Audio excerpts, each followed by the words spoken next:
lineup, except for one omission.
Murdered them, and he literally did buckle, and he lost the plot, and he went in from being a kind of motivator to on edge, emotional, up and down, and we basically ran the team on our own without him.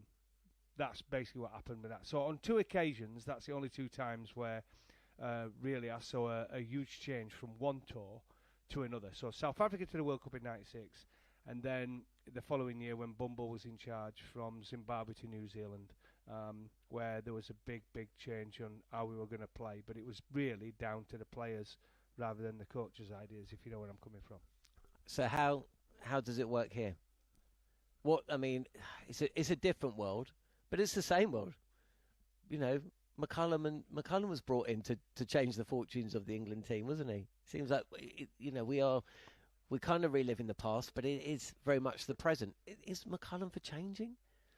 Well, we know he's not for change. He said he's not going to change. I mean, he said he'll listen. But we know. But look, Brendan McCullum is a good guy. I'm not here to bag him as a person. We know the way he plays. But if we look at his career in a whole, it was kind of steady-weddy, wasn't it? Until he had a golden run towards the end of his career and finished it in style with that 100, if you remember, in a test match where he smashed it all over, and then his IPL years. But you've got to remember Brendan before that, where it failed so many times.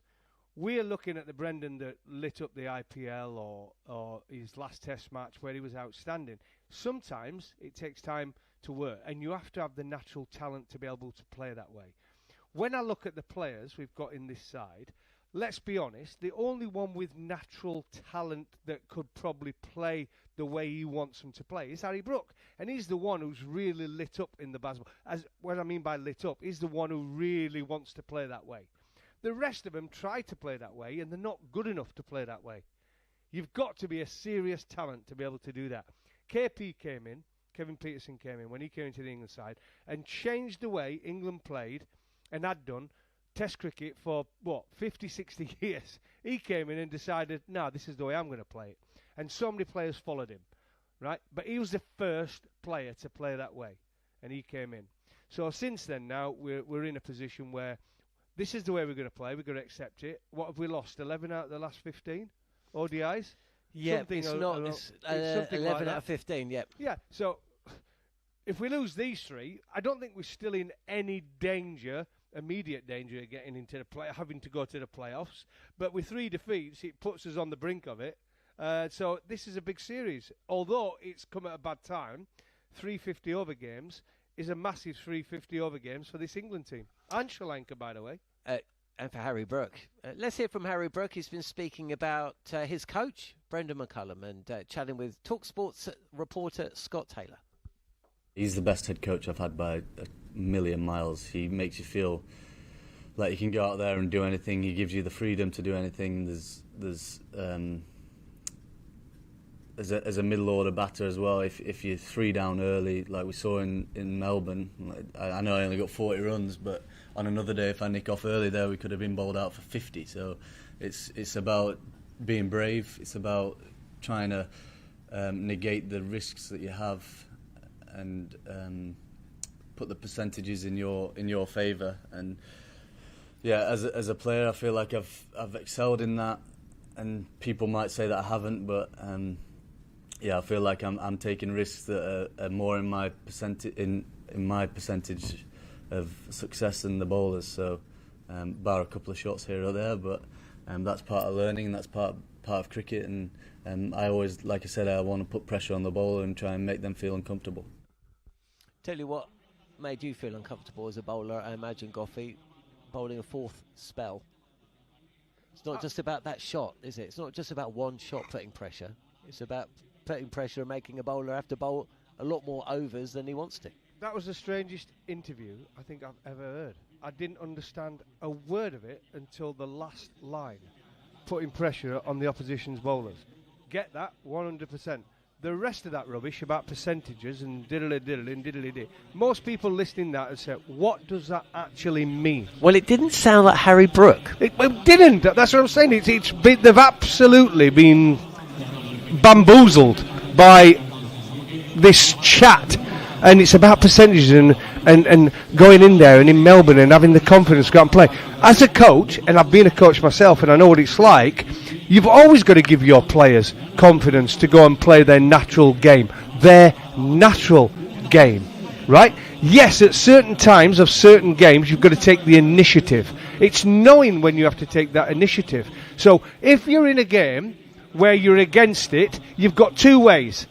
You can either dig in and fight out of that hole and get them into their 3rd and 4th spells that no bowler likes doing, or you can risk it for a biscuit and try and turn the momentum. And it's a big coaching term. Change the momentum of the game. I do like that. I do like it in certain situations. In a one-day game, you'd have to change the momentum. In a test match, you're taking a big risk. The biggest risk possible in a 5-day game, you're finishing a game in 2.5 days. By taking that risk, and I don't think it's worth doing, especially on the wickets we played in Australia. They suited the bowlers. They weren't flat. You couldn't go out there and play a shot of ball unless you're Viv Richards, you know. You couldn't do it, and it got proven. Both teams got bowled out basically time and time again. Australia was slightly better than us with a bat, and that's down to really Travis Head scoring the amount of runs he did. Brilliant stuff. Goffey, we're going to be talking about Harry Brook very shortly. We're going to talk about the captaincy. I mean, part of that actually overlaps into the topic that's coming up here. We've got live and exclusive coverage of the first ODI. Gets underway in about 47 minutes' time, with the teams and the toss in just over a quarter of an hour. So keep it tuned to talkSPORT 2, the talkSPORT Cricket YouTube channel. This is live and exclusive coverage of the first ODI from Colombo between Sri Lanka and England.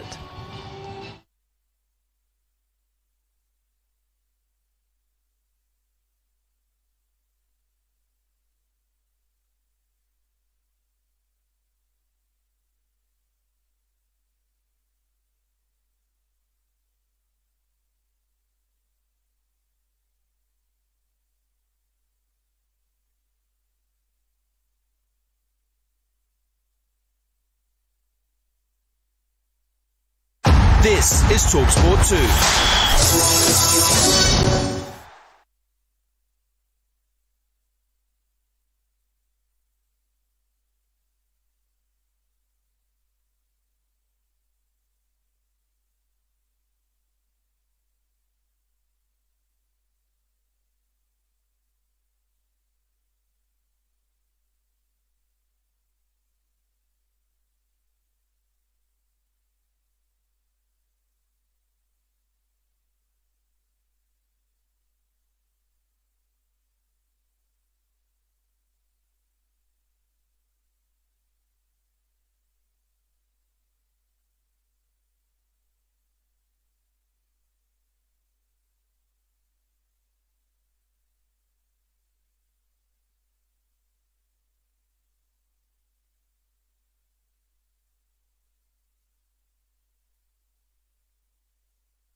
Your live sports station. Oh, what a move. This is talkSPORT 2.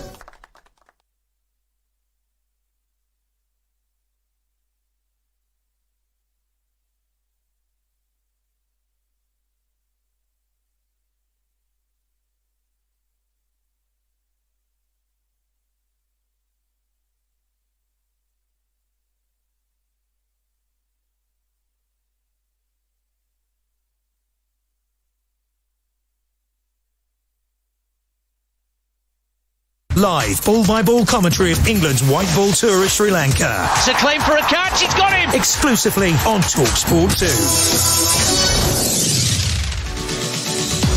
Smith again. And Harry Brook has just taken a little step to the leg side and carved this ball up and over extra cover, and it's gone all the way for 6. That's bounced in the middle of the road, John. He can play seam, he can absorb pressure, he can bang you out of the park. Down the wicket comes Harry Brook, dismissively over the top of long on. Young Yorkshireman who's got a simple outlook in life. He's not scared, he's a youngster that's not frightened to take people on. I think that's the way cricket's going at the minute. You know when you're a kid growing up and every coach says you can't do this, you can't do that. It's like you never listen to any coach. He says, why can't I do this? Why can't I be different? Why can't I play these shots? Harry Brook, couldn't you have waited a delivery or two?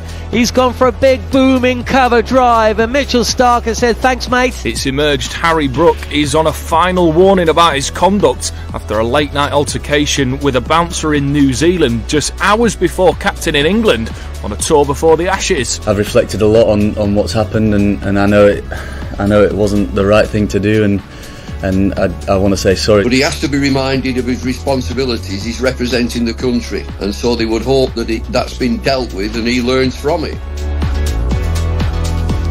You're listening to live coverage of the first ODI of 3 between Sri Lanka and England on talkSPORT 2 and via the talkSPORT Cricket YouTube channel. I'm John Norman alongside Darren Gough, and we're going to be talking about Harry Brook for the next 8 or 9 minutes, captain of England in white ball cricket. And I mean, Harry's a guy that you know well, Goffy. I obviously he's made a mistake in New Zealand. He's apologised for that. We don't need to go into that in any great detail. He admits that he's lucky to still be captain of England, right?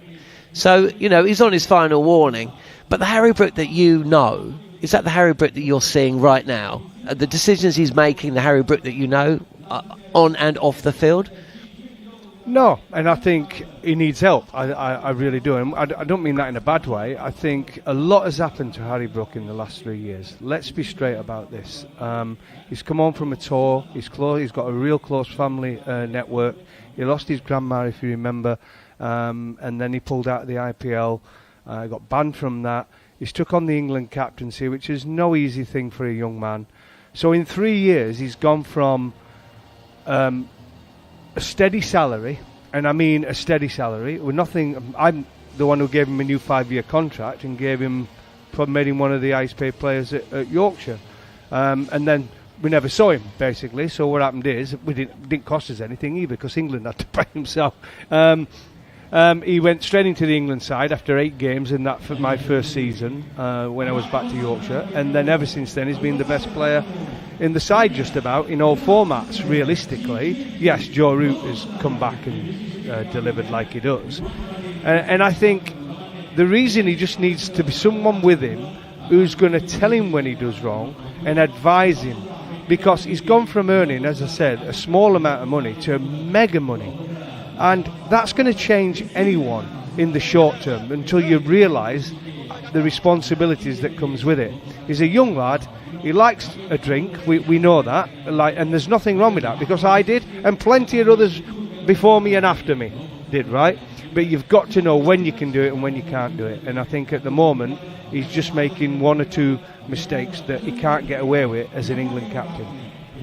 Let's hear from Harry Brook. He did speak to Scott Taylor yesterday, talking about the nightclub incident the day before the ODI against New Zealand back in November last year. I'm not going to go into any details, but obviously I made a terrible mistake, and not only as a player but as a captain, it's very unprofessional. I should be leading from the front and showing the players how it should be as a professional cricketer and a captain, and I put myself in a bad situation which I shouldn't have done. And yeah, I've learnt from my mistakes. I've reflected a lot on what's happened, and I know it wasn't the right thing to do, and I want to say sorry to my teammates, to all the fans that travel far and wide to watch us spend a lot of money on coming out to watch us play cricket and supporting us, and to the ECB for putting them in a tricky situation. And yeah, it'll never happen again, and like I said, I'm extremely sorry. So yeah, he's sorry, he's made a mistake, and as you say, most people do. I mean, the game's littered with them. Ricky Ponting made a mistake and he turned his career around, right? He turned out all right. So, you can only hope. Do you think, though, the captaincy is a burden that maybe... Do you think the captaincy is a job that he needs at this stage in his life? Forget the New Zealand incident, but are we going to get the best out of Harry Brook as a batter? Is it going to complicate matters, him being captain? I don't think so. I think I remember now, at the time I said he was the only choice, really. He's the only guy, when you're looking down that list, if Ben Stokes is not going to play, who you thought the captaincy, building for the future, he'll mature into the role. Unfortunately, he's learning that as captain of your country, it comes with huge responsibilities. It's totally different to captaining your county. You're in the spotlight, you're going all around the world. He's a world-known individual now in every league around the world. He gets recognised wherever he goes because of the leagues he can play in, whether it be the PSL, the BBA, in Australia, the IPL. Big Bash. Yeah, the Big Bash. There's a lot of them. He's known everywhere. And he's got to grow up quickly. He is a young man at heart, and he wants to act like a young man. All his mates are the same age as him, who he has a good time. He goes back to Yorkshire, and he's out with those mates, and he's enjoying himself. Nothing wrong with downtime. But when you rock up with England, huge responsibility. And as captain, I think he will grow into it. I think hopefully this will be the wake-up call he's needed. and he can go on and captain England to huge success in the future. The other option is Jacob Bethel, who's another one who's, 21 now? What we're going to do, put the pressure onto him and give him the captaincy. It's got to be Harry Brook. He's took it so far. I don't think there's anything wrong with his batting, but he's just got to mature, and hopefully that's the lesson he needed to go forward. I remember sitting in a commentary box doing a little bit of county cricket before Harry Brook had made his international appearance.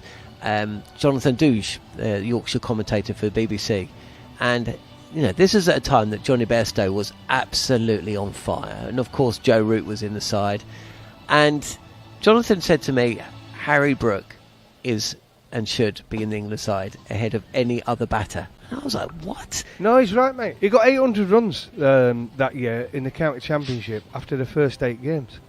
It was ridiculous the way he played. I think I told that story. I've told it on air before. He was playing with Joe Root against Gloucester, and they were both batting together, and it was like watching two guys who are one who's the best player in the world, right, and the other one who, like, this is going to be the best player in the world.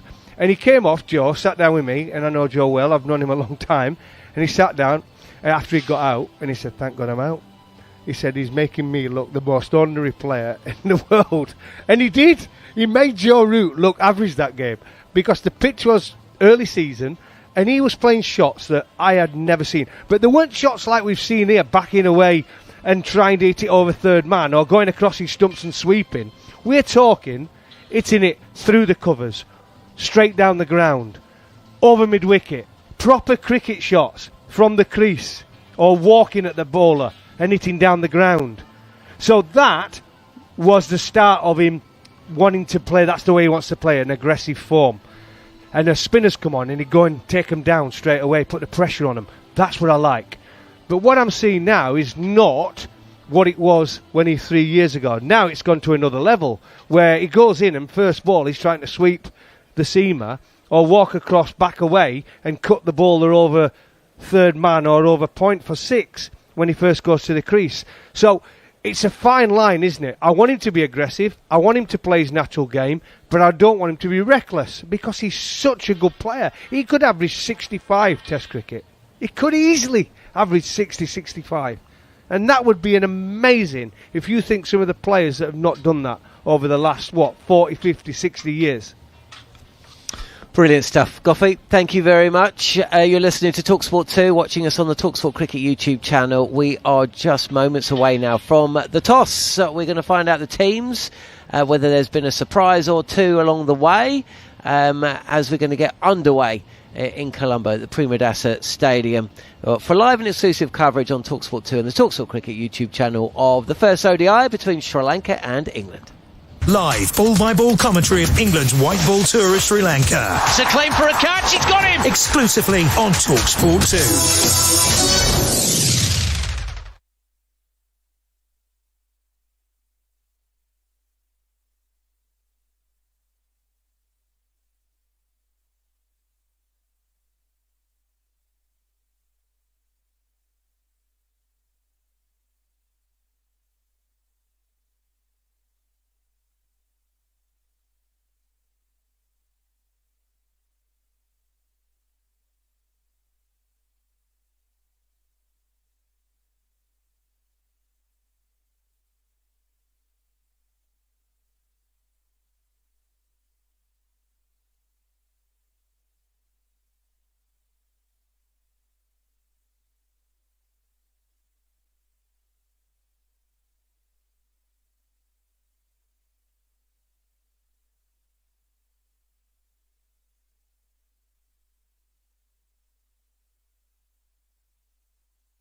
app and on your smart speaker. Live ball-by-ball commentary of England's white ball tour of Sri Lanka. It's a claim for a catch. He's got him. Exclusively on talkSPORT 2.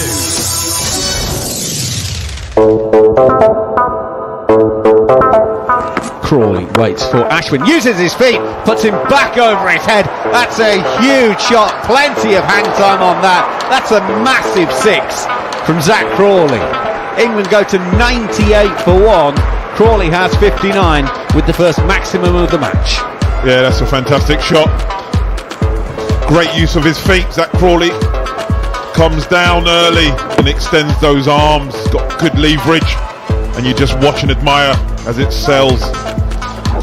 I reckon that's gone at least 90, 100 metres back. You're listening to live and exclusive coverage of Sri Lanka against England, the first ODI of 3, and then there'll be 3 T20s. Let's head out to the middle. It's Russell Arnold with the 2 captains. 3 ODIs. Charit will spin the coin. Heads. Heads is the call. It is tails, Sri Lanka.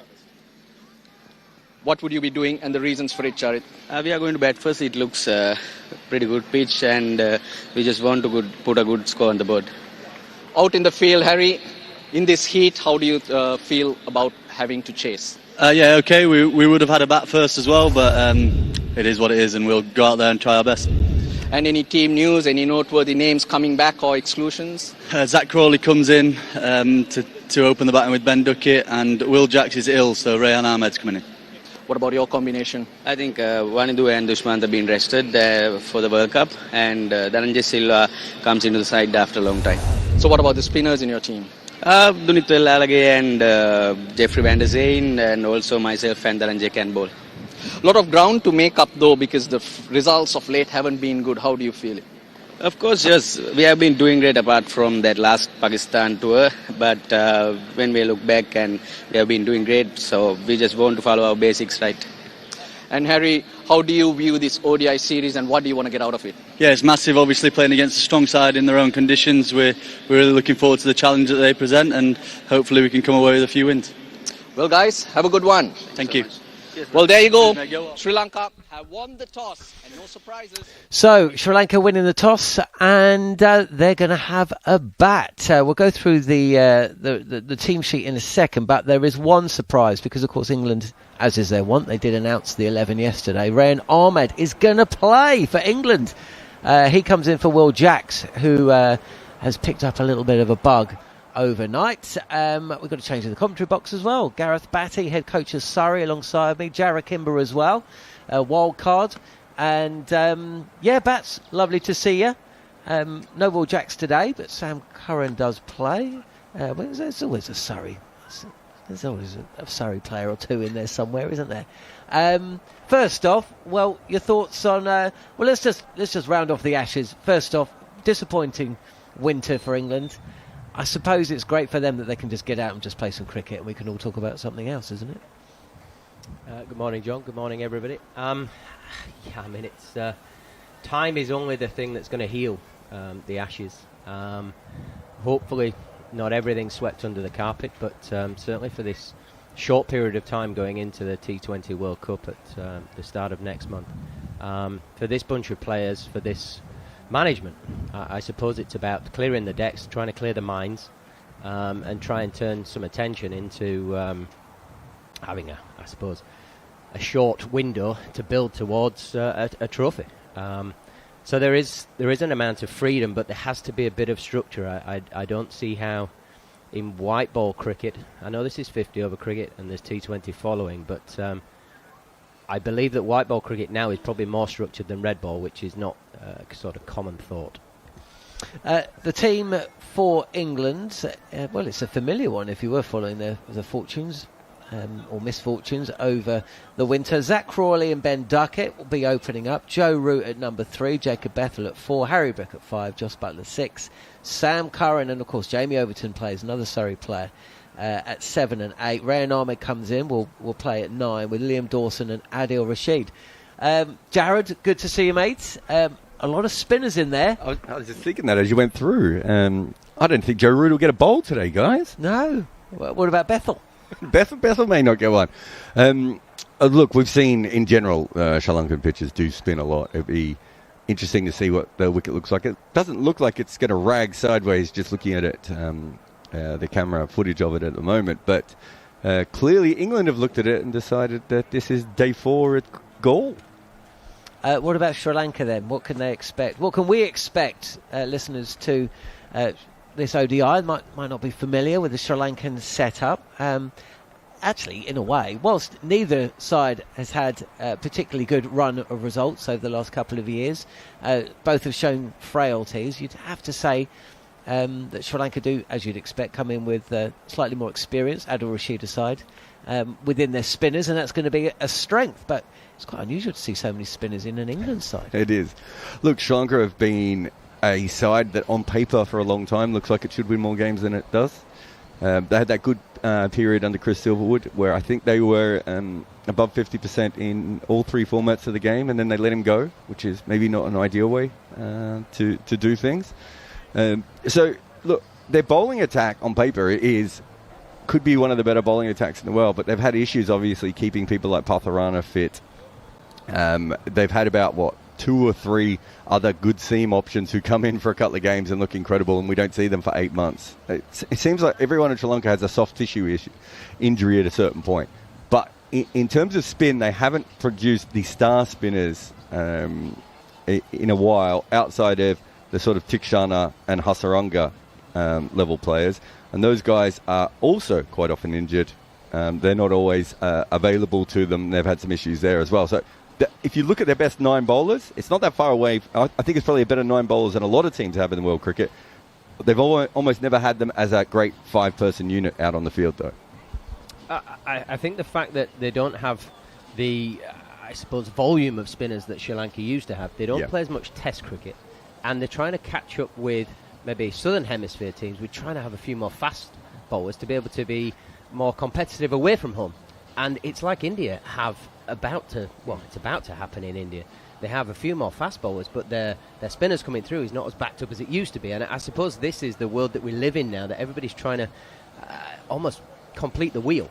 Be good at home and play to your strengths, but also be able to do it away from home. And it's interesting, we're looking at the camera view now. It doesn't look like an obvious, this is going to be a turning square. But we do know the moisture content in Sri Lanka. It might be that sort of a damp tackiness on top, which then the ball sort of grips, almost like in the 60s and 70s here, the uncovered wicket sort of scenario. There's that little layer of moisture which helps the seam to grip in. But it's an interesting conundrum that Sri Lanka find themselves in. I think you're right, Bats, as well. A lot of these teams now, I think some of it is just dumb luck as well, right? Where for years Sri Lanka would have loved to have had 5 guys who could bowl pace, right, and move the ball around and everything like they have at the moment. But generally, their 3rd best spinner might be a lot of other teams' best spinner. And they're not quite at that level at the moment. They do have, as I said, Hasaranga, when fully fit, is still a really good bowler. Tikshana is still a really, really good bowler, probably more T20 than he is one day or anything else.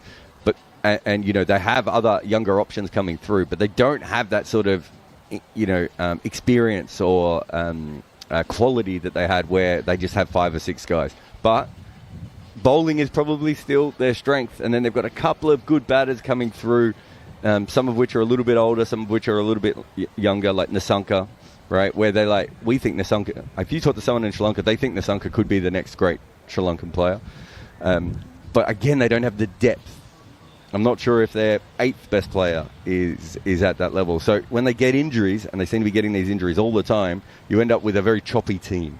But on paper, I really like their lineup, and I have for a long time. It hasn't won consistently enough. And it seems, if you look at all their records against the best teams, they consistently have struggled against the best teams, and they completely dominate anyone beneath them. So they're right at their level. Sound familiar to any England fans? Sri Lanka, of course, beat England at the Oval the last time that they played in a test match as well. And some of those players that took to the field on that day are going to be in the side today. I don't know, Bats, if you've seen, and I'm just having a look through the team sheet. I'll go through it in a second. I'm not sure if he's going to be playing today. He's actually a sub, Kamindu Mendes.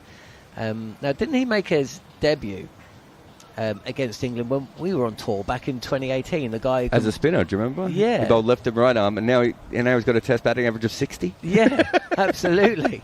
Well, Bats did say at the time, I'm not sure about his spinning. Yeah, he's not in the 11 today, but he was going to average 60. But yeah, I mean, we've got lots of experience. Or this England team are going to come up against quite a few of these Sri Lankan players who are familiar. What about the fact that this ODI series is being played so close to a T20 World Cup? I mean, are they going to be? They're not even playing a lot of their T20 players. I mean, what can they learn from this series that they can take forward to a tournament that they are going to be playing in home soil, of course? For me, there are two things. One, England have been poor in ODIs. They have to find some kind of structure, some kind of method, because we don't want to be playing and getting involved in having to qualify for that World Cup that's on its way. And secondly, England have arguably the biggest pool of white ball players, take India out of it, to select from in the world. I would suggest that we're trying to shoehorn in players that possibly don't need to be, and we could be getting a bit more game time in some T20 players and getting them in slots that they're going to be doing and performing in the next period of time. We obviously don't know the health of the players at the minute. Lots of our T20 white ball players have been in the UAE, Australia, South Africa. They've been playing cricket. Their base level of skill will be up there, but it's where their fitness levels are. So let's hope that they're topping that up with a view to the World Cup coming. But I think the biggest thing for England is they need to get some kind of formula and understand how individual skill sets are setting up within their team. You've got 11 people on a bus. Where do they sit? What are the seats? And that's the thing that's the intriguing part for me for the ODI. And England have to win. England have got to get used to winning, get back onto winning ways. In ODI cricket, we haven't been that successful in recent time. And what pressure on Brendan McCullum, because he needs some wins now, doesn't he? England cannot afford. England can afford to lose this series, right? But they can't afford to lose this series and then stink out the T20 World Cup. Yeah, I think it was it Asalanka yesterday said, why are we playing an ODI series when a T20 World Cup is around the corner? And he's completely right, and I don't know how they've managed to do this. But, it'd be interesting to talk to Bats about this. You get more balls when you play one-day cricket. You get more in a rhythm if you're a fast bowler and you're a spinner and everything else. There are more situations you put in a one-day game than you are in a T20 game. So maybe it is worth doing. So it doesn't really matter if Sri Lanka or England win these games, right? And they should be preparation for the World Cup. However, the problem with England is when you've lost so publicly recently, you do need to win something. Yeah, it depends whether this was planned or not. I think we all know that it hasn't been planned this way, but if you were trying to get a cumulative load-up for your fast bowlers, for instance, for your spinners, because in a T20 game, you could have your batter batting at 5 and 6, that if you're playing well at top, they face like 3 balls. I think the average balls faced for a number 6 is like 7 per game. So actually getting some time in the middle, getting some structure, getting some balance, getting some feel, getting some touch for certain players is going to be a really big thing in this 50-over tournament to take them into the T20 tournament in a better place. Lots of ex-players that are now talking about the game that finished their careers in T20 said that they find it really hard to go from being able to get in good positions playing long-form red ball cricket and longer-form 50-over cricket to be able to go out and do the cool things that 2020 is expected, because you're in better positions, you've got that better baseline to work from. If you don't have a good baseline, it's very difficult, it's very extreme, so you're literally on the roulette table going red or black. So I think this series is a really good thing just to hone those skills, get in some good positions to allow the really cool stuff to happen. And whatever happens in this series, it will all be forgotten if they have a trophy in 6 weeks' time. Brilliant stuff. Okay, more from Gareth Batty and Jared Kimber to come. Goffey as well. Steve Harmison. We're going to cross out to Sri Lanka very, very shortly. But now, time to get an odds update with William Hill. In the Zone on talkSPORT 2 with William Hill. 18 plus, gambleaware.org. A reminder, Sri Lanka, who have won the toss, and they have elected to bat. And England win 4-6. Sri Lanka are 11-10. And England are 13-2 to take a wicket in the first over. That was today's odds update with William Hill. 18 plus, gambleaware.org. In the Zone on talkSPORT 2 with William Hill. 18 plus, gambleaware.org. Okay, I'm going to try and cross to Sri Lanka, where our man on the ground, or one of our men on the ground, is Steve Harmison. Harmy, well, we're going to have to get up on socials your get-up. I've seen you do the pitch report in a familiar black top, but looks like you're bedding in with the locals. But how is it out there? What are the conditions like? What is the pitch looking like? And what do you forecast for today? Afternoon, John. Morning, John. It's beautiful out here. It really is. I think I can cloud 1, 2, 3, 4 clouds are in the sky. 33 degrees. The pitch looks really it looks a really good surface. Speaking to some of the I'll just speak. Oh, stop Harmy there. I'm actually going to have to stop him speaking. I mean, even Harmy speaks when he's not on mic as well. I'm not sure if you can. Is your mic on? I don't even know if your mic is on, Jared. Look, we'll cross back to Harmy very, very shortly. He's got the right microphone. Harmy, same question. Yeah. Give us the same answer. Yeah, I'm here. I've got a different attire on to what I had on for the pitch report. The pitch report will be the same though. It's a good surface. It's beautiful out here. It really is. I mean, it's 33 degrees. I think I can count 4 clouds in the sky. Average first inning scores 223, but I think we'll get. Speaking to the locals, speaking to the groundsman last night, Russell Arnold, who's working for TV here, who's from here, says he expects it to be a lot higher. The score it'll be be dominated from trying to make the most of the new ball, and that's when probably the best time to score. A few cracks on it, which will crumble and deteriorate as the heat makes the most of the day, and then we'll see, as England have done, pick 5 spin bowlers. So the spinners will come in, and it'll be a little bit more difficult to score back end of the 50 overs. England have obviously got batting all the way down to number 11. So I see this as it's not a bad toss to lose from Harry's point of view, because I think England are very, very good at playing the game in front of them. So if Sri Lanka get a 250, 260, 280 score, I'd back England to go and chase it with the artillery they've got. So the conditions are set fair. There's a little breeze across the ground. A lot of the locals are, and a lot of English supporters here at the minute. Actually, there's more England supporters here than locals, and they're trying to get as much shade as they possibly can. But I think we're set fair for a nice afternoon of cricket, which will not be the usual when it comes to 50 over cricket in England, where you're looking at a par score of over 300. I think a good score in here could be 250 towards 275, and England will fancy themselves with the batting they've got to chase it. Harmy, what's the mood in the camp like out there? Is there a little bit of frostiness between the players and the media that are out in Sri Lanka? I mean, or is it just as it was, boombox out there, music blaring, and everyone, buzzing off the vibes?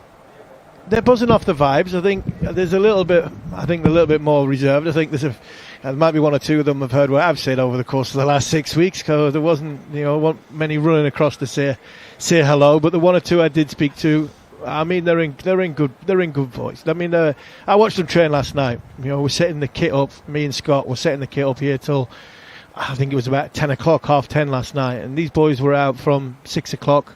They left just before we did. The fielding session they did was high intensity. Everybody had a bat in the middle. There was 2 nets going up. They all had a bowl. The one thing I will say is, watching them, I'm having a go at them again before they even started. I mean, they were trying to hit sixes, and not many went in the stand. They didn't lose many balls yesterday, so they saved a few quid. So they're going to have to get used to this surface very, very quickly, because 5 of the top 6 have come from Australia, playing on bouncier pitches, good surfaces to bat on. This will be good for when the new ball's there, but then it'll take some working out. But as the camp goes, they seem fine. They seem in good spirits. I spoke to the captain just before the toss, and he was all fine. He was usual Harry Brook himself. So he's having a tough time. He's apologised. I hope we can just put it to bed and move on. And I think a good performance by his team, a good performance by himself individually with a bat and as a captain, will hopefully just sort of move the narrative back towards Harry Brook, a top-class cricketer, and put to bed what happened in New Zealand and Australia. Okay, Harmy, we'll let you go, and we'll be hearing from Harmy throughout commentary today. You're listening to talkSPORT 2 and the talkSPORT Cricket YouTube channel. Coming up very shortly, there'll be more Darren Gough, Gareth Batty and Andrew McKenna picking up commentary duties as we move towards the first ball of this first ODI between Sri Lanka and England. No-nonsense sports coverage. Oh, he's going all the way! This is talkSPORT 2.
talkSPORT 2. Traffic and travel. Lonkeys in Glasgow, as you south on the M74, an accident involving several vehicles blocking a lane between Junction 3 to Carlisle and Maryville at Junction 3A. And it's queuing in Manchester, heading clockwise on the M60, an accident partially blocking the carriageway just prior to Prestwich at Junction 17. Queues in Cheshire, heading north on the M6, an accident partially blocking the carriageway between Junction 18th and Middlewich and 19th and Knutsford. And lengthy queues in Oxford on the Eastern Bypass Road. Broken down vehicle blocking a lane at the Littlemore roundabout. I'm Jeff Stelling. It's another supersonic weekend of live and exclusive football action on talkSPORT and talkSPORT 2. Tomorrow night from 8, it's a furious championship matchup. Derby County face West Brom live on talkSPORT 2. Brilliant! Saturday afternoon, it all kicks off at 12:30 as West Ham and Sunderland collide in the Premier League live on talkSPORT. Go for goal! With a spirited Sunday South Coast derby from 12 noon as Portsmouth go head-to-head with Southampton in the Championship, live on talkSPORT 2. That's it! It's a massive weekend of fast-flowing, full-on, live and exclusive football on talkSPORT and talkSPORT 2. Live ball-by-ball commentary of England's white ball tour of Sri Lanka. It's a claim for a catch, he's got him! Exclusively on talkSPORT 2. Zach Crawley comes in to open the batting with Ben Duckett, and Will Jacks is ill, so Rayan Ahmed's coming in. And Harry, how do you view this ODI series and what do you want to get out of it? Yeah, it's massive, obviously playing against a strong side in their own conditions. We're really looking forward to the challenge that they present, and hopefully we can come away with a few wins. Harry Brook speaking with Russell Arnold at the toss. About 25 minutes or so ago, Sri Lanka have won the toss and are batting first in this first one-day international, and we will be underway in 5 minutes or so's time. Very good morning to you, talkSPORT 2 and the talkSPORT Cricket YouTube channel. I'm Andrew McKenna. The last strains of the national anthems are just being completed at the moment, so it gives me a chance to just run through the teams for you if you haven't been with us for the last 25 minutes or so. In fact, we've been on air since 8 o'clock, so if you haven't been with us since then, where have you been? Right, quick recap of the team, because England announced yesterday, as they normally do, but there is a change to it.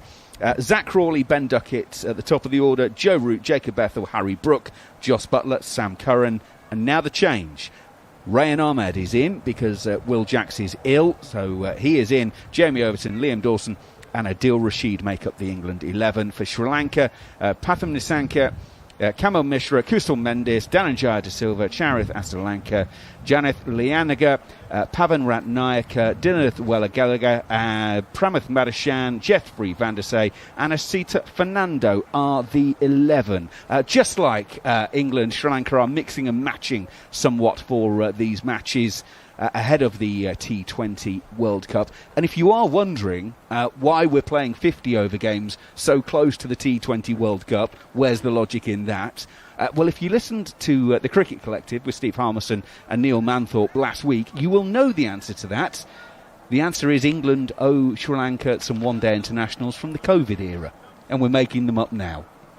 It's as simple and complicated as that. There you go. So that is why we are playing these games now. Yes, it would make more sense to turn them into T20s and play 6 games of the format of cricket you're about to play a World Cup in a country that will be one of the hosts of that World Cup.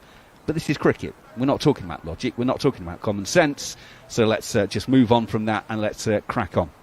If I tell you that in one-day internationals at the Premadasa Stadium, the average score batting first, 247, and it does not change between day games and day-night games. Well, it does, but so small you wouldn't notice it. Average score batting first in a day game is 246. We are a day-night game, 247. So there's basically no difference whatsoever. What there is, though, is a difference in batting first and second. So I told you that Sri Lanka have won the toss and batted first. Well, Sri Lanka's last 7 wins on this ground, 5 of those 7 have come from winning the toss and batting first. Only twice have they batted second and won in that time. So it tells you that it is a big advantage to bat first. Darren Gough and Gareth Batty are both alongside me at the moment. Gents, we've all been through Sri Lanka. We all know the heat and the humidity. It is warm this time of the year, even now on a late Thursday afternoon in Colombo. It is still north of 30 degrees. How much work is this therefore going to be for the England bowlers, Goffey, to have Sri Lanka batting first?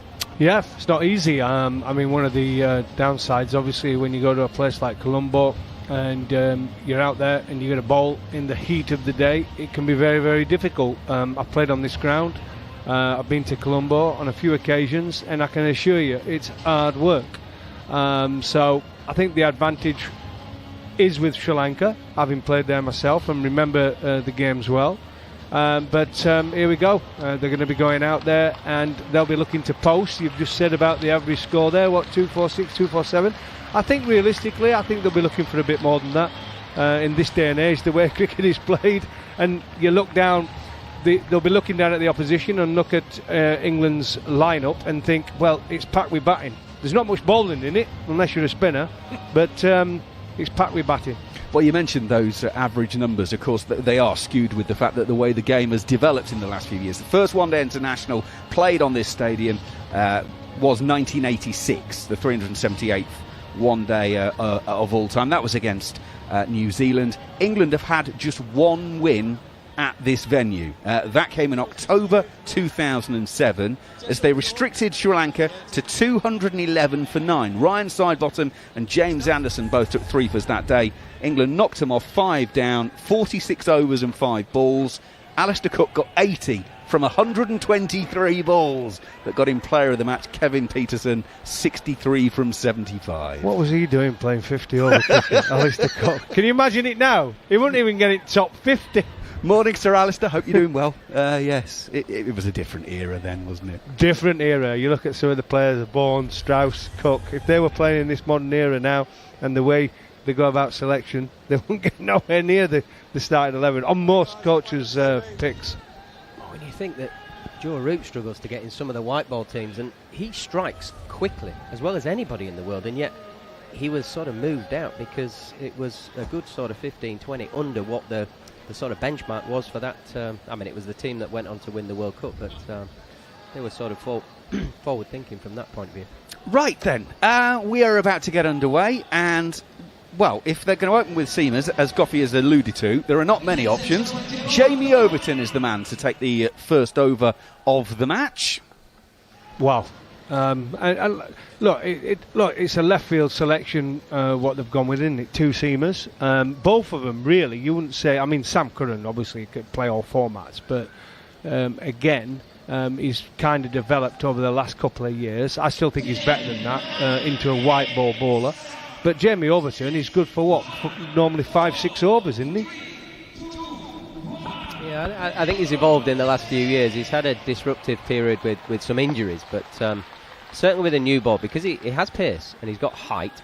He will swing the ball. He'll generally swing the ball out. If he comes over the top and not around himself, he can be quite a force to be reckoned with. Well, here he is into Nissanka, and it's a short ball that's been pulled round through mid-wicket, not timed, and it'll actually run out just backward of square leg. Sam Curran will do the fielding, and Sri Lanka are up and running in this one-day international series with 2 to deep square leg, 2 without loss from the first ball. Didn't look a lot of pace in it. No, it looked pretty sort of placid. It is the first ball, but I'm interested to see how Goffey would feel being being one of 2 seamers in a 50 over game. That's 20 overs of seam and then everything else spin. There's a heck of a lot of pressure on the seamers. Overton in once again. That's Fuller. Maybe a hint of shape as well. There's a slip in place. Joe roots in at short extra cover, and it's he who fields no run. Well, you'd think, wouldn't you? But the plan surely is to get one of them out of the attack as quick as they can. Because if you get one of the seamers doesn't get it right, and they go for a few, someone is going to take the initiative for Sri Lanka. You've basically got to turn to one of the spinners, unless Harry Brook's going to bowl a bit of seam. Because the rest of them, they've got 5-6 spinners in the side now. England, Sri Lanka will be the same, by the way. Overton in, right arm over, short, wide, cut through backward point. Bethel, though, will take off the majority of the pace, and it will be away for a single. So Nissanka is now 3 from 3, and his opening partner, Mishara. Kamal Mishara is going to face his first ball. Left-handed bat. Mishara, 24 years of age, in only his 4th one-day international. 94 runs at 31.3, a best of 38, and a strike rate of 89. Completed Jerusalem.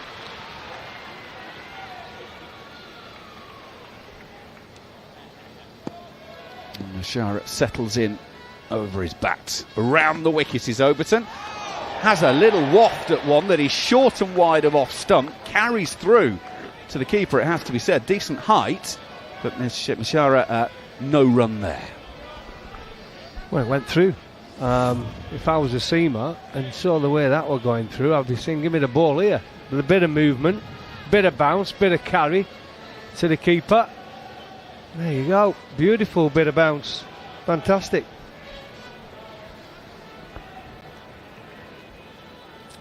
Yeah, lively stuff there. Overton for ball number 5. 2 slips in place. Mishara waits, comes forwards. Well, weight coming forward rather than a big stride into it. Pushes into the offside, and there is no run. Very nice moment. 2 balls ago when Jerusalem finished, the captain, Harry Brook, just turned to the supporters. Little clap, thank you very much. Really appreciate you being here. Yeah, a bit of Joe Root, that, isn't it? He's the one who led that from the start. He's always done it. He's been consistent in it. And like I say, when we look at the pitch, and it looks pretty solid, looks good for batting. It's got a bit of carry. Overton is in. There's an edge, and I don't think it's carried through to Butler. He's not been able to take it cleanly, and it goes away for 4. That definitely stayed down. So we've seen one that's bounced, and that takes the outside edge. Completes the first over with a boundary. Mishara is off and running.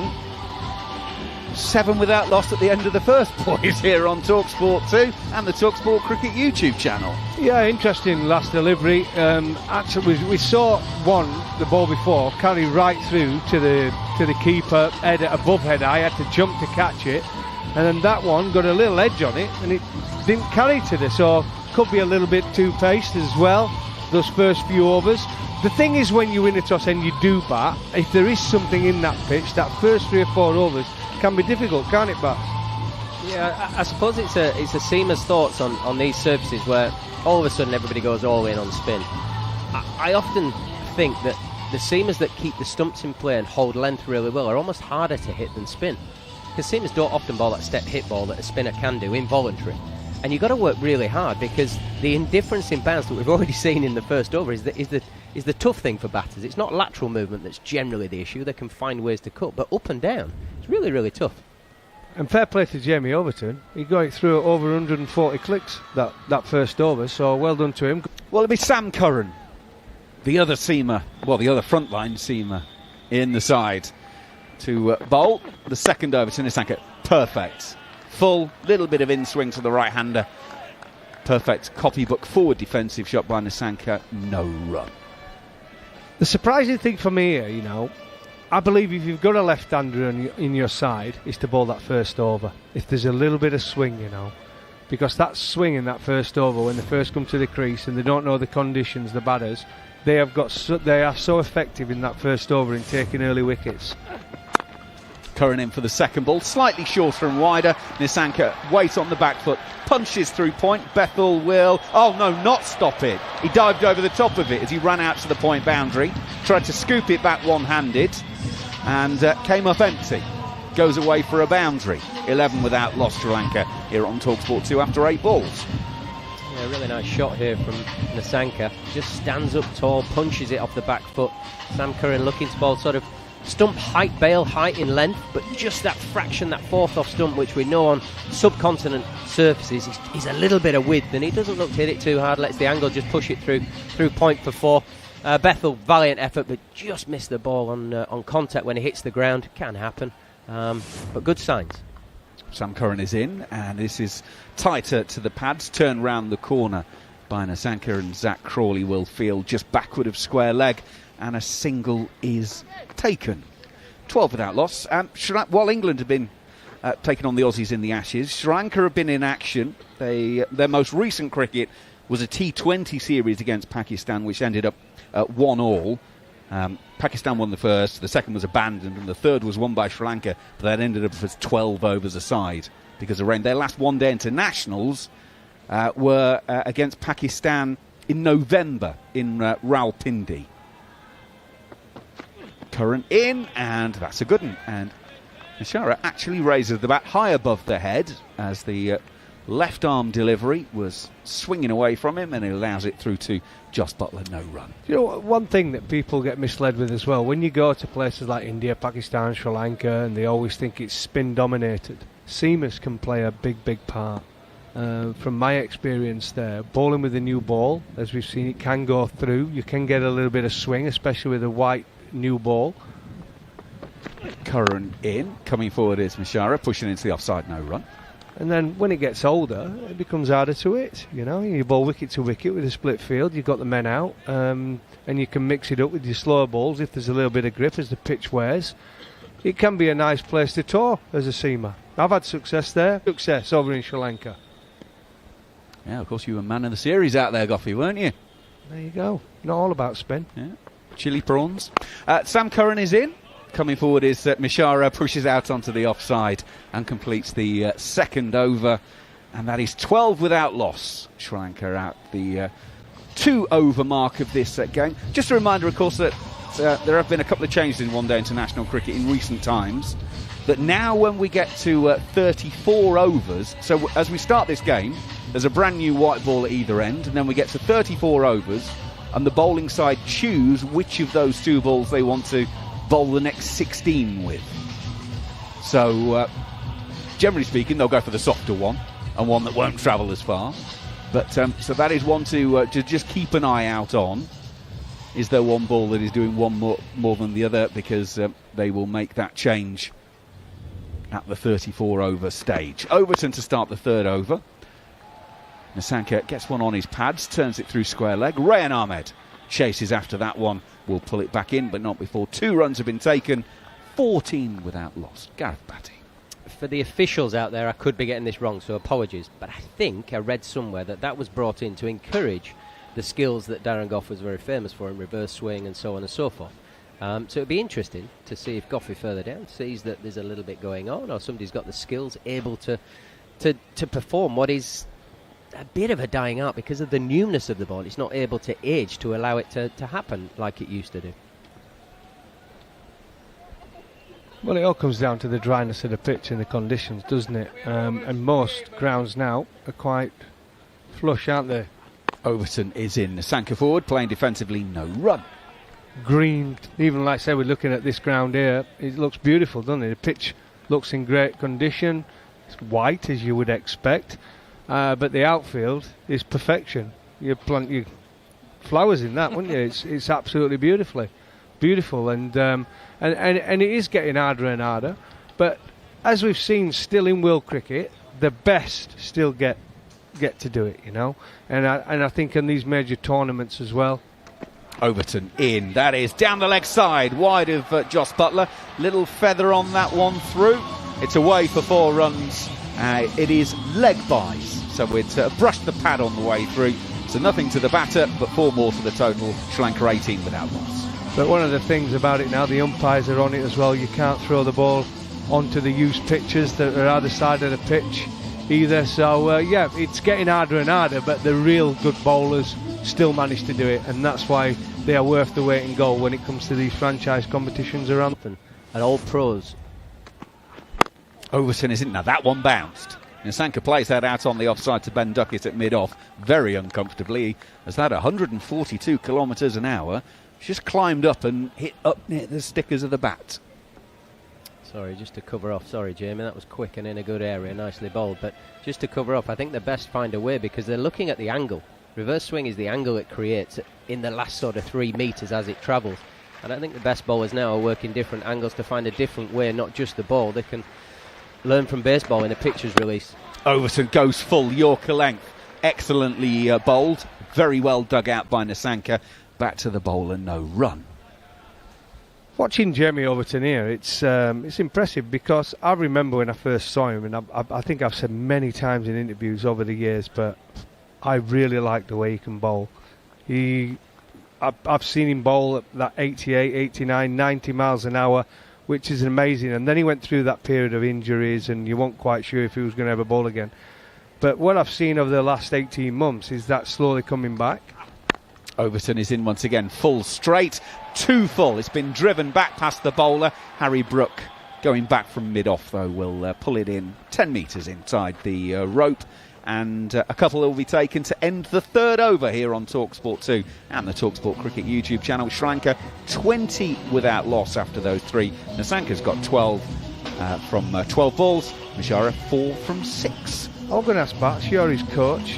One thing about Jamie Overton, I think we've seen now he tends to have gone down that white ball route as well. He would have been in the Ashes touring squad, I'm convinced he would have been, for what he offers. What are your thoughts on it? Because I still think he's got a lot to offer, especially in Test cricket when he can bowl at 90 miles an hour and bat the way he does. Yeah, I mean, he came to Surrey from Somerset and started his career at Surrey difficultly. He didn't start with a bang. And it was 22. He did lots of good remedial work with Azam Mahmood. Sam Curran starts the new over, swinging away from the left-handed Mishara, who aims a big booming driver. That one gets an inside edge onto his pad, and it just dribbles past the stumps, no run.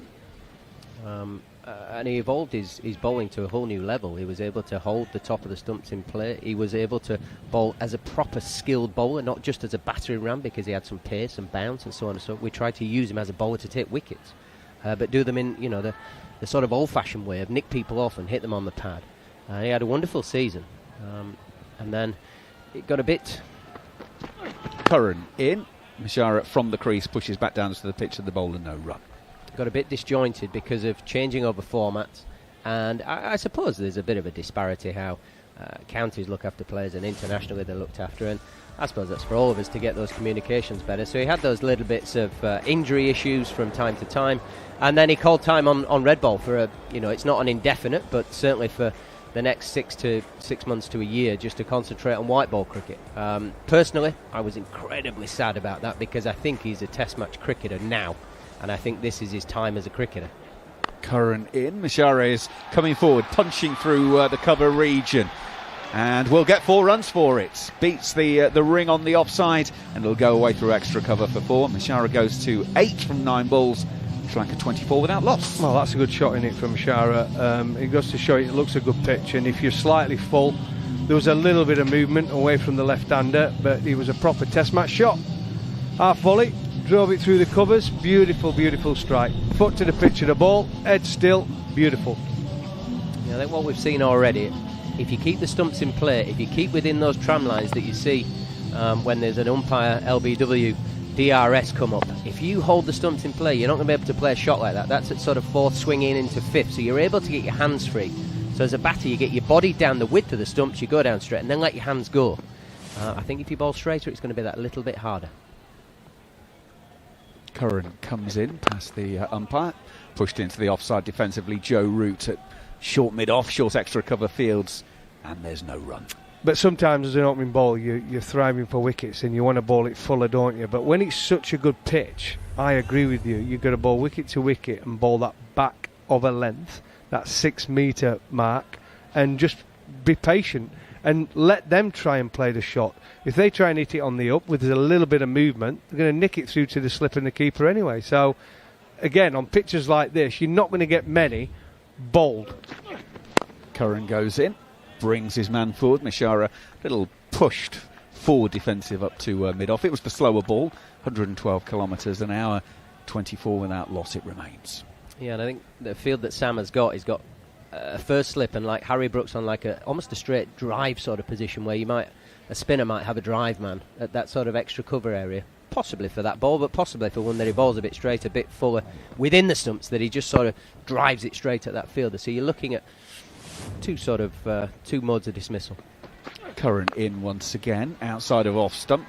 Mishara just pushes backward of points. Zach Crawley is out on the deep point boundary and keeps it to a single. 4 overs have gone, 25 without loss. Sri Lanka having won the toss and batted against England in this first one-day international of 3, all 3 being played at the Premadasa Stadium in the outskirts of Colombo. Nasanka 12 from 12 balls, Mishara 9 from 12. And just while we're finishing the administration of the commentary, if you like, England wearing black armbands today as a mark of respect for 2 people that have passed recently. David Collier, the former chief exec of the ECB, and also several counties, Essex, Notts, he had connections with, and of course Norman Gifford, legendary figure within the cricketing world of Worcestershire and Sussex, and I'm sure a man who you two would have come across an awful lot during your times. And Hugh Morris as well, I would probably say as and well. Hugh Morris, so he was one of my first captain England day. We toured South Africa. A wonderful man. Was obviously CEO at Glamorgan and ECB. So yeah. It was his memorial service, I think yesterday or the day before, and I'm led to believe it was absolutely packed out. First ball of the new over from Overton to Mishara, round the wicket to the left-hander, beats him on the outside edge, through to the keeper, no run. And that's what we were talking about, me and Batsy. If you bowl that 6 metre length, 6-7 metre back of a length, make them try and hit you, and if there's that little bit of movement, which we've seen a little bit of movement with the new ball, that's the length you're going to get the nicks through to the keeper and that slip position. It's a beautiful length he's bowled there. Overton getting bounce and getting carry and good carry through to the keeper. Yeah, I think it's a cross of what Geoffrey Boycott used to talk about, that corridor of uncertainty. Overton around the wicket. Mishara standing tall, defends back to the bowler, no run. Along with the sort of fraction tighter line with length, you almost get batters nicking in swingers, which you would say were younger than a nick and out swinger, but actually it's the culmination of 3 things all adding up to one sort of, I suppose, mistake from a batter. And all batters make it. All batters will nick that sort of, we sit here, or somebody in the crowd goes, nicked a straight ball. Well, it's not, because there's a lot of different things that the batter's got to work out. Mishara waits as Overton prepares to come in around the wicket. Now that is Yorker length outside of off stump. Driven into the cover region, Rayan Ahmed will field, and there is no run. Well, I think he missed out there. Mishara, be disappointed. He made it into a Yorker, didn't he? It was there to be it. All he had to do was miss the field. Just let it come. Went searching for it instead. Went straight to the field. Mistimed. I think he'd want to cash in on that one. Shorter ball from Overton. It's an effort ball. And Mishara has gone at that with hands only. There was no foot movement at all, which isn't necessarily a bad thing anymore, but he's gone at it very hard. It flies down to Sam Curran down at third. couple of bounces, and he'll get it up to the non-striker's end with a single. 26 without loss. Mentioned he's only a young lad, 24 years of age. It's his 4th one-day international. All 3 of the previous games were that series I mentioned earlier against Pakistan's games.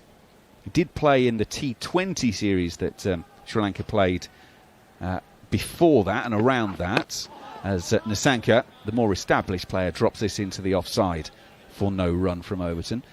Sri Lanka also played Pakistan and Zimbabwe in 6 T20 games, sort of through November and December and early January. Mishara's highest score was against Pakistan in Rawalpindi when he made 76. There. Nissanka, of course, far more established. 75th one-day international for him, and the 5th time that he's played against England. High score of 77, not out. First time, though, he's played against England in his home country. And not having been to Sri Lanka for a good few years now, there's a lot of players in their first appearances here. Overton to Nissanka. Nissanka in behind this, and it's a dot ball to finish the 5th over. 5 overs gone on talkSPORT 2 and the talkSPORT Cricket YouTube channel. Sri Lanka having won the toss, 26 without loss. I think, again, on Jamie Overton, started well here. 3 overs he's bowled, none for 12. He's got good pace, he's had good bounce, and I think he's taken so much confidence as well, because the last 2 seasons he's played in a Big Bash. He has been outstanding playing in a Big Bash, and you've got to take so much confidence from that when you go to another country and play in their competition and do well and put your name on the map, which he has now. He's one of the players now. When you look at these tournaments, you get around the world, these T20 tournaments, and people are thinking, yep, all-rounder, good fielder, good athlete, can bowl quick, and he can smack sixes. So he's very much sought after now in these tournaments. Yeah, I think it's just taken him a little bit of time. What's already been a lengthy career would have been a young man when he started at Somerset, but that's kind of the point I was trying to make. He's in his sweet spot now. This is where he could stay, if he stays healthy for the next 4 or 5 years, because of his natural attributes. He's got pace, hits the ball a long way, and he's a jet fielder.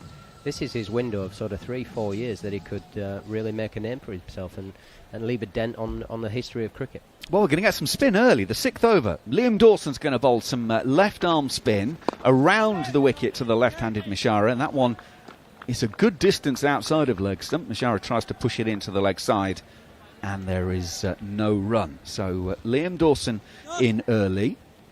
2 close catches are a close catching mid-wicket and a short extra cover. Again, he's attacking the leg stump line, and it's turned to Harry Brook, who's the mid-wicket of the 2 fielders. Liam Dawson's been playing with the Giants in the IL T20 and the Abu Dhabi Tens competition, and he's bowling across the left-handed Mishara this occasion. It's gone past Ben Duckett at cover. Duckett will go back to within 5 or 6 metres of the rope and will do the fielding, and they will take a couple. 28 without loss halfway through the 6th here on talkSPORT 2 and the talkSPORT Cricket YouTube channel. So spin already, Bats.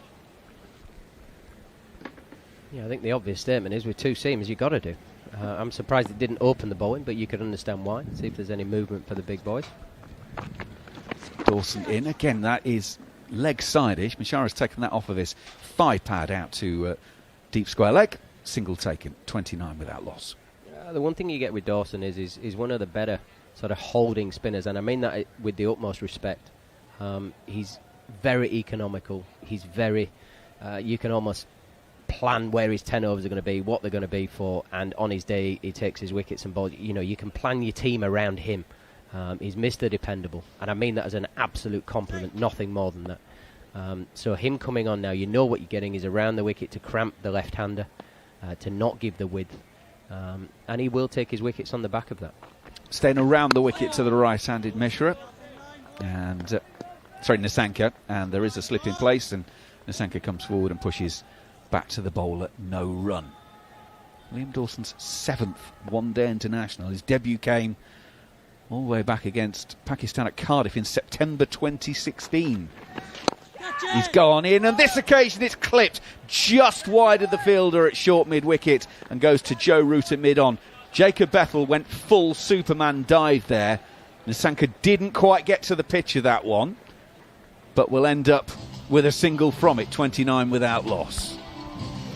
Yeah, he knows what he's doing, doesn't he, Liam Dawson? He's a lot of people, again, were calling for him to be at the Ashes. He came in, didn't he, last year? And again, I'm with Bats. He's someone, you know what you're going to get. He's a holding spinner. And I don't think there's anything wrong with that when you go to Australia. You look at the guys who have had decent success there for the team. Ashley Giles did okay. Paul Harris from South Africa, he was very much an holding spinner for them. So the seamers could work their work. And I think he could have done a decent job in Australia, because that's, I believe, what we needed. Overton to start the 7th over, right arm around the wicket to Mishara, the left-hander, turned on the onside, no run. But we had this obsession with trying to find a spinner that was going to be Nathan Lyon, and didn't work out that. The strange thing is that you'd lumped on Bashir for the best part of 2 years by hook or by crook, and then you change at the start of the race. I'm not sure. I understand. Overton in once again, slightly short, and Mishara has climbed into this one through the leg side. He's absolutely, did I read that right? 141 Ks that, and he's just put it over square leg for 6, 35 without loss. Well, I think he's pretty happy with that one as well. He had the huge smirk on his face when he walked down to greet his partner in the middle, and said, yeah, I picked that one quite nice and early, didn't I? But yeah, decent pace from Overton, bit more effort into it, didn't mean to bang it in, didn't get up as much as he thought, but he picked it up beautifully. 72 metres, about standard these days. I like it when it starts going on 100, 110 metres. Just got his 8-iron into the first bunker on the driving range, wasn't it?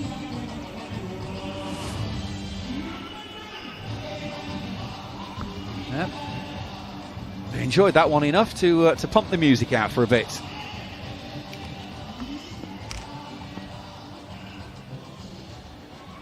Now, how does Overton follow up? And how does Mishara follow up? So let's see. Overton around the wickets. Well, he aims a big sort of chopping stroke into the offside that isn't time at all, and Bethel will field no run. Yeah, just went back to his basics, did Jamie there. Just held his length, like Goffey had said, at that 6 to 7 metres. Because of him being around the wicket, the angle is going into off stump, so you can afford to be just outside. Because you can bring both edges in there. If it doesn't sort of carry on with the angle, you've got the outside edge. If it does, you've got the inside edge. More importantly, you're just restricting the batter. Overton in once again, targeting full, in swinging into the left-hander. Was a cutter, that one, down at 124 kilometres now. Mishara wasn't confused by it and just plays it out on the leg side now. You probably haven't seen a lot of Mishara. There's a sort of an element of Jaiswal about him, and a similar kind of, I'm not talking batting wise here, but in terms of body shape, he's a similar kind of stature. He's left-handed. No, but I mean his height and his stance. He's coming forward, playing defensively out onto the offside, and there's no run. No, I do get it. Yeah. I'm having a bit of fun with you. No, definitely in his stance and the way he stands and the way he, as the ball is just about to deliver, and then it stops at the moment in time. But there is a little bit of Jaiswal there, without a doubt. But I think it's quite evens at the minute. I think England will be pretty pleased. They liked a wicket there early on, but I think Overton's been all right. None for 18 from just under 4 now. They've got spin into the attack. In goes Overton, bowls that one with a grunt and effort ball that's hit backward of points. Down to wide third by Mishara. Sam Curran will field and sends it back in. With a single taken, 36 without loss of Sri Lanka. Winning the toss after 7 overs. Nisanka's got 12 from 16. Mishara 20 from 26. Yeah, I'm interested to see what Goffey thinks about what I'm about to say. Jamie Overton now has bowled his 4 overs, none for 19. But I would say probably 80% of his balls have been either cross-seam or scrambled seam. Is that with a view to trying to scuff this ball up, to try and see if you can get that reverse swing, knowing the rule changes that Macca sort of alluded to? I think a lot of them do it now, don't they? I think that what they're scared sometimes in one-day cricket is they get a little bit of movement, it gives width to the batter. So a lot of them bowl cross-seam now because they don't back themselves to get the line right. But they also do it obviously to get that if there's any uneven bounce as well, on a drier wicket. One might skid through, one might bounce more, but I think a lot of people do it purely because they want to bowl wicket to wicket. Right, Liam Dawson is about to come in for his next over, but batter isn't satisfied with the sight screen behind Dawson, so we'll just have to wait. Dawson will go back, regather himself.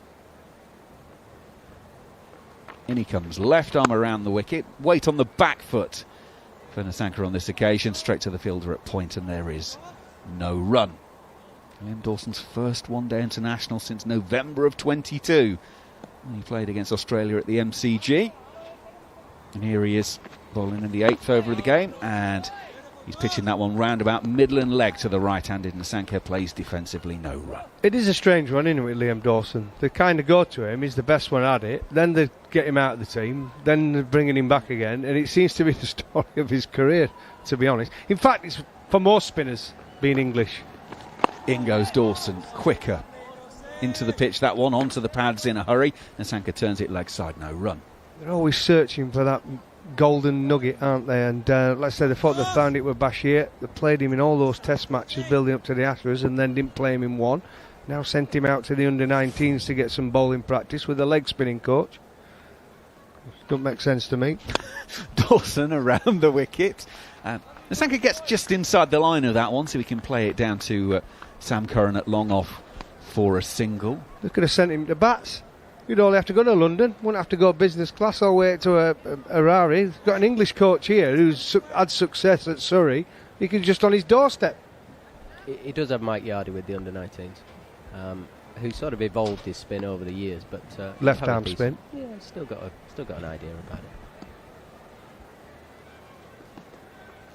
Dawson into bowl to Mishara, and this is full, and Sam Curran's managed to find some shade down at long on, thanks to the big stands at the Premadasa Stadium.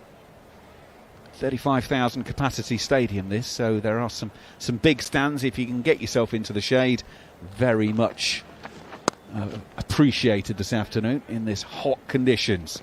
Shorter on this occasion by Dawson, and it's hit by Nissanka straight to the fielder at point, and it ends the 8th over. Just under 5 and over. Sri Lanka going, having won the toss and batted 39 without loss after 8. Here on talkSPORT 2 and the talkSPORT Cricket YouTube channel. Yeah, Liam Dawson going about his work as you'd expect, like you'd expect any quality spinner. Predominantly holding the stumps in play, changing his angle on the crease. But the last ball, his 12th ball that he's bowled today, was just outside off stump, and it was the first sign of just a hint of spin. Just held a little bit. It was back of a length, so generally you're driving it into the surface, so you get a bit more sort of torque on the ball, so it does just grip sometimes. It's that sort of short ball in club cricketers, when you bowl that long up as an off spin, it always spins. It ends up in the car park, but it always spins. You kind of bowl it fuller in a better area.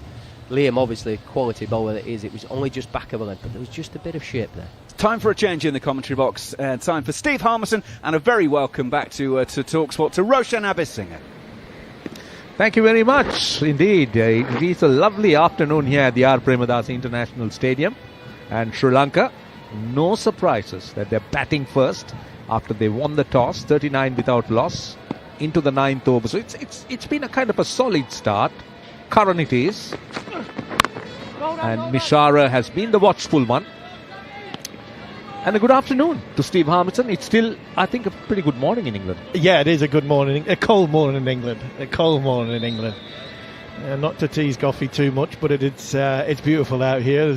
There's 3 or 4 clouds in the sky. Temperatures in its mid-30s. It is beautiful. I think it's been a good start for both sides. I think England have bowled some good lines and good lengths. Started with a new ball. So Sri Lanka.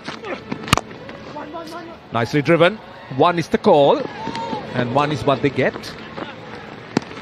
And since Sri Lanka have started very nicely, they've waited on a ball which has been a touch wide, not been many.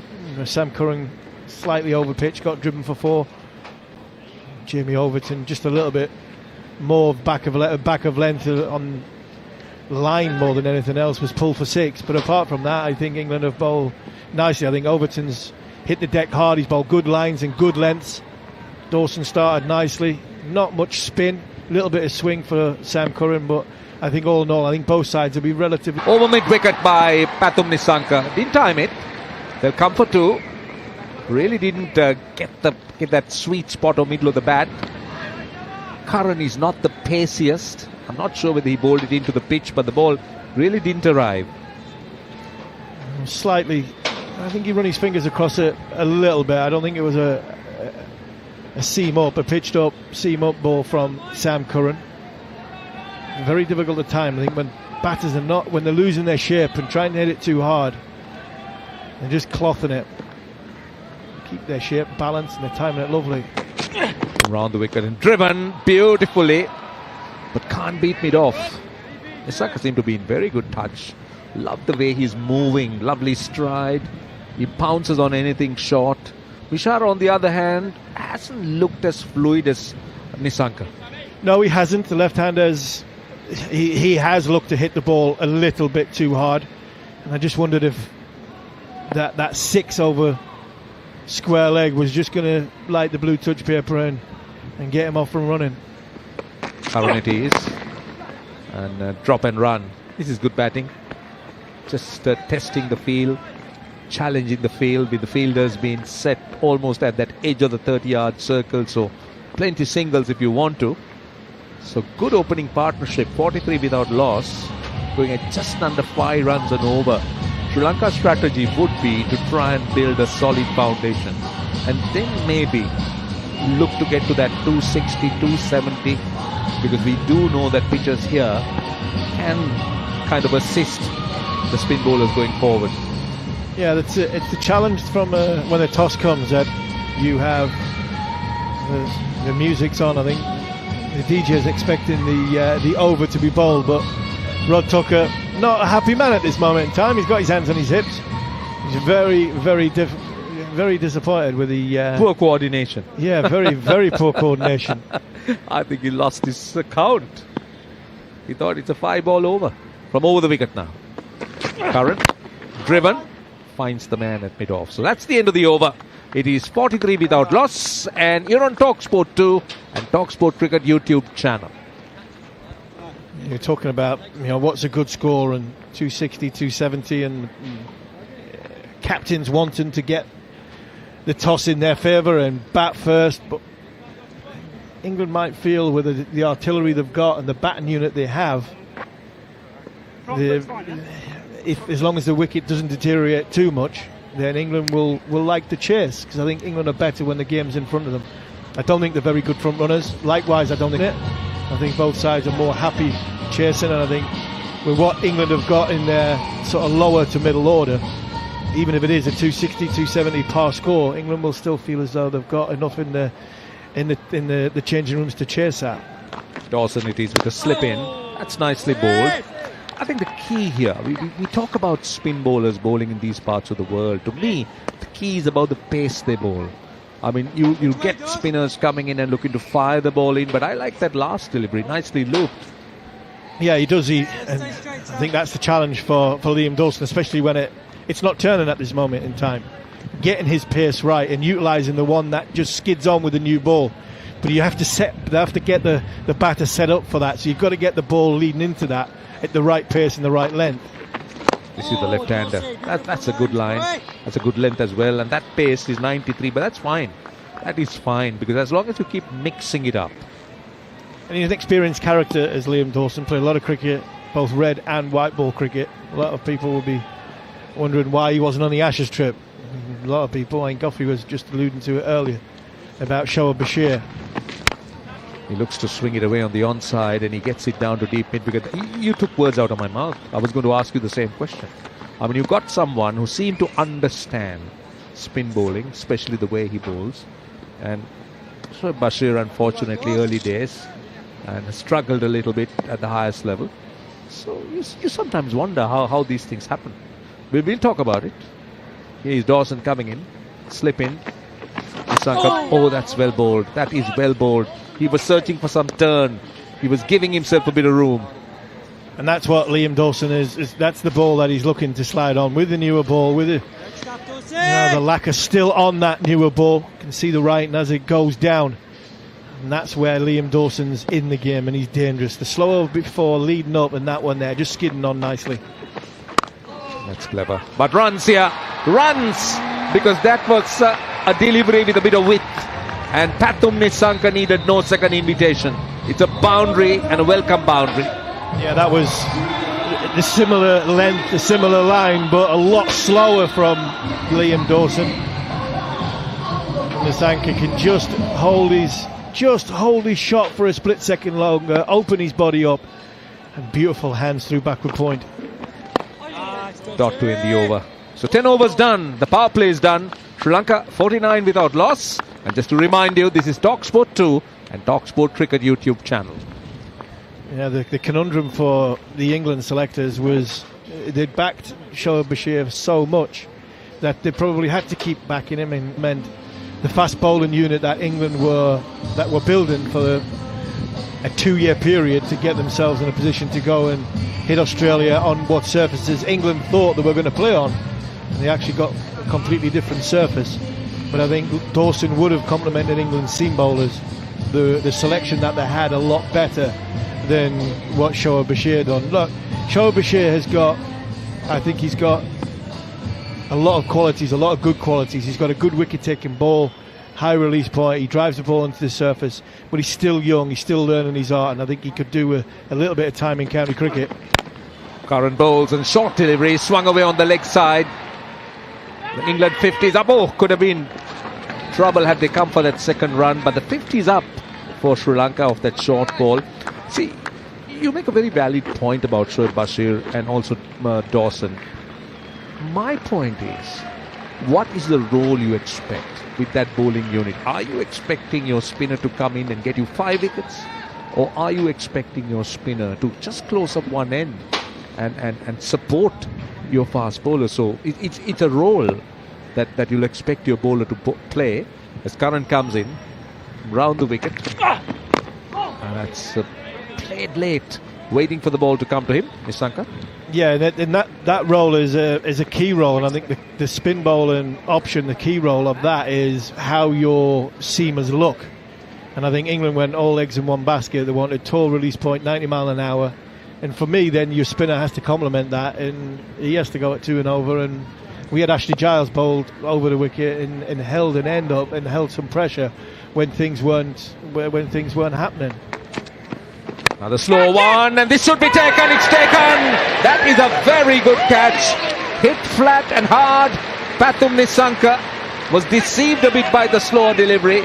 Went for the slog sweep, or the slog swing, as you might call it, and found the man at mid-on. And England have struck, and they've got the first wicket. Yeah, that was Sam Curran's slower ball. It's a moon ball from Sam Curran. 49 miles per hour up. The ball was above his eye line, and he's thinking, right, this is going over mid-wicket into the stand for 6. But unfortunately, he's only able to pick out Liam Dawson, and England have got their first wicket. And a deserved wicket, because I think England have bowled quite well in this power play. I really do. I think the seamers have hit the deck hard. Dawson's been effective. Sam Curran probably the least pick of the 3 bowlers so far, but he gets the breakthrough, as he often does, and makes something happen, does Sam Curran. It's a good wicket for England. Very good wicket, I'll tell you. Nissanka has been their go-to player. Sri Lanka, he's an all-format player. Very good with both the with the white ball and the red ball. Has been extremely consistent, but still a pretty decent start for Sri Lanka. They need to build on this. Kusal Mendis comes in, one player that has promised a lot. The numbers, average still in the mid-30s, has a best of 143, just 600s in 149 innings career. You'd expect a little bit more than that. Yeah, you would from your number 3. Your number 3 predominantly is your best player in the 50-over format of cricket, 3 and 4, and you say 100, like you say, Roshan, 149 innings. That's not a great return. Curran comes in, bowls a ball that's quicker around the off stump. That's about the pace Curran bowls, mid 120s to the high 120s. But brings in so much of control, doesn't he? Yeah, he does. And then just seeing the replay of the slower ball. It was a good catch from Liam Dawson, because I'm not sure he thought it was going to get there. It's just died on him right at the last minute. And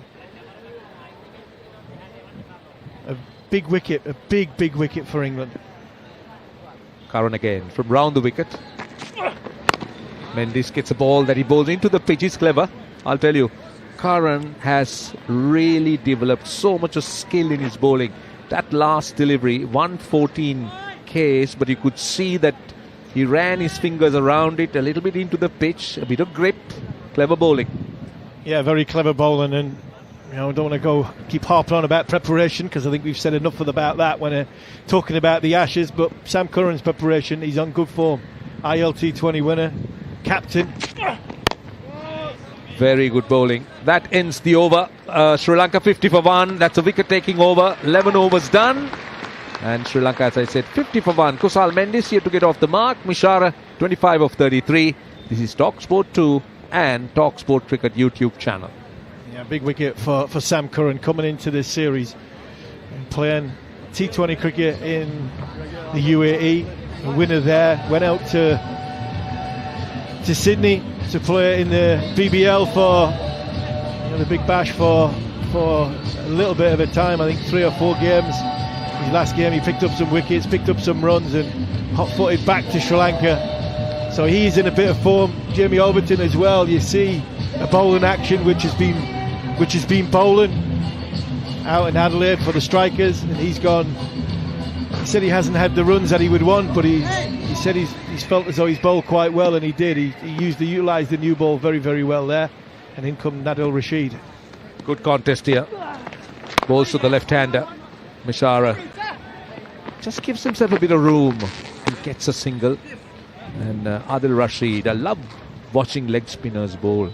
I mean, wrist spinners, wicket takers, wonderful record. 5 for 27 is best. That's what's on the screen here. Almost 1.5 wickets per game. That's a good strike rate. Decent average as well. Yeah, he's an absolute champion for England. He really has been, along with Mo and Ali, 2 very influential cricketers in England over the last sort of 10-15 years. Beautifully bowled from Rashid. You could see that dip. So much of revs on the ball. Mendes coming forward, and 78 Ks. So he's just bowling a little bit slow and within himself. Rashid again gets through his overs quickly, slip in. Again, beautifully flighted. You could see that bit of hint of turn from Rashid's leg spin. You can also see Kusal Mendes wanting to come out of his crease. You can see he's itching to come out. No off 5 balls. He's a shot player. He's a shot maker. Adil Rashid throwing the ball above the eye line. Comes in again, very close to the stumps, and bowls around the off stump. And Mendes again, as you said, restraining himself. He's got a deep extra cover and a long off, so he's got to pick that gap. But he's still not trusting himself to play that shot. 2 balls to go in the over. Rashid comes in. Bowls, and Mendes plays it back up the pitch. And still that pace is in the high 70s. Yeah, it's in the high 70s, and that's a leg spinner that's just a bit slower, above the eye line. Setting him up for what he does normally with a googly, a little bit quicker. Excellent over. Very, very good over as he finishes it with a dot. The last 2 overs have been good for England. 51 for 1 in 12 overs. This is talkSPORT 2 and talkSPORT Cricket YouTube channel. This is what we want to see. We talk about the master at work in Adil Rashid. He's been a brilliant performer. 235 one-day wickets for England, and somebody who's in the infancy of his career. A lot of people in England want to see Rian Ahmed get a run in the side. He's now going to come on to bowl, and because of the illness of Will Jacks, he's been brought into this team, and hopefully for Rian he gets a good run in the side, because not only just being around Adil Rashid is going to enhance his education in the white ball game, but playing with him, bowling alongside him, on the field talking to him, I think that could be so valuable while Adil Rashid's still playing.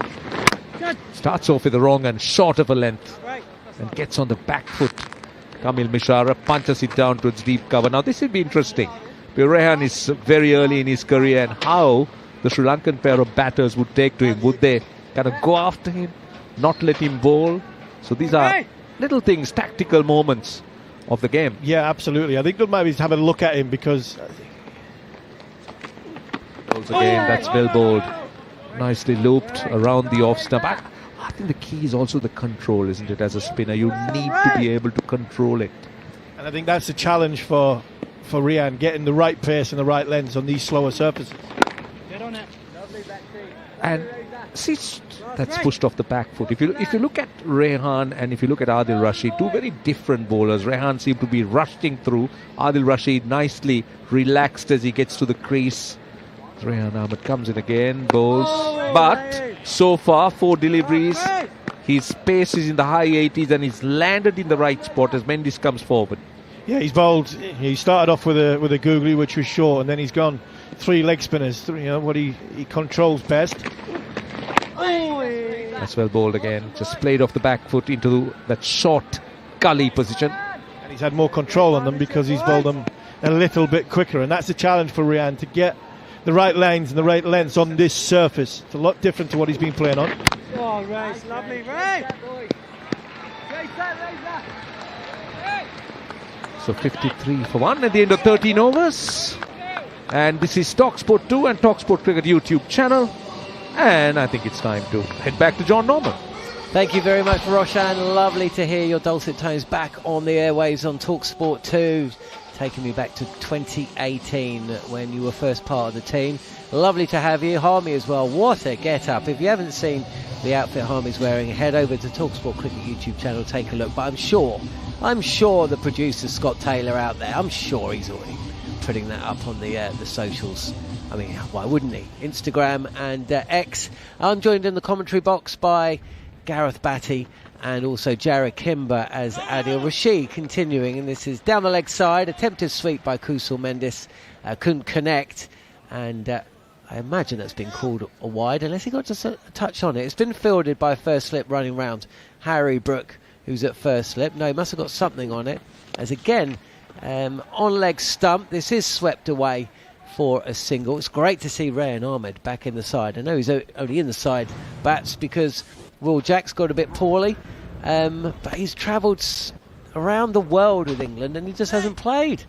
I don't know how much training he's done either, but essentially we want to see him. And if England are going to be successful on the subcontinent, players like that have got to be brought through. Forward is Mishara and pushed out to short mid-wicket.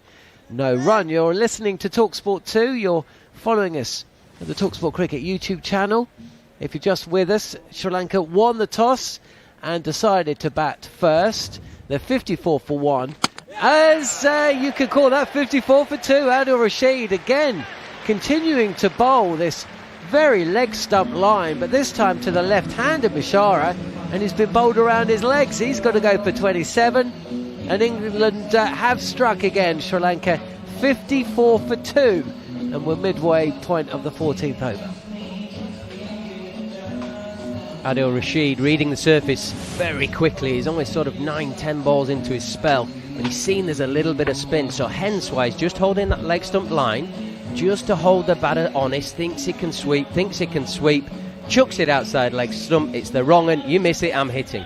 And that's exactly what happened there from Adil Rashid. It would have spun a good 6 inches, ended up hitting middle stump from pitching outside leg. How many times in all of our combined cricket watching lives have we seen a right arm leg spinner bowl a left-hander around his legs with a wrong one? It's not a normal thing. Part of it, Bats, was it was so full. It could go, because it spun 6 inches, but it's not like it ragged like a Shane Warne behind your legs ball. But it was so full. It probably wasn't the right ball to sweep or anything. He made a mistake there, but I can't think of too many times I've ever seen anyone bowl anyone around their legs with a wrong in. Yeah, I'm going to give Adil the credit, but I reckon he took a little bit of sting out of the ball. By that I mean, he just popped the balloon. It wasn't as quick. The trajectory was a bit more sort of loopy, shall we say, and it just sort of got him in a bad position. In the end, he started trying to hit it a long way in front of himself, and by that point, it's committed, misses the ball, and it's bowled in. Okay, Dhananjaya De Silva is back in the 50 over side for Sri Lanka. He's had a spell on the sidelines, and his first delivery is just defended out to mid-wicket. Yeah, you're absolutely right, Jared. I can't remember seeing this dismissal. And what's also interesting is he's essentially adopting the same tactic as a little bit of width this time. This is guided nicely to the left of Bethel at short cover for a run. But essentially he was trying the same tactic against both left-handers and right-handers, but essentially mixing up the googly with the legs, the leg break. I mean, Bats is right. He took the pace off it. It's very hard to sweep a ball when it goes that high, and I think that he obviously saw that he was going to go for the sweep, so he put it that little bit high, and he got the drop. And when you bowl it wrong, and you get more top spin on the ball, so it drops more. But he also moved like a computer game character just enough away to give himself a leg stump, whereas it probably Bats, for the same reason we were saying, you're not expecting, if you're a left-hander, to be bowled around your legs by a wrong one. So he's thinking, well, I'll just give myself a little bit more room. If I sweep this, I can beat the sweeper, maybe fine. And in the end, he's beaten leg stump. Rayan Ahmed this time. First ball of his second over. This is tossed up and draws Dhananjaya De Silva forward, defends back to the bowler. 55 for 2 here on talkSPORT 2. And I was making mention of Rayan Ahmed before that wicket. This one, just a touch of turn away from the right-handed Dhananjaya, but he comes forward and defends. Who did you learn from when you were coming through? Did you have it must have been an experienced pro at either of your counties, as you are, again, plenty of air this time, wider, and Dhananjaya just eases forward. It's almost like a half sweep. Just flicks the ball square of the wicket for a single. 56 for 2. I'm just thinking Rayan Ahmed bowling with Adil Rashid. You're going to learn a lot bowling in tandem with someone like that. Just wondering who you were looking up to, who taught you the tricks of the trade as you made your way through. You played alongside some top spinners at Surrey, that's for sure. This is carved away. Kusal Mendes has just given himself almost too much room. He's on the cut and then just realises he holds the position and just steers this past the fielder at backward point and away to the boundary for 4. Sri Lanka move to 60 for 2, and we're in the 15th over. Yeah, I think this is Rayan Ahmed's sort of his growth within his game. If he can just eradicate this, the ball that just breaks the shackles from a batting point of view. Again, aims for the same shot. He's going to get the same rewards. It's almost identical delivery, but this time Kusal Mendes didn't hit the ball quite as hard, didn't need to. Quite deft, guided the ball past the lone fielder station there inside the circle and away to the boundary for another 4. I'd say that Kusal Mendes is probably the best back foot player to spin in world cricket. He's about 4 foot high, so his ability to get back and deep means he can play the cut shot and the pull shot so much. And Rayan Ahmed generally bowls a little bit shorter than other spinners. This is on off stump, touch fuller, and it's crunched.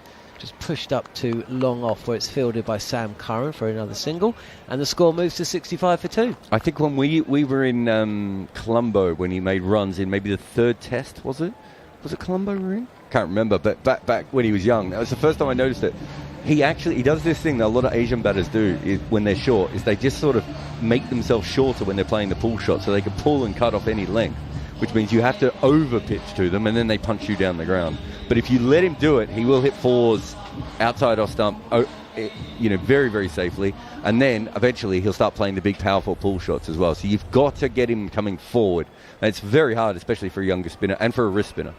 Yeah, I mean, he's just got good centre mass, hasn't he, which gives him ground force. Oh, that's an absolute beauty from Adil Rashid. Draws Kusal Mendes forward. He thinks he's just playing this defensively and he's basically defending the line of the spin, but then suddenly, that's extravagant turn away from the right-hander. He would have done well to have edged that. Oh, he's a little bit more watchful. This is a touch straighter and defended to straight mid-wicket, no run. Yeah, I mean, Adil Rashid got the wicket with the googly, the wrong one. But actually, when he's at his best, when his leg spinner's just got that bit of curve towards leg stump and then that cut off the surface that we saw there. Oh, this is very, very a flighted delivery, over-flighted really. It goes well outside the eye line. And is a single taken through to mid-wicket. 66 for 2. Adil Rashid has already struck 4 runs coming from his 2.3 overs. And it's Dhananjaya De Silva. Just gets ready. Ooh, quite slow to get the bat down on the line of off stump. No run. Yeah, he was waiting for the big spin there, wasn't he? But he plays it so late. Dhananjaya De Silva. You're right, by the way. 86 he scored at the SSC in Colombo. One of Colombo's, 17 test grounds. Dhananjaya De Silva has enough of defending on off stump, and he's just eased this really. Up and over the bowler and away for a boundary. Quite gracefully done. And Rashid walks back to his mark. 4 more runs added to the score then, Sri Lanka. Have lost 2 wickets, but they've moved into the 60s now. This was the leg spinner, but it was well played by the batter. Yeah, I think that's just showing that Adil Rashid's feeling pretty good today. It's just a little bit, just getting a fraction too carried away. This is on leg stump, and Dhananjaya De Silva just almost follows the spin, almost clears his left leg and clips it away for a single. Good little battle that, and a decent over. 6 runs coming from it, and Sri Lanka move on to 71 for 2. So yeah, who are the bowlers that you bowled alongside and learnt from, really? I suppose the initial thing that I did as a young man when I finished playing sort of age group cricket, I left Yorkshire much to the disgruntlement of, what would there be, 9 million people live in Yorkshire, whatever. It's just unheard of to do that, to come to Surrey to learn off Sackley, Mushtaq and Ian Salisbury. Good lad. And play on surfaces where spin came into it. At the time, Yorkshire had this wonderful pace attack and a battery of lads waiting, several of them to play for England. It was an easy thing for me to do, and then I was fortunate to go from there to Worcester to play. I learnt up Tom Moody, who wasn't even a spinner, but the way he spoke about spin and got other people in to talk to. I mean, over the years, it's just so many people you play with. You're always learning. It doesn't matter what you do, and particularly as a spinner. Liam Dawson has been brought back into the attack. He replaces Rayan Ahmed, so we're going to see a bit of slow left arm. He's already bowled 3 overs that have gone for 11, and this first delivery is clipped away for a single. Tom Moody's a guy that you've got a lot of, I know, speaking to you, a lot of respect as a coach. Yeah, I think the way he talks to players with experiences that he's had as a player, as a coach, as a director of cricket, his experiences around the game and as a human being, he's able to hit pretty much every mark, every tone for each player to get the best out of them. 72 for 2, and Dawson continuing. He's bowling round the wicket to the right-handed Kusal Mendis. Sri Lanka rocked a touch, 2 quick wickets, and this is defended to the leg side. Jared, you were about to say something, were you, before I jumped in? This is Dawson continuing. This is punched and fielded by Bethel, close to the bat at extra cover, no run. Yeah, it's quite an important innings for Dhananjaya De Silva coming back into the side. Obviously, a very important person in the Test team. He really should be a limited overs cricketer. He's got every skill required to be one. Dawson again, and this is clipped fine. There's a chase for Brook at first slip, and I think the ball's going to win. Chase for Overton as well, the two combining, and wide called as well. So no runs from the bat. The ball will have to be bowled again, and Sri Lanka move on to 77 for 2.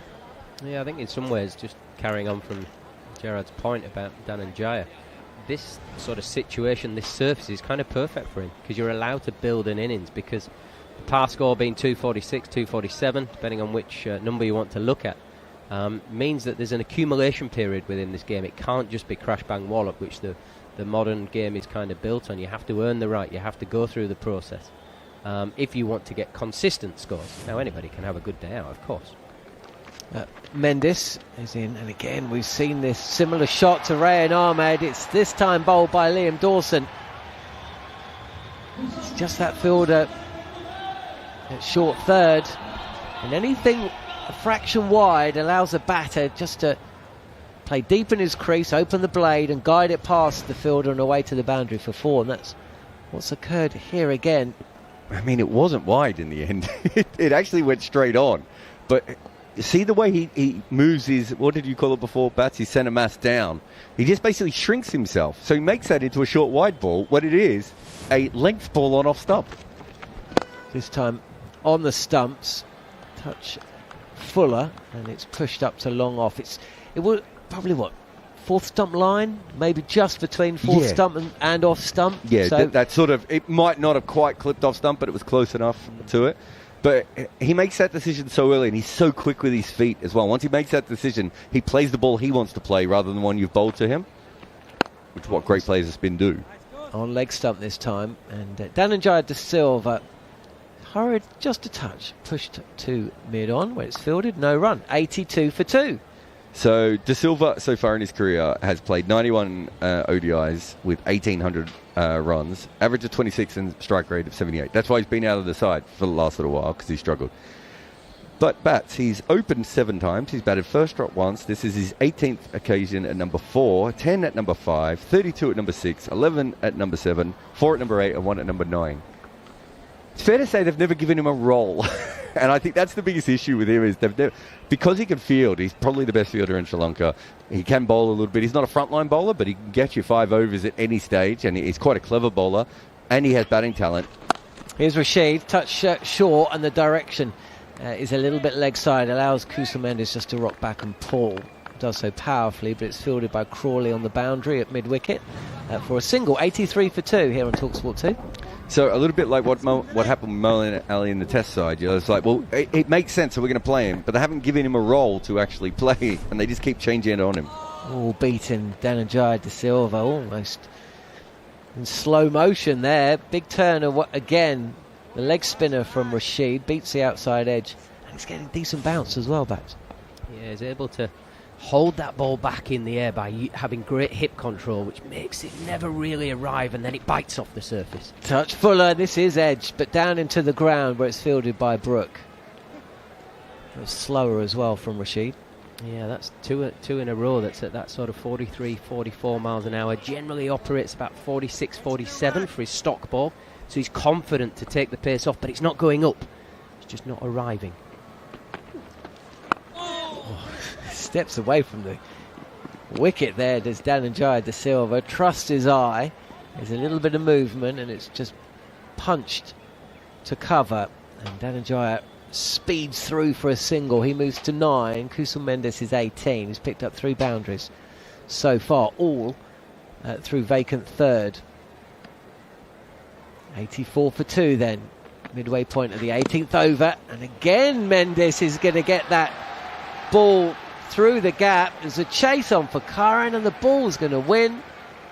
This is fantastic. A little bit of chess going on at the moment, and Mendes moves into the 20s. He's got a bit of a smile on. Sri Lanka 88 for 2. Yeah, it's the front of the handball which generally travels that bit quicker. It marries up with how he's constructed his over so far, where he's had a bit more drop, a bit more loop, the ball not quite arriving. This one really travels at the batter, but if it's not straight like we see there, Kusal Mendes, even he could do it off the stumps. This time it's about 5th off stump, and he just runs it down to that 3rd man area. This time gracefully done by Kusal Mendes, takes a comfortable single out to the fielder on the cover boundary, well, probably about 15 yards in, and Sri Lanka move along, 89 for 2. I think the most interesting thing from that cut shot, Bats, is that ball was 2/3 of the way up the stumps. That's a Brian Lara-like cut shot, right, where it doesn't really matter what the length is. He's decided he's going to play the shot, and that's what makes him so hard to bowl to. They've gone with one person behind point on the offside the whole time with the slip. They're probably going to have to make a decision with him whether they want to keep attacking or just try and keep him on strike a little bit more. Right, that's me done for the day. I've got to go see my psychiatrist again. Oh, Thanks sorry. very much for bringing Brian into it. He's very good. He was very good at cutting, Brian Lara, wasn't he? I don't know if you I know, ever he did it 400 times. Death by 1,000 cuts or 400 cuts. Kusal Mendes runs from back foot against spin and all cricket. 2,330 runs at 72. Yeah, ridiculous. And as I said, usually you would have 2 behind point to him. Here is Dawson continuing. This is pushed away by Kusal Mendes, who's looked very assured in his short stay at the crease so far. 90 for 2. So you obviously spent a lot of time with my boys when they were younger, but it's before they knew a lot about cricket. Now the middle one knows a lot about cricket. He's desperate to talk to you about Brian Lara. Punched and caught, dropped. Has Bethel put that down, or was it bounce ball? We'll have to have a look. I thought it just bounced before him. I tell you what, you've got amazing eyesight if you saw that. It was the way it went up off him. Although now we're seeing a replay of a random ball. But yeah, we're watching a replay of the Sam Curran dismissal, the moon ball. We'll have to wait again. This is driven back to Liam Dawson. Maybe just stopped in the track, possibly a slower delivery. Either way, Dhananjaya De Silva was on the ball too soon. And now we're going to see a replay of the dismissal of Mishara. Plenty of flight there from Liam Dawson in and around off stump, and it's pushed up to mid-on. No run. Decent over this, just one run coming from it. 90 for 2. We're in the 19th over. And Dhananjaya would have had his heart in his mouth as that ball looped up towards Jacob Bethel. As again, Dhananjaya, who's just looking a touch anxious at the crease, pushes this out to cover. No run. England is zipping through the overs. Might actually finish early for once. Last ball of the over, and Dhananjaya is squared up a touch, just a touch. Deals with it comfortably enough. 90 for 2 at the end of the 19th, and we still haven't seen a replay of that potential drop by Jacob Bethel. Reaction from the fielders, and Jared's keen eyes suggest it did drop short, but a little moment of that anxiety. Definitely close, wasn't it? We've got drinks here as well, do we, at the moment? Yeah, so Bats, during the summer, we were hanging out with Harmy, and my son was there, and one of the first things he asked was the ball to second slip, about how Harmy started the Ashes. And then I said, you can't just start with these things, you need to talk to these guys. And he's like, yeah, but I need to know about all the big things. I need to know about Gareth batting bowling to Brian Lara. And I was like, I just don't think you start the conversation there, maybe you slip it in when you've known him for a little while. Tell him to ask away. No dramas. No dramas. I remember looking at Brian Lara making the 100 against South Africa in the 96 World Cup. So they dropped Alan Donald, which has to be one of the most interesting selection decisions of all time, and they brought in Paul Adams. And Paul Adams is obviously spinning the ball away from Lara, but he's pitching it on off stump, and he's bowling almost half volleys, and Brian Lara is still cutting it. And it's that ability to move all the way back, give yourself room, and then just squat down and play that shot. How hard is it when you're a spinner, when someone is that quick and also can sort of change their shape at the crease? Because your best ball is no longer your best ball. Yeah, I think the best players are able to change your length by their ability to move up and down the wicket. So within the width of the stumps, they're able to move right at you, so to take the ball fuller than you're trying to get it. But they're able to go right back to change a length that they can either get under it or manipulate a position, which makes it very difficult. The best spinners generally hold length, and your line will change depending on the surface that you're bowling on. But their command of that length is it doesn't go anywhere, and they change it because they want to, not because of anything else. So generally the guys with a smaller centre mass, so the shorter guys, or the very tall guys who've got longer levers, generally they're more a sort of hit you over the top stroke lap slog, so they hit your best ball top of the bounce and just hit it up and out. The shorter guys are generally the harder because there's no significant change, because they've got all the energy loaded in their legs because they're little and there's a bit of a squat going on. They're able to go up and down very quick, so it's almost like a fencer going in and out of position to strike or to retreat. So I think those guys are harder because they give you no cues. The big guys give you a pretty good cue that I'm coming at you and this is me or you. The shorter guys are a bit smarter about it. I don't know if you've seen any of the New Zealand-India series going on at the moment, but Kuldeep Yadav's been bowling to Daryl Mitchell. And he can't bowl to Daryl Mitchell because his best ball is pitching on off stump on about a 4.5 metre length, spinning back into the stumps. And that's basically Daryl Mitchell's arc. And so Daryl Mitchell just flicks straight through it with the line every time. All he needs is a high front elbow. And you could see Kuldeep Yadav going, well, what do I bowl to him? Do I bowl wider? Do I bowl wrong uns? Do I bowl shorter? I think the problem with the player that you picked, Kuldeep Yadav, he's picked in the team to take wickets. So his way of finding a solution is to get the bloke out. If somebody's got your badge, you just have to find a way of them not being able to do what they want. And you've almost got to play on their ego. You're not going to hit it for 4 or 6. Now I'm back in the game. because you're reversing it, and I don't think that's spoken about a lot because it's seen as negative. Is it? Heck, you're not getting it into the stand, so you might get another over. Okay, we're back, and it's Adil Rashid continuing, pushed out to cover for a single. Sri Lanka 91 for 2, start of the 20th over. Kusal Mendis is 25, and Dhananjaya De Silva is 9 knots out. Rashid with one of the 2 wickets to fall. Sri Lanka 50 without loss, becoming 54 for 2 in short time. Both openers gone. And this is on the pads of Dhananjaya De Silva, who will take a single. And he moves into double figures on his return to the Sri Lankan 50-over side. His first 50-over game in over 2 years. Hasn't played since 2023 in the ODI World Cup in India. But it's Kusal Mendis facing with Harry Brook a touch wider at first slip. Maybe trying to cut this... maybe that's what they're trying to do. Just trying to prevent Kusal Mendis from just opening the face and guiding the ball down to third. So we'll see if it works. Rashid has bowled really well, as he normally does, as this is on the pads and swept, and there's a chase of Rayan Ahmed, but it's hit powerfully, and possibly Rayan Ahmed is a touch slow to get going at long leg, possibly thinking the fielder at deep forward of deep square was going to cut the ball off. Either way, the ball's won, and Sri Lanka move on to 96 for 2. Yeah, I think in Rayan Ahmed's defence, I think he's expected to spin back towards him. You know, that old club cricket, watch the spin, watch the spin. Anyway, Kusal Mendis, this is a bit of a masterclass in how to play the ball spinning away from you. Anything that's been at off stump and outside is cut. So he's making him ball straighter, and then he's able to use that centre mass to hold that beautiful position to get down squat and then sweep it hard, square.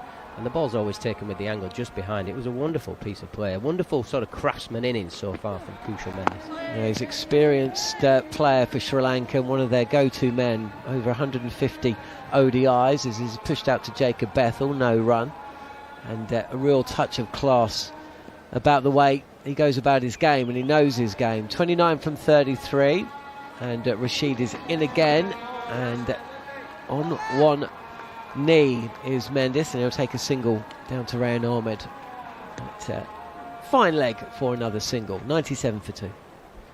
Yeah, and I think also with a player like Kusal Mendis or a player like Daryl Mitchell we were talking about before, these are guys who have lots of different options to spin as well. So if you get to a point where, okay, we're going to stop you playing the cut shot, and so they do that for a couple of balls, and Kusal Mendis is like, great, well, you're now going to bowl fuller and straighter, so I know I can bring the sweep into option, and then later he'll use his feet if he has to as well. Yeah, I think this is the thing that isn't spoken about in modern day cricket. Everybody can whack one out of the ground, but generally they have one area that they can hit. Yeah. So you stick your fielder back there, and then you have a ball which stops them doing it. What's your plan B? Why have you moved that fielder to open up another area? Why are you manipulating the bowler's field? Dawson continuing. It's Kusal Mendis defending back to the bowler. He's been playing 50-over cricket for a decade now, as Kusal Mendis, and the vast majority of his innings, certainly the last 3 or 4 years, have been at 3. It's where he's scored the majority of his runs, as Dawson is in. And again, decent step forward from Mendis. Slip has been taken out, and it's pushed back to the bowler. No run. You can just see now the slowness of the surface. Dawson's predominantly operating within the stumps. Little flex of the knees by Mendis, who again doesn't try to rotate the strike, doesn't go for the big shot, plenty of time, and just opens the face of bat just a touch and pushes it to another number 3 in Test cricket, Jacob Bethel, who fields, and Dawson's got the ball in his hand, and again continuing to bowl round the wicket to Mendis, who tries to push this up to long off, but Dawson fields. And it's 4 dot balls at the start of Dawson's 6th over. Sri Lanka in the 21st over of 50, 97 for 2 here on talkSPORT 2 and the talkSPORT Cricket YouTube channel. As this is again pushed out to Jacob Bethel, who's close to the bat in the covers. No run. 1 ball left of the over. Can Liam Dawson see the over out? He's in now, and again on off stump, defended by Kusal Mendis, who remains 30 not out, and the score remains 97 for 2. a maiden. Who'd have thought it? The world that we live in now, white ball cricket, a maiden. Wonderful. Constructed over there from Dawson, but as I was talking halfway through, it's the speed of the surface. So the ball generating pace out of it, there isn't too much of it. It's quite a slow surface. So if you hold the stumps in play as a left arm spinner taking the ball away from a right hander, there's significant risk to get off strike. You're either playing across the ball of a good length with a sweep, or you're looking to play across the ball into that onside because he's got a mid-off which is set on the fence. He's got a straight extra cover, which if he holds length, you've got to do well to push it past him, and he's got the 2 backward points now. Here's Rashid, and he's bowling to Dhananjaya De Silva, who defends. It's been beaten a couple of occasions with big spinning leg breaks past the outside edge, but covers the line of the spin and defends. 71 kilometres an hour, genuine 1930s speeds.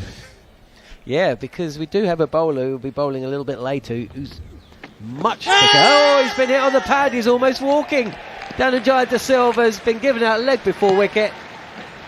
He's basically played all around a full delivery, which has pinned him on the boot. And he almost started walking before the umpire's finger had gone up, before even Adil Rashid's appeal had finished. Yeah, he gave himself out there. I don't think there's any doubt on that. He might have also fallen over because he tried to play like a standing sweep in the end. So he might have just lost his balance. It was over-pitched, just a leg spinner. And yeah, he was trying to do a standing sweep, but he lost his balance, took half a step and made it look like he was walking, whether he was or not. He knew he was out, bats. I think that's pretty clear. Yeah, it was that sort of dab to 45. He was trying to get Adil Rashid off his length. And yeah, I mean, that might be a conversation with the coach to work on your body language, pal, because you didn't really do anything to err the umpire into giving you not out there. You pretty much told him you were out. I think some of it was he was falling over, but then the coach would also say, well, why were you falling over playing a sweep? Why did you not get... Who plays a standing sweep? They played 2 ridiculous shots to get out here. Both the sweep shots we've seen there. But you're right, he looked as guilty as anyone ever has. To be fair to him, I don't think there was anything saving him. No, absolutely not. And I think the one thing I want to sort of mention, the spinners union part, Liam Dawson there, bowling a maiden. He doesn't get the wicket, but it creates some pressure for our man, who's the go-to wicket taker, Rashid, to not have to do anything extravagant to take his wicket. And it is bowling in partnerships. It is doing some of the hard yards that possibly goes unnoticed at times for Adil, who is our striker and our best spinner, well, arguably ever in white ball cricket, to go and take the wickets. Yeah, I don't want to bring up the A word, but it was very noticeable in the Ashes that there wasn't pressure from the other end for anyone, right? And you're 100%. There's no doubt there. You know, you look at the way that Mendes was batting. He was trying to get off strike, and Dawson just wasn't allowing it. So the captain's at the crease, Asalanka, who was sacked from this job about 2 months ago and is now back. And he defends his first delivery as Rashid, who's picked up 2 wickets to fall. It's such a bad shot. I don't understand, if you're playing that shot, Bats, why you don't get down on your knee. Why weren't you doing that with your head up high? Or he's been struck on the pad, but possibly doing too much. Asalanka defends, but beaten past the inside edge. I mean, Dhananjaya De Silva is back in the side, according to his captain, who's just replaced him at the crease, to regain some rhythm and confidence ahead of the T20s. Well, it didn't look like he had any rhythm, and I'm not sure he's going to have much confidence after that. Asalanka readies himself, left-hander with the leg slip in place. He's been hit on the pad on the sweep. And Rashid looks interested, as does Harry Brook. But there'll just be a couple of question marks where it pitched and hit, and whether it was doing too much. But Harry Brook's signalled he wants to go upstairs. Yeah, they didn't look very keen, did they? They were all standing around each other, and I thought they were about to go, nah, it's not worth it. And then suddenly Brook turned around and just did it. There's not a lot of energy within the England camp that this is out. It had to have hit him outside off stump, Bats. Yeah, the naked eye, real time, you're saying, no, he's got outside the line, it's outside off stump. But there's a different way to use DRS, and it's him on the glove as well, so it's not out in any way, shape or form, as we see the replay. It might have hit him on the wrist. It's the wrist isn't the glove. I mean, just above the wristband, I meant. But yeah, it doesn't. It's looking less likely now than we thought it was a minute ago. I was about to go down the route of second-guessing sort of modern technology, etc., on a way of how you review, but it has hit the glove. When you punch it like that, you can't be LBW. It was closer to off stump than we thought.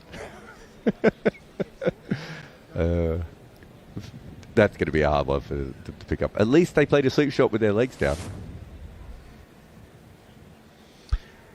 Just waiting for ultra edge. Do we need ultra edge here? Being that we can see the ball rebounding off the wrist. Macca suggests. Keep rolling it through, all the way through, please. What? I don't really understand what the ultra edge is telling us here. Well, it's clearly not hit the bat. Just freeze it there. Just one frame forward. Why do we need to walk one frame forward? We can see what's happened. It's hit his glove. Yeah, it's clear. It's wonderful for the sponsors, though, isn't it? A freeze on all those badges. Ready to go back on. They must be making a fortune. Yeah. Not from radio advertising, they're not. Shout out to Green Nichols then. Stick with your original not out decisions. Are we allowed to do that? Right, so it's not out. And the score remains 97 for 3.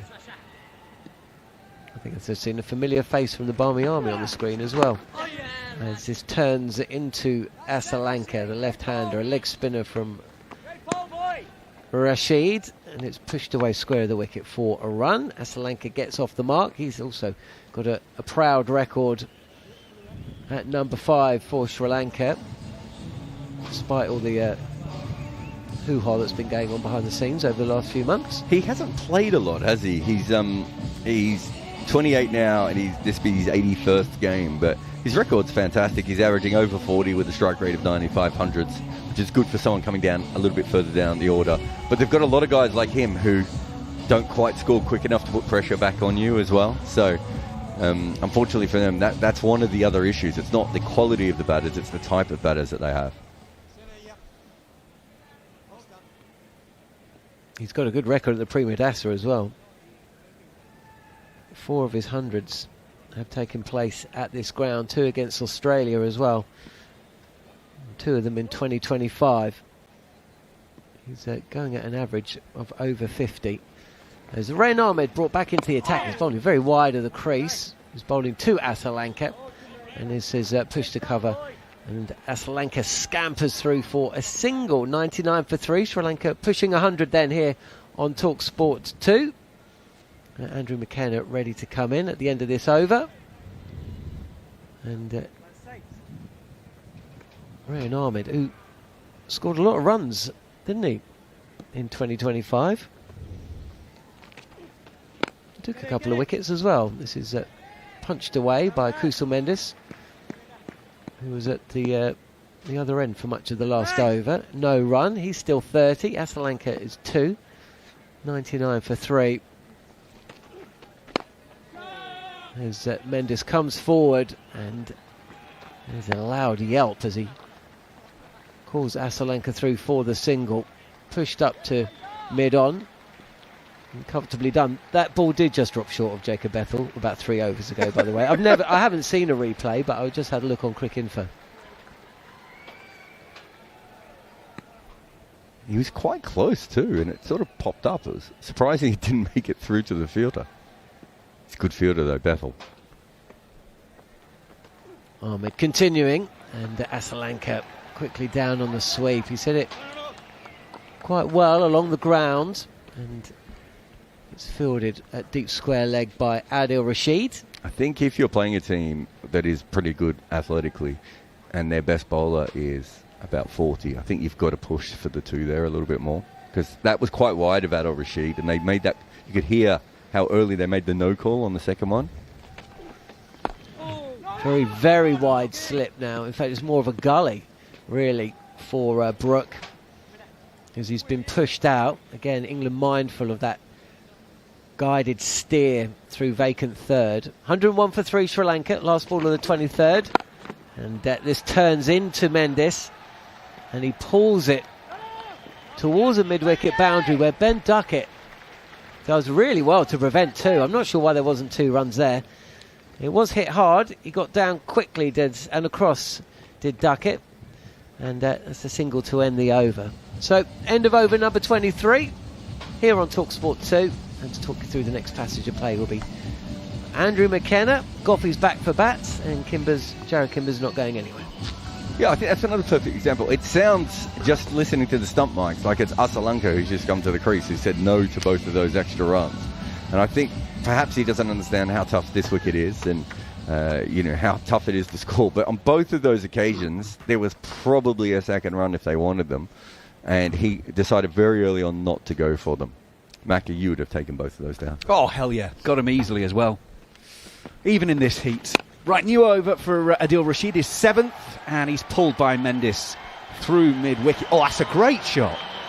Just sort of rocked onto the back foot, pulled it away, and it looked like it was going to be a couple out to the deep fielder, but he's found the gap perfectly, and it goes away for the boundary. 11th 4 of the innings, 106 for 3, first ball of the 24th here on talkSPORT 2 in the talkSPORT Cricket YouTube channel. Welcome back, Goffey, as well. Yeah, good time to be back. Congratulations. Adil Rashid is now past me as ODI wickets. He's now the second highest wicket taker for England behind Jimmy Anderson. In comes the bowler, and it's pushed out on the offside. Rashid 2 for 28. There aren't many commentators who come with their own stats, Macca, about themselves, I mean. Oh, yeah. I think I'm right. You'll be able to check. That's where you sat there. That's where I looked at you. In goes Rashid outside of off stump to Mendes. This is a lovely cover drive again. Deep fielder stationed out there, though, means it is only 107 for 3. He's such a good operator, though. Adil Rashid picks wickets up all the time. Fantastic bowler. And just got better with age. He really, really has. I remember when he first started, mainly a batter who could bowl a little bit of part-time leg spin. And he turned himself into an absolute beaut. I remember they used to say he was a roller. He spins it a long way for someone who rolls the ball out of his fingers. Rashid to the left-handed Asalanka, turn to Bethel at short mid-wicket, and they sneak a single. They'll get through for that one, 108 for 3. Yeah, you used to bowl a lot of googlies, but he's batting back in the when he was a young lad, 18, 19 years old. He was fantastic, man. Really was a proper batter.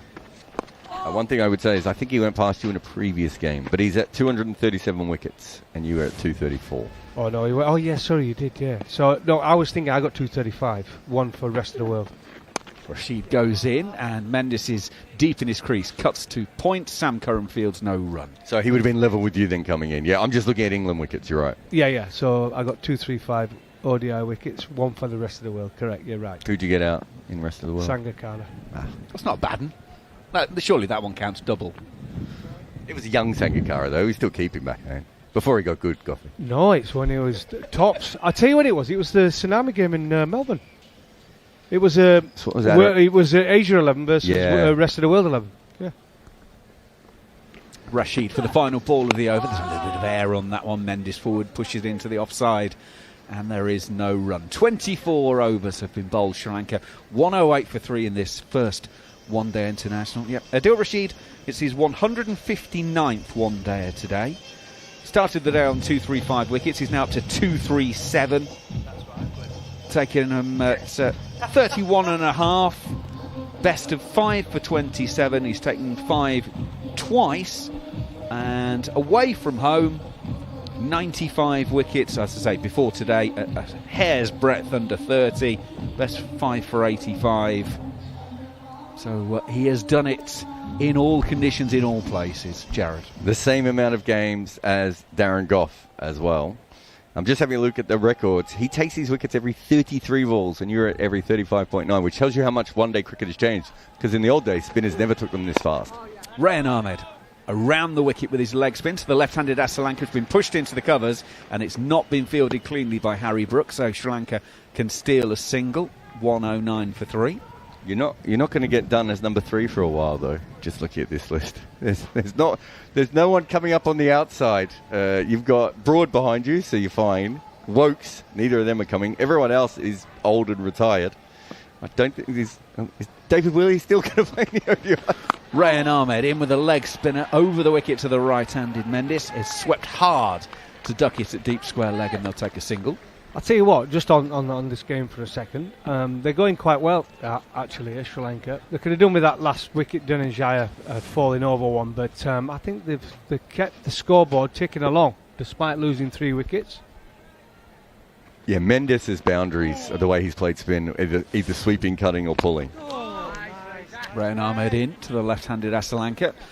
Drive with no timing to Dawson and mid-off, no run. It's probably kept them in this part of the game, Goffey, especially because Dhananjaya didn't really get going. And now with Asalanka coming in, the two of them can certainly move. Asalanka backs away to the leg side, tries to carve it back with a point. The throw back in from Overton to Rayan Ahmed leaps off the surface, almost takes Rayan's head off. 1-11 for 3. I think, again, Asalanka said no then, and this time Mendes just called him through, and there was an apology from Asalanka afterwards. They're running in two different games at the moment. Well, I mean, these are two of the most experienced players in the squad.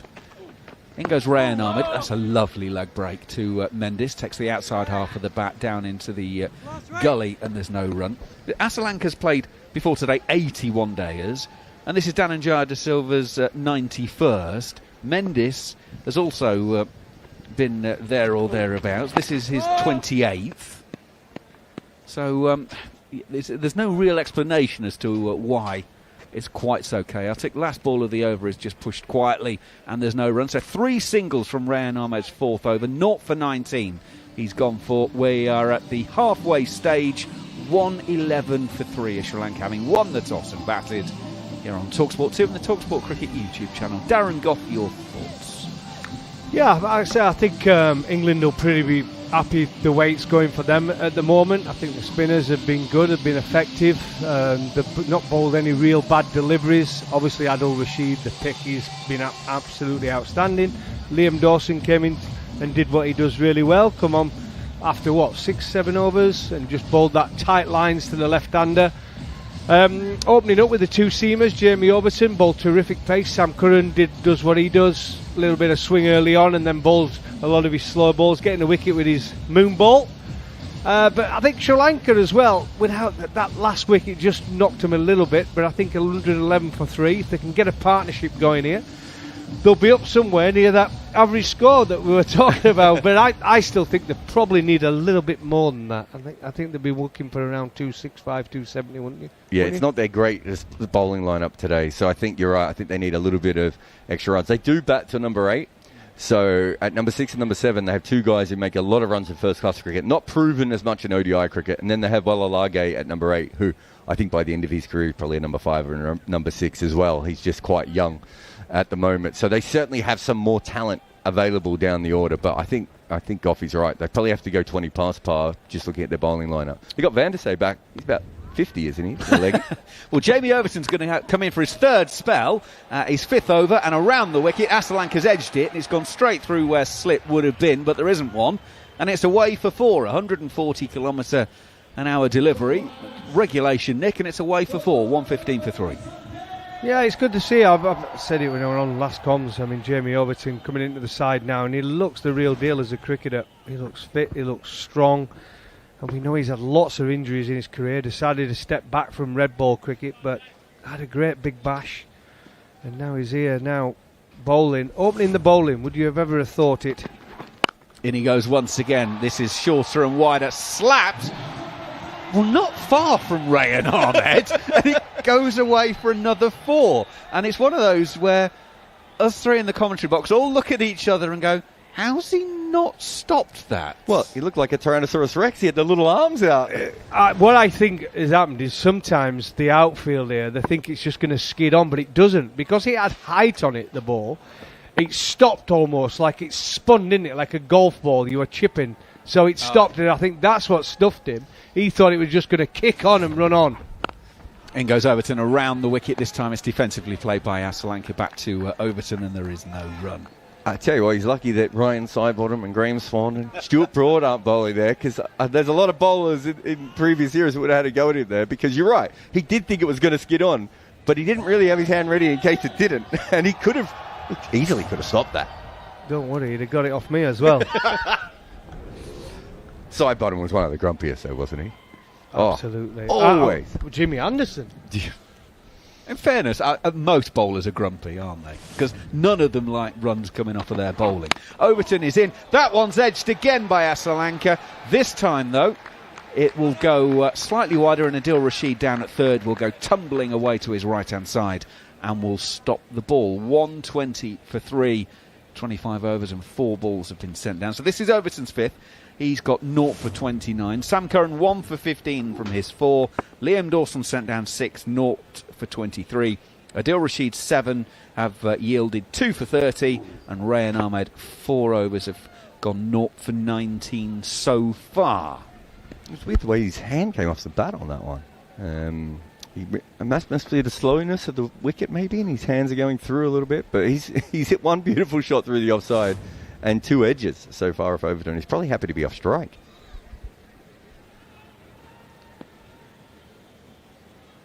Mendes waits, right-handed, gets hit on the pad. Wombats nipping back by Overton, surely doing too much.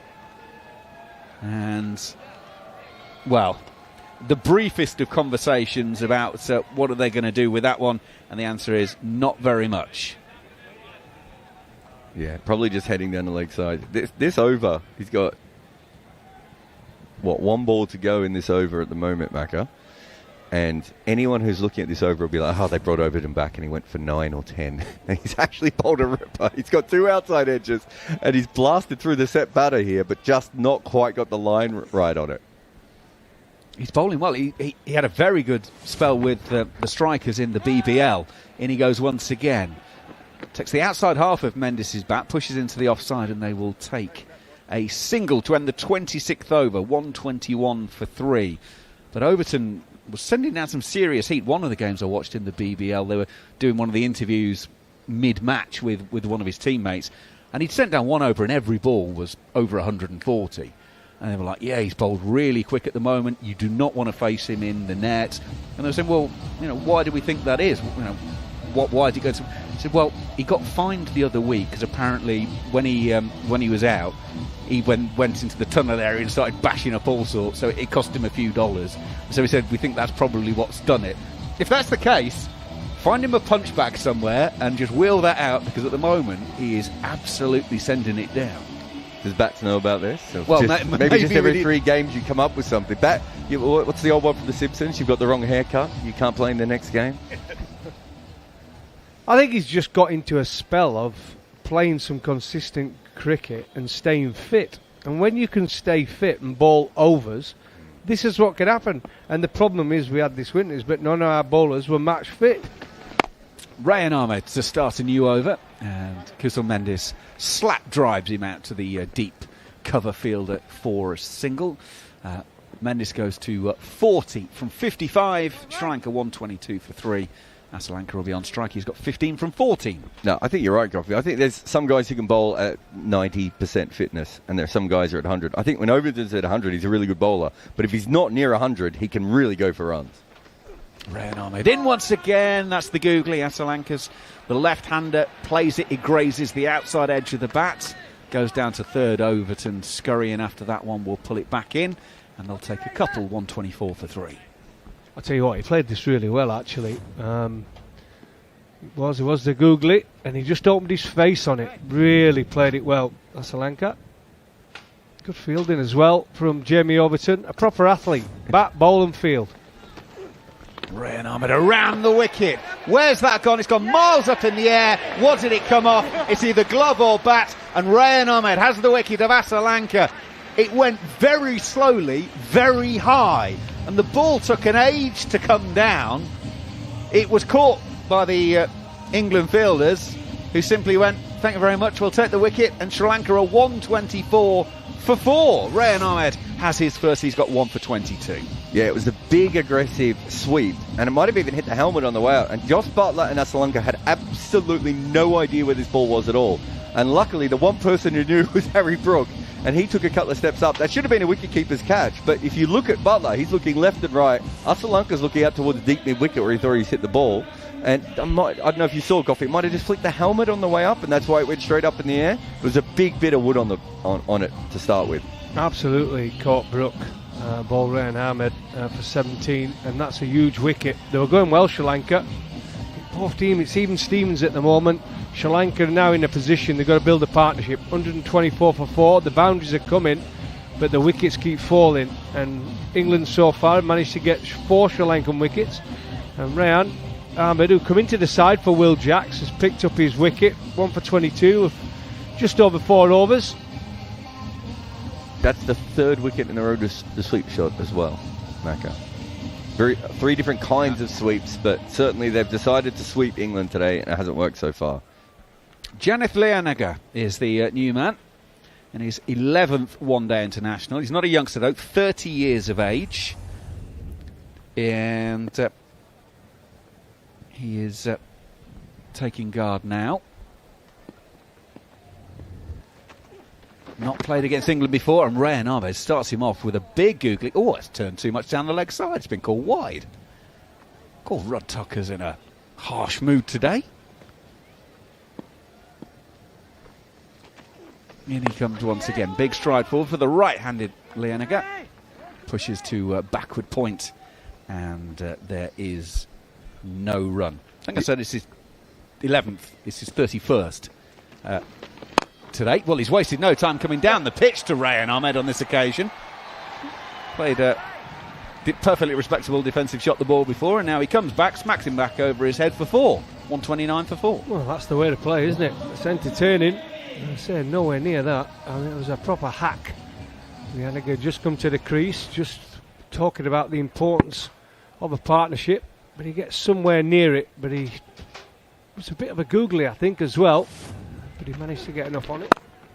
On the back foot this occasion to one that's slightly shorter, pushed out to the cover region, and there's no run to end the 27th over, 129 for 4.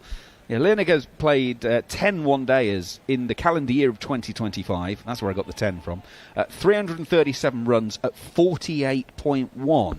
His highest score was 78, but he got 3 50s and 3 not-outs in that, so that was why he pulled up some decent numbers. He's a very good player. The issue is he's very similar to someone like Sri Lanka, and he's another guy who can average 40 in one-day cricket, but doing it at a strike rate of, 85, 90? Like, he's not putting any pressure back on. He's a very good player of spin, though. He averages 60 against the spinning ball in ODI so far, but at a strike rate of 79, Coffee. So maybe someone said to him, mate, can you just go out and whack it? Because that is not the sort of shot he would normally play against spin. Yeah, his career strike rate in ODIs is 85.9. In home ODIs, 20 of his 30 games have been played at home, 78, which is remarkable. It can be difficult. People think Sri Lanka is just going to be flat. It can be very, very difficult to get. New over starts, and Mendes is ducking underneath this one from Overton, no run. It can be very difficult, especially under the lights there, batting second, day-night games, the amount of spin as the game goes on as well. So it can be a difficult place to bat in the middle order, especially when you're chasing. Yeah, we're just seeing the replay of Sri Lanka. So he's gone for the big slog sweep, and he's top-edged that into the helmet. It's gone straight up in the air, and luckily for Joss Butler, Harry Brook was awake. Overton, right arm over to Mendes, and he will turn it on the onside to square leg-ish, and will take a single. 130 for 4. If they didn't have a slip in, that's not out, Coffee, because I don't think Butler picked that up at all. It would have landed next to him too. Yeah, Butler had no idea. That's the problem. Sometimes when you keep the helmet on, once you lose it, you're not getting it back either. You can see, look, he's looking, but he's no idea with the helmet. Harry Brook, just a cap on, sunglasses. He says, thanks very much. It's an easy one for him. Butler was actually going to start off to run past the batter, wasn't he? He thought it had gone forward. Yeah, I was going to say, he was thinking it was ahead, wasn't he? As Goffey said, it went above his head so he couldn't see it with the helmet. Another in-swinging delivery from Overton at over 140 kilometres an hour. Leanaga turns it on the onside, and there is no run. 27.5 overs sent down, so we are a good chunk past the halfway stage.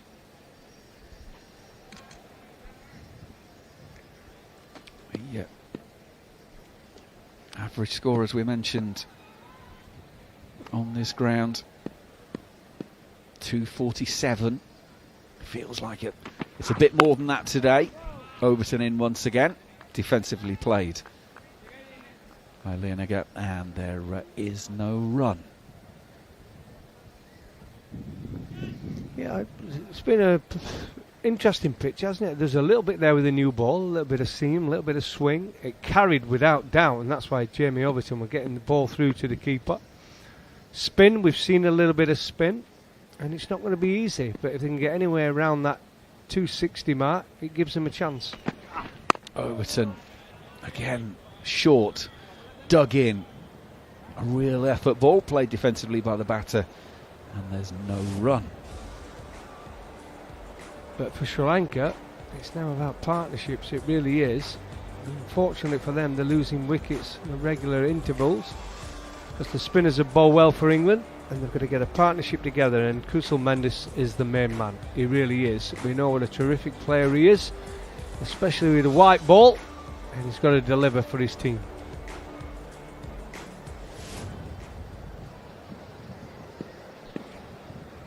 Kusal Mendis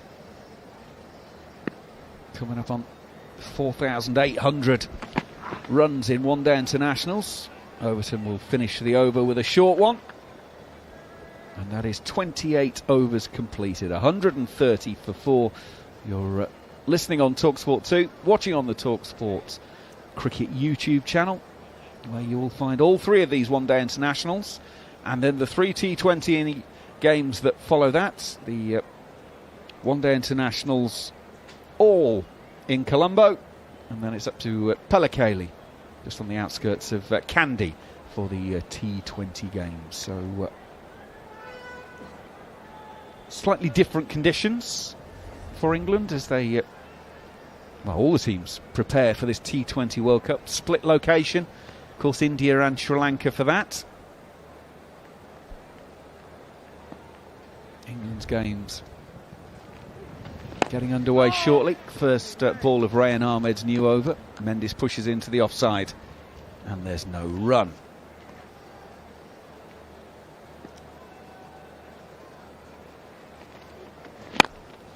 Rayan in once again. Mendis using his feet to get to the pitch of this one.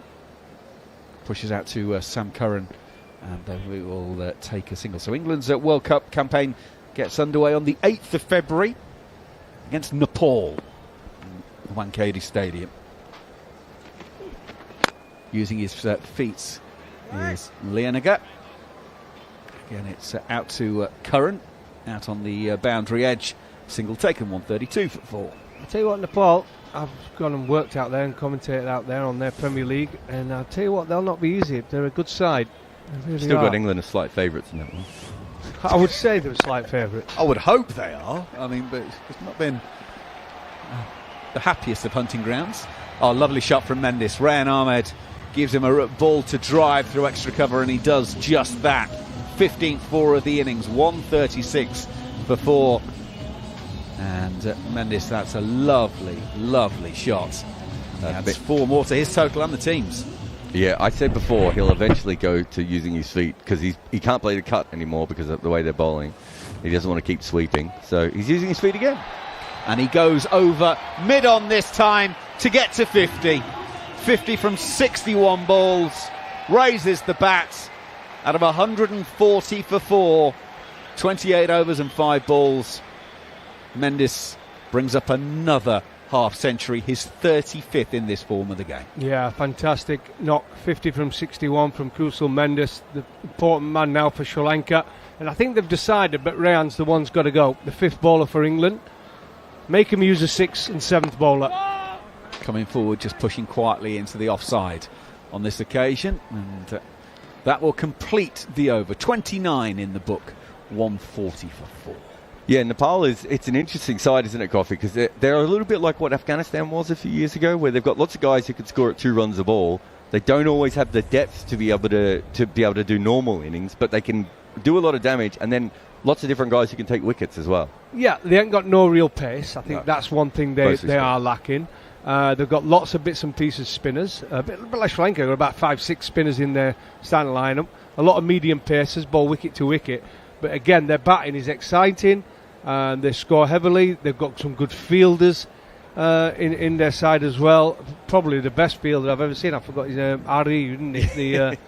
incredible, isn't he? Yeah, he's incredible. Probably the best fielder I've ever seen. And he could be anything as a cricketer if he just sort of channels it all together. Overton to start the 30th over will be pulled gently out to deep mid-wicket for a single. Oh, I apologise. I'm very sorry. Mr. Harmison and Mr. Abasinger are on commentary duties now. I've done one ball too many. So I'll go off to the naughty chair. Gentlemen, you take it away. Thank you, Andrew. That's fine. You sounded so good, I felt like listening to you even more. Right, so England have been good. They've been knocking at the Sri Lankan batting. 141 for 4 at the moment. It's Overton. He's bowling with good pace. Definitely good heat. High 130s.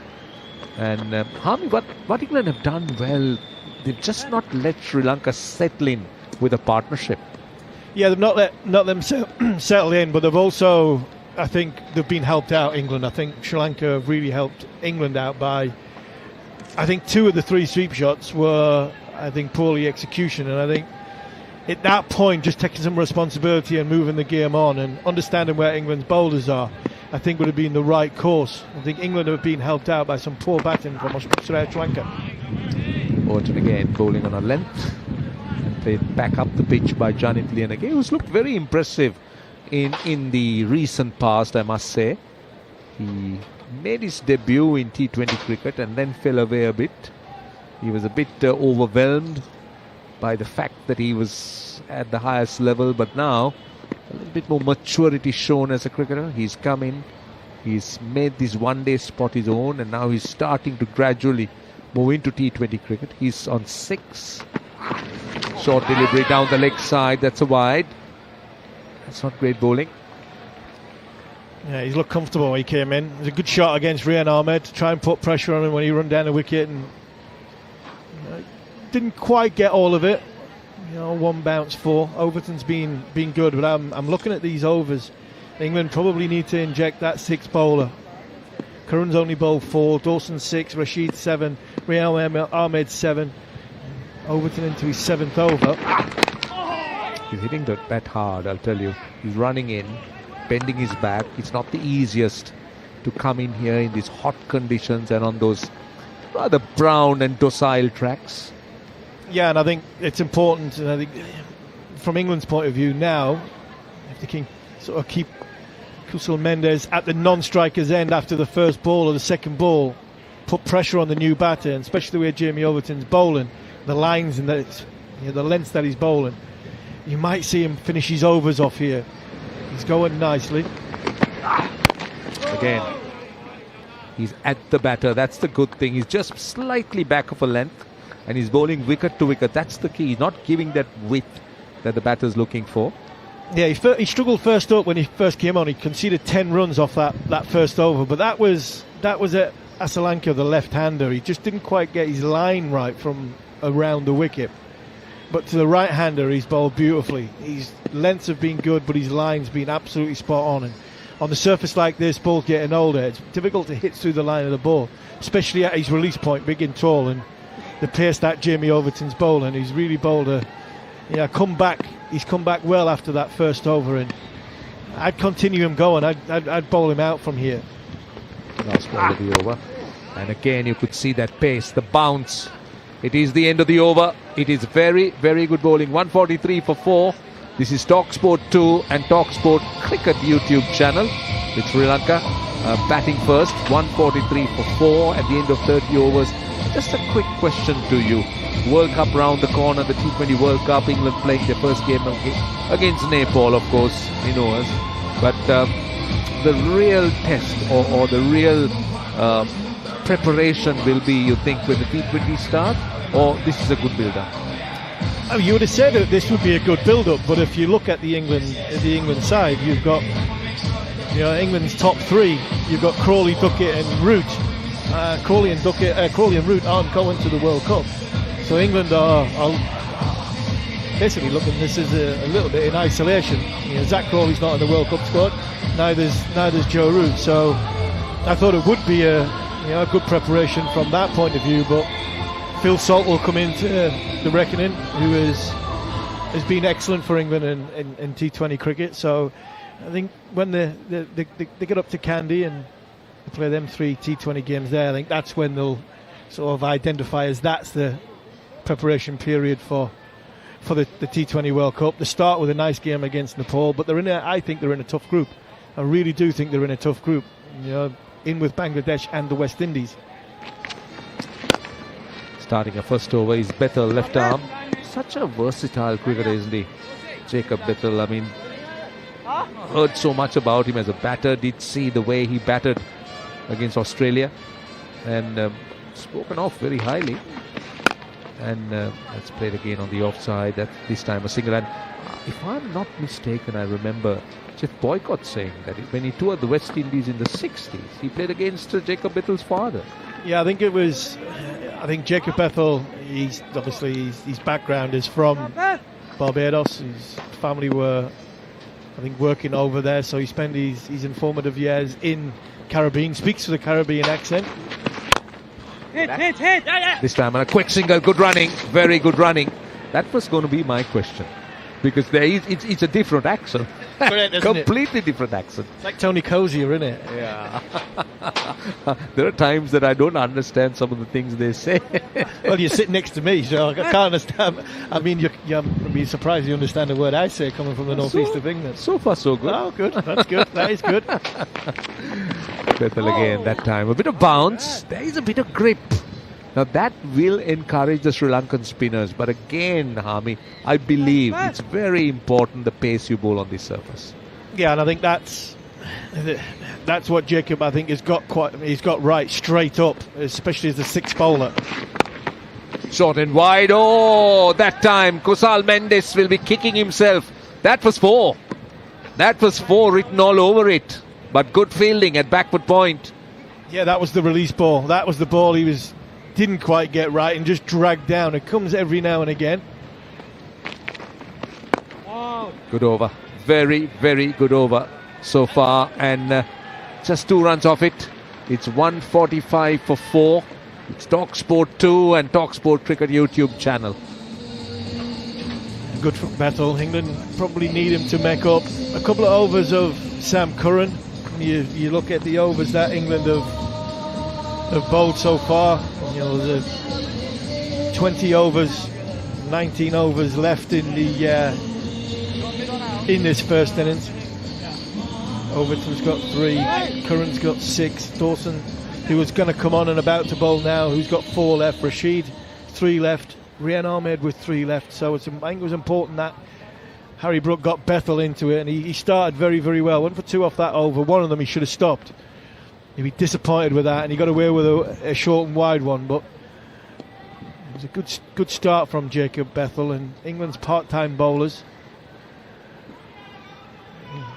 Mention about being all-rounders that England have got. We've got some good sort of bits and pieces cricketers, and I think they're going to come in handy in these next 4 or 5 overs as Sri Lanka set up possibly a grandstand finish with 10 overs to go. Yeah, this is Dawson. That's a wide, I think. Unless it brushed nothing, so it's not a wide. See, always in any wide ball format, the middle overs are so important. You just should go into the last 10 overs if you're a batting side. Oh, nice, Dawson! Played forward, no run. Runs coming here, Dawson. With wickets in hand, at least a minimum 1 set batter. So now, if this partnership kicks on, that will be perfect for Sri Lanka going into that last 10 overs. Here's Dawson again. Oh. One thing about Dawson is that he's bowling within his limitations, if that's the right word. He's not looking to turn the ball much, but he's firing it in and looking to bowl wicket to wicket, just a touch back of a length.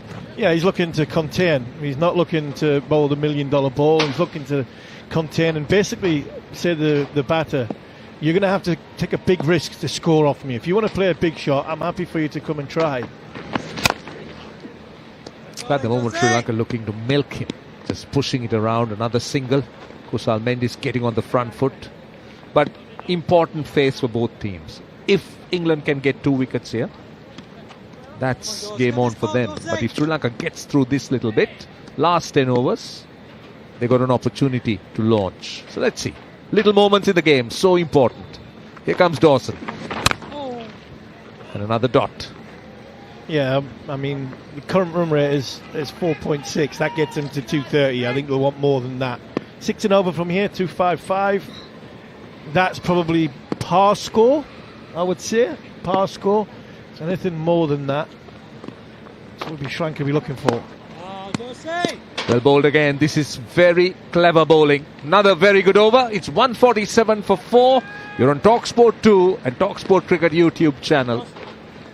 And I also think it's good captaincy this from Harry Brook, because I think he's identifying there's the quiet passage while the two Sri Lankan batters get set to go for that sort of grandstand finish. So he's not only is he getting through the overs quickly, and it's not costing him that much. Bethel bowls his over quickly, Dawson bowls his over quickly. So all of a sudden, with a blink of an eye, there could be 4 overs just taken out of the game, 10 runs scored, and all of a sudden that 250 target that Sri Lanka will be looking for becomes even harder to get. The bowls down the leg side. It's played fine. Should be looking for 2. And they will get 2. That was just sliding down the leg side. The point you make is very valid.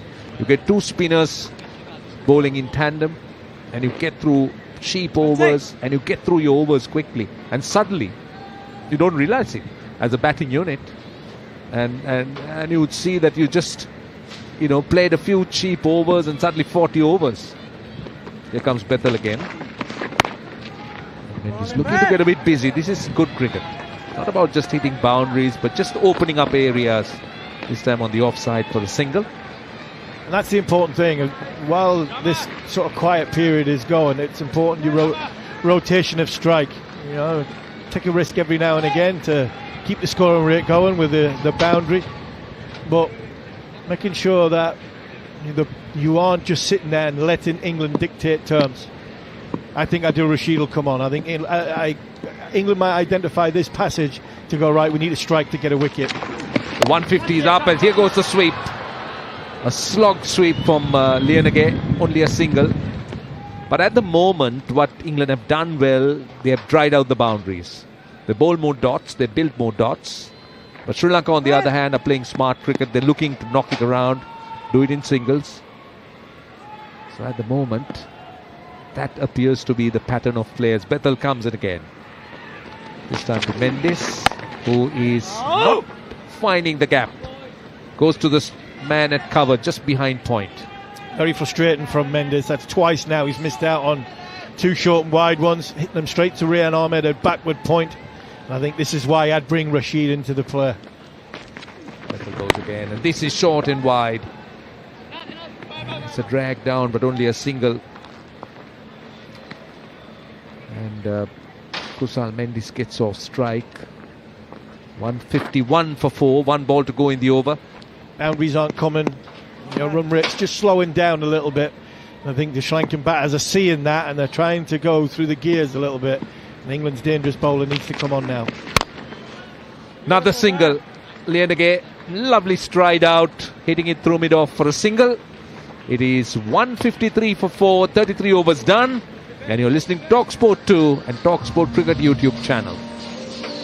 At this point, what I would like to ask you, Harmy, is as we got a little bit of time before the next over starts, England's policy in the last 2 years have been pace and genuine pace. But Archer's gone. When I say gone, he's injured. Wood seems to be injured. So where is the next set of 90 miles an hour plus bowlers for England? During your time, you had those guys, and then England just kept following. Yeah, but I think I'm all for having the 90 mile an hour bowlers, but I think you've got to have a balanced attack. I think you've got to have a variation of your attack. If you've got 4 bowlers that can bowl 90 mile an hour, different release points and different angles and got different skill sets, I played in an attack like that, then that's great. This is Dawson, first delivery, finds the man at mid-wicket. The frustrating thing I had from the winter, the Australian series, the Ashes series, I thought we had 5 or 6 90 mile an hour bowlers, but bowled in an individual way, didn't bowl as an attack. Here is Dawson again, tossing it up, straight to the bowler again, no run. And they look quite similar, isn't it, in their lengths. Yeah, very similar, but they also didn't have a spinner that sort of complemented the seam attack very, very well. So I thought the England looked like a bowling unit, which were very individualistic.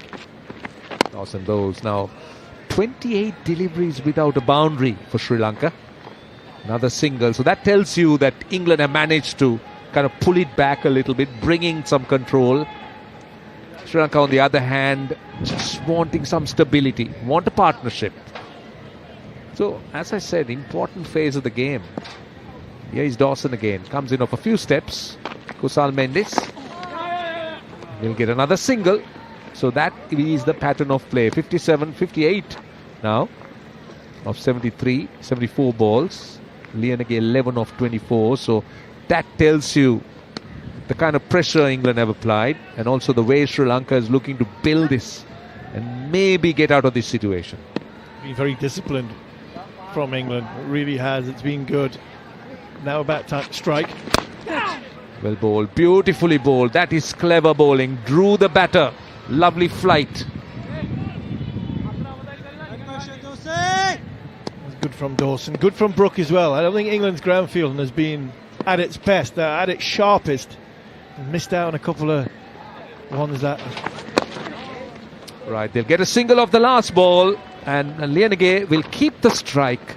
It's 156 for 4, and it's time now to join John Norman and the rest of the team. Thank you very much, Roshan. Yep, 156 for 4. And much riding on Kushal Mendes from a Sri Lankan perspective. If he sticks around for the next 16 overs, then Sri Lanka, you imagine, will get up to that score, 230, 240, possibly even in excess of that. It's been a while since we've had a boundary. Just 3 runs coming from Liam Dawson's 8th over. He's absolutely on it. 28 balls since the last boundary. I'm joined in the commentary box by Gareth Batty, head coach at Surrey, and former managing director of Yorkshire, and of course England legend Darren Gough. 2 for 30 from Rashid 7. This has reminded me of an extended T20, the way that Harry Brook has chopped and changed his spinners. We've seen a bit of Bethel, we've seen a bit of Rashid, a bit of Dawson, a bit of Ahmed, and they've just been all interchanging, slotting in. And just as soon as you think someone's bowling a 3-4 over spell, then somebody else comes on. And you know what, Govey? It's kind of worked. It has kind of worked, and they've done really well, the spinners between them. I think Sri Lanka decided to have a little dip at Rayan Ahmed, not let him settle. There's Rashid, and stretching forward is Lianage, smothering the spin. 12 from 27, that tells its own tale, doesn't it?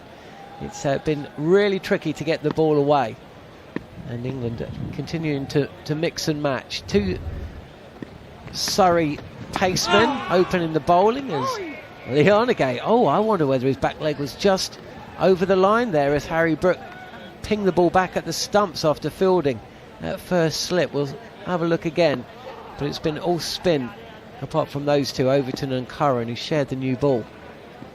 Overton was brought back for a little dip, but he was expensive, so taken out again as this is pushed into mid-wicket for another run.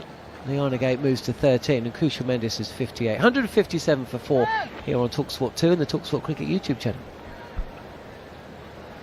Yeah, it's quite impressive from Harry Brook. It's not as easy as you think to rotate spinners more than 2.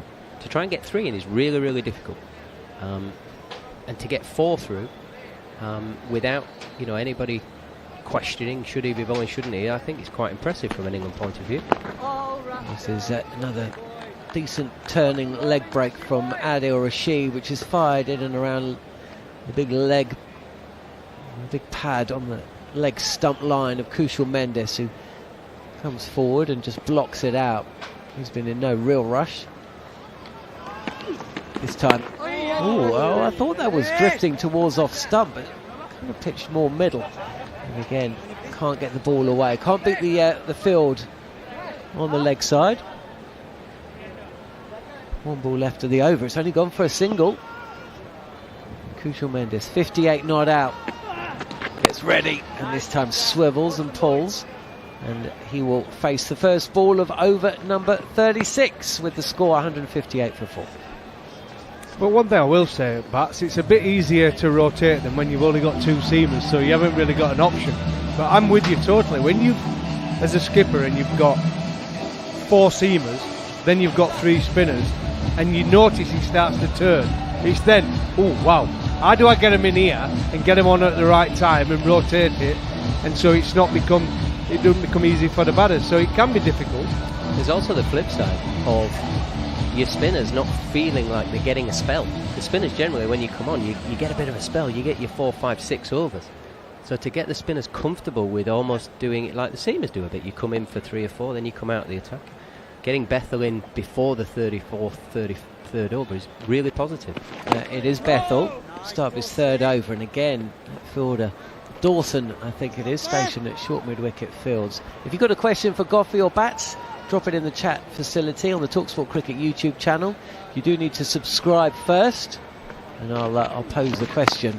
As Kusal Mendes just eases forward, opens up his stance and plays this towards point for a single front of point. He moves to 60 and the score 159 for 4. I mean, there's not been big turn there. I mean, Rashid's spanned some, hasn't he? But the other 3, it's all just been about flight and variation and accuracy.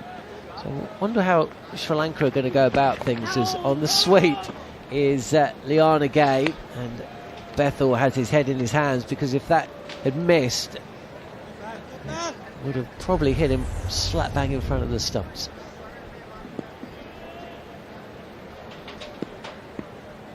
Here is Bethel again. And this is defended out to cover, and Mendes is about 5 paces down the track. Liana is going nowhere. He's just ball watching, but I'm not sure there was a single there anyway. Possibly signs of the pressure that's started to build on Sri Lanka. They're being squeezed. Liana 13 from 31 rather, comes down the track, lofts Bethel up over his head. Easy as you like for 6. Oh, wonderful batting there. Skip down the pitch, quick feet, shimmied down, got to the pitch of the ball, managed just to lean back on contact to get it up and over Bethel, straight to the side screen 4. Wonderful batting, sweep before, so he's changing length, changing how he's looking to score his runs. Oh, nicely played there. We've had somebody ask you a question, well, both of you a question. Why didn't Adil Rashid make more of an impact in England's red ball team over the years? There's a question for you Goffey and Bats. I mean, I think we talked at length. He did have a bit of an injury, didn't he? Which meant that he felt he couldn't play much red ball cricket towards the back end of his career. As Bethel might have picked up a wicket here. No, just drops in front of Crawley, who was running around at mid-wicket on the boundary, and just at the minute he thought he could put in the dive, he suddenly seemed to be caught between making a decision to field or take the catch, and in the end he did neither. Well, he valued his teeth, I think there. It was a bit of a pull out at the last second there, without a doubt. He's such a good fielder normally, he's got great hands, we know that. And he run round and he realised it was going to be dangerous, and he decided not to go for it. But on the Adil Rashid thing, it's interesting, isn't it? I think he packed in the red ball too early. He's another one I think could have played at least another 3 or 4 years Test cricket, and he would have got the best out, because he's become a better bowler. He really has, but he was worried about the shoulder. He was worried about the injuries and the niggles. And if you speak to him now, he just said he's fresh all the time. He looks fit, doesn't he? He has time to work on his fitness, and he just looks the part. And he's going to play probably another 2 or 3 years. Sam Curran has been brought back into the attack. His first 4 overs went for 15, and he picked up the wicket of Nissanka at 50 for 1 when Nissanka was completely undone by what is being called a moon ball. It's a very, very slower, fuller delivery from Sam Curran. I imagine you would have seen him practice that in training Bats along the way. Is that delivery you see much when Surrey are playing red ball cricket? Punched through the covers and fielded by Brook. on the edge of the circle at mid-off, so it's just a single. 170 for 4, Sri Lanka. I'm laughing because we had a bit of a joke about it in practice. He ran up and bowled it, and I said, blimey, if I see that in a game and it don't go for 6, I'll be amazed. That's a terrible ball. And he bowled it the first T20 game and got a wicket first time with it. Laughed in my face, and he's probably about 25 wickets deep with it now. Did he look to the dressing room when he took that wicket? Did he look up? Wide of the crease, down the track is Lianagay, and this is powerfully hit by Sexterfield at cover and mid-off and away to the boundary for 4. Lianagay suddenly, he's on the charge. 174 for 4, Sri Lanka. You're listening to live and exclusive coverage of the first of 3 ODIs between Sri Lanka and England on talkSPORT 2 and via the talkSPORT Cricket YouTube channel. Yeah, I think he's realised Lianagay, but he's got to put his foot on the pedal. He's got Kusal Mendes at the other end, who's hopefully going to bat through for him. Oh, he's been struck on the pads. There's a big shout. Bat's finger's gone up. I wonder if there was a little inside edge. It looked slap bang in front, didn't it? And doesn't look like England are going to go for the review. So not out is the call, and the score remained 174 for 4. On Sam Curran, you know, and this is the perfect pitch for Sam Curran, by the way. This is where he is really, really good. He's fantastic on these sort of pitches. Slow in nature, mixes his pace up really well. Very clever bowler, knows his field. He knows he's an organised cricketer, knows what field he wants. And this is where he is dangerous. And such a good one-day bowler. Curran again. And that is the slower delivery, isn't it? Or one of many slower deliveries. It's on the pad, 79 kilometres an hour. So you're going to see spinners bowl faster than that later today. Tikshana will bowl faster. He'll bowl faster spin bowler bowling than that later today. It's just a single, 175 for 4. We've just seen a replay of that impassioned plea for LBW. We'd all given it... Well, coffee. Just a little bit of bat on that one. More bat than pad, that's for sure. Punched to Bethel in the covers, no run. End of the over, a boundary from it. 3 boundaries from the last 8 deliveries. Lianagay's 28 from 36, Kushal Mendes 61 from 82. Sri Lanka 175 for 4, 13 overs remaining in the innings. And we've been talking about 230, 240. That seems a little light to me, especially with England's batting. Yeah, I think pretty comfortable. I just think as soon as I saw it, that first few overs, I think realistically they need another 90, 100 would be unbelievable, but another 90 from here, very gettable. I think Sri Lanka here. But the problem they've lost 4 wickets. And we know what it's like on these sort of pitches, a new batter coming in with the spinners on, and it's hard, no pace in the pitch, and trying to knock it around for 1s and 2s, you can get behind it, can't you? You've got to get in front, someone's got to be there and bat through, and if Mendes is there at the end, he's 61 not out from 82 deliveries, they're going to be somewhere around that mark. Yeah, it's an old school formula, isn't it? You have somebody that bats through the innings and other people come in and chip in, and obviously the bigger chip, if that 28 and 36 turns into 60, in 60, all of a sudden you get to where you're talking about, Goffey, and you're at that sort of perfect scenario, 275. You push the button too early, and you're 240 all out. Because that's the nature of the beast with these surfaces. It's the slowness, it's the turgid nature of it that actually challenges your assessment of risk and when you should take your risk, which is something that England generally just go into gear 6 from whatever point, and that's it, we ain't changing gear. So it'll be interesting to see how they go about it. There's nothing wrong with going gear 6 because you might knock them off and have 5 overs to spare, and there's method in that, absolutely. But I think the consistent method is having a Mendes, having a Root that gets you a substantial score and then other people chip in around it. Obviously conditions are going to be completely different next year, probably different personnel possibly for the ODI World Cup in South Africa, Namibia and Zimbabwe, so there's no point in looking ahead to that, but lessons to learn for the T20 World Cup coming up from what you've seen so far. There'll be some crossover with the teams, of course. Yeah, absolutely. I mean, you're going to have to understand that the very small periods when you get to 2020, but the very small periods that you have to manage within the game to allow launch pads. And you go back as simple as how Sri Lanka won it back in the day, in the 90s. They went hard up front. Somebody keeps going if they get a score to get you to that exceptional score, but you had players in the middle, classy players, who could churn out when it got difficult to be able to rotate strike, to allow then somebody to have a bit of a whoop at the end. I think the England team, I think T20 side at the minute is probably pretty solid. I think we covered on all bases. I think the 50 over side, we're going through a bad period, aren't we? It's kind of, we almost went down that period under Owen Morgan a little bit towards the end, where we were trying to play it like a T20 game. You need a little bit more than that.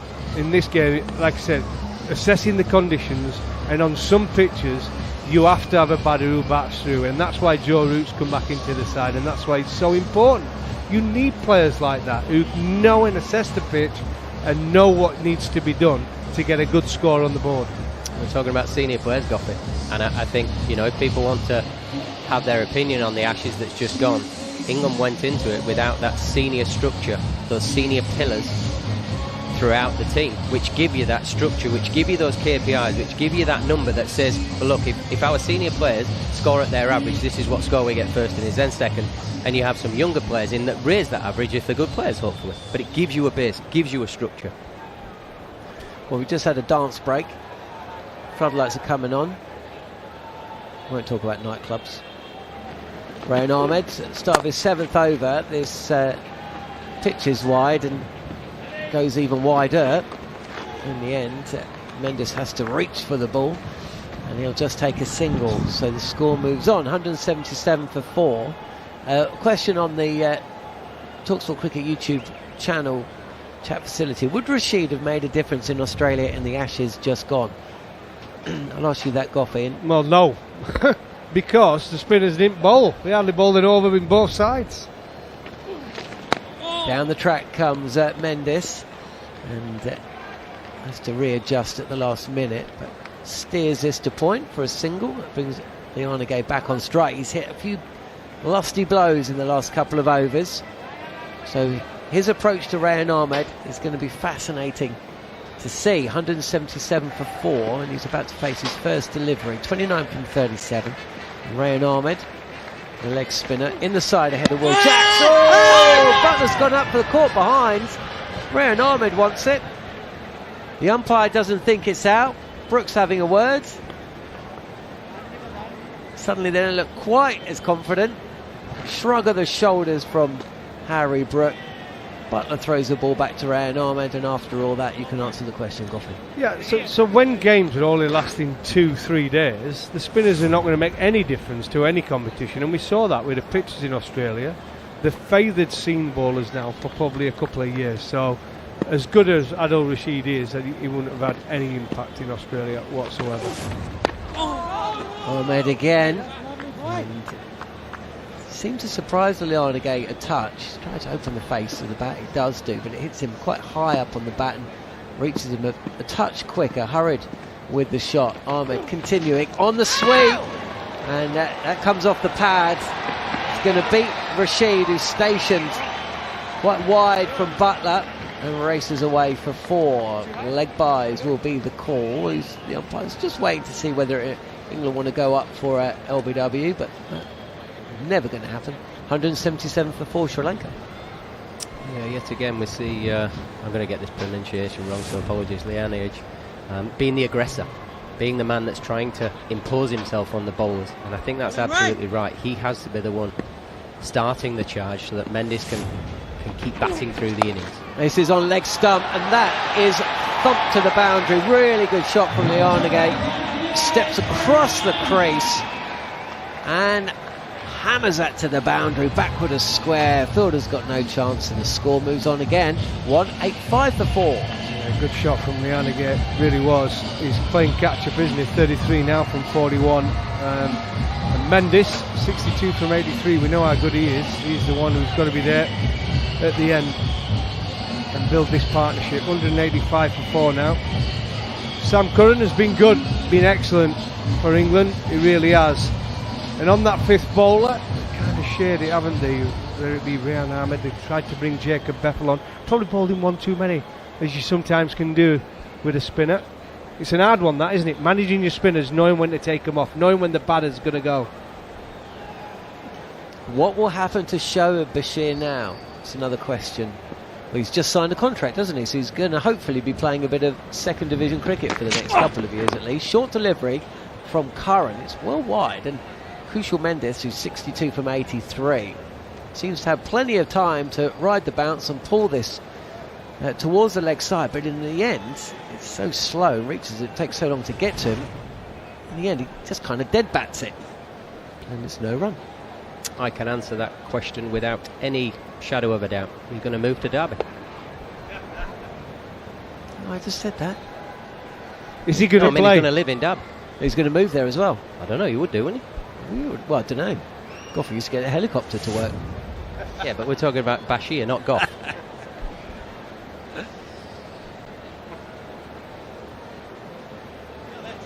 He just needs to play. It's as simple as that, isn't it? Look, no matter what's been said about him, he was the quickest spinner, 50 test wickets.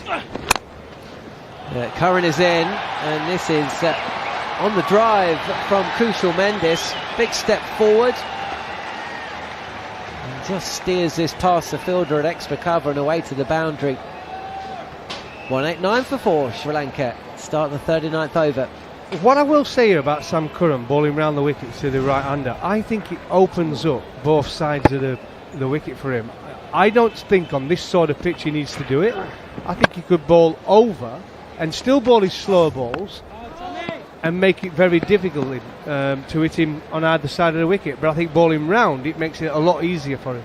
He's continuing to really mix and match his pace here. This is pushed out to cover, no run from Mendes, who's 66. It's Sam's greatest asset. He competes and he puts himself against his opposite number. And I think I'm in agreement with you, Goffey, that coming around the wicket opens up both sides of the wicket. But I think it's because first ball he just saw that little bit of tail on the outside edge of the bat that he thought it could be the answer. Going to have a little bit of hold up in play because Kushal Mendes, and he was a touch squared up by that last delivery from Sam Curran. Played the ball a touch awkwardly, and he's now on his back, and he's just holding the base of his back on the right side, and he looks like he's struggling a bit. 189 for 4, so the physio has just ran on. So yeah, so Shoaib Bashir will bowl some cricket, bowl for Derbyshire. I won't ask you, Bats, but I'll ask you, Goffey. Will he be England's spinner for the first test against New Zealand in June? I mean, look, if he I'd be tears it up, amazed, mate, if he's England's spinner. I mean, I get why they didn't play him in the last test match, purely because if he'd have got 5 for, they would have looked fools. If he would have played in Sydney and took wickets, it would have been an embarrassment on how the old tour's gone. So they were never going to play him in that 5th test, right? The only way he gets in that first test match is if he goes to Derby and he plays early season and he takes wickets. That's the only way he can play. Wouldn't you say that? I mean, you've got to now take some value on county cricket and go from there. And if he performs for Derby, he deserves another shot. I think the only drama and caveat to that is for the last 3-4 years, there has been less, if nothing, placed on county cricket. If you look good on an Instagram, you're a better chance of being selected than doing well in a first-class fixture, which they're going to have to change process, which I don't have a problem with picking somebody off Instagram if that's your thing. But flipping and crossing over and changing how you're then going to judge players and how good they are, you need to tell everybody that actually we do value this now. But I think with him, because of all the publicity that's surrounding it, and I agree with you, I don't think they can do that now with Bashir. I think because he didn't play in any of the tests over in Australia, and they've sent him out now to Zimbabwe under-19s to go work in the nets over there. I think if he plays now for Derby, and he's going to have to play, by the way, he's got to take wickets because his record playing first-class cricket, not Test cricket, is not very good. What's the average at 80? Something like 80. So he's got to play. He's got to play and take some wickets. And if he does, give him another chance. I've no problem. He's took 50 Test wickets plus. He's not a bad bowler, but he's just been managed terribly over this last 7 months, 8 months since the injury. I think therein lies your answer of why Adil Rashid isn't still playing red ball cricket, because of the management of players possibly. Then he had the shoulder thing and he just thought, actually, I'm looked after with Owen Morgan, I'll just stick to the white ball stuff. We are back and Kushal Mendis is batting. Sam Curran bowling, continuing his 6th over after a little hold up, and Mendis doesn't look happy at all. This has been pushed out to backward point, no run. Mendis is 66, Leonagay half of that, 33, 189 for 4 Sri Lanka, so they're certainly getting the run rate up a touch more. We've got 11 overs to go. Cameras picked up Jayasuriya. The coach on the sidelines as Curran comes in, and forward is Mendis trying to drive, but this is going square of the wicket, and he doesn't look right, does he? Is it my eyes deceiving me, or was this sort of not a puff of dust, that's a bit too elaborate, but was there some sort of disturbance on the surface there? Almost like it's, well, like back in the day when you had Canary at Chelmsford, you put a bit of sand on it, you see the odd bit of sand come up. Well, that's why they batted first, mate, because this is what happens, and this is why it's difficult. Wide of the crease is Sam Curran, and Kushal Mendis gingerly, well, I don't know, he's not running at all. He's basically walking singles now because he's got a back problem, and it looks like Sri Lanka are having a discussion whether to take him off, because if he can't run, doesn't matter how well he's hitting it, unless he can start really peppering the boundary, and he hasn't really played like that in his innings so far. This might be a hindrance for Sri Lanka. 190 for 4. The cameras are picking up an ambulance. Don't think it's going to be quite that bad just yet. He's the keeper as well, so what's going to happen there? Who's their standing keeper? They've probably got someone. Everyone's a keeper these days, aren't they? You're allowed to replace keeper with it being specialist. I think so. I think that's the new rule. Might not be ICC actually. Well, we'll just have to wait and see. 39 overs in. Liam Dawson set to continue, and Mendis will face the first ball of the 40th over. He's 67 from 89. And we'll wait and see how long he sticks around for. Shadows just starting to affect the pitch. Floodlights have come on. The Premadasa, and Liam Dawson bowling round the wicket to the right-handed Kushal Mendis. This is fielded by Harry Brook. Short cover, short extra cover, no run. Got another question for you guys before we go off air. This is punched again, fielded again, no run again. How do England and other countries build and develop ODI teams for World Cups going forward? With the lack of one-day games, how can you properly assess a player's role in a team? That's a very prescient question, especially for England, because their players just don't really play that much of it, do they?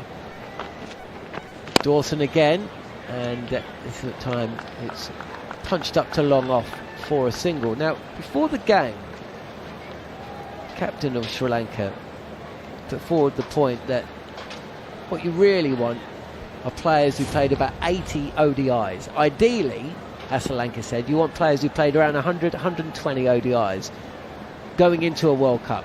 You want that level of experience. And we know going into the 2019 World Cup, as this ball is fielded by Bethel at mid-wicket, no run. England had a lot of experience in that side.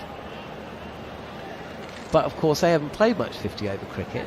And if you look at the matches played by this one-day squad, there's only Jos Buttler, who would have played over 200 matches by the time the World Cup comes around. Adil Rashid, who'll be pushing 175.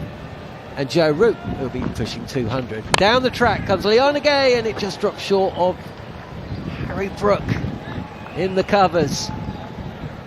And Dawson, for the second time in this match, has seen a ball just die on a fielder. Last ball of the over. Leon again, 33 and wanting to get on with things, but he'd be mindful that Kushal Mendis might not be around for long. He's still looking like a gunslinger from a Western. As he's crunched to Brook again. 1 run coming from the over. Sri Lanka 40 overs in. Here on talkSPORT 2, 191 for 4. So going back to the point, guys, England, and I'm trying to think, is there anybody else that's going to come into this side for that World Cup? Is there anybody on the sidelines? Essentially, they're going to be going to the World Cup with a team that doesn't have 80 ODIs, let alone 100, 120, or the vast majority of them. So how do you do that? Well, the thing is, we're going to have a lot of players who are quite experienced in playing white ball. That's the added advantage of all these other competitions around the world. And most of us have been brought up playing 50 overs of some type. And even now in the county game, we have the Metro Bank Trophy now, it's 50 overs. And all the younger players, the ones who are not quite picked up for anybody in the 100, can play in that competition. And I enjoyed being around that competition. You saw some good players come on leaps and bounds by playing in competitive matches, playing 50 overs. Yes, it would have been better if you'd have had some of the big dogs, but the 100 obviously has taken care of that. Good, Brian Ahmed. Oh, this has just died on Ahmed as well. There's been another couple of caught and bowled opportunities where the ball has just dropped short. Brian Ahmed dives to his left, rolls, fields, and he's got the ball in his hand. 1 for 43 from his 7 overs. As he has got a ball to rip past the outside edge of Kushal Mendis' bat. Jos Buttler takes the stumps. We'll have a look for the review, and I think you might have just heard the stump might pick up Jos Buttler saying he's just in. Yeah, just Jos Buttler's reaction was excitement of taking the bails off, but also a realisation that Kushal Mendis had not dragged his foot enough to get that side of the line. But technology is there to be used. Zach Crawley, I mean, going back to the point we're making, this is his first List A game. This is his first 50 over match since he last played for England. When the wickets are broken, ready to make my decision for the big screen.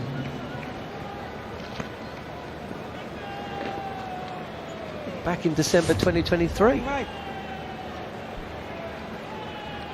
Not out is the call. And Kushal Mendis continues. Ahmed is in. And this is a misfield.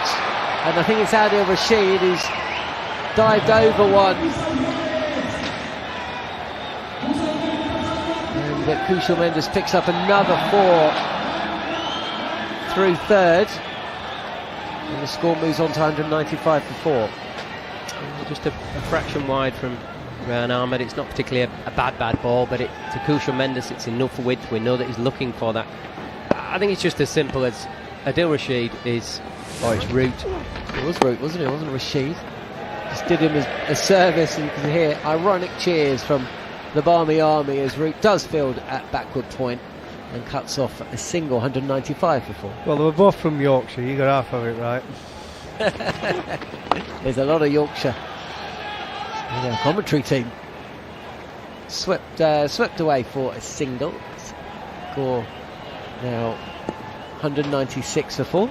I was about to say the bounce was awkward off the surface, but I breathe south now, so it's just rubbish fielding. Last ball of Ryan Ahmed's over, and this is punched away, fielded on the boundary at cover, and it's another run to the score. 197 for 4. Kushal Mendis is 73, Leon again 34. How do you think Ryan Ahmed's bowled today? Yeah, it's been okay, steady, hasn't he? I think they've decided Sri Lanka. He's the one that had to knock around. He hasn't bowled badly, but I think when you do your planning, you look at the attack. You say, I think realistically, he's the player we're going to have to get after because Adil Rashid is in fine form. Yeah, it is actually really difficult for him, almost following Adil Rashid, whether he's bowling with him or taking the ball off him, and Adil rested for a period. Because of the skill set that Adil now has, and he's earned that over a very long time. He's fresh off playing in the Big Bash for Tasmania, so he's been playing a different format, which is a different skill again. This is smack in the middle of Test cricket and T20, which it requires some skills of Test cricket, which is a bit more of the purist of the game, and it requires the nous of T20 not to get smacked. He's bowled no step hits, but I would suggest that's because his trajectory is generally top of the stumps, but he just needs to... This is a very wide delivery from Sam Curran. It's angling down the leg side. It's almost like a standing sweep from Lianagay, trying to help the ball fine. And he must have got something on it. It's been fielded by Butler. Not been given as a wide. Yeah, but just finishing off Rian, I just think it's his match management. Get in the first ball, get in the last ball of the over to not have that boundary. And then all of a sudden we got ourselves somebody who's, you know, not quite a deal, but close. This is cut away front of square by Lianagay, who moves to 35. 198 for 4 Sri Lanka. They won the toss, decided to bat first. They got off to a decent start, 50 without loss before losing 2 wickets. Sam Curran dismissing Nasanka for 21. Mashara was bowled round his legs for 27. Dhananjay's innings was a touch painful to watch. He was LBW Rashid and walked off before the appeal had even been completed. Asalanka top edge on the sweep for 17. Since then, Lianagay started slowly but started to accelerate as Mendes steps forward and gingerly pushes this ball through mid-off for a single. Sri Lanka moved to 199 for 4. We've got 8.3 overs remaining.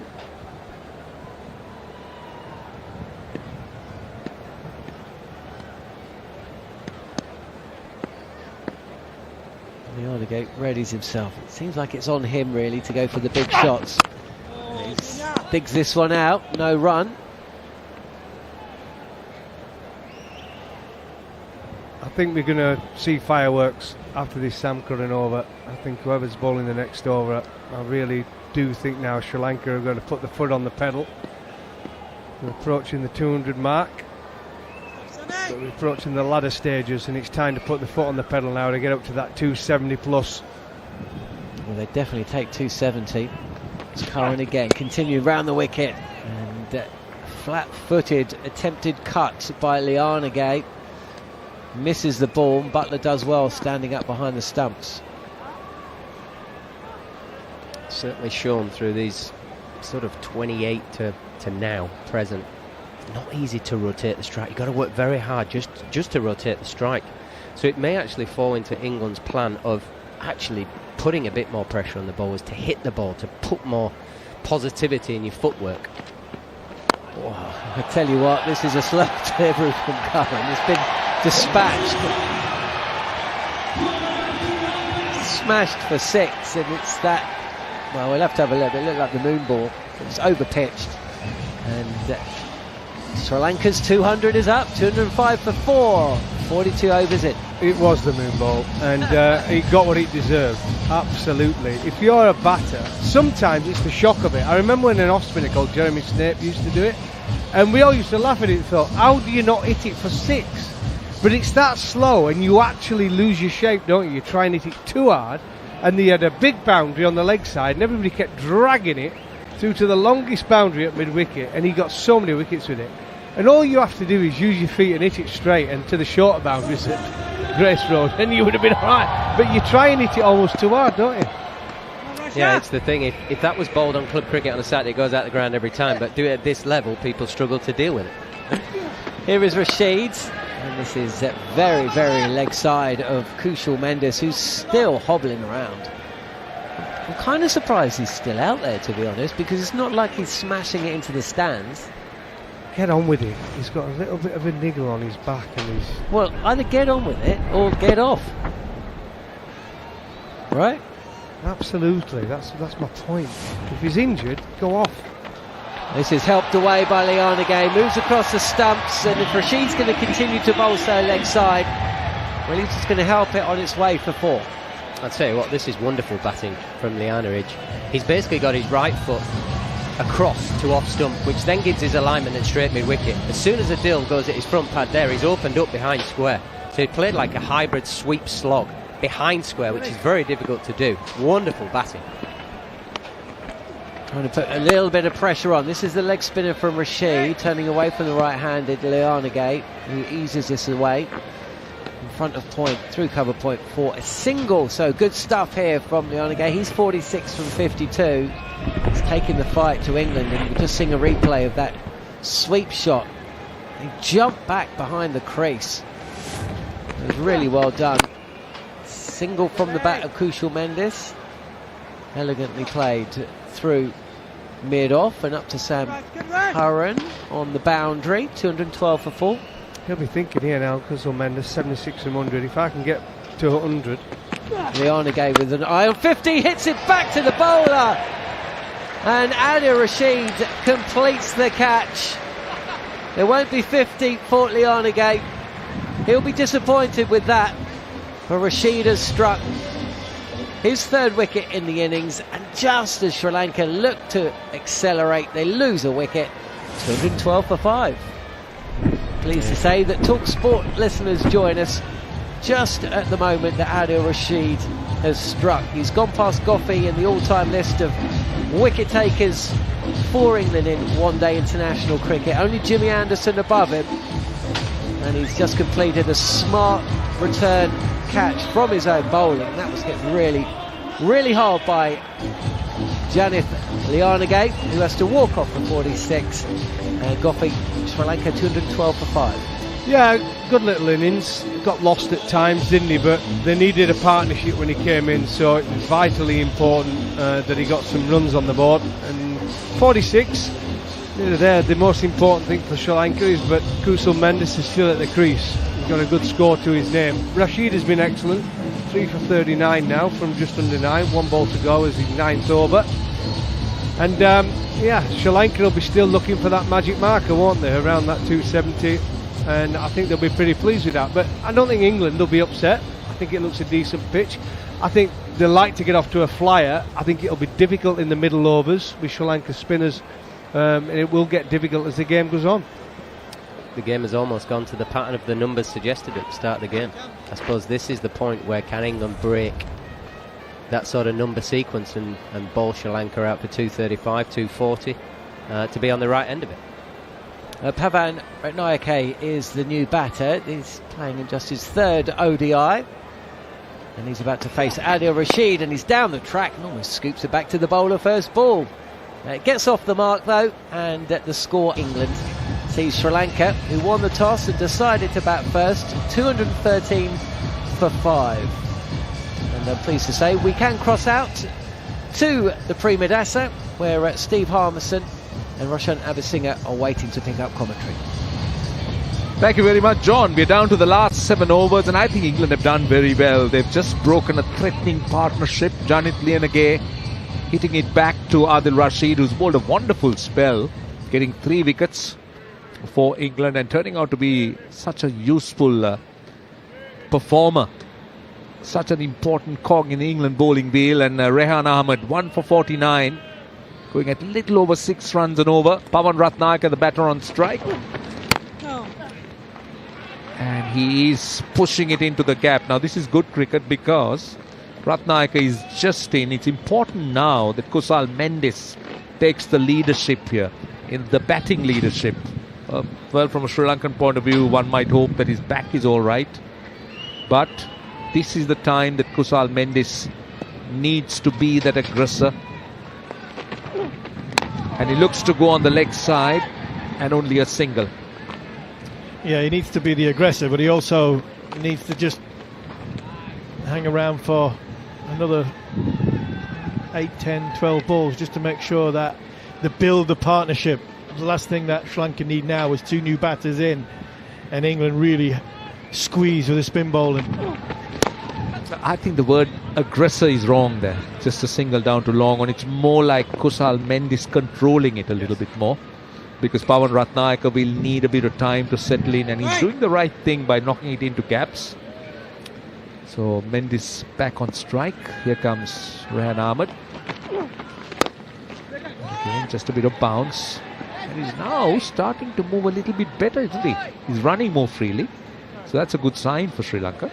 Yeah, he's think it was just a little bit of a spasm. He just seemed to be off balance when he faced that delivery from Sam Curran, and all of a sudden he just lost his balance, and it seemed as though something shooting in his back. That's thrown up a bit wide. Another single. Pawan Ratnayaka comes into the side with a great reputation. Plenty of runs in his domestic career, first class. And the list stays very, very prolific. And in the side, because of the way to runs. Now this is uppish, and the fielder lost it in the deep. He didn't really attack it. That's Sam Curran. I think the sun was in his eyes, but there was a chance if he opted to attack it. Instead, he went round it. Yeah, I think Sam Curran's completely lost that there. Ball's gone straight up in the air. A little bit like Zach Crawley 1 or 2 overs earlier when he made a complete hash of it and it went for 4. I think this time Sam Curran straight away, as soon as he's seen the ball come off the bat, and the minute he looked up, he's got sunglasses on top of his hat, but even that, going straight into the sun, you could see was what his first initial thought was: protect the boundary. He wasn't looking to try and come in and try and take the catch. It was to give himself some room, go back onto the boundary and wait for the ball bouncing. Rashid will continue. What a bowler he's turning out to be, Adil Rashid. He's been a champion in his own right, and also into his last over, 3 for 41. Just pushed down the ground for a single by Kusal Mendis. Pawan Ratnayaka on strike. I would like to see the field coming in a little bit tighter, and Rashid bowling a bit more to Pawan Ratnayaka. I don't mind long on being out and mid-wicket being out. But you reckon a slip? Maybe we'll talk about it. Rashid comes in, tossing it up. Taken on the full this time by Pawan Ratnayaka. They'll be happy with 1. Yeah, I get what you're saying. I think I probably would have tried to bring the field in, because this is Harry Brook is your wicket-taking option, is Adil Rashid. He is your gun bowler, he's your strike bowler. He's got 4 balls left. Possibly take a risk to bring a bit of a fielder in to see if one of the batters wants to take that risk against Rashid. Well bowled, very well bowled. He was looking to sweep, bowl slower. This is really clever bowling. But it's also, from Sri Lanka's point of view, it's just see through him. He's got 3 balls left. England's biggest danger: get through these 3 balls, don't give him a wicket. Again, just looping it. Nice flight. Interestingly, Sri Lanka has rested Wanindu Hasaranga and Mahesh Deekshana, their 2 premier spin bowlers. They've gone to Jeffrey Van der Sey. I mean, that's the 3rd choice, but still, every time he's been given an opportunity, he's done well. Rashid comes in. Forcing off the back foot is Kusal Mendis for a single. Is that largely down to what's coming up? Hasaranga given a chance to sort of get himself ready for the T20 World Cup, not needing to play in the sort of 50-over format.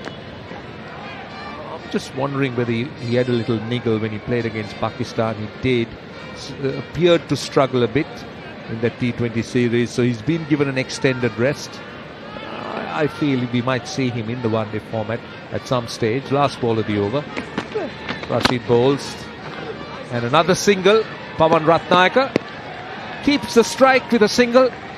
Rashid ends a very, very good spell where he's got 3 wickets for 44 in 10, 223 for 5. And this is talkSPORT 2 and talkSPORT Cricket YouTube channel. Yeah, been a great set of 10 overs from Adil Rashid. I think Harry Brook's had a really good first 45 overs of this contest. He needs to see it through. His decision making, he's not give the Sri Lankan batters too much sight of a consistent same bowler. Every 2, 3, 4 overs there's been a different bowler, and I think he's changed his angles very well in the field. I think Harry Brook has done well with the spin bowlers that he's had at his disposal. This is Rehan Ahmed. They want 2 here, pushing away on the onside. Kusal Mendis not really pushing himself. They'll be happy with 1 because Pawan Ratnayaka gets off strike. Now we're down to the last 30 deliveries. At 6 runs and over 253, I think Sri Lanka will be now looking for about 260 and a little bit beyond. As here comes Rehan Ahmed. Bowls to Mendis, who sweeps and finds the field at backward square leg. Another single. I think he's played that shot really, really well today. Kusal Mendes, the sweep shot, when the ball's been really full, I think he's executed that shot on a wicket where a lot of the batters, Sri Lanka's batters, have struggled to play the sweep shot. Mendes has played it brilliantly. Again, just knocking it into gaps. That's just back of a length. Brilliant running, really good running. This is clever cricket. Good cricket by Sri Lanka. They get two, just back of a length. This is Pawan Ratnayaka's game. He's not someone who's going to be taking you on and hitting fours and sixes at the start, but he'll kind of build an innings in this manner. He's on strike again, bowls, and Get it. this time Rehan Ahmed gets a dot in, a precious dot. That's where England fielders, I mean, it's difficult on the leg side. We're watching, Sam Curran, he's got his hands up against the sun. Both Jacob Bethel, Sam Curran looking into the sun. Another easy single. They're just looking to milk him. Rehan Ahmed has conceded 5 runs so far into his last over. He's going at more than 6 runs an over at the moment, which can be a worry from an England point of view, because the rest of the spin bowlers have been very good. Rashid getting wickets. Here is Rehan Ahmed, bowls again. Played off the back foot this time. Down to long on. And they'll get a single. And that concludes his 10-over spell. 1 for 61 is what he gets as a return. And we're down to 46 overs, 229 for 5. And just to remind you, this is talkSPORT 2 and talkSPORT Cricket YouTube, Channel 1. Yeah, a good set of 10 overs from Rehan Ahmed. Remember, he's still a young man, learning the game, his, trying to apply his trade. He's just had a pat on the back there from Adil Rashid, a quiet conversation from Adil Rashid. Somebody who has got huge excitement, huge potential, has Rehan Ahmed, and he's somebody I think throughout the next sort of 4 or 5 years will establish himself in England's white ball team and take over the mantle from Adil Rashid. So it's been a great experience for him in this. Remember, he wasn't playing up until this morning. Will Jacks was in the side. He didn't make the game because he's poorly. So Rehan Ahmed for me, 10 overs for 60, not bad. It's overturned. Oh, trouble here, now. They managed to recover. Why I say trouble was, it was played to short third, the non-striker was running, and the batter on strike was not looking in the direction of the non-striker. So Adil Rashid aiming for the stumps, misses it, and an overthrow allows Kusal Mendes the single. Ratnayaka nearly ran 3 there. Got himself 3/4 of the way down, stopped, turned, went back, and then finished and continued the single. Overturn it is. And Ratnayaka is finding those gaps on the offside, but still only singles. That's 142 Ks. That's good pace in these tough bowling conditions. A single to deep extra cover, so England haven't conceded those boundaries, which is good. But this is the time Sri Lankan batters will need at least 1 big over. Here is Overton coming in. Mendes on strike. Oh, he goes for that scoop. And that's clever. And he gets it over short fine leg for 4. That's pace off. And Kusal Mendes read it and picked the length. Yeah, good shot from Mendes. He's seen I think Jamie Overton has seen, I think they've both predicted that this was going to happen. Mendes seen fine leg come inside the circle, and Jamie Overton went to the slower ball very, very quickly. You could see him, I think before he even got into his bowling action, you could just see, just before he got into the sort of bound and gather, he just got himself the ball into the palm of his hand to try and run his fingers across the seam. And whether Kusal Mendes has seen that or he was going to play that anyway, it was a well executed shot. Overton bowls, that time Fuller off the pads of Kusal Mendes. They will get a single. That was pace on that time. Sri Lanka looking for that over, isn't it? This is over number 47. And they have got the boundary they were looking for in the over. They're going at better than 5 runs an over. They're left with 21 legitimate deliveries as Overton turns. And to Pavan Ratnaik on strike, short third in. And he gets it. Doesn't time it. But looks to pull it away on the onside to deep mid wicket for a single. Yeah, we look at the score at this moment in time, 237 for 5. I think finishing the 50 overs, Sri Lanka have got a par score. We're in and around that sort of 248 to 255 will be a par score. Like you say, Roshani, a big over. Can it get to 265? That potentially takes England away from the game. Swings it away on the onside. That's back of a length. Will it beat? It doesn't. But they'll come back for 2. They've got 10 in that over. Pace off that time. And it's over number 47 done. Sri Lanka 239 for 5. This is talkSPORT 2 and talkSPORT Cricket YouTube channel. Good over for Sri Lanka. 10 off the over.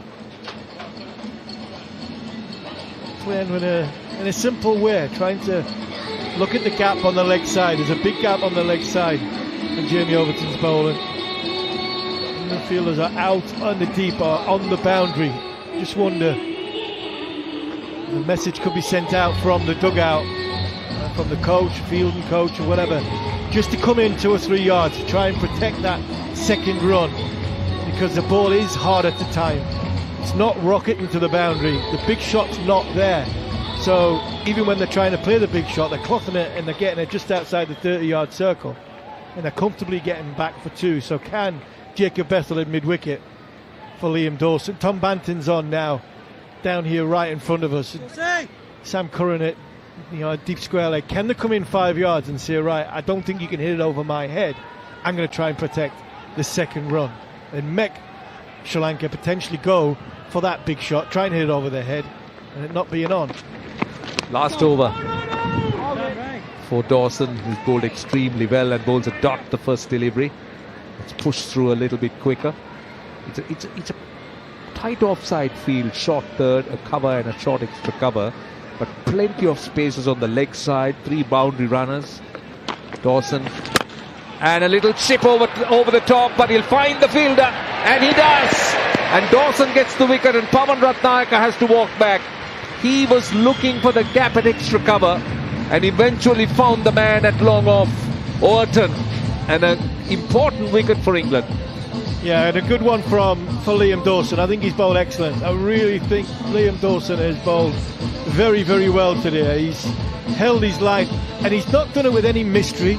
All he's done is he's done the simple thing well, and I think that sometimes gets missed in 50 over cricket. If you've got a bowler that can do the simple thing for long enough and say to the batter, well, I'm going to put you in a position where you have to take more risks in the high risk shot, and that's what Ratnaik has done there. He wasn't anywhere near the pitch of the ball, and he found Jamie Overton in a little bit of no man's land, but fine start of an over for Dawson, which he's done quite regularly throughout this 9.2 overs that he's bowled, and that's given him confidence to finish the over off strong, keep the pressure on, and Harry Brook can turn to his left arm spin bowler, knowing that he's given him proper control.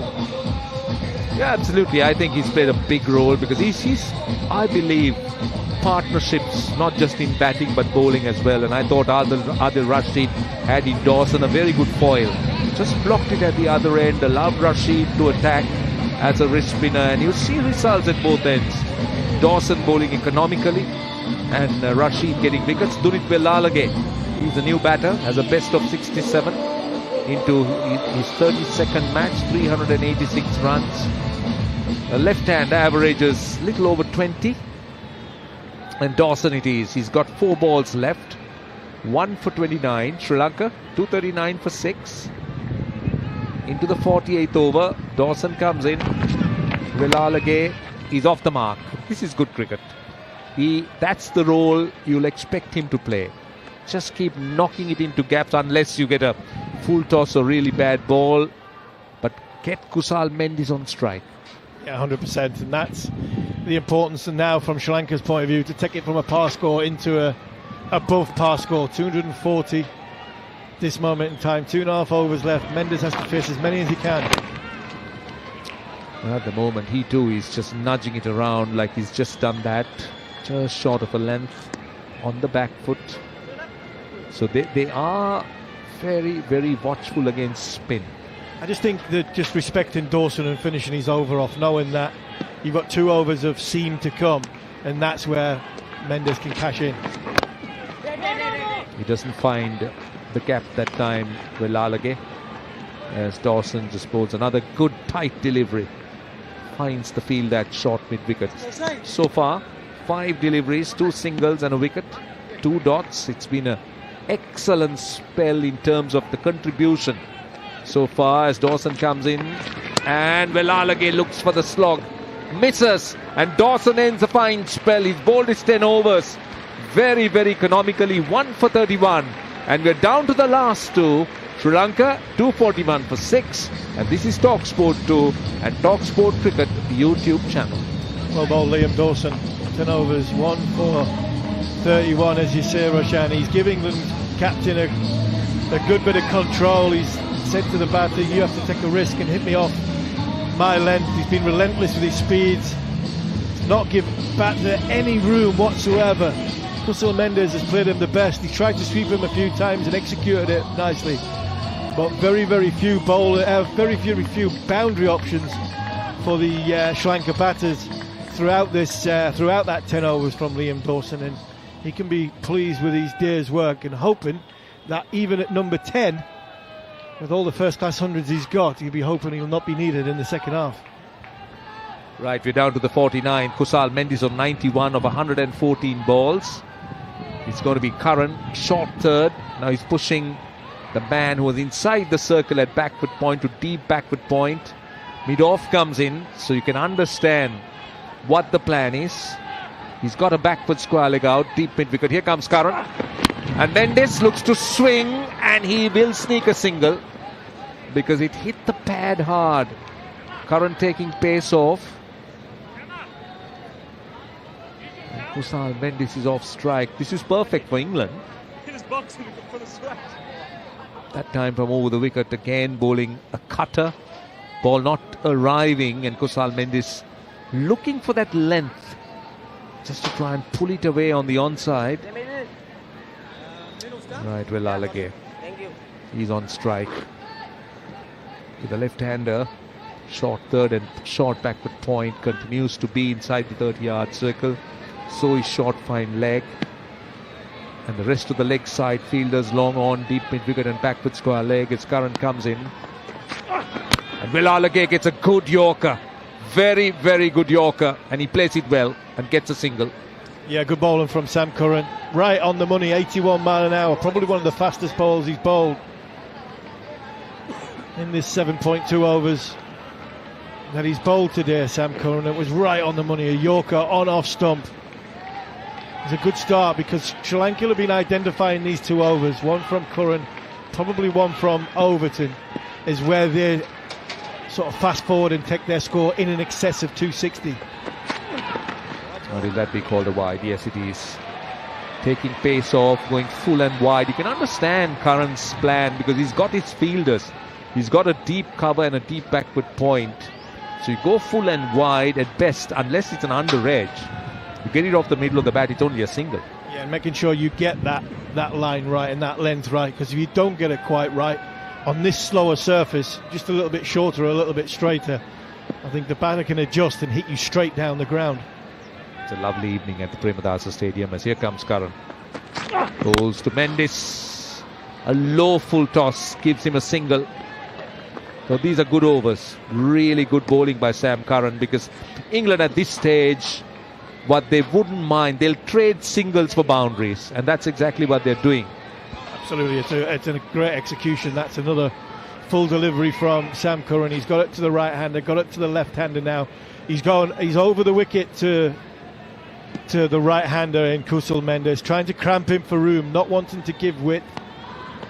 Curran bowls, and Velalage can only get a single again. This is good. Oh, in fact, they're coming for 2. This is good running. Clever running. For a moment, I thought they'll be happy with 1. But 2 precious runs added to the score of Sri Lanka, but take nothing away from the way Sam Curran is bowling this over. That was another well-executed delivery. Poor fielding from Tom Banton, the sub-fielder. It's hard when you come on as sub, but he's a long way out in the deep. Didn't pick it up straight away, then allowed the batter to get back from 2, and it was a poor throwing. Could easily have seen overthrows from there. Curran again. Roll short. And Velalage was looking for the ramp. Was looking to go over third, but I think short third, but I think it was on to him a little bit quicker. He was done for a bit of pace or maybe lack of bounce.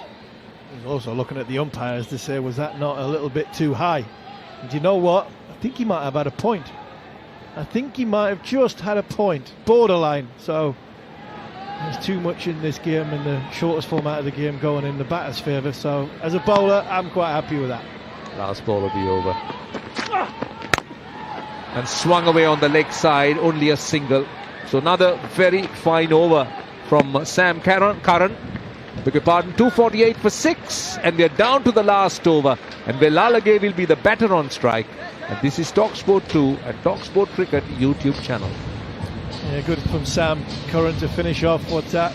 8 overs he's bowled. It was a good 8 overs as a seamer on a slow, unresponsive surface. I think he's mixed his pace up very, very well, and he's done good for the England captain, Harry Brook. This, for me, is... I don't want to put too much pressure on Jamie Overton, but this could be a match-defining over, because if this score goes above 260, then it could be an area where England might struggle to get to. If Overton can keep Sri Lanka down to 254 or 255. Velalage strikes it high. Has it cleared the boundary? It has. Great start to the over. Pace off that time from Overton. And Dunit Velalage certainly obliging with a 6 over long off. It's a brilliant shot. It's in the slot. It is perfectly in the slot. It was a full ball again. Jamie Overton going with pace off. All his fingers across the seam, but he's give Velalage some width there to get his hands free. Great start to the last over for Sri Lanka. Goes again, and that's full and wide. That's called a wide as well, and they get a single. Now they'll go upstairs. That's interesting. I'm just wondering whether Velalage was struggling. Umpire Ravindra Vimalasiri has referred it. It's a wide. They ran on a wide, so if they're all right, they'll get 2. And Overton will have to re-bowl that. England fielders don't look all that confident. They're just quickly marching to their places as the third umpire will look at that. The decision is pending. Let's see. I think he's fine. Velalage is well in. Yeah, he's fine. He was treading water for a period. Kusal Mendes, no hesitation. The minute Overton had let go of the ball, he was getting down to the striker's end. He's sensing, Kusal Mendes is sensing 100. He's 8 short of what would be a magnificent 100 for Sri Lanka. 4 balls to go.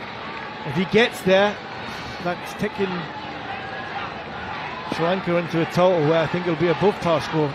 Here comes Overton, bowls, and Mendes gets a bit of extra pace. Was looking to pull it away on the onside and came on to him a bit quicker. And he gets off strike. He needs 2 boundaries, that's for sure. Velalage will have to give him the strike. They started off well in this over with a 6 off the first ball. So 4 balls left in the over. 257 for 6. Sri Lanka getting close to that 260 mark. Here comes Overton, and that's in the gap. Velalage will get a boundary, I think. Yes, he does. Short and wide. And Dunit Velalage goes hard at it with those hands and picks the gap. Jacob Bethel will be disappointed when he sees that again. England's ground fielding hasn't been the greatest, I must admit. It was a short and wide ball outside off stump that deserved to go towards the boundary. It wasn't massively timed. All of a sudden, now this potentially with 3 balls to go. Balls again. Oh, clever. Has it gone all the way? No, it's 1 bounce for 4. Well, that was just short of a length. Inside the line did he get and just helped it on its way. He spoke about that big over England, Sri Lanka is after, and the 50th over seemed to be that. Yeah, that was a good shot, well executed from Will Alligator. He's gone, it looked as though he was going to go leg side to give himself some room, but all he's doing is getting himself in a position where he can get his left foot behind the crease to open his body up and scoop that, help it over the top of Josh Butler. Yeah, he's Overton again, another short one.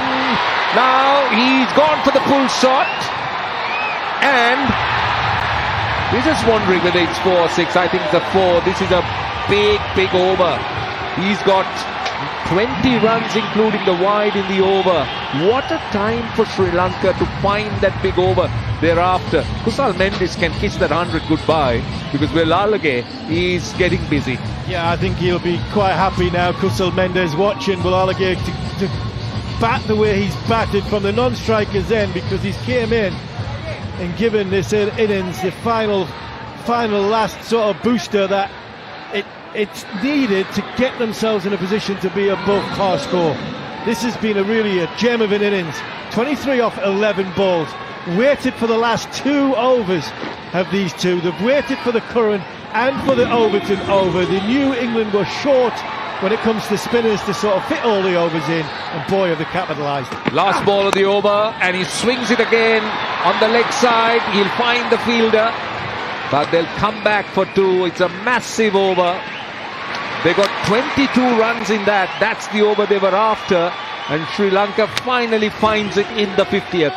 And 271 for 6. They'll be very happy and they'll take it. Yeah, brilliant effort from Will Alligator towards the end of the innings. Mendes has batted fantastic throughout the innings. You know what?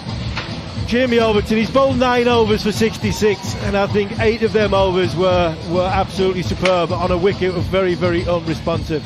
England, well, nearly there. They were nearly there. I think at the point of that 48, at the end of the 48th over, I think England would be quite happy looking at the scoreboard thinking we are going to chase a par score. And now that last 12 balls, I think, is just taking it above par score. And Sri Lanka now, with the spinners they've got, the conditions getting a bit cooler, and the surface is going to get a little bit more spin friendly. I think 271 is a hell of a lot of runs on the board for England to chase. Yep, Sri Lanka will be very pleased. Momentum with them, and the way they finished it, especially 22 runs in that last over, can be a high price that England have paid at this moment. And I thought Overton had bowled very well up to that point, but just erred a little bit in terms of line and length, and Will Alligator was excellent.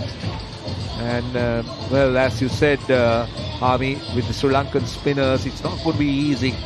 It's already a dry surface. We've seen what the surface does. 271 for 6. Kusal Mendis making 93 not out. Nissanka and Mishara 21 and 27.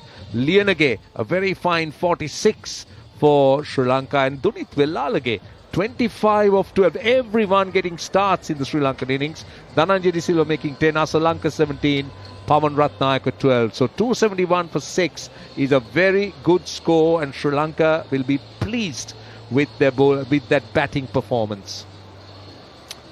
And the bowling figures for England, well, it was obviously the bowling of the leg spinner Adil Rashid, 3 for 44, and the rest of the bowling, I thought Liam Dawson was very good, 1 for 31, but the fast bowlers, particularly Overton, none for 66, Sam Curran 1 for 40, Jacob Bethel none for 19, and Rehan Ahmed 1 for 61, all of them being the bowlers used. So Sri Lanka making a very fine score of 271, and England will need 272 to try and make or win this game in 50 overs, and that will be after the break. And for a moment, it is, in fact, we're going to take a break at the moment because it is the dinner break. And when we come back, it will be the England reply. And just to remind you, this is talkSPORT 2 and talkSPORT Cricket YouTube channel.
slow going in Kent, heading towards London. The M20 at Leybourne, junction 4, slow from an earlier collision there. Southbound M5 in Somerset as you come off at Weston-super-Mare, junction 21. Looking slow there too, a collision, a lane closed on the off-slip. Two separate breakdowns either side of the M62 between Chain Bar and Gilderson, 26 to 27, a lane closed both ways, and still slow south down the M1 around Wakefield, junction 40 heading down to 39. I'm Jules Buckley. The January transfer window on talkSPORT and talkSPORT 2. He really thumped that. Lightning fast updates of all the latest transfer news. First. That is outrageous. Leading the way with heavy-hitting analysis of all the moves as they happen. They are turning up the heat. Plus, find a full rundown anytime on the talkSPORT app. Absolutely sensational. Don't get left behind. The January transfer window On talkSPORT and talkSPORT 2. On DAB+, online, via the talkSPORT app, and on your smart speaker. Live, ball-by-ball commentary of England's white ball tour of Sri Lanka. It's a claim for a catch, he's got him! Exclusively on talkSPORT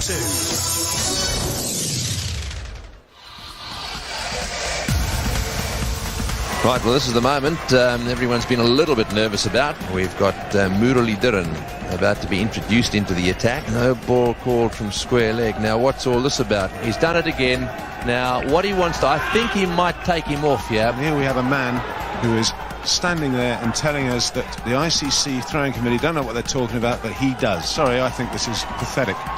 Talk about the whinging Poms. About the whinging Aussies. They're not going to go off the ground, are they? They're going to concede the match. The Sri Lankans have had enough. They've conceded the match. Well, I've got to say that I've got just a little bit of sympathy with the Sri Lankans here. They've absolutely had enough. This is just a terrible, terrible situation. And what happens here, I don't know. You're listening to talkSPORT 2, talkSPORT Cricket YouTube channel. Live and exclusive coverage of the first ODI between Sri Lanka and England, which has been played in fine spirits. Hasn't always been the case, though, has it, Goffey? Sri Lanka against England back in 1999, and I was alerted to this by the Spin, the Guardian's cricket newsletter, which dropped in my inbox a couple of days ago. Memory lane, 23rd of January 1999, Goffey. And essentially, it was a tri-series match between England and Sri Lanka, and the umpire, and you just heard Tony Gregg and Ian Botham describing the action, no-balled Murali for throwing, leading Arjuna Ranatunga to lead the team off the pitch. Alex Stewart went crazy mad. And it says here, Darren Gough feigned a headbutt on Roshan Mahanama. Yeah, no. Good lad, Mahanama. Yeah, get on well with Mahanama. I've actually got his World Cup shirt from '96, I think it was. And we spoke about this at length, me and him together, and had a cup of coffee chatting about it, and it was funny. When you look back on it now, it was there was a little bit of needle, and you felt for Sri Lanka that day. A lot had gone on, and so, you know what I mean, emotions were heightened and everything else, and a couple of things happened in the game. Alex Stewart were getting frustrated, and then I went for a run out, and it was going to be an easy run out, and he barged me out of the way. Literally just barged me out of the way so I couldn't get the ball. And obviously, where I come from, the Barnsley Kiss comes into play now and again. But unfortunately, fortunately, he had an helmet on. But yeah, it wasn't great. It ended up being a brilliant game, which they won, didn't they? It ended up being a good game. I think they won it just. But that run out was so important, and that's why the frustrations boiled over. Ranatunga, he did an Alan Border or a Nasser Hussain, didn't he? He turned a team that was struggling and he made them really ugly and difficult to beat, and he made them tough. They were tough. You know, Kumar Sangakkara now, when you watch him on Sky Sports, you think, nicest man in the world. He was lovely when he hosted us in Gaul, but on the field, you know, there was no stepping back from those guys. But just quickly on that, and I've said many a time, I've played against Australia, South Africa, which is tough, a tough place to go, and the cricket to play. But I went to Sri Lanka, and I'll tell you what, they don't hold back. When they're on the field, they stick together, and they are tough. And that's one thing I'll never forget about them. They play aggressive cricket. I remember Dilshan coming into the side for them, and he played an aggressive brand of cricket. It was aggressive on the field, and Ranatunga obviously was part of that. It slightly quietened out with Jayawardene when he came in and Atapatu, but they've always had that streak in the way they play cricket, Sri Lanka, and I like it. I like it being competitive on the cricket field. It adds to the drama. Who were the other big characters back then? Who were the ones? I mean, when Ranatunga led the team off, what was the reaction there? Well, we thought we won the game. You were quite happy. We were quite happy. Whenever we went to Australia, it was difficult to win. We'd take any win. We lost against Australia here just a few years earlier. So, look, I mean, who did they have then? I'm trying to think who would have played in that game. They would have had Mullithrin. Aravinda De Silva. Aravinda, he was a tough player. Atapatu. Was that a little bit before Chaminda Vaas? No, I don't know. We'll have to get the team up. Has anybody got the team up? Come on, that's what you... No, Chaminda Vaas was playing in that era. Yeah, Chaminda Vaas. I can't remember. I know Mahanima was playing because he was a good player. He was tough to play against. He was one of those fiddly characters who could be hard to play against. He had a bit of a steel to him. Good player, quite fluent in the way he played, and he just knitted their team together pretty well, actually. Well, they obviously had Jay Surya.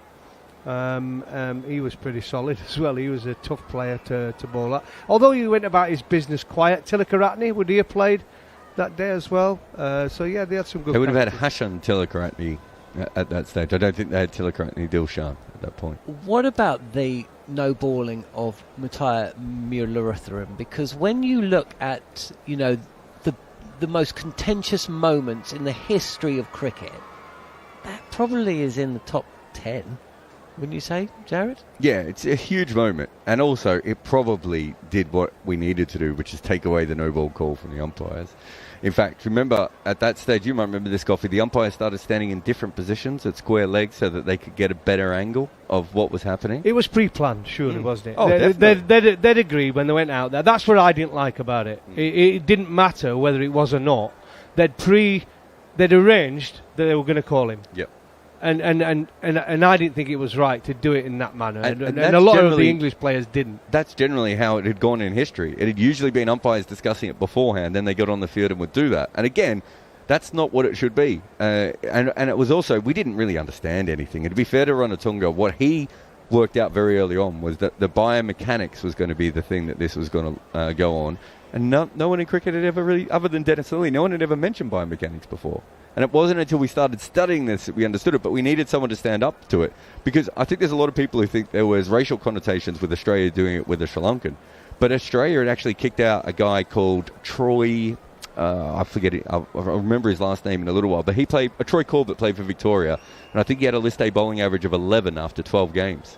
And he got kicked out and never played again at the same period that what was happening to Murali. So it wasn't just that they were doing it to international cricket, they were doing it domestically. And as we now know, we knew nothing about how bowling worked at that stage because we hadn't put it under the microscope. So we needed someone like Ranatunga to be like, can't we talk about this first, right? And obviously, he's a pretty fiery character himself, still to this day, Ranatunga. If you're joining us, we're at the mid-innings break of the first ODI between Sri Lanka and England, and Sri Lanka have posted 271 for 6, with Kushal Mendes top scoring with 93, but late order runs from Wilalage, who hit 25 from 12, and Leonaga, who hit 46 from 53, have propelled them to a score that you'd say is at least par. If you look at the stats, it's over par, but we shall see. Going to get back underway in about... can't work out the half-hour difference, but we'll be getting back underway at some point. Let's move on. Let's talk about Bangladesh. Goffey, you've just got back from Bangladesh. Yes. First off, how was it? And then we could start talking about some of the madness that's taking place. Well, it was madness, and I enjoyed my time in Bangladesh commentating. It's the first time I get to see their players over a period of time close up. And it's always good to experience different countries, different competitions, and seeing the players in their own environment. And I'll tell you what, they've got some very, very talented cricketers who weren't in their original T20 squad. They've got a fast bowler called Nahid, who was absolutely rapid, and I couldn't believe he wasn't going to be in their T20 squad. They've got Naim Sheikh, they've got Tanvir and Nassoon, were 2 spinners, both left-arm spinners. Shanto, you know Shanto anyway, he's been around a long time, a very talented player. And Mondal, which is again, Ripon Mondal, another bowler that bowls with decent pace. So they've got all these guys, and none of them are in the squad.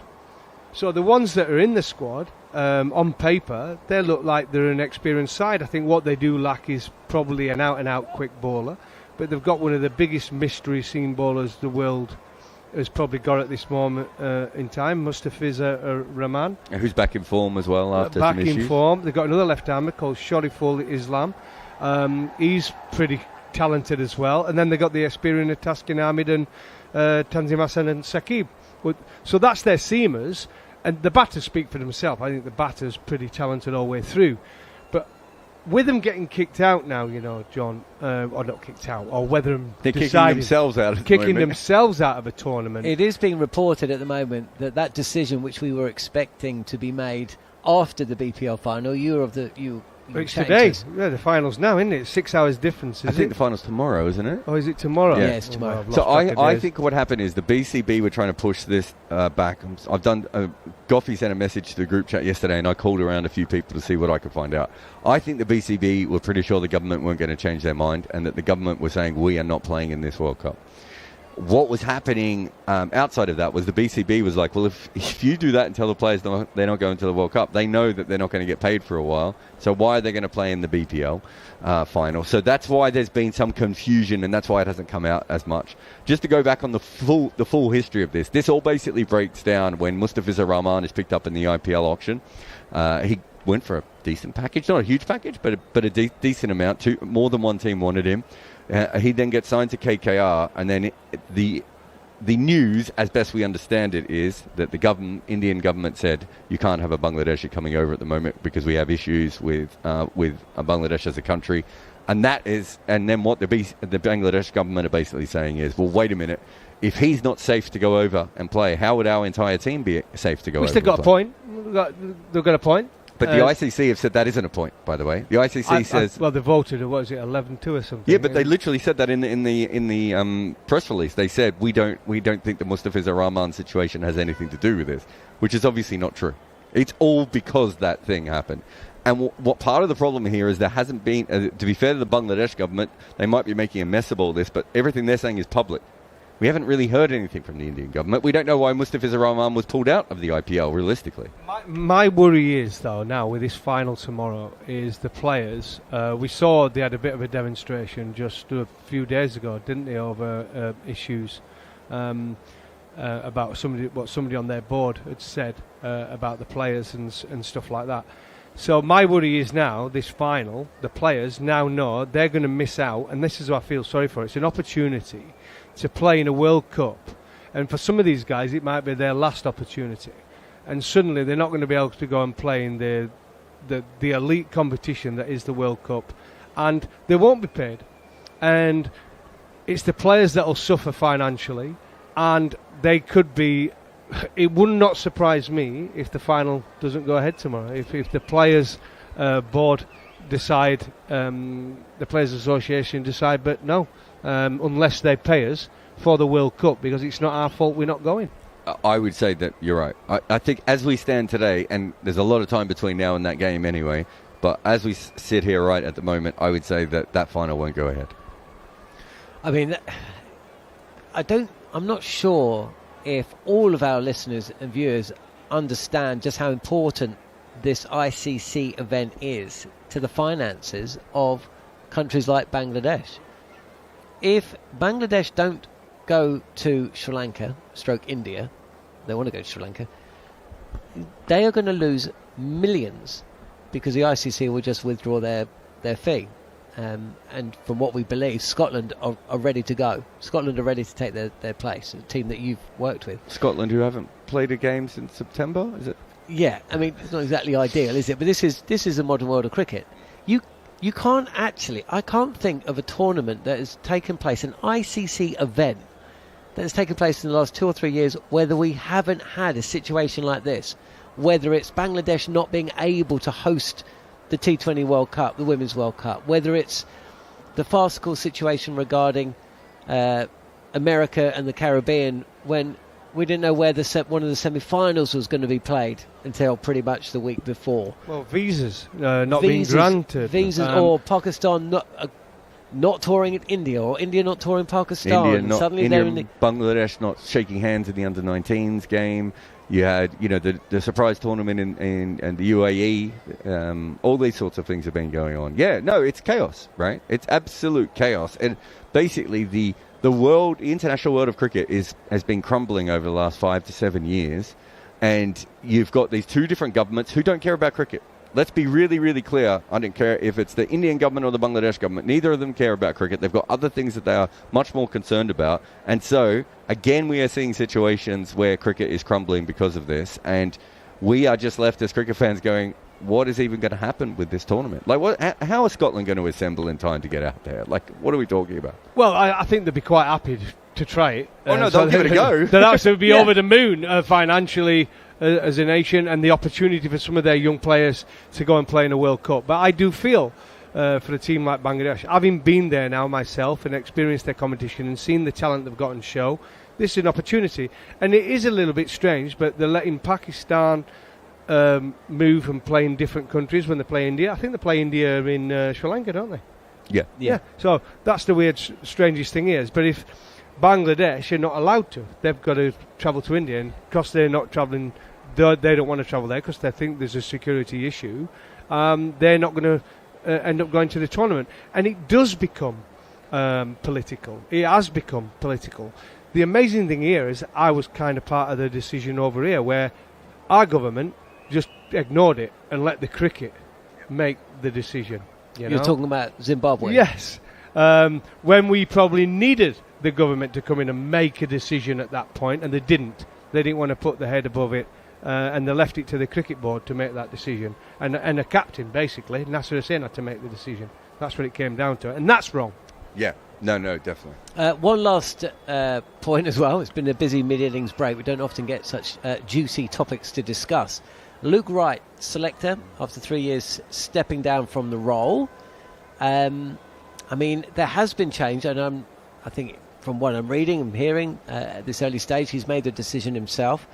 But essentially, since the Ashes, we've had the announcement that there's going to be a new permanent bowling coach. We've got a fielding coach back in the side. One of the selectors has changed. We've got another review.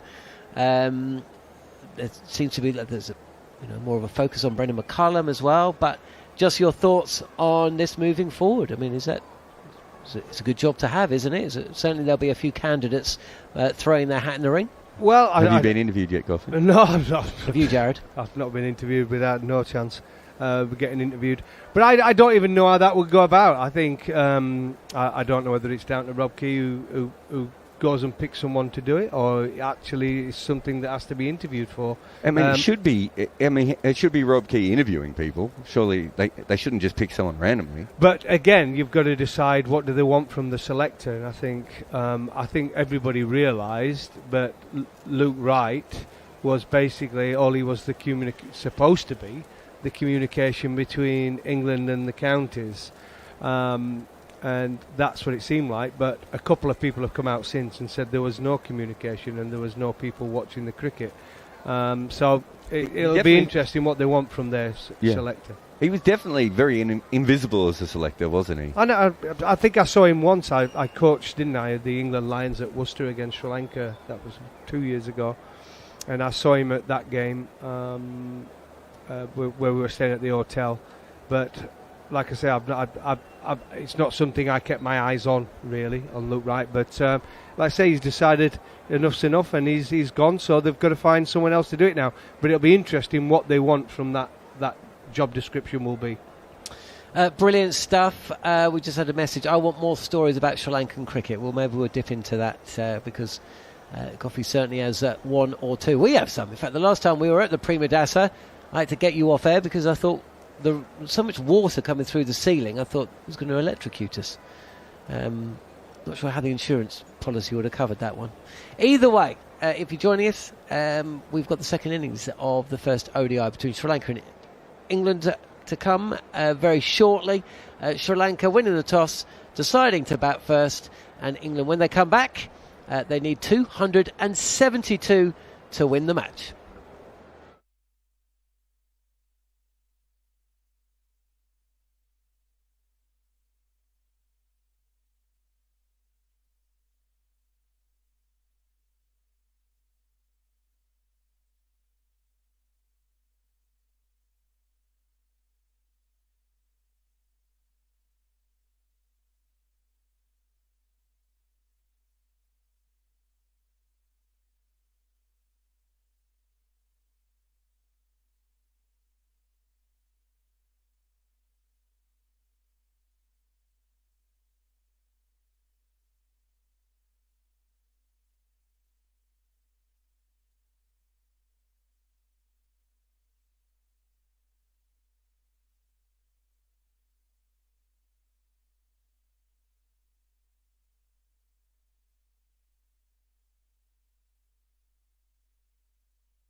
Live ball-by-ball commentary of England's white ball tour of Sri Lanka. It's a claim for a catch, he's got him! Exclusively on talkSPORT 2. Sri Lanka winning the toss, and they're going to have a bat. Robertson in once again, slightly short, and Mishara has climbed into this one through the leg side. 141 Ks that, and he's just put it over square leg for 6. 72 metres, about standard these days. I like it when it starts going on 100, 110 metres. Just got his 8 iron into the first bunker on the driving range, wasn't it? The slow one, and this should be taken. It's taken. That is a very good catch. Hit flat and hard. Pathum Nissanka was deceived a bit by the slower delivery. The 54 for 1. As you could call that 54 for 2. Adil Rashid again. Mendes brings up another half century, his 35th in this form of the game. Yeah, fantastic. Not 50 from 61 from Kulsul Mendes. Oh, I tell you what, this is a slow delivery from Cullen. It's been dispatched. Leona gave with an eye on 50, hits it back to the bowler. And Adil Rashid completes the catch. Dawson. So there you go, that was the first innings, or at least part of it. The second innings of this game will be getting underway shortly. England needing 272 to win the opening one-day international of this series. Basically 5.5 runs and over for them to do that after Sri Lanka posted 271 for 6. Mendes making 93 not out, the highest scorer of the innings. Adil Rashid, surprise, surprise, England's most successful bowler once again, 3 for 44 from his 10. It's Zach Crawley and Ben Duckett going to be opening the batting for England.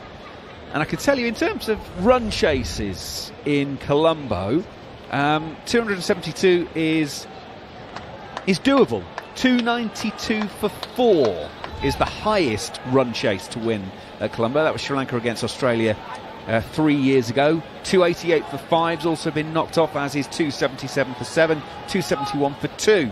India beat England back in 2002-3, but England's highest total batting second to win in Sri Lanka is 240 for 5. That was at Palakkale in 2014-15. So this would be England's highest total batting second to win a one-day international in Sri Lanka. Rod Tucker has said play, so we're about to get the second innings underway. And it is Asita Fernando, the right-arm seamer, ball in hand to Zach Crawley, and Crawley allows it past him outside of the off stump. Little bit of shape on that one. So Gareth Batty, the former England spinner, and of course Surrey head coach alongside us in the commentary box. 272 the target. Yeah, I think at one stage throughout the first innings we probably thought they would have really struggled to get to that, so Sri Lanka would be happy to have amassed that total. England would still feel like a bit of dew on the surface now. Will it skip through? If they have a good power play, they'll feel like they'll chase this down. Sita Fernando is on his way past umpire Tucker. It's a little bit leg-sided. Takes Crawley. It looked to me like on the thigh pad. They're screaming and shouting, wanting an LBW there. That I don't think anyone would give. Certainly not an umpire as experienced as Rod Tucker, put it that way. Yeah, it was fractionally more begging than actually thinking it was out. The ball previously had just nicely shaped from Fernando. This one just carried on with the arm and possibly going over the stumps, but I think it was missing leg stump on this occasion. And it was a plead rather than an appeal, I think. It might have hit a seventh stump though. I like the way it might have. Probably wouldn't have. In he comes again. In. Crawley is on the off drive. Hits it straight to mid-off though, and there is no run. Made a really clunky sound. Yeah, it didn't sound good, that, did it? But it flew a bit off, so I don't know. I would have thought that. I know that Crawley might struggle with the pace at times, but not having someone who can get the angled bat that he plays might give him a chance, but he still has that chance of course, that sort of shot across the line where he misses the straight one. So that's where, if I'm Sri Lanka, I'm not worried about him outside off stump. I'm just trying to hit the top of middle stump against Crawley. Asita Fernando goes in. There's one slip in place. It's quite a wide slip, and this is again sort of pushed up towards mid-on. No run as the ball is fielded. Yeah, I think with the skill set that we've seen in 4 balls that Fernando possesses, he's better off being mid-crease and looking to angle the ball off stump and just get that little bit of, he gets sort of an upper body rotation where it might just swing and just shape towards that slip, but if it doesn't, it's going to run back in to Crawley, and that's a bit of his nemesis. You would say that's a bit of a weakness of him, in fact most batters, it just running in from just outside off stump into that sort of top of off region. Asita Fernando's not a big fast bowler. He's bustling his way in, takes Crawley on the pad. That's nipping in and possibly nipping down leg side as well. Again, keeper slip, backward pointer, all running in, getting very excited. Umpire says no. There's 2 noises, and I think that's the first issue here. But that's basically the ball I just said, isn't it? The top of middle stump. He'll fall over a little bit and miss it, but I think he's just got a little bit on that. Bats gave it out, but he's pulling back his decision now. Wasn't far off though. It was a very good delivery. Back leg, back thigh. He's quite tall, isn't he? You hit him above the pads. Not normal. I think it clipped both pads. That's why there was sort of that weird noise. I think it just clipped his front shin and then back shin. To finish the first over, Crawley hits it straight back past the bowler and wallops it straight into the stumps. And England are denied a run after the first over. England 0 for 0. Crawley's faced all 6 deliveries. 272 the target. Here on talkSPORT 2 and the talkSPORT Cricket YouTube channel. I think as much as anything, part of this run chase for England is, yes, to start well and to start on the front foot, because scoring, you would anticipate, will get harder throughout the innings. but it's also manage the theatre, manage the noise that Sri Lanka create. In their home country with their home support, it gets very noisy. You can almost tell when Sri Lanka are upbeat because it's just constant noise and theatre around, almost trying to put pressure on the batter when there's no ball being bowled. And I think if you can control that and keep that quiet, you basically can control the innings and you'll chase the score down. Well, they're pumping out the music for a few seconds, and then it goes deathly silent while we prepare for the second over. Premadasa is the man to bowl it. Another right arm seamer. And he is on his way. Ball that just gently shapes back in towards Ben Duckett. He pushes out towards cover and there's no run. 7 balls of the innings. And England still looking to get underway. The batters both walk down and have a little conversation with themselves. Technology seems to confirm what Jared was saying a moment ago. It hits Zach Crawley above the knee roll on the back leg. He's a tall man, and the technology says it was indeed going over the top. I think Bats was right though. Looking at that again, I do think it does flick both pads, which is, I think they didn't go on it based on the bats rather than the height. Madashan is in. Duckett coming forward, playing just gently up to mid-off. No run once again. Ben Duckett there after the first ball, sort of to his partner Zach Crawley, just sort of feigned to him, just showed him with the hand it's a bit skiddy. He's looking to skid the ball into the stumps. Neither of these two fast bowlers from Sri Lanka are particularly tall, so the trajectory is always going to challenge the stumps. It's going to skid.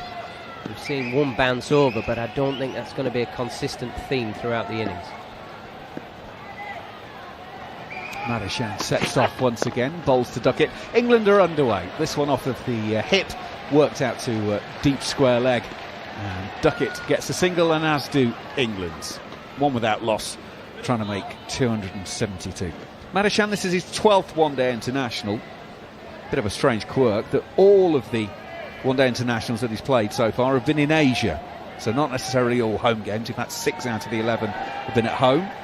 But they've also played Afghanistan, Pakistan, so all Asian games. Took 0 for 62 and 0 for 56 against Pakistan back in November. Best of 4 for 75, which came against Afghanistan back in February of 2024. Oh, and he's also almost got a wicket there. Swinging it away from Crawley, who's playing with no foot movement, all hand-eye coordination, and it shapes away past the outside edge through to the keeper, no run. When I said they didn't need to worry about bowling outside off stump, I was assuming normal cricket shots would be played. I'm not sure what happened there. As we say in Australia, his feet were in the toilet. He was absolutely nowhere near that. He was trying to drive that. It's almost like when you're playing a video game and you forget to move the feet, but you just move the bat. That was the shot it played. Swing. You just press the button to play the shot. In goes Madashan once again. This time Crawley is turning this through mid-wicket, and we'll get a couple as the ball comes back in. So 3 without loss England. 1 ball left of the second over. The Premadasa Stadium is all in darkness, so there's no natural light at all. It's all now floodlit. Do you remember halfway through his innings when Kusal Mendes couldn't move? And now he's out wicket keeping and he batted all the way through. He really worked himself through whatever with the stiffness that he had, or the cramp. It was either a tweak of a hip flexor or something like that, wasn't it? This one's full straight. Crawley's gone across that one slightly, but it's away for 4 through wide mid-on. And Zach Crawley has 6 from 9 all of a sudden. England 7 without loss after 2 as they tried to make 272 to win the first one-day international. Exclusively live at this series on talkSPORT 2 and the talkSPORT Cricket YouTube channel. Gareth Bass. Yeah, Pramod just sliding up a bit too full. And on this occasion, Zach Crawley's sort of technical, I suppose, thing that he does where he gets his feet crossed over works for him. It allows him to sort of squeeze that ball through a wide mid-on. So he's got that crossed off nature with his feet, but he gets a good inside half of the bat through that wide area, and with his long levers, he gets good power through the shot, and gets his boundary account up and running. Sita Fernando will bowl his second over, the third of the innings. To Duckett, starts him with a full in-swinging full toss that's just punched away through point and 4. Just over-pitched it, and Duckett picked it all the way. England into double figures, 11 without loss. Yeah, trademark Ben Duckett this. Holds his position, holds the energy in his legs, so his legs are bent, it's a fullish ball, and he just climbs into it, throws his hands at it. The positive is he's hit it straight into the deck, so he's able to hold his weight on his back foot, which is not easy to hit those sort of low full tosses, stroke Yorkers. It's kind of Ben Duckett at his best, being able to shift his weight between his feet. This time a square drive for 4. Again, boundary count open for Duckett now. No slips in place already. Duckett defends. Masita just pushes it back down the pitch. No run. Sita Fernando finished the county season with Glamorgan in September. Since then, played a couple of ODIs against Pakistan in November as he took 1 for 42 and 0 for 66. He's also played 4 first-class games for the Colombo Cricket Club. Best of 4 for 31. He's also had 4 for 40 in the same game, actually, against Chillor. So he's been concentrating more on the red ball stuff lately. And then he is about chest high, actually, to Duckett. Duckett rides the bounce, turns it backward of square, takes a single, and England can just move on a little bit further. Just saw the great Lasith Malinga down in the dugout area when the Sri Lankan setup. What a player he was. And imagine it's going to be a significant part of the future for Sri Lankan cricket.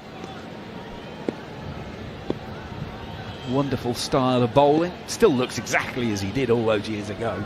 Hasn't changed one bit.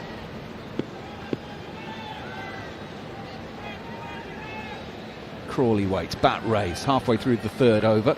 Slip in place for him. Always one nipped back over the top of off stump. It's through to the keeper. And Zach Crawley just sort of nods his head as if to say, well, OK. On another day, he's taking his gloves off, tucking his bat under his arm and wandering. And Mendes behind the stumps has got that look on his face as if to say, how have we not got something in the wicket column? Can't believe it on this surface to be bouncing over the top of off stump there. He will find himself feeling a bit hard done by. Fernando, the bowler.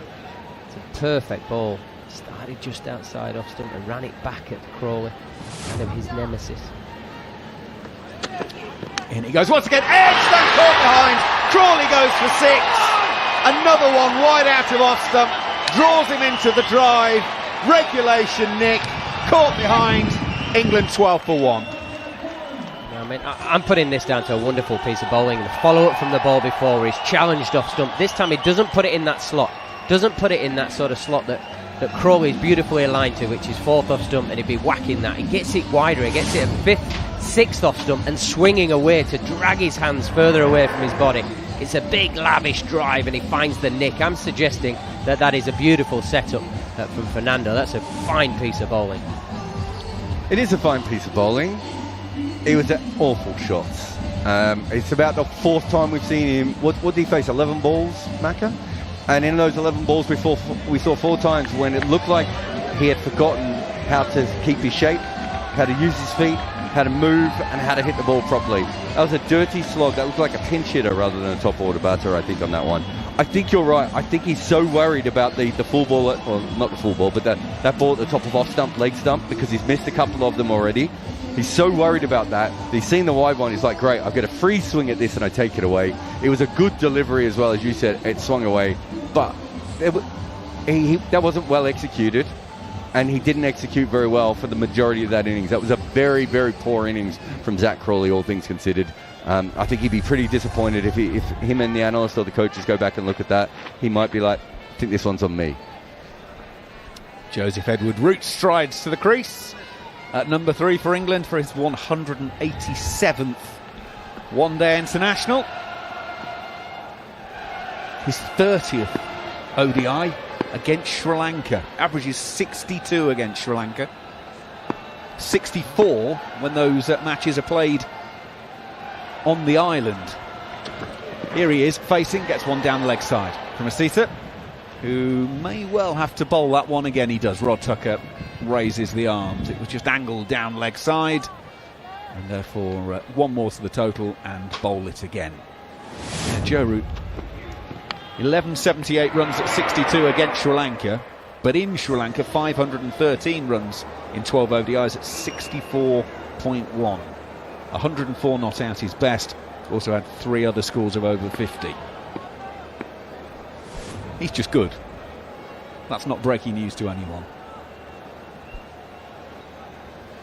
Let's have a go for the final ball of the over once again. And Joe Root is trying to guide this backward of point. And of course he does so. He gets it down to third. He has a single. England, after 3 overs, 14 for 1, trying to make 272. Yeah, losing that early wicket. Probably not what England were after. They were looking for a fast start. But there's one thing about Joe Root. He's somebody that turns over the strike. His strike rate, even in Test cricket, is high. I mean, he's in the 70s. And he's very similar of a high strike rate without taking risk in ODI cricket. It'd be near enough 90, it'd be the late 80s. 87.7. Yeah, well I mean, done, that's 88 for me. So you kind of round it up and you're saying, you know, this guy is, when he finishes, he'll be a great of the game and he'll go down. But it's how he accumulates his runs, and that first ball just shows it. It's all about the alignment, it's all about the prowess. He didn't open the face, he just let the ball come into his area and it ran off the face down to third man. It's, you know, it's not all bad for England. Pramad's going to bowl the second over. Now again, he's just played that shot where open the face, use the wrist, guide it down to third, get up to the other end, take your single, dot in, thank you very much, 15 for 1. I think Joe Root's probably happy not to be in Australia, because that's the shot he can't play as much in Australia. That's the one he gets caught behind on, and that's one of the reasons he doesn't. Not that he has a terrible record in Australia, the whole 100 thing is a ridiculous conversation for another day, but that's why he struggles, I think, because consistently he wants to play that shot to get off strike and it doesn't work, whereas in Asia he loves it, doesn't it? He's just going to hit the bat, it's going to dribble out, and he's going to get runs every time. 400 runs at 44.4 Joe Root made in the Ashes. He's at the non-strikers end, watching Ben Duckett almost chop onto his stumps.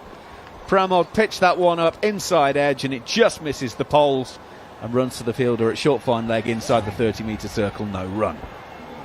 Yeah, I think just to finish off the Joe Root sort of comment, Gerard, is just that it's the difference amount of bounce that you get in Australia compared to the subcontinent. It's that extra bounce that creates the nick. Goodness knows why. There's somebody far more intelligent than me that can explain it, but it is a fact. Get him subcontinent where the ball skids a bit more and it's not quite as bouncy. It's an off-strike option for him. Premadasa is on his way to Duckett, bowls right arm over once again. Duckett is forward, pushes into the offside, and there's no run.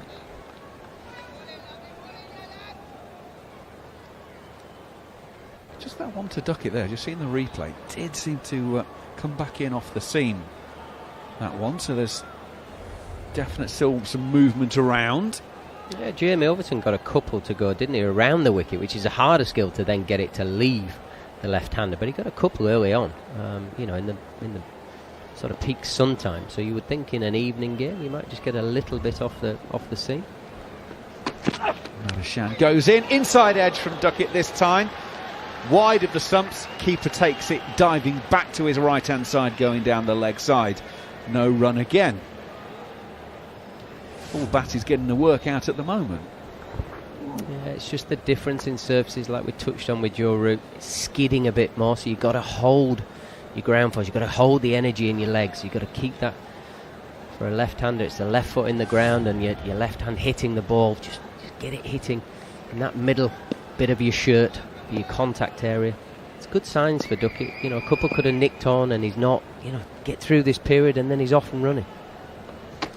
Madashan goes in. Duckett plays this one out on the onside up to the fielder at shortish midwicket. It seemed to hit quite low on the bat. I think it might have stayed down a little bit. Or was that just the exaggerated way that Duckett played it? Anyway, one ball left of the fourth over. 272 the target. 271 for 6 is what Sri Lanka put on the board earlier on. Above par in terms of history, but probably about par in terms of modern day games for the Premadasa Stadium. And they had a big last over 20 off of Overton that boosted them up to that. Can they now chase it down, England? Duckett again is trying to force this into the offside, and it's a big inside edge onto his leg. Dribbles out on the offside down towards the gully, and there's no run. 4 overs gone, 15 for 1. England's trying to score at 5.5 to win this, and they've pursued 272. Jared Kimber. Just wonder that he's trying to force this on the offside, and it's skidding, and then it's just coming back in. I know it might seem counterintuitive because that ball's slightly outside off stump, but he might be better off just trying to flick it on the leg side, right? Even if he turns it for 1. Because I know he'll get a boundary if he keeps doing this, but he does look like a big chance of just running one back onto his stumps as well. Yeah, absolutely. The length that's been bowled, good luck getting it leg side. I sort of more meant maybe shuffle across beforehand. Get across the crease. Not from where, if he was standing there hitting it to the leg side, he would have hit it back onto his stumps. But I'm just saying, if he's going to bowl that good to you, you might need to just change the angle that he's looking at as a bowler. Asita Fernando is going to start the 5th over and bowls to Joe Root. Root almost walking into that one. Pushes out quietly on the onside, and there's no run. I feel like it's that whole sort of conversation piece that he's bowled 3, 4, 5 nice balls in a nice area. I don't feel the need to be getting too carried away. He's allowed to bowl 2 decent balls. Keep yourself in good remedial position. You've got plenty of time in this game, haven't you? It's 272. You know, people do that standing on their head nowadays. I think you can absorb some pressure a bit more and, use the gears a bit more. Asita Fernando goes in. Joe Root stepping into a lovely looking cover drive. 2 in the ring. Goes between them. And there's only one outcome when that happens. It is 4 runs. Joe Root goes to 6. England 19 for 1. Trademark Joe Root shot. Just classical, wasn't it? It's the tempo of way he bats. He moved beautifully, but there's no over movement. Left foot goes somewhere near the pitch of the ball. Left elbow's high, and then that right hand comes in just to dissect where the fielders aren't with a clean bat path. A beautiful off drive. Looked absolutely easy as pie. And there's something to say about the ball before where he defended it. Still looking to score off it, but you're allowed to bowl a good ball. Next ball misses, gone. Striking at 300. And proof that you don't need to be thrashing it everywhere. Sita goes in again. Joe Root, very compact defensive shot. Plays the ball right under his nose, drops it down. No worry there. 19 for 1. So that last one, he did play right under his eyes. Have you noticed anything when you're coaching of different kinds of batters who probably are more natural at hitting the ball in front of themselves and some that are more under... So I think someone like KP didn't hit the ball under his eyes all that often. He was quite often in front. Is that something that you're working on with batters? I would say that KP, when he was playing at his best, gave himself the choice to hit it early or wait for the ball to come. When you don't have the choice, you're in a bad position. That's me. Asita Fernando bells to Joe Root. Joe Root. I didn't know there was a choice. News just in, folks. It's turned to square leg and there's no run. It's the simplistic thing. Where, when we're kids, we're told, get on the front foot, get on the front foot. But actually, that's almost the worst thing you can do if you get on the front foot and isolate yourself there. So yes, press. Yes, get forward. Absolutely. If you want to be a good back foot player, you want to get forward to then push back into your position to whack it out the ground. But if you watch a Joe Root, he's light on his feet. He's able to go forward and backward. And I think that enables you to hit the ball between the width of your hips. Left hip to right hip, let the ball travel, or play it early. It's fine. Root is waiting. Bat raised and now takes a couple of steps into the ball. Pushes to mid-off. Isn't a run there. Stays at home. 19 for 1 remain England. Root just makes things look so simple. And maybe that's the mark of the greatest. They do very complicated things, but make them look so simple. That is the basic rule of sport. You speak to, forgotten his Ian McGeechan, I think, talked about doing the basic things better than anybody else, and you'll probably win more than you lose. Yeah, if Geech says that, I'll go along with it. Very few things in this life he doesn't get right. Asita goes in. Root pushes into the offside, completes 5 overs. England 19 for 1. Root's got 6. Duckett's got 6. Root's faced 8 balls for his. Duckett 11 for his. Of course, England are trying to pick themselves up in this form of the game. 2025 was not really their friend. They played 15 one-day internationals, winning 4 and losing 11. They've actually lost their last 3 in this format. They haven't lost 4 consecutive in this format since November 24 to February 25, when they actually lost 7 in a row. But of course there was a significant tournament which is part of that and why there were so many in that run. But they've only won 1 of their last 10 away at one-day internationals, in the West Indies in November of 2024.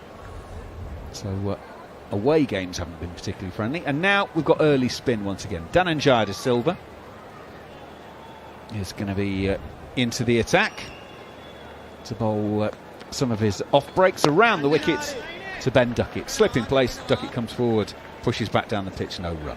Yeah, he doesn't mind bowling with the new ball, which is probably the reason that they brought him on first rather than some of the other specialists. And he likes to slide it on a little bit more, so this suits his bowling a lot. Around the wicket he goes once again. Duckett is straight out with the reverse. Now it takes him on the fact Dhananjaya is saying, well, hang on, lads, is that not close to LBW? It wasn't. Okay. Am I wrong? I would suggest somebody sends him a WhatsApp message on the rules of what is and isn't an LBW. I mean, in or out. You say that. I'd also say, doesn't it have to be near the stumps? I'm not even sure that the laws of the game have that. Of like that almost was a wide. Dhananjaya goes in. Duckett backs away, beats the man at short extra, and they will take. No, they won't take the second because there's a fielder at long on. I thought they were going to get through, but they won't. Actually, just going back to that previous appeal, it was nearer to bowling Duckett off of his own thigh pad as it sort of deviated and went down towards the stumps than it would have been to actually being LBW. I think it hit, the red line that they have on the crease for the wides, I actually think it hits him outside of that. But you're right, it did end up closer to the stumps. Yeah, he got tangled up, didn't it? It almost hit his hands or his bat or something as he's trying to go for the reverse. It sort of collected itself on the way through and ended up at 45. Joe Root drops down onto one knee to play the little paddle reverse to Dhananjaya's 4th ball. Just going to be a single, well fielded down at short third. Dhananjaya's first ODI actually in just over a couple of years. Last time he played was in the November 23 World Cup, when he played against New Zealand in Bengaluru. So that's why he's playing this form of the game, to get himself some cricket time back ahead of the 20-over World Cup, is what we were told. And then he comes and bowls. Duckett is down on the reverse again, and he's not trying to lap that, he's trying a full shot, and the ball has bounced up and hit him in the grill. That one, so Joe Root on the reverse is sort of all sereneness. Duckett is a little more energetic, I think we'll say. Yeah, I think he was looking for the boundary, wasn't he? The swing of the blade was open first. He was looking to get it up and over the fielders at backward point. And this time, the ball from Dhananjaya just stayed in the surface. It bounced a little bit. I think it sort of copped him in the head as to why the umpires have said we might need to get a physio in here just to do a concussion test. It's one of these mandatory things now, isn't it? Yeah, I mean, safety of players is paramount, and we don't want to see anybody badly hurt. But I think just keep it mandatory. Let's not have any grey area. I think that's a simple thing. To be fair, that actually hits him a little bit harder on the helmet than I thought, and it hits him in that awkward spot. So it's probably worth having a look at. I mean, I'm sure he's fine, but if you see the helmet sort of jag around like that, yeah, absolutely. we've all sat here and moaned about games taking 9 hours or whatever that they shouldn't do. 30 seconds to make sure that a player who's just been hit in the head, I've got no problem with 30 seconds for that. I've got an awful lot of problems with other things, bit taking too long in the game, but I've got no issue with this whatsoever. A little bit embarrassing for Duckett to get bounced out by Danijaya de Silva, but I mean that's the other part of it, obviously. Right, he's been checked out and he's all fine. That's the main thing. So the game can continue. And Danijaya will go in around the wicket. Duckett stays leg side of this one and hammers it past the cover fielder. I think he's all right, folks. It's away for 4. England go to 25 for 1. Duckett's got 11 from 16, and that Danijaya over ends up costing 6 with the boundary off the last ball. Yeah, Ben Duckett at his best. He has a very varied way of playing spin. Yes, he likes his sweeps, but this time he gets deep in the crease, goes back very quickly, picks the length and lashes it through that offside, sort of a square drive cut, finds the gap, which is the sign of a quality player not to be hitting the field, and another boundary to his name.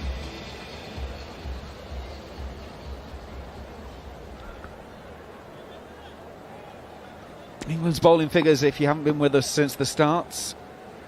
Adil Rashid 3 for 44 from his 10, was the most successful bowler. Curran, Dawson and Rayan Ahmed all chipping in with 1. Sri Lanka put 2-7-1 for 6 on the board. Asita Fernando's going to bowl his 4th and will start over the wickets to Roots, turns to mid-wicket, and there's no run.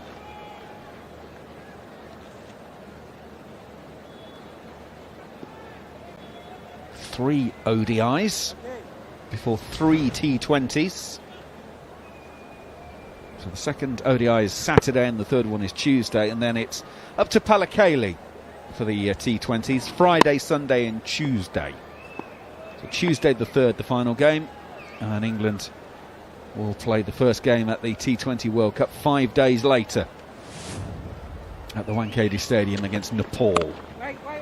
Joe Root is facing and guiding this to backward point. You can hear him saying, wait, wait, wait. He just wanted to see whether Danijaya would be able to get away to his left-hand side and field that ball, and he was able to. No run there. England 25 for 1, which puts them 10 behind where Sri Lanka were at this stage. But of course, chasing is always a slightly different thing because you know the rate you need to score at. Yeah, and it's one sign of a good team when they field well and put pressure on the batters to overhit the ball rather than that sort of freebie rotate strike. A wonderful piece of fielding there, throwing himself to his left and getting up on his feet and getting the ball back in. Asita Fernando is in again. Joe Root just a little pace into the ball, trying to get some momentum into it, but he's shot through mid-wicket, picks out the fielder, and he's not able to beat him.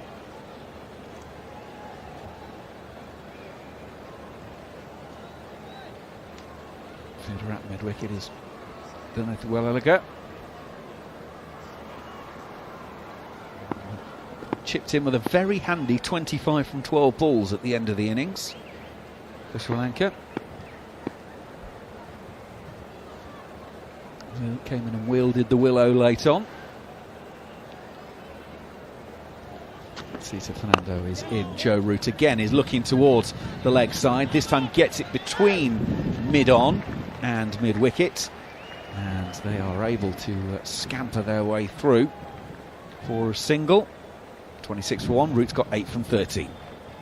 Yeah, it's that late order contribution. 25 off 12 in a game like this it's almost like a man of the match performance in the context of it all.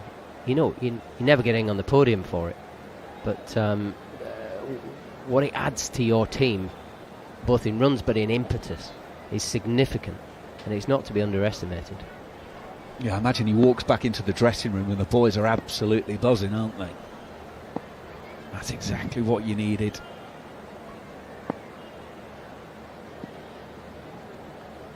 Duckett waits. Bat raised. Asita's going to bowl right arm over the wicket to him and hits him on the thigh pad. And Duckett is furious with himself. He's missed out on one there, is what he's thinking. He's waving that Gunnermore bat all over the place and now practicing a little flick down to long leg, saying that's where it should have gone. I was just going to say that's probably the shot I was talking about before, but he hasn't quite got enough outside off stump to play that shot at the moment. Just, he's a little bit frustrated, isn't he? He's 11 off 17, he's been hitting the bonts. There's some stuff going on. Inside edges back towards the stumps. Looks a little bit trickier to face the seam on this wicket than you would have expected for a pitch where everyone's gone for spinners.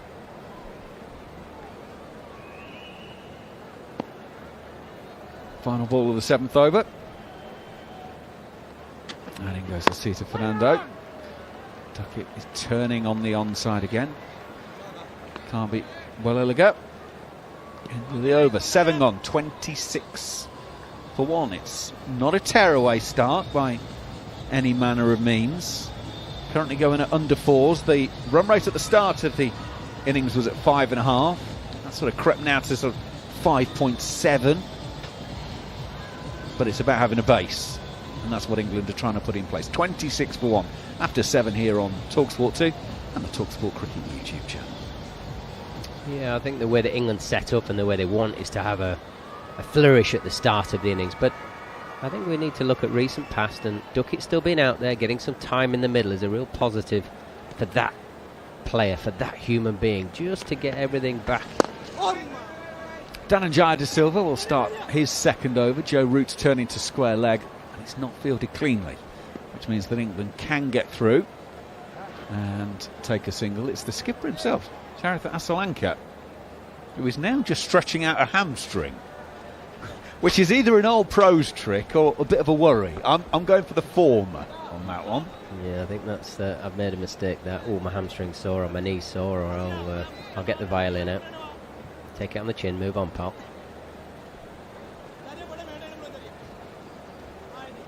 There's nothing new in the game, is there? Despite what we all think. You misfield one. Oh, yeah. Problem there. Dhananjaya around the wicket. Big stride forward from Ben Duckett. Plays defensively, no run. Just wanders off. Refocuses himself. And waits. Dhananjaya around the wicket. Plays that sort of wristy cover drive, almost as if it's looking to go backward a point, but it ends up at sort of more extra cover to the fielder. No run on that occasion. It almost sounds a bit plasticine off the bat, which sort of tells you the pitch is that slow. It's taking energy out of it. It's difficult. Dhananjaya goes straighter on this occasion. Push towards mid-on. Bowler will field in his follow-through. Throws at the stumps at the striker's end. Misses. And I think Duckett would have got home anyway. But you heard the remonstrations from Mendes, the wicketkeeper, saying get on it and throw it. Because it was just a push. Bowler in his follow-through. Got there, but I think Duckett, as I say, would have been safely out. It was a pretty ordinary throw, it has to be said. Although he was spinning at the time. Dhananjaya around the wicket to Root. Root goes even further to the leg side, but hits it straight to mid-on, no run. It's good from England. They've been positive. They've not got off strike particularly. They're not really dominating the scoreboard, but the body positions the batters are getting into, they're trying to be busy. It's good. It's risk-free. Dhananjaya to complete the over. Root's going to go on the reverse, and I think he Q-ends this one back towards the bowler. End of the 8th over, 28 for 1. They're on talkSPORT 2 and the talkSPORT Cricket YouTube channel. Just mention right at the outset, Gareth, the reason we're playing these one-day internationals is because England contractually owed them to Sri Lanka and have done for ages because of COVID that they weren't played earlier. So it's a make-up. And people are asking, well, why are we playing 50 overs when we've got 20 over World Cup coming up? But actually, do England sort of turn this and use it to their advantage? In fact, yeah, it might be a longer form, but it exposes us to the conditions for longer. So they can actually say, well, if you go out and bat 30 overs in this heat, or 50 overs in the field in this heat, it's going to put mileage into your legs to be ready for 10 days' time for the T20 World Cup. Absolutely, that's how I would be thinking. I want to win, 100%. Every time you walk out there, you're doing it to win. But I'd be wanting to get something tangible out of it and to get good movement, to get that sort of bandwidth of physicality and performance in you. for a shorter game. I said on air earlier, you know, you bat at 5 in a T20 game, you bat at 6, you bat at 7. Sometimes you only face 4 or 5 balls. Madushanka's going to start the 9th over, and Duckett gets it down to backward point, and there is a single. 29 for 1. So playing a 50-over format, you know, is good for those lads. It's also another good step towards England getting a formula for how they're going to play 50-over cricket. It needs a reset since Owen Morgan finished, and we've not quite got that sort of blend right. And I think the biggest thing over anything, England is a pretty big cricketing nation, and contractually we owe this to Sri Lanka. They require that finance, and we should be doing the right thing to give their infrastructure, to give their game that revenue to then keep pushing their case. Madushanka is in once again, Madushan, and it's turned. Oh, Joe Root's timed the cover up of that. Through mid-wicket, and it rolls away for 4. That's a lovely shot from Joe Root. 5th boundary of the England innings, 33 for 1. Yeah, that's the sort of shot that we just can't see from Zach Crawley, isn't it? It's just a different level of footwork. He's coming down a little bit as well, making sure you can't bowl your best ball to him, getting down to the position he wants, and turning a ball that there's absolutely nothing wrong with into an easy boundary for him. Mentioned the conditions earlier today. Over 30 degrees, plus the humidity. Joe Root's only been out there 20 minutes or so. He's already got a proper bead on.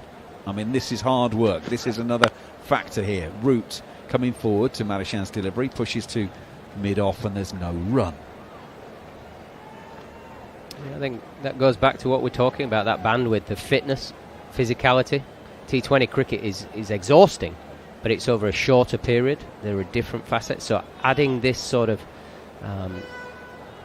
energy to your system, longevity to your performance, it's easy to do it for shorter periods. It's tough to have that sort of bandwidth of physicality in there. I see it as a positive, really. Madushan in, always giving Root a little bit of width, and Joe Root has played a wonderful wristy shot backward a point for 4. That is just absolute class. What a shot. England 37 for 1, Root 17 from 19. Earlier we talked about manufacturing a wicket with Zach Crawley and bowling in at the stumps and then giving him the wide one. Well, basically what Joe Root has done here is he's manufactured a different width, because I think what's happened is he's just walked across his stumps and the bowler's gone, he's going to hit me through the leg side again. I'll bowl it outside our stump, but of course you're making that decision as you're coming in, and he's just pushed it too wide and it's just been put away. So it looks like a horrible ball on its own, but it's actually been made because of what Joe Root has been doing. It's still a horrible ball, but very well played. Root on this occasion is looking to whip into the leg side, finds the fielder at short mid-wicket, and is frustrated with himself. He doesn't get a run. He's 17 from 20. It's 14 kilometres an hour.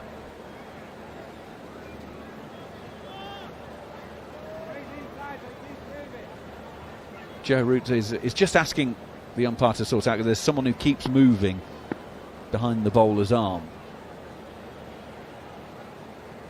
Madushan in to complete the over. Another slower ball.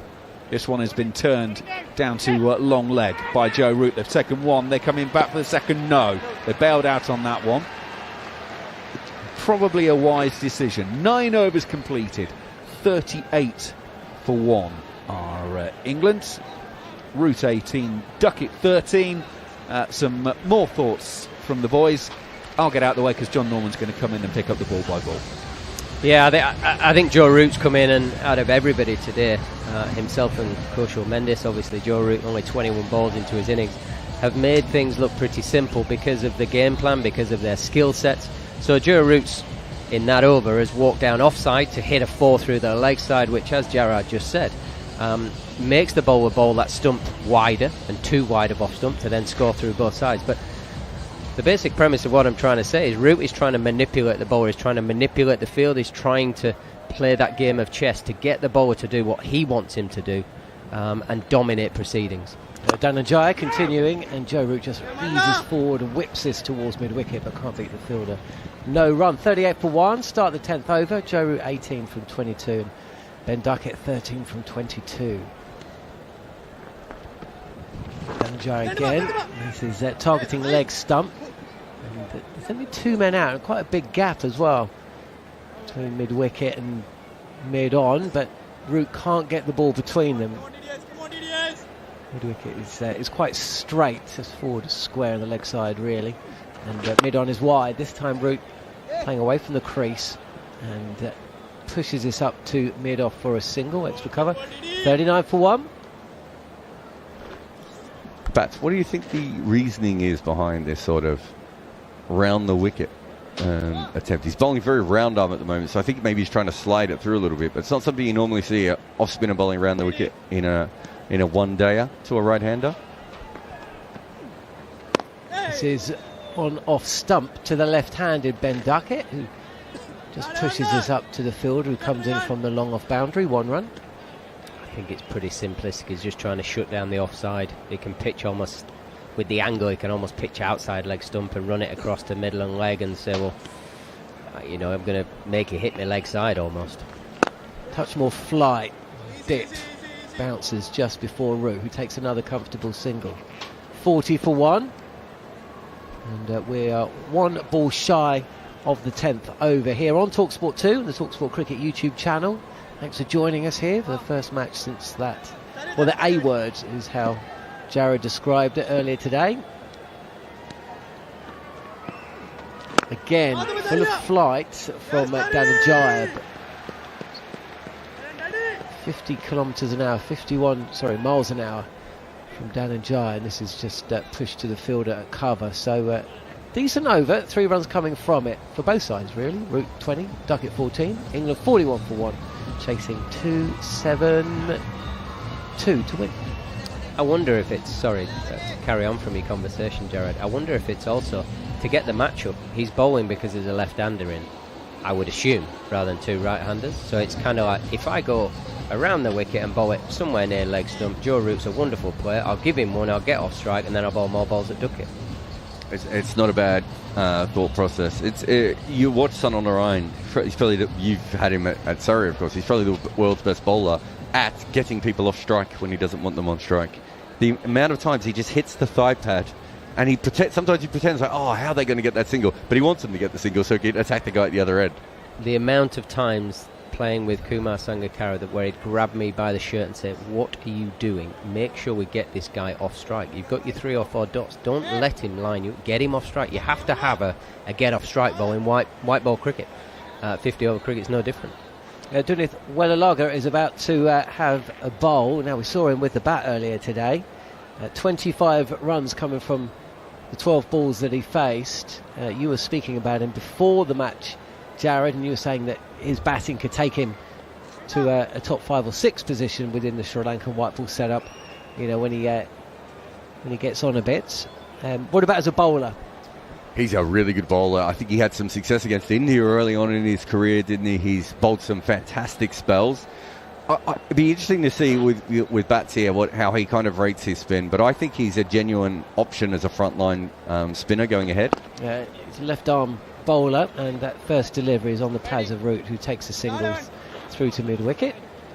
42 for 1. England chasing 2-7-2. I think if you're looking at a cricketer that he's similar to, it's probably someone like Washington Sundar, in that, he has a lot of talent on both sides of the ball, and it might be the next 4 years we work out which one is better. At the moment, a very different kind of bowler because he's about half the height of Washington Sundar and left arm. But other than that, they're very similar. But they're both finger spinners who've been given an opportunity because of their bowling, but they have a lot of batting talent. Here he is again, round the wicket. Oh, that goes across. Slants across Ben Duckett, who's kind of groping a touch. Close to the outside edge. Taken by the keeper. 42 for 1. Yeah, he did have good success. 2 fifers at this very ground against India in ODI cricket in 2023 and 2024. And he took a 4fer against Australia in July. This is a touch aerial. Dropped short of the fielder at mid-wicket.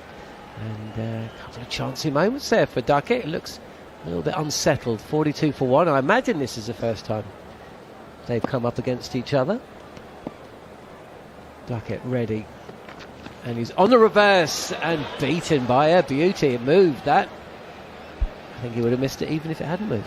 That's interesting, isn't it? Because that really spun, and he slid a couple past Duckett, and I think Duckett was thinking to himself, well, he's going to keep sliding them. And that one he tossed up, and it spun and bounced. That would have been a brilliant ball to a right-hander, which I suppose in the end Ben Duckett was. A right-hander playing a cover drive. This is just tucked off the pad. Seeing it enough there already in 3 deliveries. Bats. I think that Sri Lanka might have one. Yeah, can you tell us what he will do for the rest of his career? Go. It's pretty soon to make a rounded assessment, but certainly the way he constructed 3 balls there at Ben Duckett, how he's... Last ball of the over, and Root just eases his 3-point for a single. 11 overs in. England chasing 272 here on talkSPORT 2, 44 for 1. Yeah, how the first ball he used the angle of around the wicket to take it past his outside edge without getting carried away. It still pitched on the stumps and left him off the surface. Then the very next ball, he was able to get his arm a little bit higher and almost cut in the ball, which then just made it hold, and it's almost like an over-the-top spinner. Almost Ben Duckett hit it straight to mid-wicket. Completely different balls. And then the third ball, having the presence of mind to see Ben Duckett, because the reverse, there is a movement early that you can now...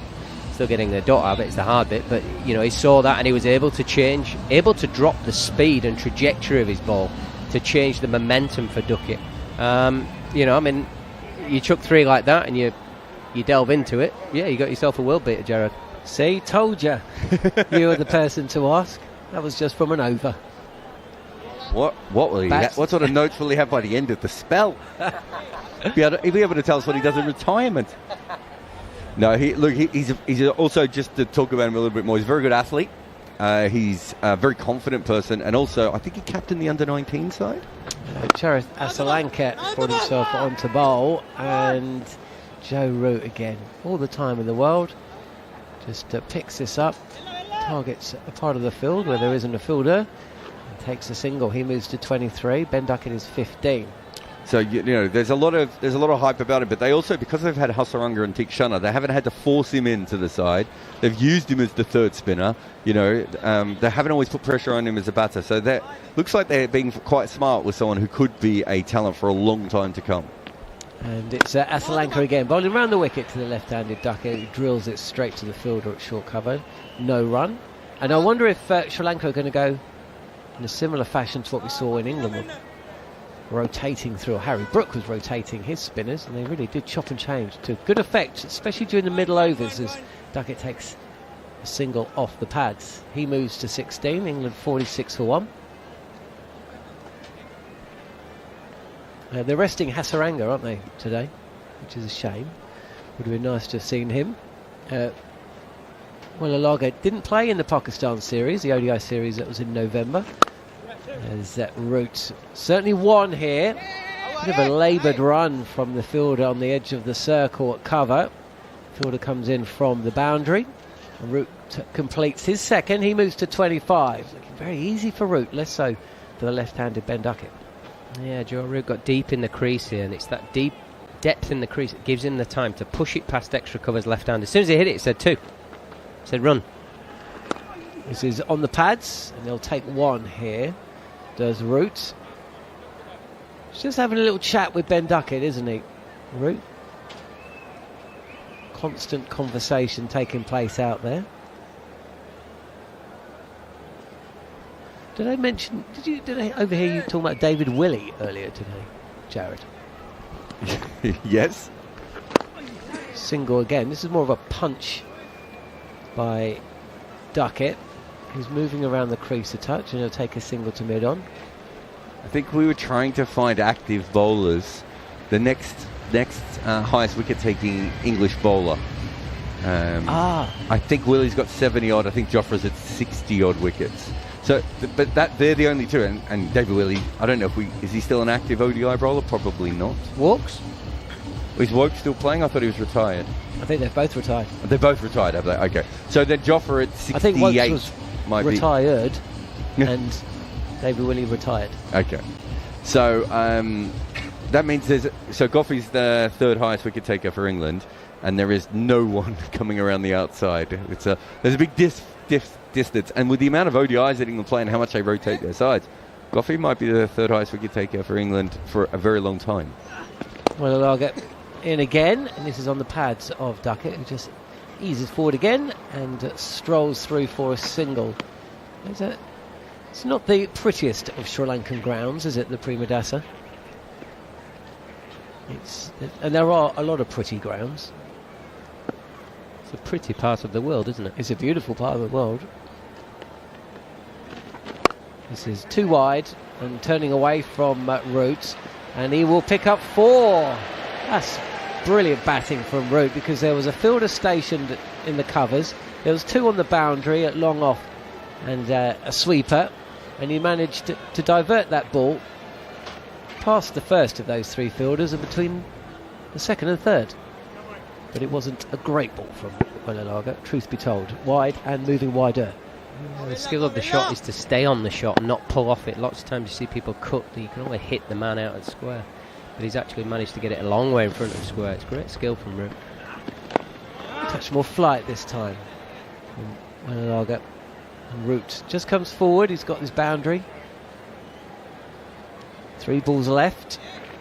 This is quite a comfortable start for England. Zach Crawley never really looked particularly assured. Played and missed on a couple of occasions on his return to the ODI side.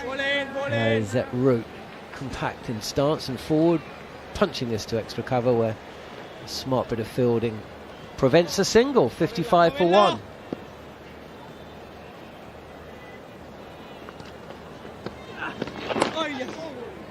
Deep in his crease again. Fast feet and faster hands there as Joe Root manages to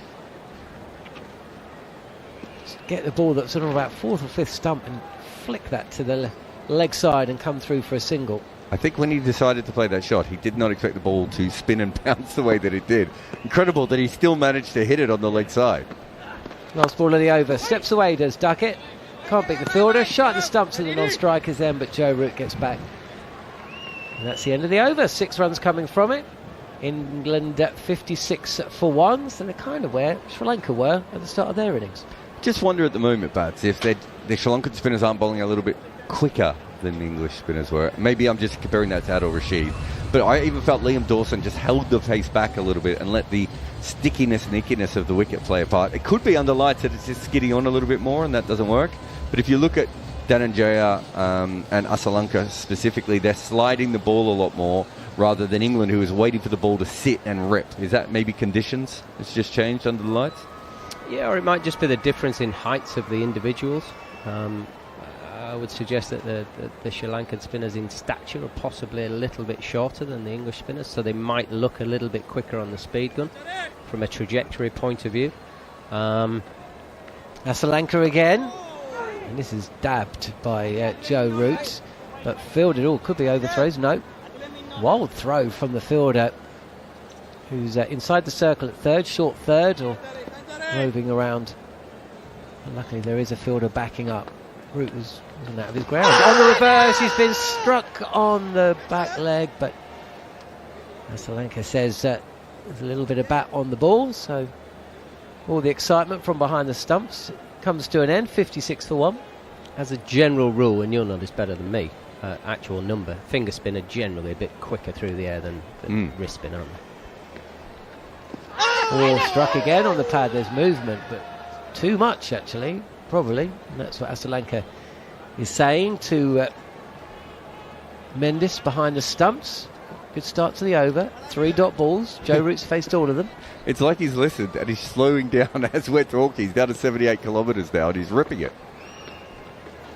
So again, this time Joe Root does get bat on ball, and he'll take a single to square leg. So if you the best way of working this out, Bats, is looking at fast bowlers. So if you bowl a back of the hand slower ball, you lose about 33% of your pace, and I think you'll lose about 20% of your pace if you bowl a cutter. And it's because the wrist, when it comes out of the wrist, it just takes more revolutions, which slows the ball down. So generally, you're right, finger spinners are a little bit quicker. But I even thought Liam Dawson was bowling slower, and it seems now that Asalanka's worked this out as well, where, you know, maybe, or it could just be that the dampness, you know, the a little bit of dew was on the wicket. Duckett now. This is full ball on the pads, and he'll take another single. 58 for 1 England.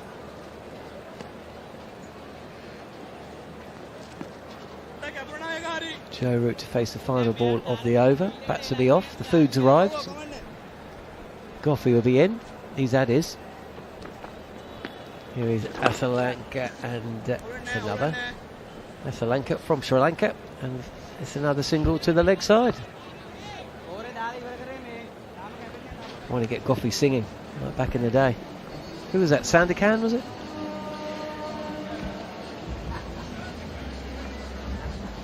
$59 for 1. Jared's off. Bats is heading off to the canteen. 59 for 1. 14 overs in. With Ben Duckett 19 not out. Joe Root 33. Bit of a surprise when Crawley was picked to open the batting. It's a position that seemingly most batters in the world want to play. Certainly in T20 cricket. That's where your powerhouses, you know you're of a standard if you're opening a T20 innings in the IPL or for an international team. And I just wondered whether there weren't other options there. I'm not saying Crawley shouldn't be given a chance or be in the squad, but I don't know. I just found it slightly odd. It's not like he's coming with any great form from longer format cricket. It's this first ball by Joe Root is defended well. Alage continuing. This is his third over. Certainly asked a few questions of Ben Duckett in his first over. The second one passed us by a little bit more sedately as this turns just a fraction away from Joe Root, who can't beat point. And it's a couple of dot balls at the start of the over. Yeah, look, the Crawley one, you could only think is, but they like the way he plays. They like the way he goes after the new ball. Forward, and Joe Root can't beat that fielder again at short cover, no run. But it can't keep getting out the same way. We've said this for so long now. Test match cricket, guess what? Caught in the slips, caught keeper. There's plenty of flight there from Alage. Joe Root again can't get off strike. Just looks a touch frustrated, but still there. 33 from 43, and he saw from Sri Lanka that it's possible to catch up later in the innings. 59 for 1 as Alage again. The slow left armour comes in, and there will be a single here. So Root gets off the strike. He moves to 34. Sorry, Coffey, you were saying about Crawley. No, but the frustration for people watching is, but they all probably realise he's a very talented cricketer. He plays some wonderful shots and he goes after the new ball, and that's what England, the way they want to play when they've had success in the past with Roy and Bairstow doing it. This is on the pads again. A little bit too leg side, and that's quite easy for Duckett just to steer away, and he will face the first ball of the 16th over with England 61 for 1 after 15.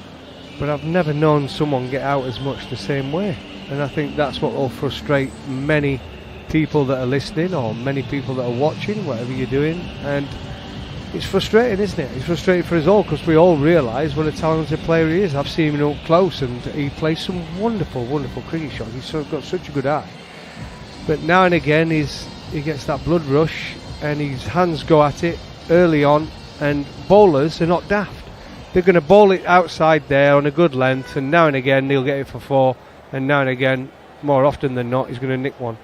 And it's going to go through to the slip or keeper. And that's what's happened again today. So there'll be more and more frustration.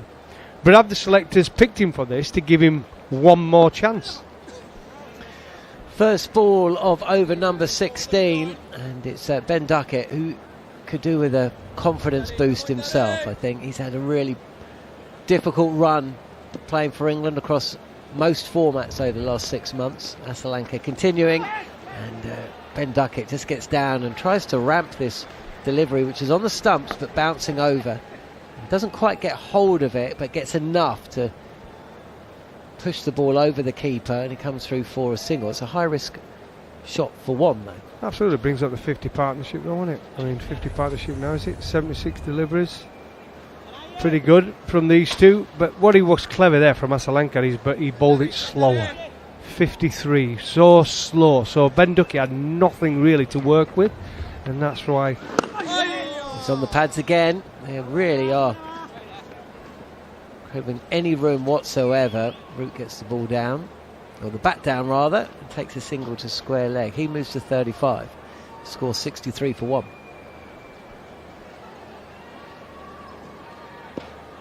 It's difficult to know what to do when a player is in a real trough, isn't it? Sometimes you need to play, sometimes you need to... On the sweep this time, Duckett, and chase on for the fielder at long leg, and that's a decent shot from Duckett. He's going to pick up a boundary. It's the first in a while, just backward a square on the leg side, and the score moves along to 71 for 1.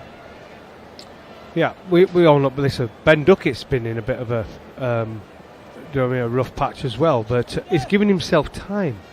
He's got to the crease, hasn't he? Today he's been watchful. Yeah, it's looked frustrating at times. He looks like he's battling for form. But it's like anything, you spend time out in the middle, it will get easier, and you'll be able to play better shots. Defended this time. I've got a conversation I'm going to be handing over to Macca in a delivery's time, on ball's time. I believe you've just been on Hawksby and Jacobs on talkSPORT, and you've thrown your hat in the ring for the selector's job, Goffey. Down the track comes Ben Duckett, and he clears at mid off, and the ball heads to the boundary. Couple of bounces for 2 in the over. Duckett moves to 29. England into the 70s. I'll let Macca pick that conversation up over the next 20 minutes. You're welcome, by the way. And it'll be Macca and Goffey. And Harmy will be with you in a bit. Maybe you're going to go up against Harmy. Well, I didn't exactly put my eye in the ring. I think that's the way the media is going at the minute, with a nice headline out of it. I was chuckling. They asked me if I would. And I said, well, what I would say is, but if you're a selector, there's certain things that need to be done to rebuild relationships. And I think that'll be the biggest thing that needs to be done, whoever takes that job. It's relationship building and being seen around the grounds, not just going to Headingley and the Oval that do a nice hospitality. He's actually going to the grounds that matter. Well, Illico will start the new over. Runs a left arm around delivery onto Joe Root. And it's defended on the onside. But I can tell you're in the 2 o'clock sports bulletin. Well, I thought I would be. There you go. Amazing, isn't it? But, so, yeah, that's the way it is. But that's a very good shot from Ben Duckett. The previous over, he hit a wonderful shot down the ground. Well, Illico into Root. Plays defensively, no run. 71 for 1. A nice little partnership developed in between these two. And as I said, Ben Duckett's been struggling. But he's realised he is, and he's having some time in the middle, and then he can start to attack. Root is just pushing this into the offside. There's a tight single, but a single nonetheless. He gets down to the non-striker's end, and England take it to 72 for 1. So they are 200 away, because the target is 272 for victory in this 50 overs. Root's got 36 from 48, Duckett 29 from 40. Well, Illico is bowling left arm around the wicket to the left-handed Duckett. Duckett jumps out to the leg side, thinking he can force this through the offside, but it actually turns and bounces on him, cramps him up a bit, and he ends up with no run. Well, Illico again is peppering this leg stump, maybe even just outside line. Duckett will turn it to deep square leg and will take a single. He goes to 30 from 42, 73 for 1. Just a reminder that it is very, very warm. 28 degrees at the moment, nearly 70% humidity, and Ben Duckett is already very, very warm. You can see him as he stands at the non-striker's end, watching Joe Root getting a full ball driven out to the deep cover sweeper. Root gets another single. 17 overs gone, 74 for 1, and it will be a drinks break. So yeah, just to recap that story that John and Goffey were touching on there, that England are looking for a new national men's team selector, as Luke Wright has decided that time has come to move on. Stress that the wording that comes out appears to be that's his decision. It's not something that's come out of the review, that all-encompassing review. Goffey, look, we kind of know how these things tend to work. What do you expect to happen over the next few months with all of this? I don't think there's any rush for anything to happen. I think they've got a World Cup, and I think the team should concentrate on winning the World Cup. I think the T20 side's in a good place. It's won plenty of cricket matches. They're very talented. The boundaries will be up their street, and the tournament where it's going to be played, they've got a lot of experience in playing in India now, the guys, and they've got a good chance of winning it, or getting close to winning it. And then after that, they've got a bit of a break, and that's the time to, if they're going to make any decisions anywhere, that's the time to do it. This one is a little bit strange, but he does say he's going after the World Cup. So at least that's come out and straight. And I think the rest of the decisions will speak for themselves. They'll see how it goes this next 3 or 4 weeks, this next month, and then make some decisions. They've got the reporting, and it's up to them the way they go. I always believe the kind of jobs at the real top end tend to be 4-year cycles anyway, unless you obviously go and win the Ashes in Australia, and then you've got a little bit of margin to be going in the right direction, a little bit of leeway. But I always believe they are 4-year cycle jobs anyway. So, but look, it's not up to me. We'll see what the review says and what comes out of it. Do you think this winter is such, though, that at least one person does need to lose their job because of it? Or can it be that we say, actually, mistakes were made, we now have identified those mistakes, we go away and rectify it? Was it so bad that actually we've moved beyond that, actually now someone does have to lose their job? Was it of that nature? I don't know, because I'm not involved in those conversations. What I will say is, but it's up to them on what their plans are and what their plans have been. Are they going to stick down the same plan route, and then that's where they go from it?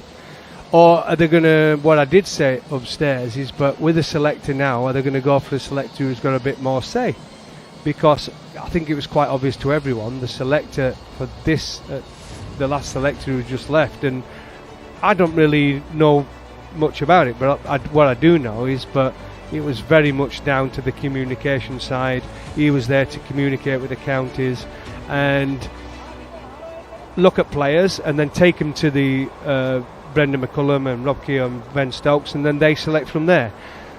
That's not how it should work. I think the selector should have some kind of say in selection as well. I'm not saying they should be in charge, but he should be able to challenge the other people as well, and put in what he thinks, and then you make it as a group decision. But yes, the coach and the captain have got to be happy with the team they take on the pitch. There's no doubt about that. I've been a player, I've been a captain, and I've been a director of cricket. I know how it works, but you've got to have some kind of input if you're going to be in a selector role. But I think the first thing is repairing the damage between county game and England, and that's a massive repair job. It's got to be something that's respected, and to be seen at grounds that are not fashionable. There's no point just going up to the Oval or Lords and Old Trafford. You've got to be going to the grounds, the counties out. You've got to be going down to Taunton. You've got to be going to Northants. You've got to be chatting to some of these county coaches, international coaches, a lot of them, and seeing a lot of the players, and saying what they think about conditions on tours you're going to be going on, and what sort of player do you need. There's so much experience out there. And all it is communication. It's the biggest factor in any job, is communication. Yeah, I think that quote from Buff Lehman concerned a lot of people, didn't it, when he came out and said, look, I'm the director of cricket in a county side, and I don't even know who the selectors are, let alone having spoken to them. Yeah, I get it, and I absolutely get it, and I think... Right, back underway after drinks, and Jeffrey Van der Sade, the leg spinner, is going to be into the attack. He starts with one wide of Joe Root's bat that gets hit out to the deep cover sweeper, and they take a single. So Van der Sade into the attack, 35-year-old. It's only his 30th ODI. Best of 6 for 33, which came against in India on this ground.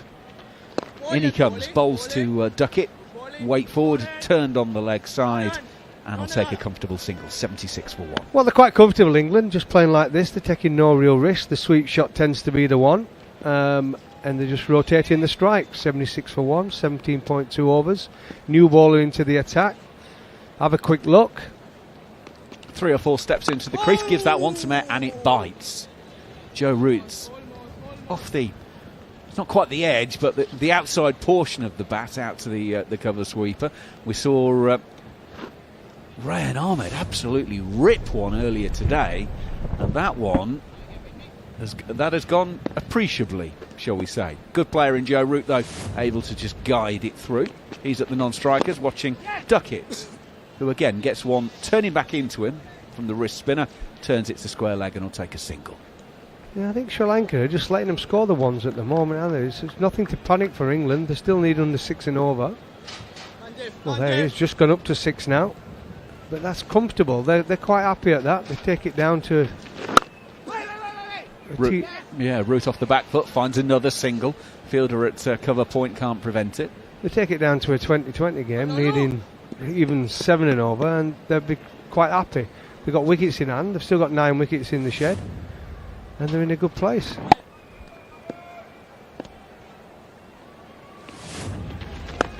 On this occasion, Duckett is reverse sweeping Van der Sey almost in front of square.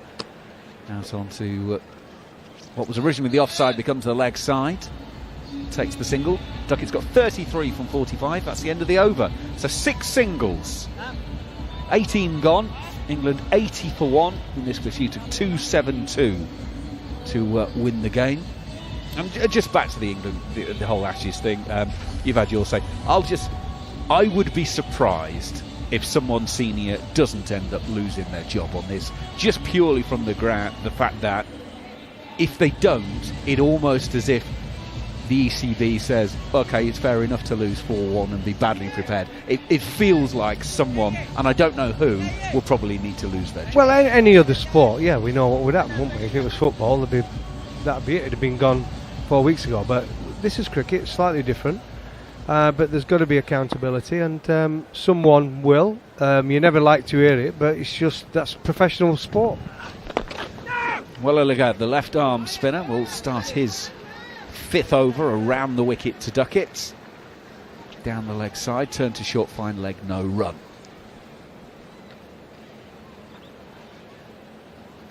Brendan McCullum has been asked a few times, was he prepared to change his methods and his approach as Duckett defends?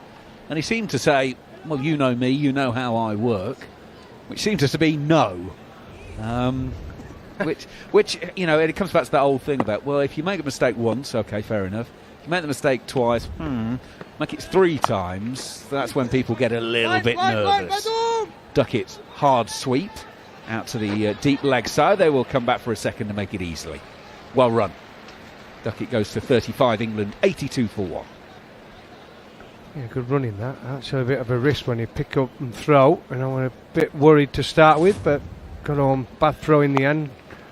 Good sweep from Duckett. We used to see in the sweep shot, when the ball tends to be turning, that's the method that batters tend to use, sweep, cross bat shots.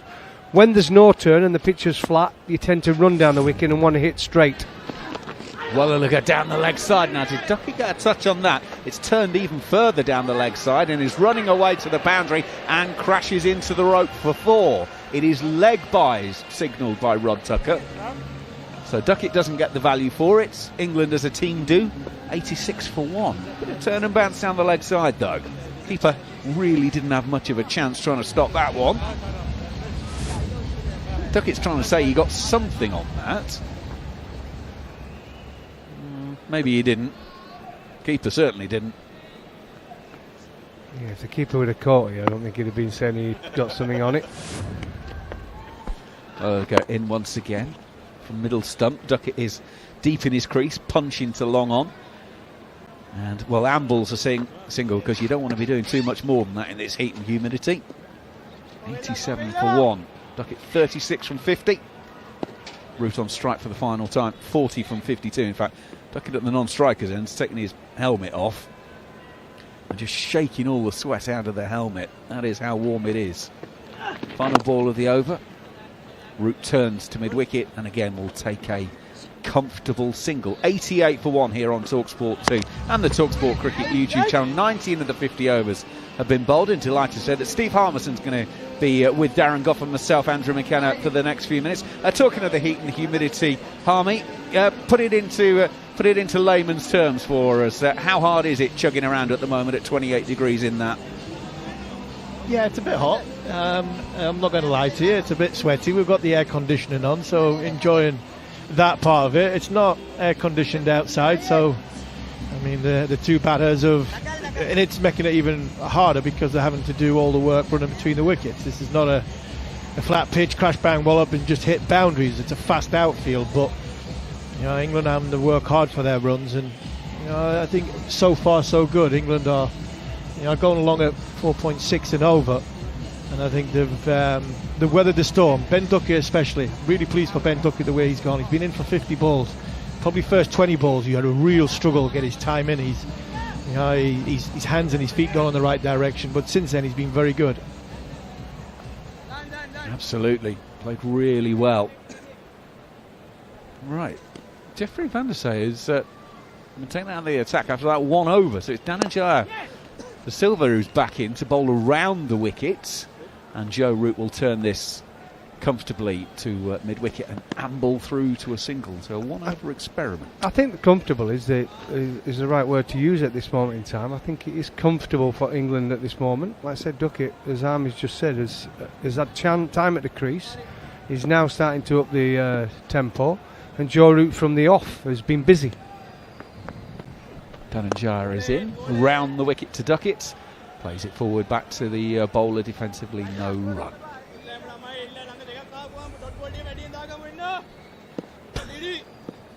It's exciting stuff if you're Mendes behind the stumps. He's enjoying this. Dhananjaya in, around the wicket. Duckett just pushes back past the bowler towards mid-on, and there's no run.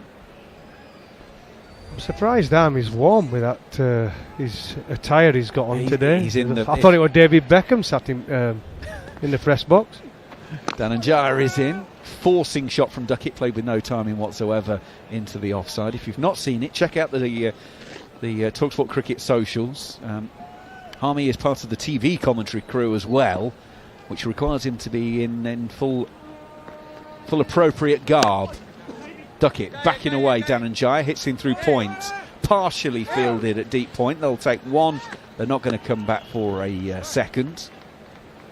Macca, what's that saying? Jealousy's a what? No jealousy, mate. I could have been there. I'm just glad I wasn't. Now I ain't got that outfit on. Mind you, I think it might have suited me slightly better than you. I think they got my size, not yours.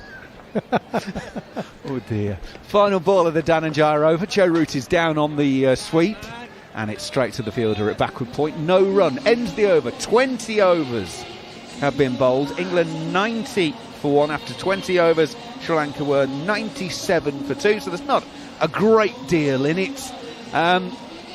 Harmy, some more thoughts from you. Yeah, well, I was just trying to think about whether the seamstress had enough time and 24 hours to get an outfit for me and Darren ready. But no, the attire's very nice. It's very comfortable to wear, and it's got air conditioning in pockets, which is very, very useful. So yeah, that's the elephant in the room of what I've got on. Yeah, you're right. England, there's not much in it between the two. I think England have weathered the storm nicely, and I think Duckett and Root. Duffy's right. Root's been busy. He's used the depth of his crease very, very well. When the ball's been on the stumps, he's played forward. When the ball's been off the stumps, been a bit wider or a bit shorter, he's obviously used the depth of his crease and played more off the back foot, not give the bowler time to settle and get into a rhythm. And Ben Duckett is slowly but surely getting into that nice rhythm now. Absolutely. Doesn't look frantic from Duckett. Right, Van der Sey's actually swapped ends, so he's now going to be bowling from the other end. Comes in and bowls a leg break that Duckett will turn through mid-wicket. And they are able to take a single as the fielder there couldn't stop it.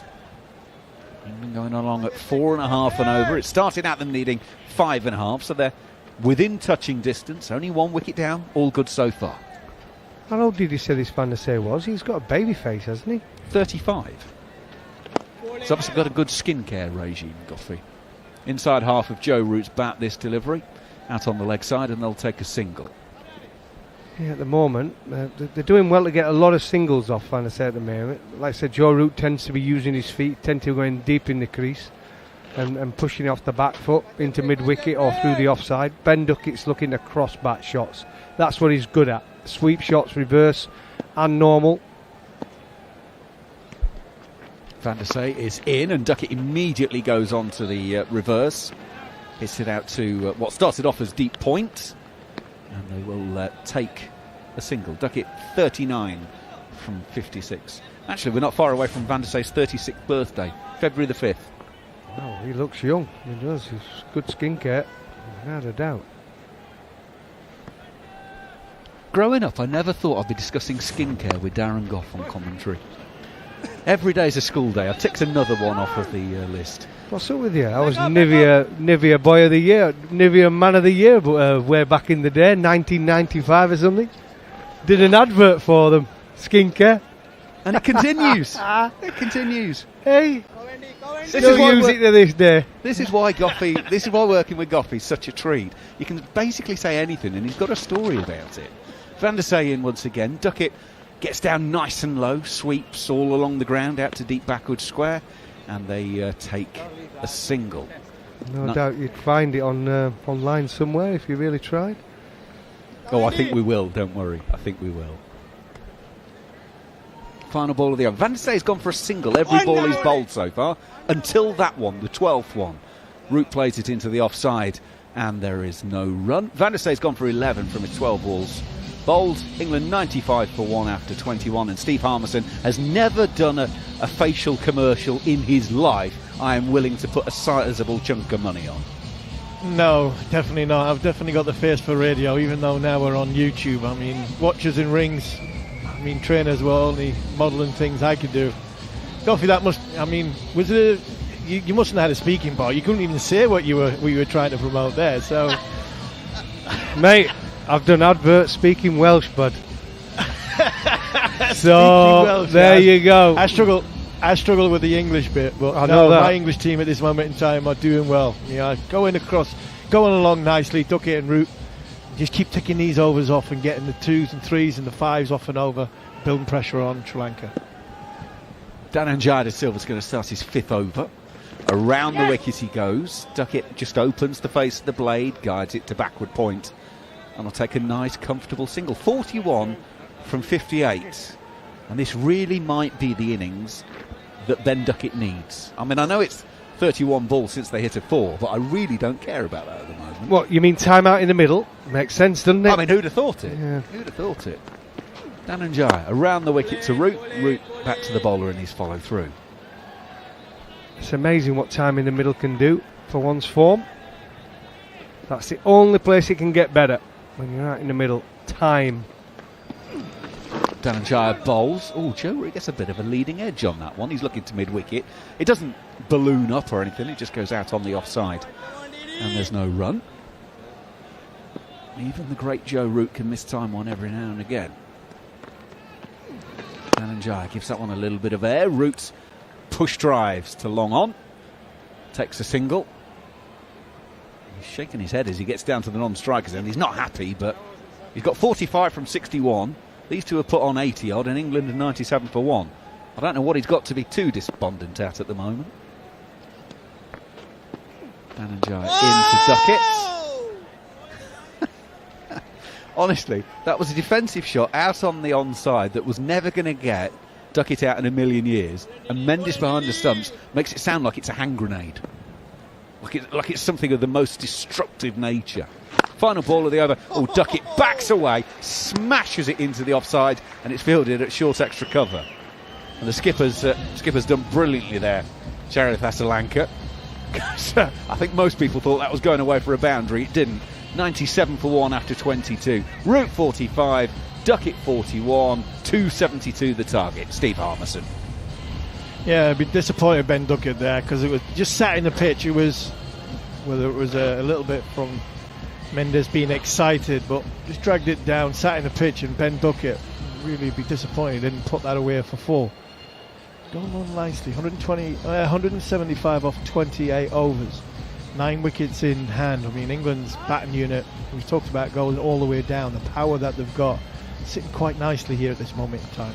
Army, just a quick one on England's bowling there, because I've not spoke to you since we've been on, but one of the things about only playing 2 bowlers who are not recognised death bowlers is that Vandesay starts the new over, push drive into the offside by Root, out to deep cover, takes a single. Because I thought Overton did a good job, except for his last over, because he's not a death bowler, going for 20-odd runs off it. If we'd have had someone like a Luke Wood in here who's good death bowler, it might have been a different story. They might have been chasing 250.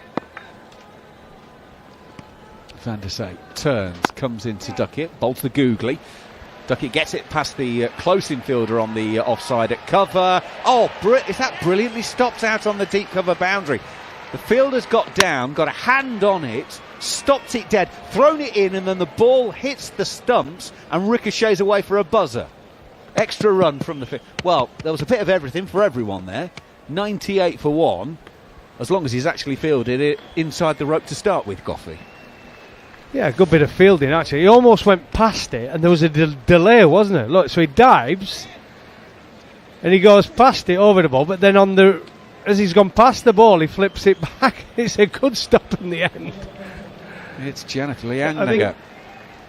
Sorry, Guffey. I think what you're saying there, it's a valid point when you're talking about the death bowling and Overton and that.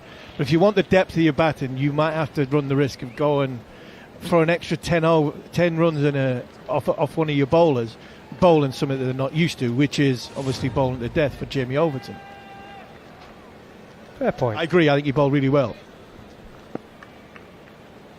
3 runs it was. They've completed the official review, and Joe Root has just left a beauty. Vandesay, the leg spinner, has bowled in the googly that carried on in. Joe Root had the bat up and watched it go just past his pads and just past off stump. Brilliant judgment. Oh dear. Oh, a little bit of drift, wasn't they? Drift in towards right. Did he come wider of the crease as well? I think that's what did Joe Root there. Clever bit of bowling.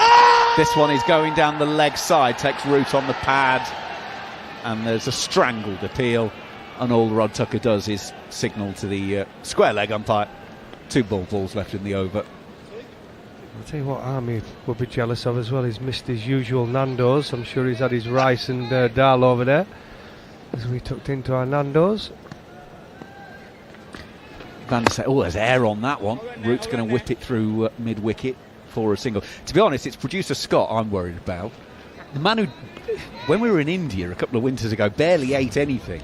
If he didn't eat in India, I mean, Sri Lanka worries me. I mean, he might come back stick thin.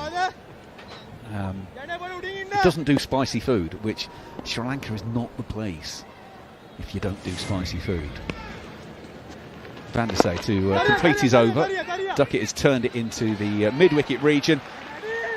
And it's fielded eventually, and they pull it in. Single wasn't taken to complete the over. 23 overs are in the book. England 102 for 1, trying to make 272 to win this game. As we're talking about producer Scott, he's going to take over because he's going to be looking after Roshan Abhasinghe taking over the ball by ball. Well, thank you, Andrew. Yeah, I can tell you what, I don't know about Scott's food, but Harvey seemed to be well fed. He seemed to be enjoying the food here. Always well fed, always well fed. Yeah, I don't mind Scott's food. If he doesn't like Ali, it's not like Darren Gough to think about his belly. They must be getting that time in England, isn't it, lunchtime. Dhananjay De Silva comes in, mid-off inside circle, tossing it up. So this is a very good partnership between Duckett and Root. A partnership that has given them a lot of hope. From round the wicket, Dhananjay De Silva. He's bowling a touch slower. He's a clever operator. He's not a big turner of the ball, but I like what he tries to do with his slides. The one that sort of has a bit of top spin. And so far, he's bowled 3 dots. Sri Lanka looking for some control. And he's given him the control, and he's getting through overs quickly. And that we talked about it in the first half when the bowler's sort of in a good passage of play, getting through 2 or 3 quick overs. See, one thing about this partnership, that's another single down to long on, is the fact that Joe Root has played a masterly innings. I mean, he's just made 48, but I love the way he's opened up areas. He's not looked for boundaries. He's the way he maneuvered it into gaps, where he scored those singles, just releases the pressure. Here comes De Silva again, this time to Duckett. Slower, push defensively. So it's very different, isn't it? The way Duckett bats and Root bats. Root's, while he plays defensively, you could see a little bit of intent. You'd see him trying to find that single. Duckett, on the other hand, will look to try and blast like that. Finds the fielder. 24 overs done, 103 for 1. This is talkSPORT 2 at talkSPORT Cricket YouTube channel. Yeah, I think the tempo that Joe Root has found himself is a comfortable one, and he's used to that tempo out in this part of the world. I mean, the amount of runs he scored in subcontinent conditions, he seems to get the tempo very, very quickly of the innings he's trying to evolve, and then hopefully, set a platform for a little bit of a more going through into sort of second gear, into third gear, and putting pressure back onto the bowling unit. But England are teetering here a little bit. They're going at 4.2 and over, so they've slowed down the last 5 or 6 overs, largely down to the fact that the way Sri Lanka have squeezed from both ends. Dhananjaya's bowled a beautiful spell so far of 16 runs off his 6 overs. And England now have to, I think, elevate the scoring rate, but try and minimise the risk, and that sounds contradicting on a surface which is getting harder and harder to bat on. The last thing England need to do here is lose a wicket. So potentially identify a bowler that you potentially could take a little bit more of a risk on, try and hit a couple of boundaries and move the scoring rate on that way, because it's starting to sort of mount up the run rate. When the say it is, that's why I think this is an important phase, because if England can get through this, maybe 103 for 1, they just extend the partnership to about 150, and they'll feel very comfortable, and Sri Lanka will then start to panic a little bit. So at the moment they're fine. And also just look at the way Root plays off the back foot, a single. I mean, it's a skill to play spin, where you try to play length deliveries off the back foot. Just try and sort of confuse the bowler, and that's exactly what Root does. Yeah, he's played off the back foot. He's played beautifully. When the ball's been wide or off the stumps, Joe Root plays. He predominantly plays off the back foot, and when it's on the stumps and when it's straighter, he tends to come forward, lunge forward, and try and hit the ball down the ground, or use the sort of pockets either side of mid-wicket in extra cover. And he's found that tempo beautifully. Vanderse goes, and there goes the sweep, and he finds the gap, and that's 4. Duckett is gradually now starting to find his range, and I can tell you that the sweep shot is coming out far more frequently than it did before when he started. Yeah, it was a good shot, hard sweep. Kusal Mendes played it beautifully.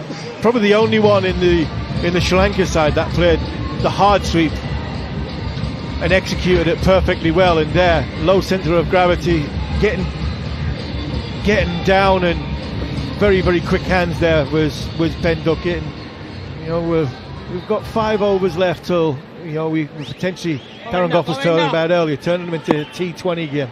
If England can be about 130, 135. Again, that time banged off the back foot to deep mid wicket, short of a length. He too is starting to pick the length well. We all know that key to batting is about picking the length, and both these players now on 49 each. Duckett has quickened on a little bit, 49 of 65, Root 49 of 71. Here comes Vanderse, and Root gets his 50. Plays it from off stump down towards deep mid wicket, and he's just carrying on, isn't he? He's enjoying Sri Lanka, and he's having a wonderful run as a batter, averaging close to 49, 44 50s and 19 hundreds. Yeah, very, very good innings from Joe Root. Acknowledges the crowd. There's a lot of England fans here, and it was a gentle acknowledgement, as the job is only half done. And that's, I'm sure, what he's been saying to Ben Duckett, that this job is half done. We start going again and make sure we keep our concentration.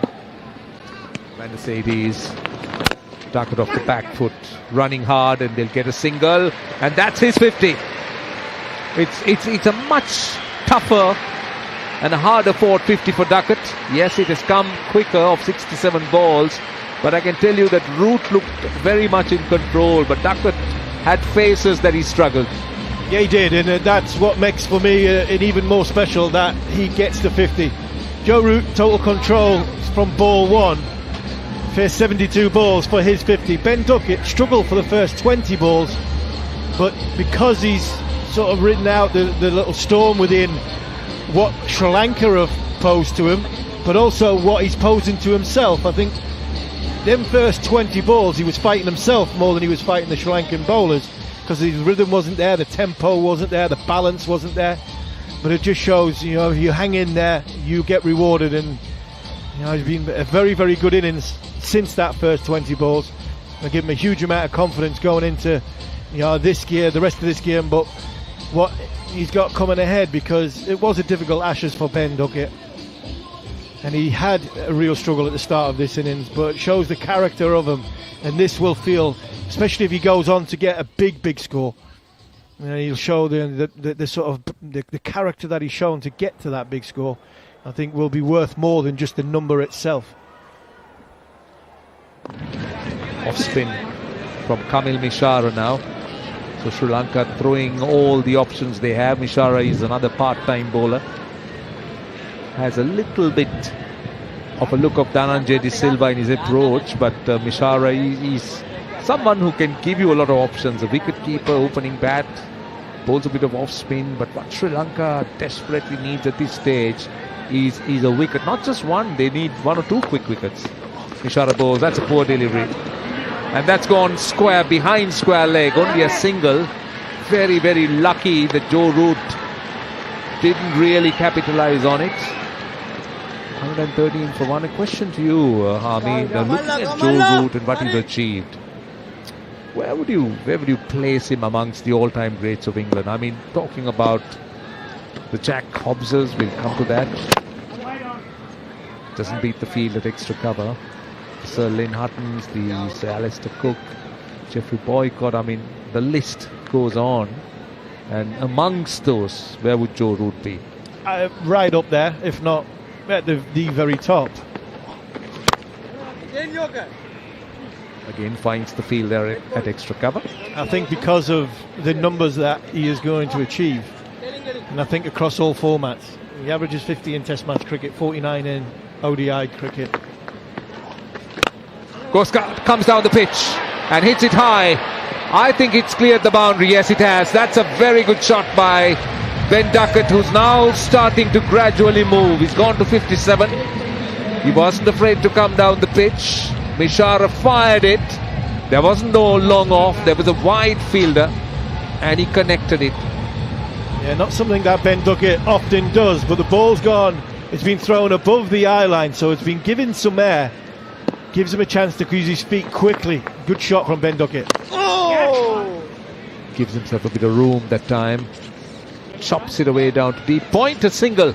9 runs off that over. 120 for 1 at the end of 26. Just to remind you, this is talkSPORT 2 and talkSPORT Cricket YouTube channel.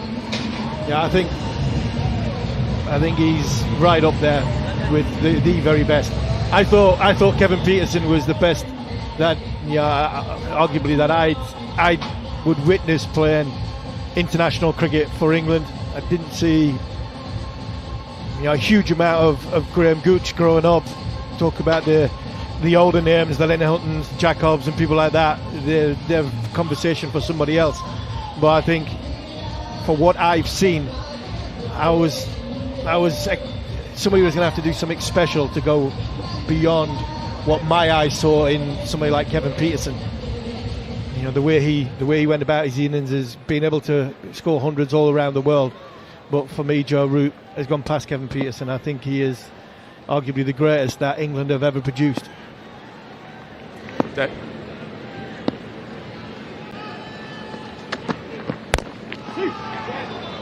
Yeah, that's high praise, isn't it? I mean, you're talking about, that's good fielding as well. That is really good fielding. They'll come for 3. This is good aggressive running by England. Nicely worked off his hips. Yeah, good cricket all round as we welcome the talkSPORT listeners. England 123 for 1 off 26.1 overs. Joe Root's got 51 of 73 balls. Ben Duckett had a struggle at the start, is now just coming into his own, down the wicket, 6 in the last over, and he moves on to 61 from 73. And England are building a nice partnership, a good platform. 271 the total, 272 is the target, the total, which I thought was a bit above par. England have got themselves into this game. Here's Fernando coming in, Root on strike, and again, that's his speciality. Never really gets bogged down or tied down. He always just works the single, and as a bowler you'll agree how challenging and how annoying it could be when you just see that rotation of strike. Absolutely, and especially when you look at the left and right hand combination. Joe Root to the seamer will come out of his crease and walk towards the seam bowler on a surface which isn't bouncing, and then Ben Duckett, left-hander, different angle, will steer back in his crease. So if you get the wrong length to either one, it's either a comfortable single, or if you do get the wrong length to Ben Duckett, potentially a boundary option. That time didn't time it at all. Looked to hit it hard, Ben Duckett. Yeah, but just getting back to Root, I mean, I think it's high praise here. Kevin Peterson is one name, Graham Gooch is another. There are a few others, and I mean, people listening, if you have missed out Jeff Boycott, for example, I mean, humble apologies for that, because the list is so long. So you just remember the names that you kind of, can recall at the top of your head. So in that list, to have Joe Root right up there is a massive compliment. It is. He's been a brilliant servant for English cricket, both with the bat when he was captain. Fernando bowls, forcing it down to long on is Ben Duckett, and he gets a single. I just think he's all-round cricket ambassador. There's a lot of talk about what happened in the Ashes and some of the off-field stuff that's been happening. I mean, this guy is the ultimate professional. I always, whenever we do the overseas commentaries, we're now starting on talkSPORT 2 to commentate. talkSPORT's cricket YouTube channel, we're commentating on home series. I urge kids to come. If they're coming to the test match, come a little bit earlier and watch this kid practice. Joe Root practice. He goes through the same routine, hitting ball after ball after ball and getting himself in a position to play innings like this. Nicely forced and good fielding. Good fielding at point. That is Pavan Ratnayaka. That was just short of a length. And loved the way Root gave himself space and also used his wrists. Yeah, used his wrist, timed it perfectly. An excellent bit of fielding. I think Sri Lanka's ground fielding has been a lot better than England's. I thought England were a little bit sloppy. I wouldn't say they fielded badly. I just think they were a little bit sloppy. And I think Sri Lanka's ground fielding has backed up their bowlers. Whenever the bowlers bowled a good challenging delivery and it's gone to either side of a fielder, they've thrown themselves at it, and more often than not they've stopped it. Last ball will be over. And Root pulls it well. That's in front of square, and that will run away to the boundary. That became far too easy. Fernando dropping it short, but just wondering whether he took pace off the ball, because Root had so much of time. 27 overs done, 129 for 1. This is talkSPORT 2 and talkSPORT Cricket YouTube channel. Thank you very much, Roshan Abasinger and Steve Harmison at the Premadasa as England continue relentlessly, it seems. Relentless, that was a word I heard more times mentioned by England over the Ashes course of when describing the Australian bowlers than I wanted to, that's for sure. Joe Root 56 from 76, Ben Duckett is 62 not out from 75. The target is 272 here on talkSPORT 2 and on the talkSPORT Cricket YouTube channel, and England are in a perfect position really now to kick on and possibly get a win that they just need. They just need to win this game. They need to win this series. They need improved performances individually and collectively, and they need to move on and hopefully come back from this trip to Sri Lanka, which continues on throughout the T20 World Cup, although they're based primarily in India, with a trophy. Can they do it? We shall see. 143 needed from 138. I'm John Norman, alongside me Jarrod Kimber. I think Gough is coming back in at some point, but before he does, I mean, there's no easy wins in any cricket. Oh, I tell you what, there's a big shot for a leg before, and the finger's gone up. It's Van der Sey who has struck Ben Duckett on the back pad in front of the stumps. Now, the umpire did take a while before he made his decision, and Duckett, I think, will review this. For me, it's a question of whether it's doing too much, Jared. I'm not sure of your take, but the on-field decision is out.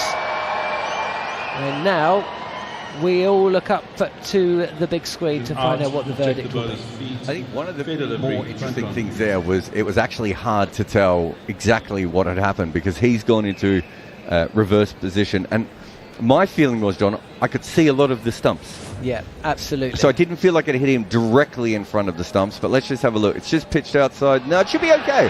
I think this will be out. I think Duckett's done here. Might just have spun, hit him inside the line of off stump, and it's probably hitting the top of middle. Is that? You've described it perfectly. It's hit him. It's hit him in the midriff. Yeah, isn't it? It's not actually hit him on the leg, but we know he was so he's not low, the tallest, and he's gone on the reverse sweep, so he's crouching. It looks like he's seen a replay and thinks he's going to be out as well. He's just walking off. He's certainly not hit it, and that ball is not travelling over the stumps. Yeah. I think it just comes down to whether it's doing too much.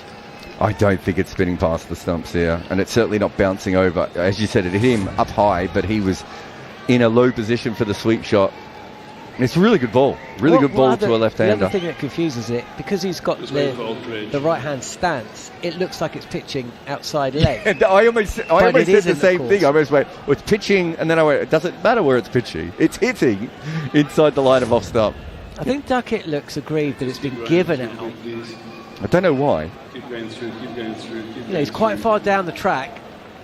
He's taken a big step down there. We're still looking at whether it's definitely hit him inside the line, even more than I thought, John. I know that camera's not straight on, but that's between middle and off, isn't it?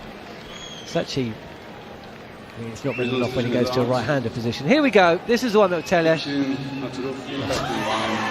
out, and it couldn't be more out. Two-thirds of the way up middle stump. That one.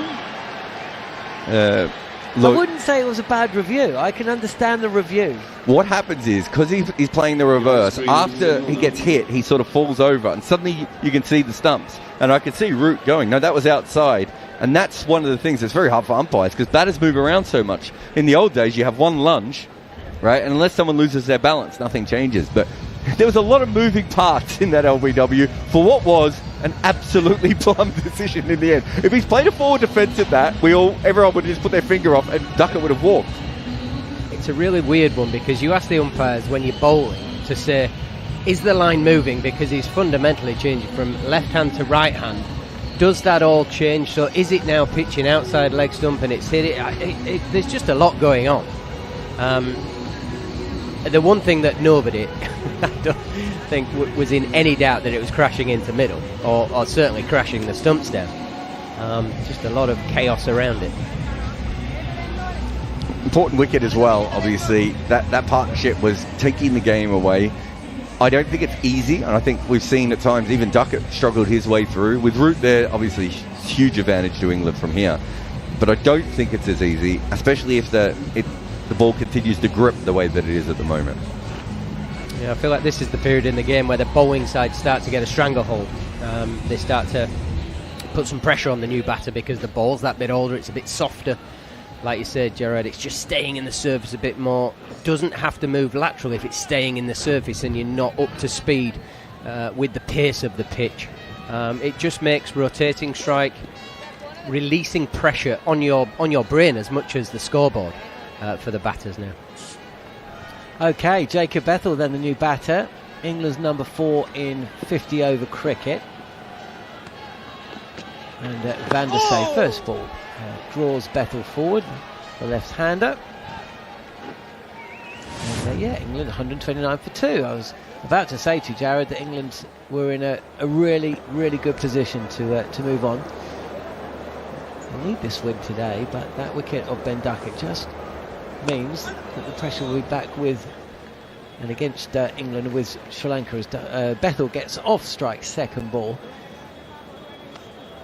Root is always a key wicket, and the way he's batted today suggests that will continue today. But apart from that last, I don't know, 5 or 6 overs in Sri Lanka's innings, when Leonaga and Malalaga, that was played so late by Joe Root.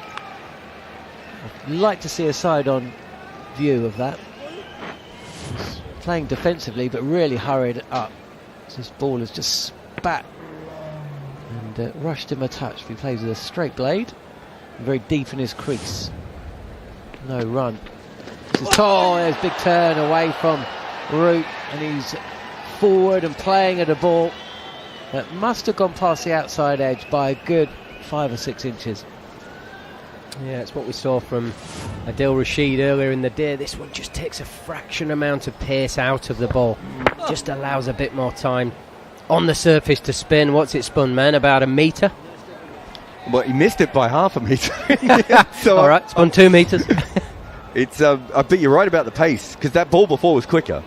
He's gone back to slow. They've actually, there's something wrong with the speed gun, because they haven't had it up for the last little while. But you can tell.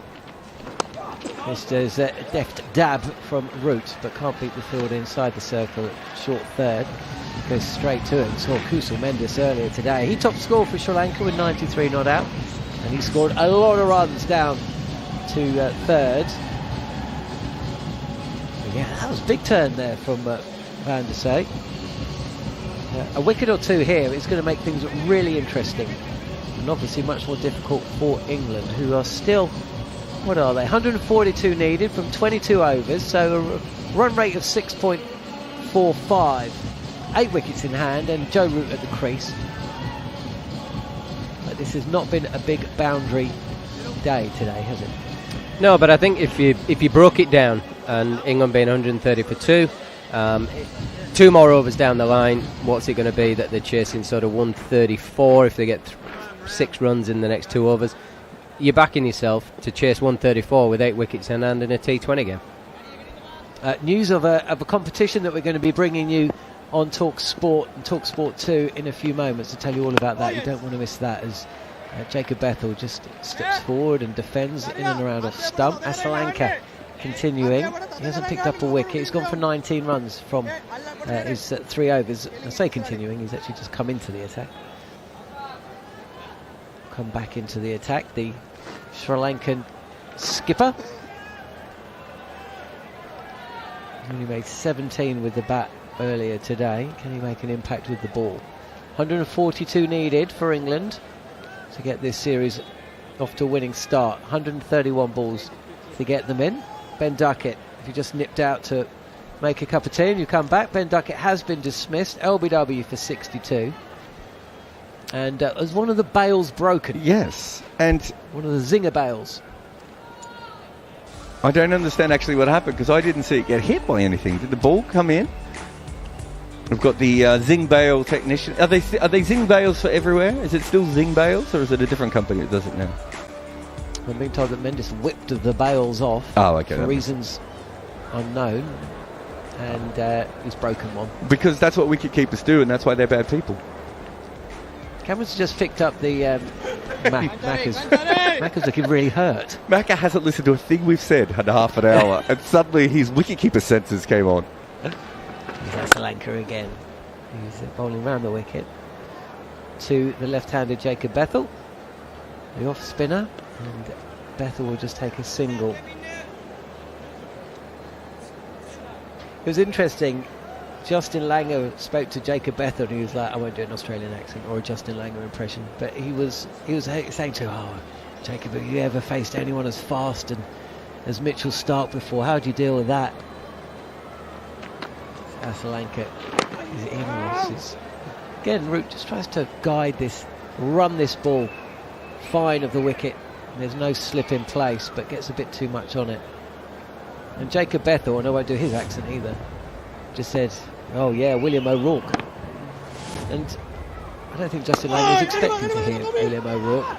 This is clipped to the leg side, and Jacob Bethel's called through very quickly, responds quickly.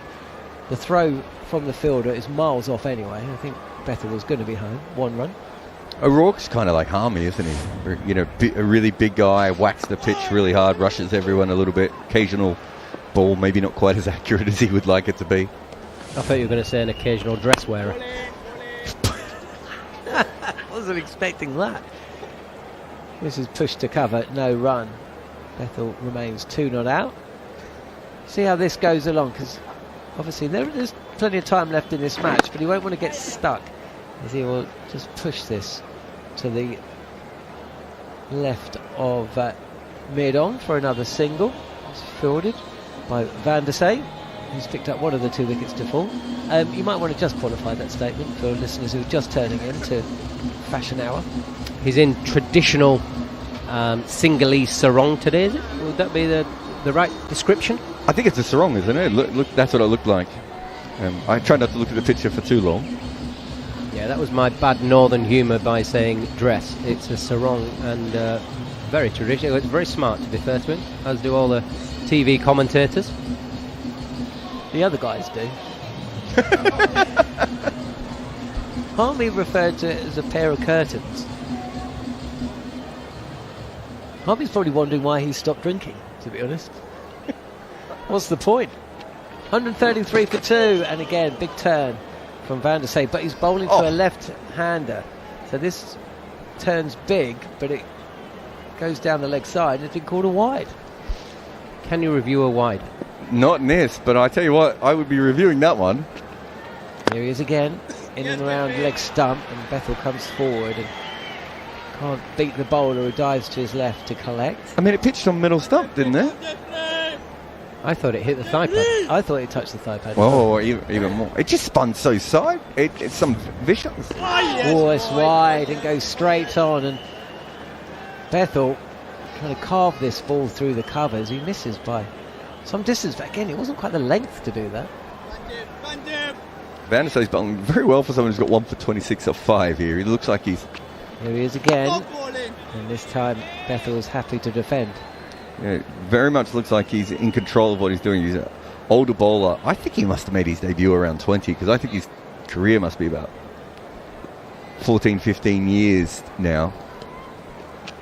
And again, plenty of flight forward, driving, kind of a check drive from Bethel. Can't beat the fielder, no run. Let's have a look, shall we? His debut 2011 in first class cricket. Oh, I thought he played. Well, that's as a 20-year-old, and then he made his debut about 25 in T20 cricket. Steps away, and again can't cut this ball front of square to beat the fielder at cover.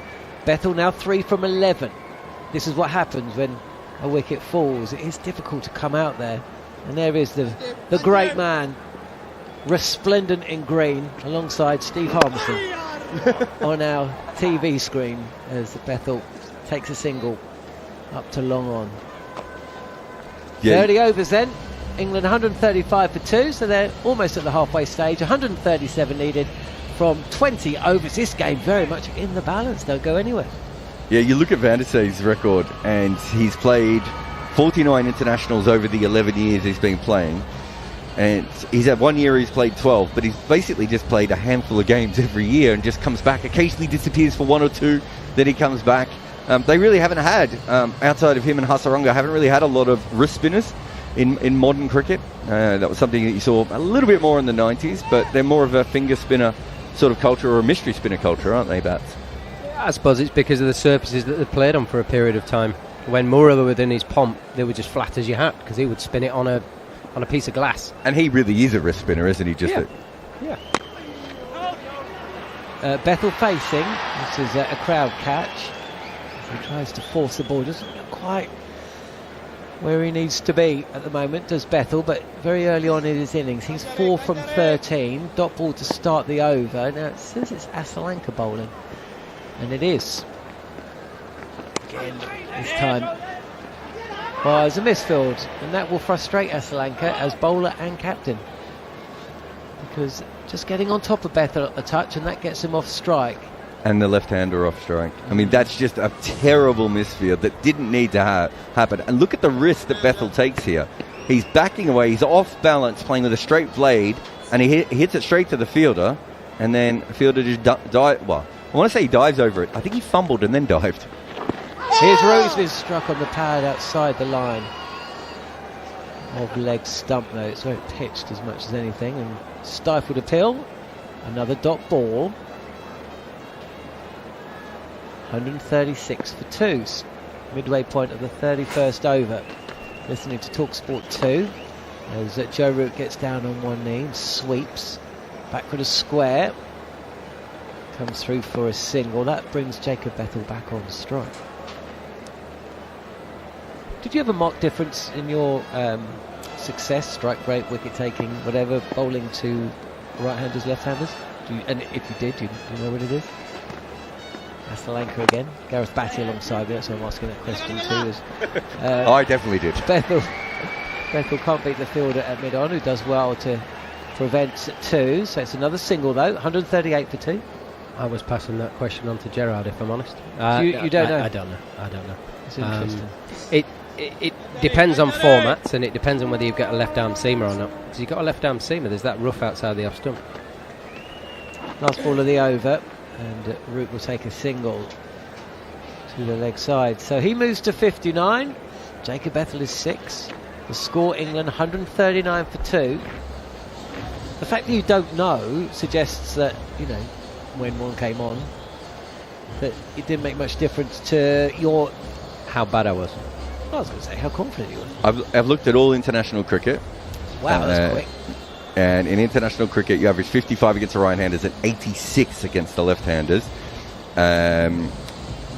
So that suggests you're actually better against the right-handers than the left-handers, which is... I know that all cricket, or if that's all international cricket that I have in the database. But it's not... a lot of spinners in Bats' career, when they started before DRS, actually were better against right-handers than left-handers. It's the guys who started to bowl for DRS, like Graham Swan and Ashwin, who actually started to dominate the left-handers. So Murali, the first half of his career, did better against right-handers. And the second half of his career under DRS, did better against left-handers. It's a fun fact. It's a fact. Oh, it's a thing I said. Makes sense. Van der Sey continuing. And Joe Root just still happy just to push that ball up. Anything straight, running around fourth stump. And he'll take another single. He moves into the 60s. 140 for 2. 132 needed from 113. Seems like a different game when Root's facing to when Jacob Bethel is, which you'd understand.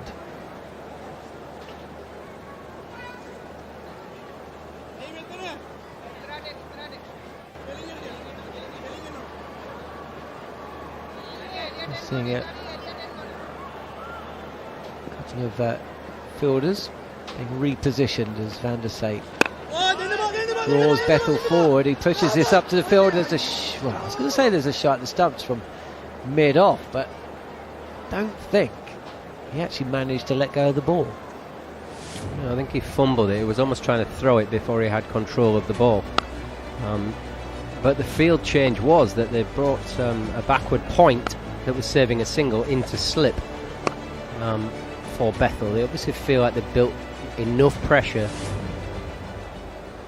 This is on the pads, and Root will take a single. He moves to 61. We haven't had a boundary since the last ball of the 27th over. Now midway point of the 32nd over.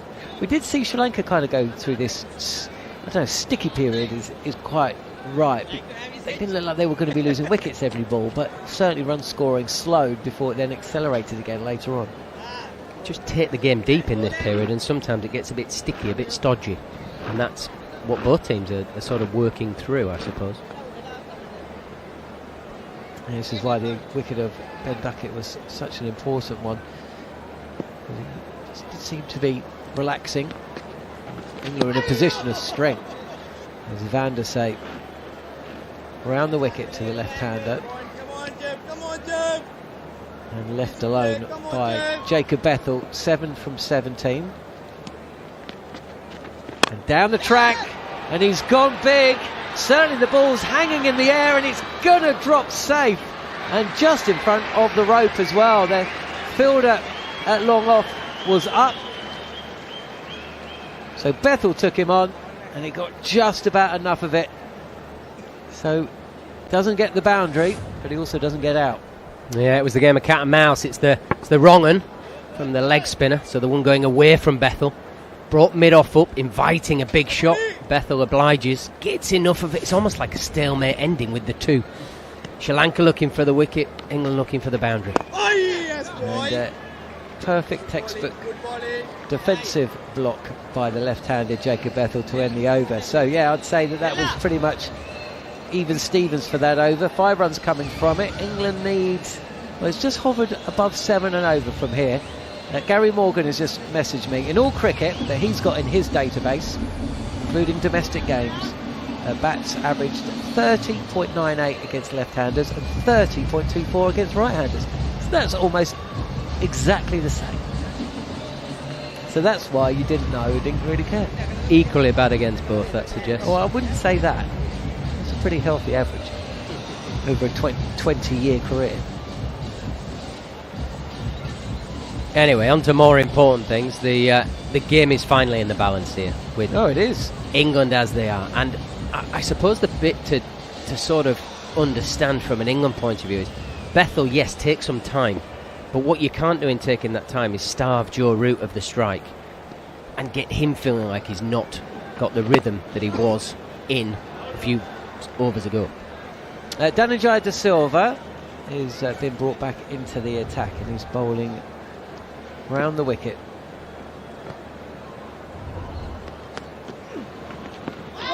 To the right-hander, Joe Root, who's struck on the pads.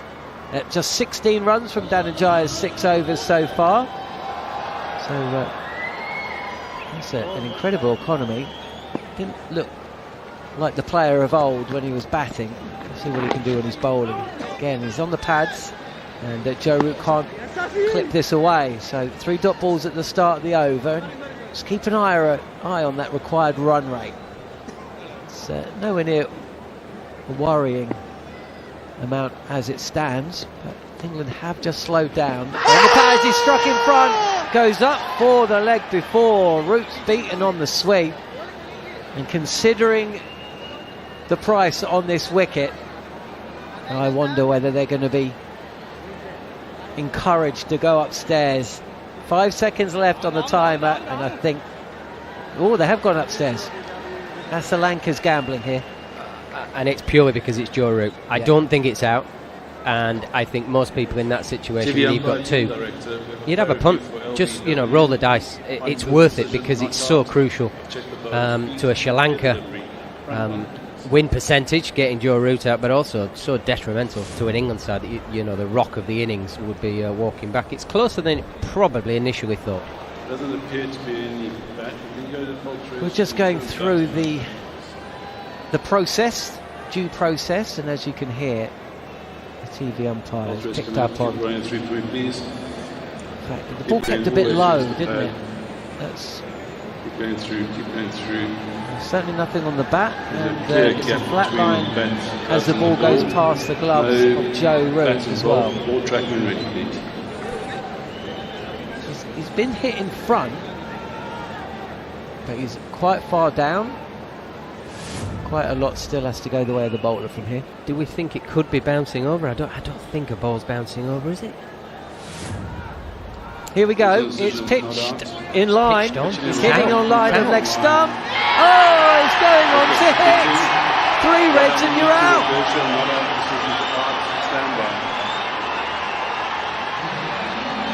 Well. You don't get if you don't ask. And Sri Lanka have asked, and they've got the decision they wanted. And Joe Root is going to have to walk. 61 to his name. But Dhananjaya De Silva, back in the 50-over setup from Sri Lanka, has struck. And that's the one they wanted. England have lost their 3rd wicket. 144 for 3. Yeah, I mean, the actual principles of what Dhananjaya has been trying to do to Joe Root has been to starve him of rotating the strike, starve him of runs. And all you have to do is clip the inside of the tram lines, which has happened on this occasion. The ball grip, so it's got to change direction. It's got to be then spinning back towards the stumps. And it's a very, very smart piece of bowling because the scoreboard has gone nowhere from Dhananjaya's 6 overs. He's nearly 7 overs now, 1 for 16. And he's got the crucial wicket. It just shows there are more than one way to skin a cat and more than one way to take wickets. It doesn't always have to be extreme skill of pitching outside leg and hitting off. It's just that consistent pressure of I'm going nowhere, the game's going nowhere, I'm just going to clip it, yep, and it's clipped the stumps and he's out. And the great Joe Root, after a very fine innings, has gone for 60. Well. I tell you what, this has been an enjoyable game to watch. I hope it's been an enjoyable game to listen on talkSPORT 2 or the talkSPORT Cricket YouTube channel. I was talking about a competition, and I will make mention of it in a minute, but the cricket has just taken hold. We have teamed up with the Barmy Army, and I'll tell you all about it very, very shortly, because more importantly, Harry Brook has walked to the crease with his side in a bit of trouble. Not massive trouble, but certainly an innings here from Brook to see his side home would just make him and England feel a lot better about things. But a wicket of him or Jacob Bethel at the other end, and Sri Lanka will start to believe that they are on top. Dhananjaya De Silva then with the breakthrough. First ball to Brook, and that's defensive from Brook with a leg slip in place. Very smart. Whether it's the Yorkshire thing, we often saw the Indian bowlers. Last time Johnny Bairstow was in India with their leg slip straight away, and a couple of times he obliged, just a leg glance straight in there. Last ball of the over. Could it be a maiden? No, it's punched square of the wicket by Brook comfortably and confidently. He gets off the mark. He'll take strike for the start of the 34th over. Well, that was an over that went the way of Sri Lanka. The required run rate is now up around 7.5 for England from here. Jacob Bethel is 9 not out from 19 deliveries. Brook new to the crease.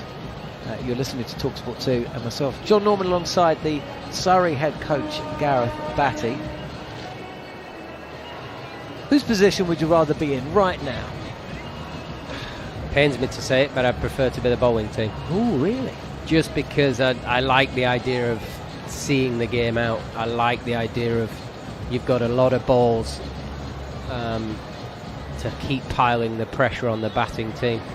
The modern way of thinking would be the opposite. The modern day would be England all day long, because people like to know what they're chasing, the power that people possess nowadays. But I think this surface is a fraction trickier than first thought, and whether it's going to be easy for anybody, no matter how good a prowess they have with the strike, to come in and smack them out of the ground, which would be great if they did.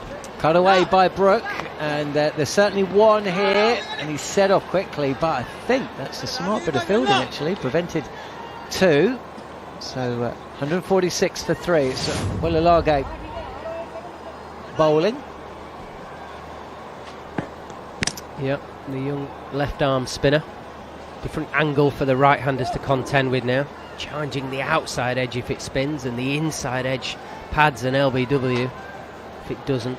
It's not consistent spin for the finger spinners.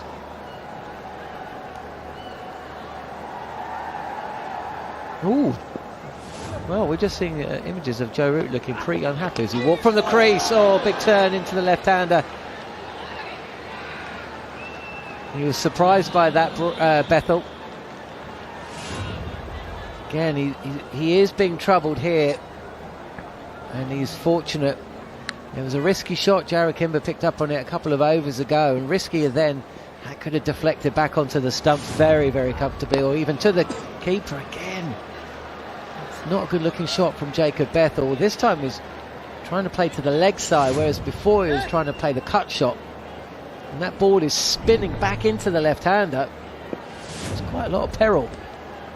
What does he do here? This time plays defensively, blocks and covers any route through to the stumps. Bat and pad very close together. And of course England do need runs. 1 run coming from this over. And Largate in again. He's zipping through the over. Bethel down the track and actually ends up yorking himself.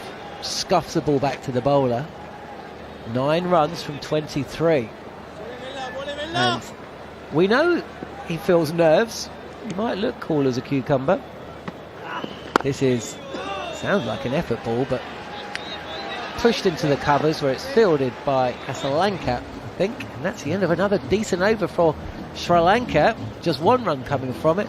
And that required run rate now is pushing 8 and over bats. Yeah, and I think this is the reason why I said I prefer to be out there with the ball in hand, because you don't need to try anything too devilish at this point from a Sri Lankan point of view. You can bowl to keep your economy rate. You can bowl to get through an over. You can lose an over quickly. You can build the pressure in other ways other than just taking wickets on England. And like I said, it's going to take something pretty special, and England certainly have the skill set in their armoury to come in and strike the ball. But there's a reason why your average score here is about that 250 mark, because it's tough to go in and have that impact on a game where you go out there and strike from ball one. I just feel like this partnership now, they just need to get some impetus. They need to get their feet going.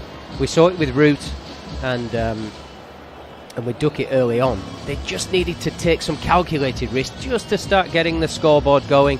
A shot, a boundary gets off, and all of a sudden you're starting to put a bit more pressure. I think if you're just waiting for the bad ball, waiting for a step hit or waiting for an angle to score off, I think that's where you're going to lose some overs, and you're going to make it harder further down the line when you do get to that sort of business end of the innings where you're looking at, say, 100 off 70 balls or whatever it could look like. It's going to make it difficult further down. I think you need to be proactive with your footwork and your thought process now. In fact, maybe a way of putting it into better words rather than my dulcet tones. Michael Bevan, back in the day when he was batting for Australia at 5 and 6 in ODI cricket, used to talk about if the scoring rate is at 4s, my intention has to be trying to score at 6s. And back then we know it wasn't trying to hit every ball over long on and long off. It was just an intent to hit a gap for a 2. A 1 turns into a 2. You don't miss your boundary. You get a 3, you get a single, you get rotation, you get that positivity to then put something back on the bowlers. Well, I think you made perfect sense, Bats. I love talking about your career, even if you don't. But you're right, this game is the important thing, and we've got a cracker here. 126 needed from 96. Now, look, 2 or 3 overs of Harry Brook playing like we know Harry Brook can do, and Jacob Bethel for that matter, and that target suddenly becomes a routine one. Lots of experience, lots of wickets to come. But this game just hasn't been like that at any stage, apart from that last little blitz from Ulalage when he hit 25 from 12 right at the end. But that was against, he targeted Jamie Overton right in that final over, didn't he? Don't know if you remember, but before the final over of the innings, and Overton was about to bowl it, and Harmy said this over could define the whole match. And I thought, steady, Harmy. And then Ulalage, I think, hit 23 from the over, and I turned to Macca off air and I said we should probably make note of that, because it could, if it proves to be, well, fair play, Harmy. Harmy would have been there, though. He's a tall man. He used to bowl with pace, and you know sometimes on these slower, lower, more turgid surfaces, a batter has something to work with. You've got the extra bounce, which in Australia is whooping you in the face and you don't like it, or certain surfaces. You've got that extra bit of energy on the ball because of the pace that it's delivered. You just get more sort of value, and Sri Lanka don't have that tall bowler, so it's going to be a shorter, skiddier guy that's going to be bowling at the death. So is it under the bat Yorkers? Is it going into the pitch and challenging people? Can he hit it over the place? Or is it going to be spin that sees them off? I don't think Sri Lanka have that. You're going to have to do it in a different way to that over, is basically what I'm saying. They don't have a Jamie Overton with pace and bounce. And that's going to possibly work in their favour, isn't it? Because who have we got left to bowl? Let's have a look, because the captain's bowled himself a fair amount, that's Sri Lanka. So let's see. 3 overs for Dhananjaya De Silva, who's going at an economy of 2.4. And it's Dhananjaya to continue, bowling to Harry Brook, who can't rotate the strike on that occasion. So he's got 3 overs. Well, Ulage's going at an economy of 3. He's got 4, so that's 7. So 9 overs after that. Down the track, and Harry Brook might have been better served to stay where he was. Just a single up to long on. Score moves on. 125 needed from 94 deliveries. Sri Lanka's got 5 overs. Van der Sey has got 3. That's pretty much it, isn't it? We may be 1 shy. Might have 1 over of pace. I'll have to do my maths again. Maybe Macca can have a look when he comes on. Dhananjaya is bowling round the wicket to Jacob Bethel, who's 9 from 24. And he hits this crisply enough, but straight to the fielder. In the covers, no run. Pressure mounting ever so slightly. That run rate is going up. Pulled away, it's in the air, and it's going to be 4. There was a shout of catch from the bowler, but it went a touch squarer, and Jacob Bethell split the field. And the Giant just dragging one down a touch, and Bethell seized on it. 150 up for England, 151 for 3, chasing 272 on talkSPORT 2. Yeah, good quick feet there from Jacob Bethell, but deep into the crease, lets the ball travel, gives him time to get his arms out in front of himself so he doesn't hit that straight mid-wicket, smacks it in the gap just in front of square, gets himself a boundary. Is that going to be that bit of momentum that he needed? Touch wider in the crease this time, and good footwork or movement from Bethell, but can't beat the fielder. Good diving stop, shy at the stumps, and a lot of action for no runs. 5 runs coming from this over. Bethell 13 from 27 now, but that boundary will certainly have made it feel just a touch better. Touch slower this time from Dhananjaya. Once again, Bethell cannot rotate the strike. This is another part of his game that obviously will come. That strike rotation, and you see it in Test cricket a lot. These guys are capable of big booming cover drives and latch onto the ball so quickly, but can they get off strike? I think it's the modern game. The modern game, people practice, like you said, the big booming shots. But what's your plan B? What's your plan C? What's the ability to make it harder for the bowler, to change his field, to get your partner, you're batting in a 2? Can you get him back on strike? Can you keep it mixed up so the bowler's having to change length because your partner could be taller than you are, or more of a front foot player or a back foot player? It's just constantly changing the dynamic from a bowling point of view of what they have in front of them. And it is something that you learn over a period of time, and talking to people and understanding how to go about it. Cheers, Gareth. John's moved out. Andrew McKenna, Darren Goff moving in. As well, Lagat starts a new over that is turned by Harry Brook down to a deep backward square, nice and easily for a single. England 152 for 3, trying to make 272 to win this first ODI. Required rates, smidge over 8. Gallagher is over the wicket, left arm over. Bethell turns to deep mid-wicket, just takes the single. 14 from 29. For him now, 153 for 3. So England keeping it manageable, Goffin. Yeah, very manageable. Cruising along. No real panic yet. Plenty of batting to come. Firepower. Gallagher bowling left arm around to Brook. Brook finds the fielder at point, no run. That's the one thing about this England team. The batting lineup is packed. Number 11 to come in, Adil Rashid. Gallagher in. Brook is forward, playing defensively, no run. I don't know if it's ever been mentioned on cricket commentary ever, but I understand that Adil Rashid has first-class hundreds. I think it's actually contractually obliged that everyone has to mention it in every game that he plays. How long has he got? 9 or 10? he's very, very good, isn't he? Gallagher is drifting too far down the leg side on this occasion. Harry Brook has turned it to deep square leg and will take a single. 154 for 3.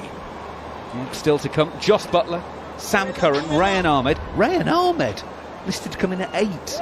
Jamie Overton, Liam Dawson, Adil Rashid. It ain't the world's worst lineup by a million miles.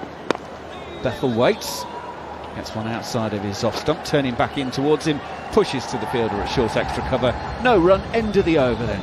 36 gone here on talkSPORT 2 and the talkSPORT Cricket YouTube channel in our exclusive commentary of this Sri Lanka England series. England need 118 from 84 to win the opening game of this series. Someone sent me a message earlier. I don't know how true it is. This is when I need Jared Kimber here. But somebody There's was a saying, phrase you've never used. Somebody was saying that Adil Rashid, who's batting 11 this game in first class, averages the same of Zach Crawley, first class cricket, after 251 innings or something. So I need to find out if that's a true Gary stat. Morgan, onto that one please for us. I was amazed if that's true. So Adil Rashid and Zach Crawley have batting the 1 same, in 11, yeah, first class average. Is that true? can hear Gary's computer whirring away already. Asalanka's going to bowl his 6th over. Right arm over the wicket. Brook goes a long way across his stumps there. It's one of those that you say, well, if he misses that, he's in trouble, but he doesn't miss it. He turns it down to deep square leg and he takes a single. Well, he's got a good eye. I'll tell you what, he's started watchful here, Harry Brook. Perhaps it's the captaincy duties. Responsible so far, 6 from 10, watchful. It's not easy when you first come in. You've got to get used to the pace of the pitch. It's slower. We know it's difficult chasing in these conditions. You've got to have time at the crease. And everybody who's come in, if you've noticed, they've got in. Duckett, Root, now Bethel. Bethel goes at this one down towards long off. Actually doesn't get it well enough to bring in long off into the equation. It's 2 bounces out to the fielder there, and they will take a single. 1-5-6 for 3. And back in the day, this is what Graham Thorpe was really good at. When you go to touring countries like India, Pakistan, Sri Lanka, one thing he didn't hit many boundaries, but he scored a lot of 2s and 3s and 1s. He just used to rotate the strike. Neil Fairbrother, another cricketer. Down the pitch comes Brook to Asalanka, just pushes back defensively to the bowler though. No run. But of course that famous Test match win in Colombo 2001 when Thorpe batted twice in a day. I remember when we spoke to him at the end of that game, when he was almost glazed over in his eyes. It was so hard to do. Brook defends on this occasion, no run. But he managed it, he found his gaps, he ran hard. Oh, God bless you, Thorpe. What an innings that was. What a day that was, should I say. Asalanka is in. Brook comes down the pitch, misses it, and the bails are whipped off. It looks like he's been stumped down the leg side. Brook isn't going to wait. Good bit of bowling. He bowled it into the surface. It gripped, it bit, it turned and bounced past his thigh pad. Taken by the keeper down the leg side, whips the bails off. I checked the bowler's feet federally, the best side on angle. Adrian Holdstock will double check this, but it looks like Harry Brook's run past this one.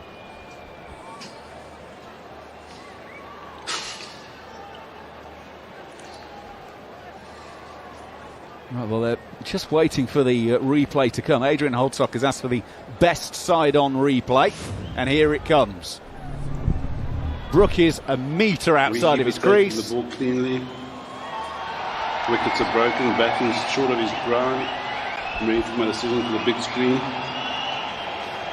Well, that's one of the easier decisions that Adrian Holdstock will get to make, as TV umpire Harry Brook has been stumped down the leg side, making 6 from 12 deliveries. And we've just been saying how watchful he's been, but he goes at Asalanka, gets beaten. Asalanka has his first wicket. England 156 for 4.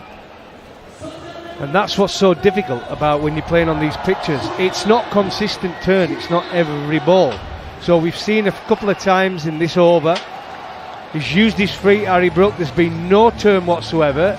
He's got dot balls, and then that one he's tried to get to the pitch, it's gripped, bounced, turned massively down to the leg side, and he's out by a country mile. And that is the problem when you first come in these conditions. It can be very difficult, so you have to get in, you have to get used to the pace of the pitch.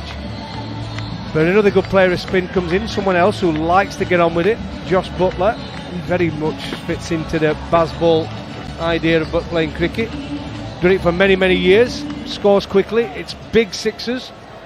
Can he do it today on a hot day in Colombo? Well, of course, he had a quiet time when we did the ODIs against New Zealand. 4, 9 and 38 in those 3 matches. Since that series, he's been playing for the Super Giants in the SAT 20. And here he is. Faces Asalanka, gets one roundabout off stump, pushes into the onside. They set off for a tight single, let's say. Make it comfortably. So Buttler is off and running. England are 157 for 4 at the end of 37. Buttler 1 from 1 ball faced. Bethel 15 from the 31 balls that he has faced. And Asalanka 1 for 29. As I say, his first wicket on the card for him.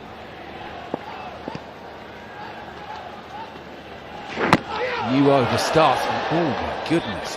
That hurries on to Bethel very quickly. and only just narrowly avoids creeping off of the pad and wide of the stump. Now, hang on, we bowled a 7th ball there. I think we bowled the 7th ball of the over there. Fortunately, nothing happened in terms of it was just a dot and just vanish into the ether. Sorry, my apologies. Brook was stumped off a wide. It was effectively a wide, wasn't it? It wasn't a 7th ball. My apologies. It turned that far. That's harsh on the bowler, giving that as a wide. Yeah, pitched on line with the stumps, didn't he? But it did turn and grip a long way, and that's why he ran past it.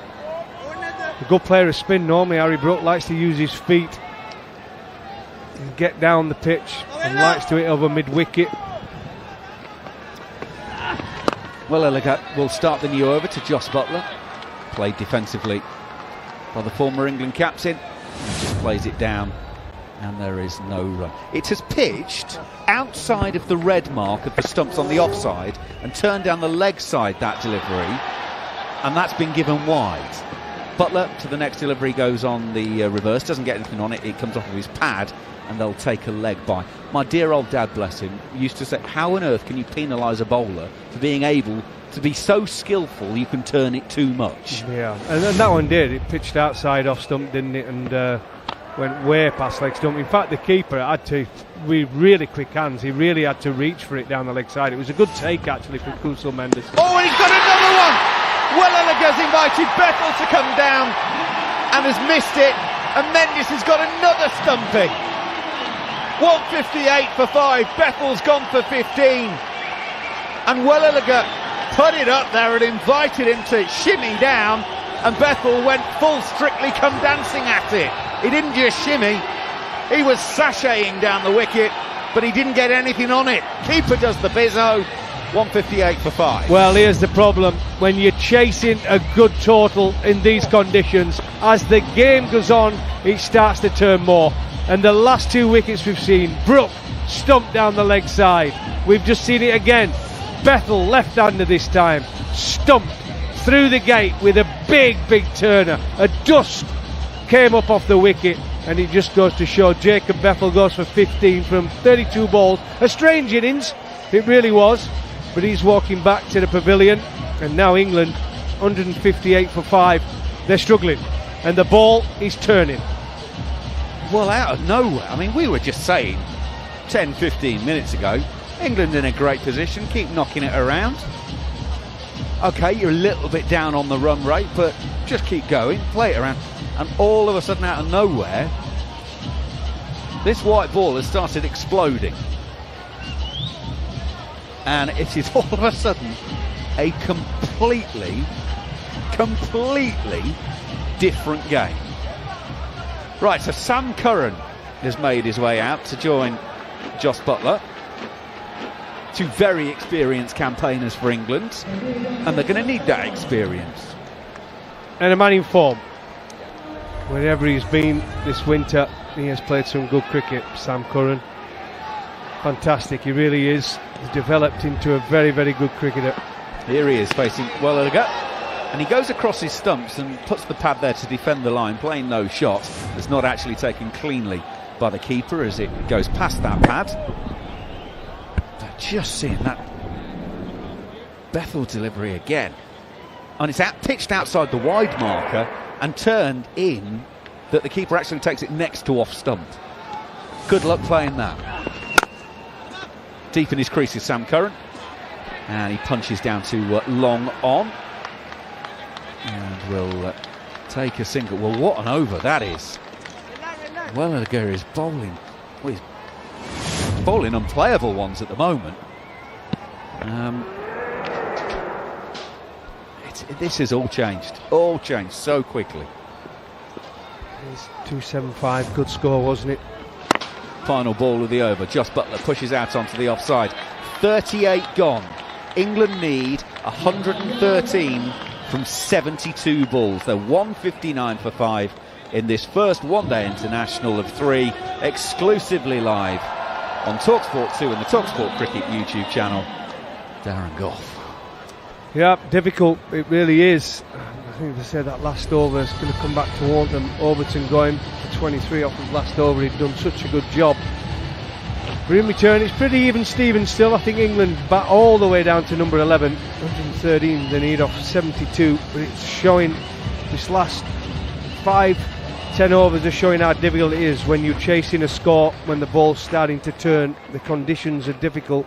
Slow pitch, slow turner, players coming in, new batters coming into the crease, finding it difficult to get themselves going. So someone that's in has to keep going. New over. Sam Curran is deep in his crease facing Asalanka. Bowling right arm around the wickets. And it's pushed out on the offside. 71 balls to get 113 for England. Curran waits. Little bit of air on that one from Asalanka. Lands it round about leg stump. Curran can punch to mid-on. Single taken. Just notice the noise level picks up after those couple of wickets. The stadium, as I mentioned earlier, holds 35,000 when full. It isn't full, but there's plenty of them in. They love white ball cricket. They love cricket in Sri Lanka, and they're going to be enjoying this one. Butler, deep in his crease, punch to long on. Single taken. How many stadiums they got in Colombo? Is it 3 or 4 international stadiums where they've played? So the SSC is the test match venue. Yeah, played at that one. Premadasa. Played at that one. There's also the Colombo Cricket Club venue, was an international venue for a while, but it's not anymore. Oh my goodness, Sam Curran backing away. Shows his stumps to Asalanka, but pushes it out on the offside, no run. And there is the old Tamil Union ground. I'm doing this all from memory, not from... is there good memory then, one? Knowing you'll have done your research, Macca. In goes Asalanka. Oh, shot by Curran. No timing against the offside, no run. What they're doing here is mixing the pace up really well, the spinners, the 2 spinners here for Sri Lanka. Well, the 4 spinners for Sri Lanka. But Asalanka is doing a good job for his team. 111 needed from 67. Asalanka is in. He's pulled that one a little bit down leg side. Sam Curran helps it through square leg with no real timing, but with no fielder there. It's an easy single to take. Ends the over. 39 gone. 162 for 5. And, Marcus Trescothick just strolling around in the dugout area. Which I've got to say, first of all, Marcus, fair play to you, mate. 28 degrees, 70% humidity, and he's wearing a hoodie. That's some going. Trying to... It might be getting a bit of a bead on. No, it might be because the T-shirts are probably a bit tight. So he's gone for the hoodie. He's got a bit of room. Man from experience. Yeah, you don't want the old spray-on ones at this time, do you? Right. Required run rate is now 10s. It's over 1.5 a ball. 110 needed from 66. Wellalaga to start his 9th. Goes wide outside of Sam Curran's off stump. It's chopped into the offside. They will get a couple. That will do from an England point of view. Do that every ball without too much drama, and you get there nice and easily. 164 for 5. See, that's how difficult it is. That last delivery was the same line as the one that Jacob Bethel got, but he's turned square. It's out there again. That one's turned back. Oh, it's a brilliant caught and bowled.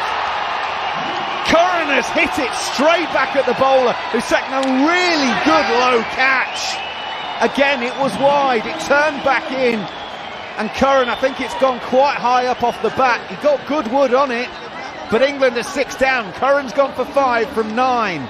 England 164 for 6. Well, again, this is the difficulty. He's giving himself a little bit of room. Again, there's a dust out of the wicket. It's turned big, cramped him for style, and it's a good low catch for a cordon bowl. Delight for Sri Lanka. It really is. They've come back into this game and really took on from the front. The spinners have been excellent, and that's 3 quick wickets now for England. Sam Curran's just waiting for confirmation. He wasn't sure whether it carried back for the cotton ball. Before he walks off the pitch, he's having a quick look and waiting, but he's gone. In my eyes, it looked pretty clean. Fingers underneath the ball. Just keep it back forward and then just roll forward. There's just a moment where it looks like... I'm satisfied the catch has been taken cleanly. It's just about whether he sort of then rotates the ball and it rubs along the floor. But Welliger has taken that. He's bowling in a headband, which, if you're of a certain age, and I say the words Ralph Macchio and Karate Kid, you'll get a bit of an idea what I'm talking about. Have you forgot about Stuart Broad? Well, no, but he looks a bit more Karate Kid than Stuart Broad did. But unfortunately for England, 164 for 6 now. Sam Curran goes for 5. Welliger 2 for 26 now from 8.2. He's come back. This second spell of his has been excellent. It really has. He's managed to get turn out of this wicket. Originally there's a little bit here and there, but this last 5, 6, 7 overs there's been inconsistent, and that's when it becomes difficult for the batters to judge when they're trying to score runs. But it can also be difficult for the bowler. He wants to get his line right. Everybody expects a spinner on a turning wickets to take 5 for it. It's not that easy.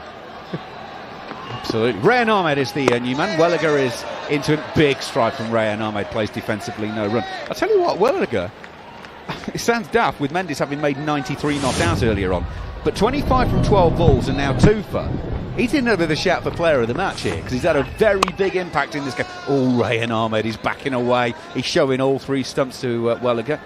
Manages to get bat on it though, out to deep point, and takes the single, 165 for 6. And I think he's got a good record on this ground, Welliger, hasn't he? This is one ground where he's done really well in his career, so it tends to be his favoured ground. Prefers bowling in Sri Lanka to anywhere else. Around the wicket to Jos Buttler. Buttler waits on his toes, punches to long off, and will take a single. Jos Buttler 4 from 6. Hasn't really done anything too dramatic so far. 1 ball left of the 40th over. At 40 overs, Sri Lanka were 191 for 4. So England are going to be a long way back on that. Rayan Ahmed gets one that turns and just leaves him a little bit, bounces as well, pushes into the offside, but into space so he can take a single. 40 gone. England 167 for 6, trying to make 272. Buttler has 4 from 6. Rayan Ahmed 2 from 3. Darren Goff. Yeah, absolutely. It's going to be difficult from here. Somebody's going to have to play a blinding innings. It really has. By the way, did they get back to you on the Adil Rashid and Zach Crawley? Good cry. He's here though now, I can ask him. Jared, I'm going to say to you, I saw a stat, I don't know how true it is, but Adil Rashid has got the same first-class batting average as Zach Crawley. I think it's higher, isn't it? That I can't believe that. It can't be true. I think he's slightly higher. I know, listen, Adil Rashid, I'm the first one to say how good he was as a player. When I was skipper, I'm the one who put him at 6. He used to bat 8. Adil Rashid is 34.48 in all first-class cricket, wow. And Crawley is 31.98. There you go. That was from Gary Morgan. That is... Different batting positions, though, to be fair. Rayan Ahmed defends Jeffrey Van der Say's first ball of the over. Out on the offside, no run. I mean, even bats made runs batting down the order in county cricket. It's a little bit different than batting at the top, but it's not the stat you want about your batting if you're a specialist. Number 1 in 11. Van der Say is in, bowls an absolute ripper of a leg break. Beats the outside edge of Rayan Ahmed's bat. Bails are whipped off, the back foot never left, but that's an absolute seed of doom. Saying that, if you're playing first-class cricket and you're an opening batter, you've got to be averaging 45, surely. To be playing international cricket, you've got to be. Oh, Rayan Ahmed, oh my goodness, he is living dangerously. Van der Say bowls in the googly. He gets going backward, chops down on it, almost chops it onto his own stumps, no run. You could have a lower average if you're like a 28, 29-year-old who's just come into their own and has matured and everything. So 38, 37 maybe, but yeah, you really shouldn't be averaging. He was averaging high 20s when he was picked, wasn't he? So he's gone up. Van der Say comes in for the 4th ball of the over. Rayan Ahmed toe-ended this one down towards long off. He takes a single.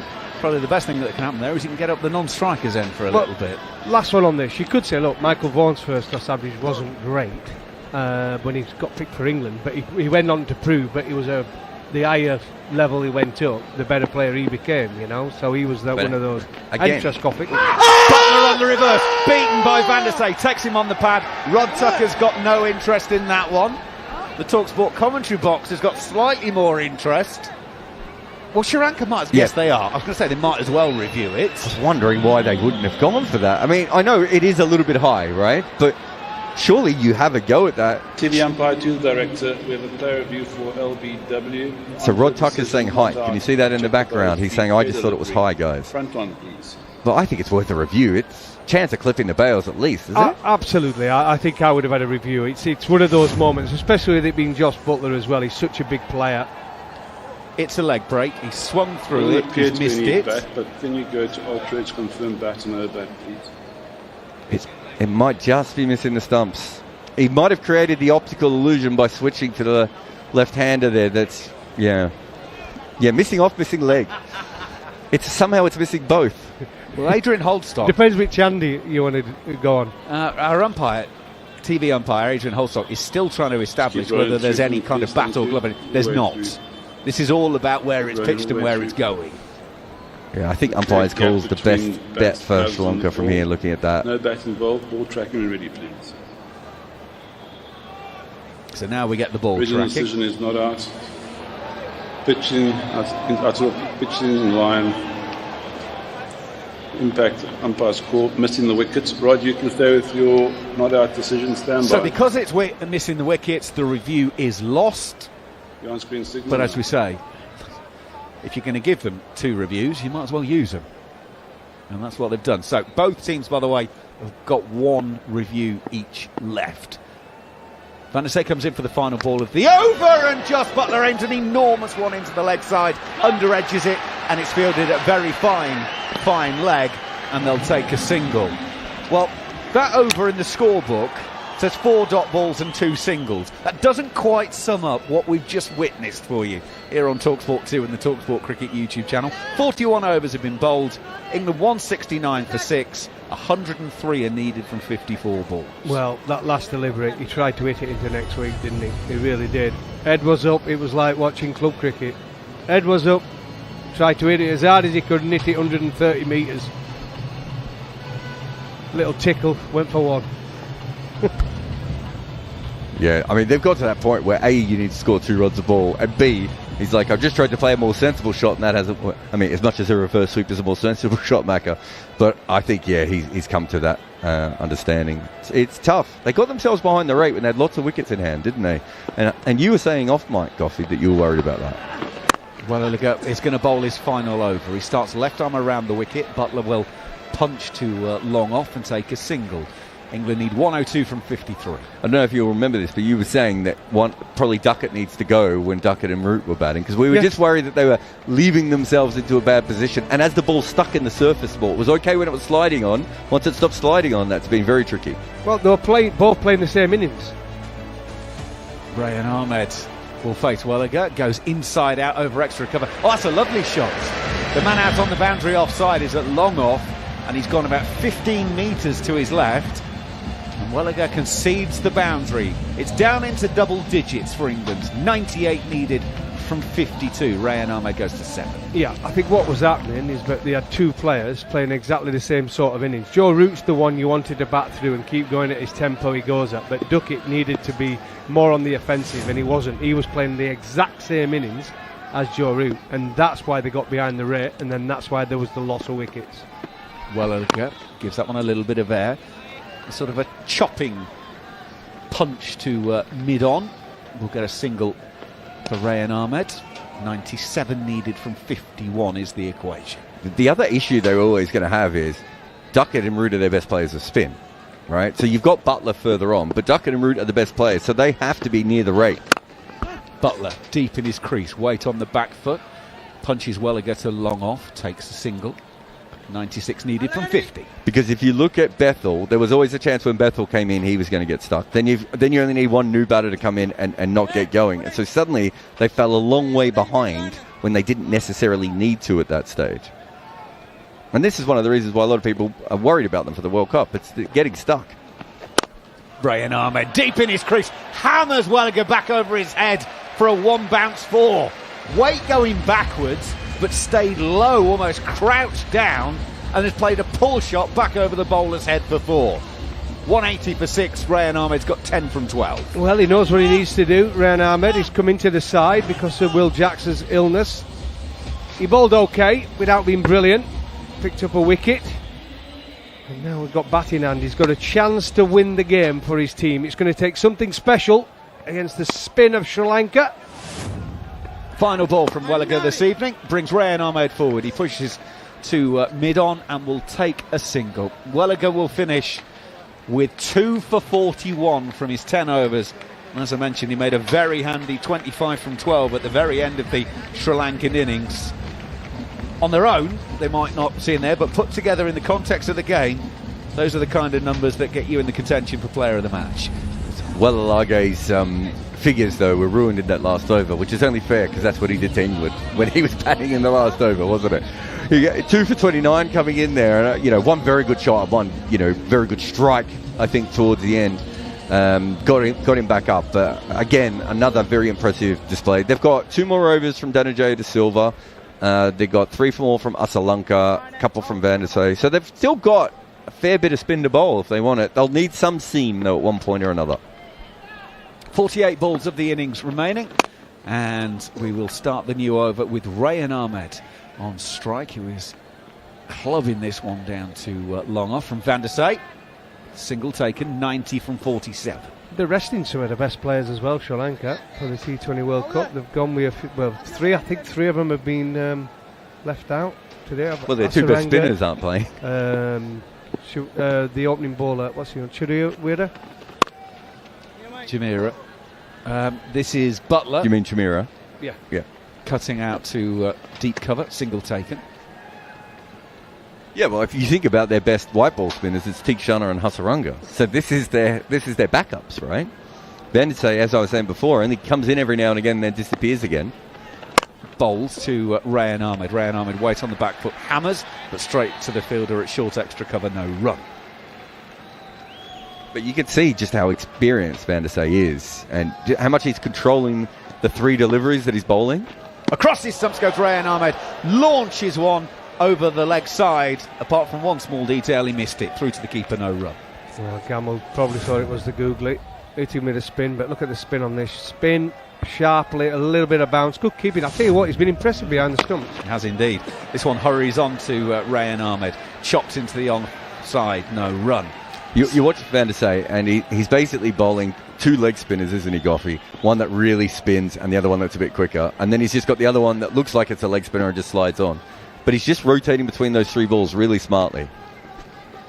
Goes in and bowls, and that one stays down.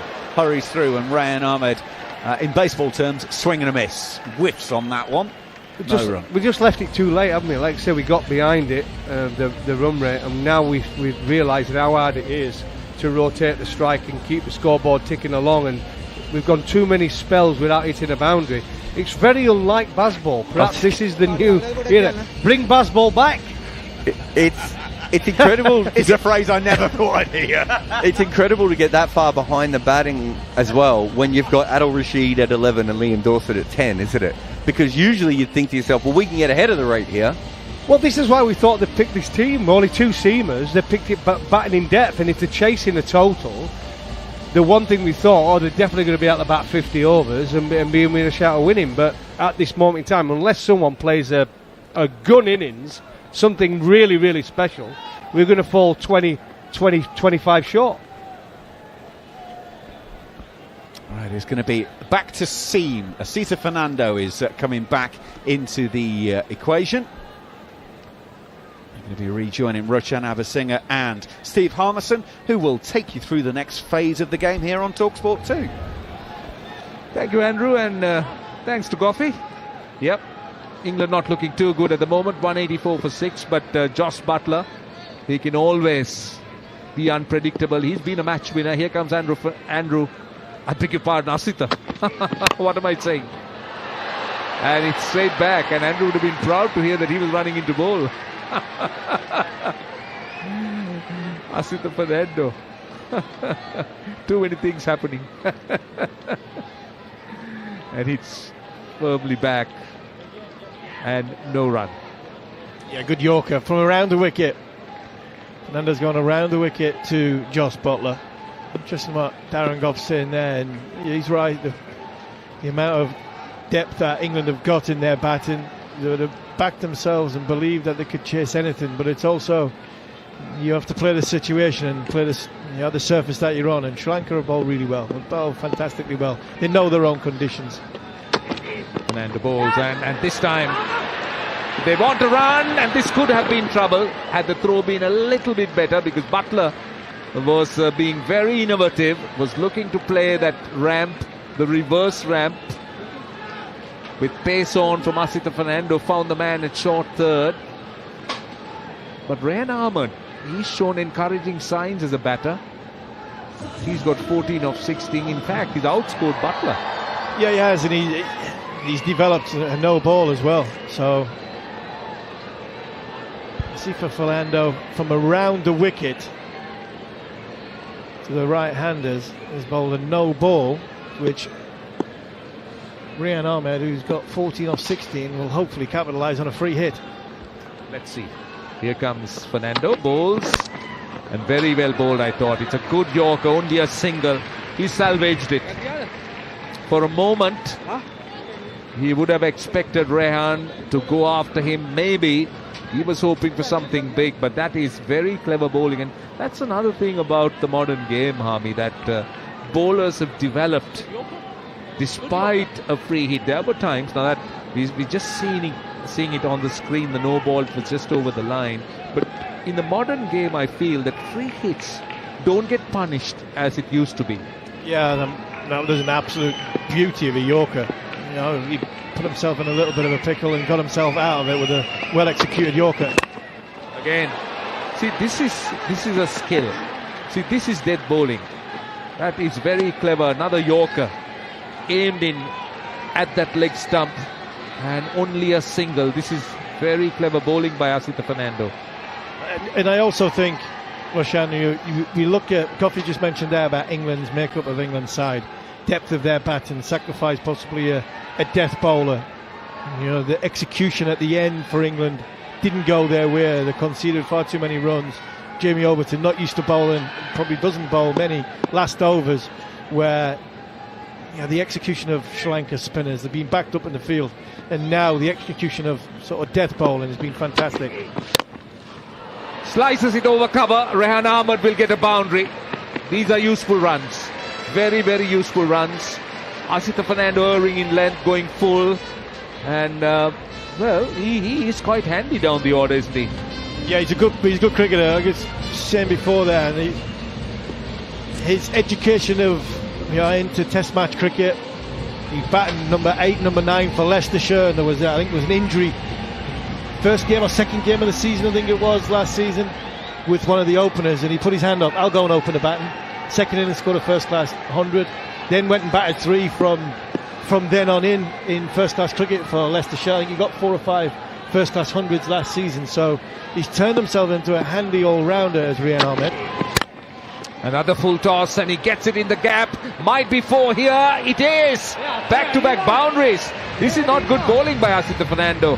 He's fed him with another full toss. And you talk about his batting skills, that's very much on display.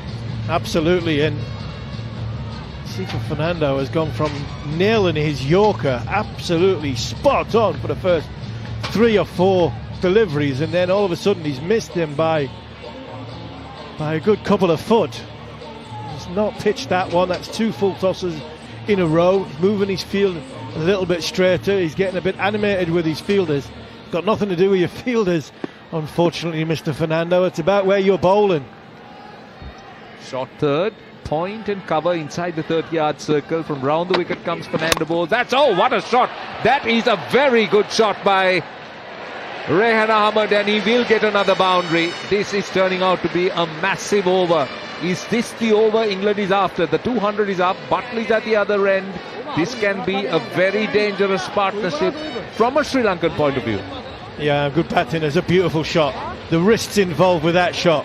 Just gone off with the angle. 2 balls before, full tosses. That one there, because he's gone with had the 2 full tosses, he's tried to sort of compensate a little bit more, missed his length, shorter this time.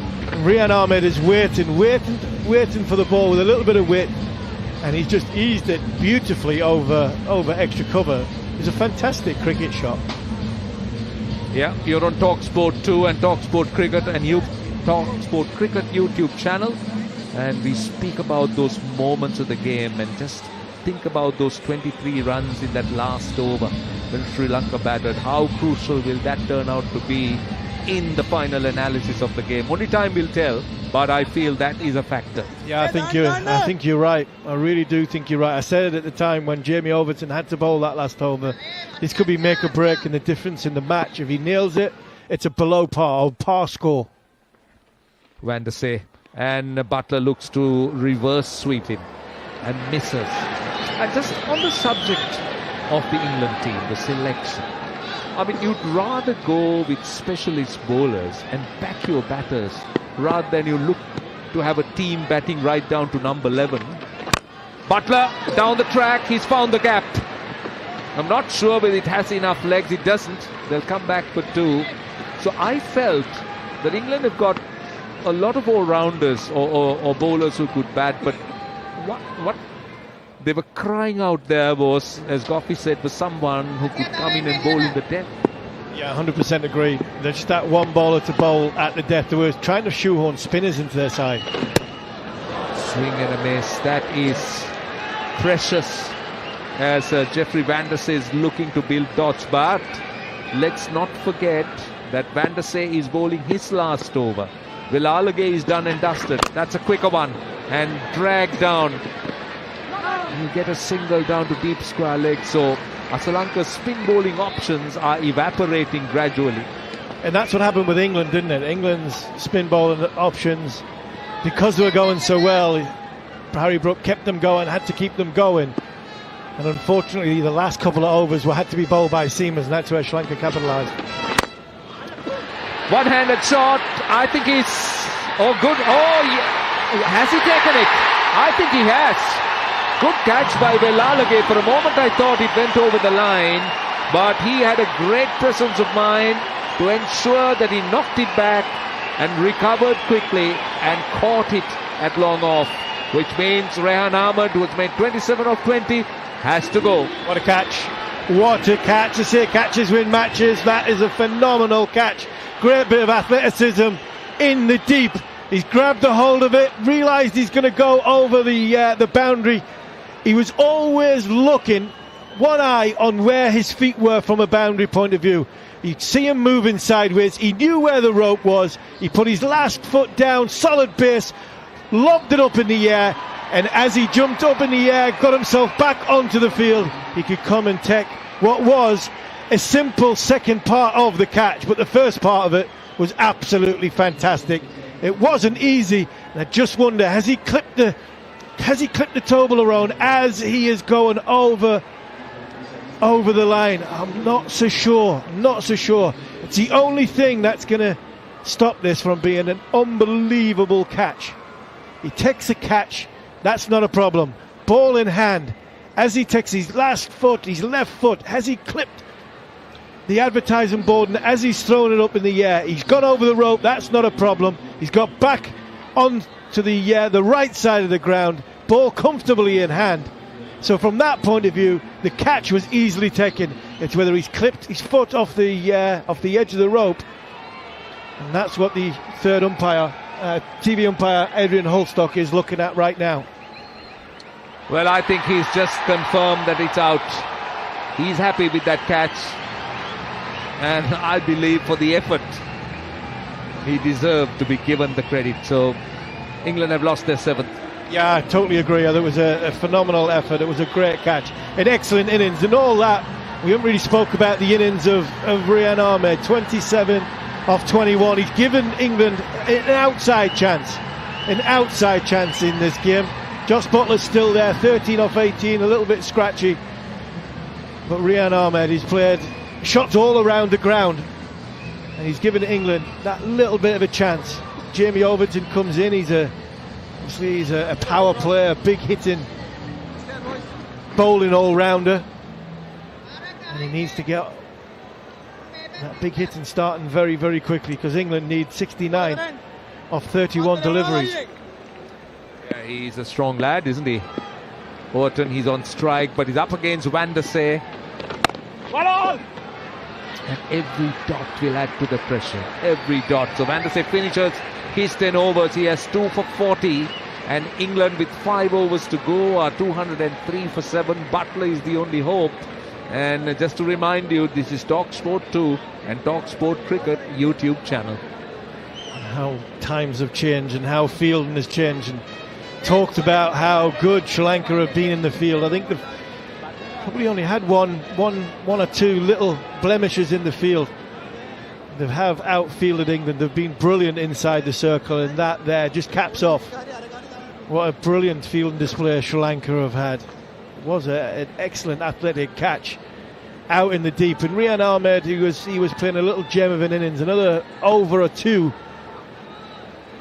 And all of a sudden, England, I don't think, say England would be favourites, they definitely wouldn't, but they would be back into this game. Still a long way to go. 69 off 5 overs is a lot of runs, even with the great Jos Buttler at the crease. But I feel 68 of 30 may sound a little bit far-fetched, but with Jos Buttler still in, 69 of 30, Jos Buttler still in, anything is possible. Anything is possible. Here comes Pramod Madushan replacing Asita Fernando.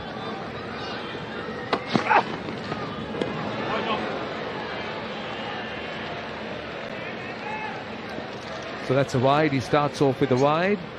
So just on the point of Jos Buttler, I mean, he is a proven quantity. He's done this over and over again for England, and a very capable player. And I believe as long as he's there, England could live in hope, because all he needs is a bit of rhythm and one big over. Get 20 runs in 1 over, you're down to 10 runs and over. It's about facing as many as he can from Jos Buttler. I think what Sri Lanka have done well, they've starved him of strike. We talked about Rian Ahmed. Rian Ahmed faced far more balls than Jos Buttler. See, that's the problem. Now you could see that Pramod Madushan is looking to go full and on the leg stump, and he's playing right into the hands of Buttler, because he's bowled 2 wides. But I also feel Overton has a massive role to play. He cannot become a hero here. He needs to know his role. Yeah, 100% agree. He needs to get off strike and make sure Buttler faces as many as he can. I'm not sure what the bowler's trying to do here.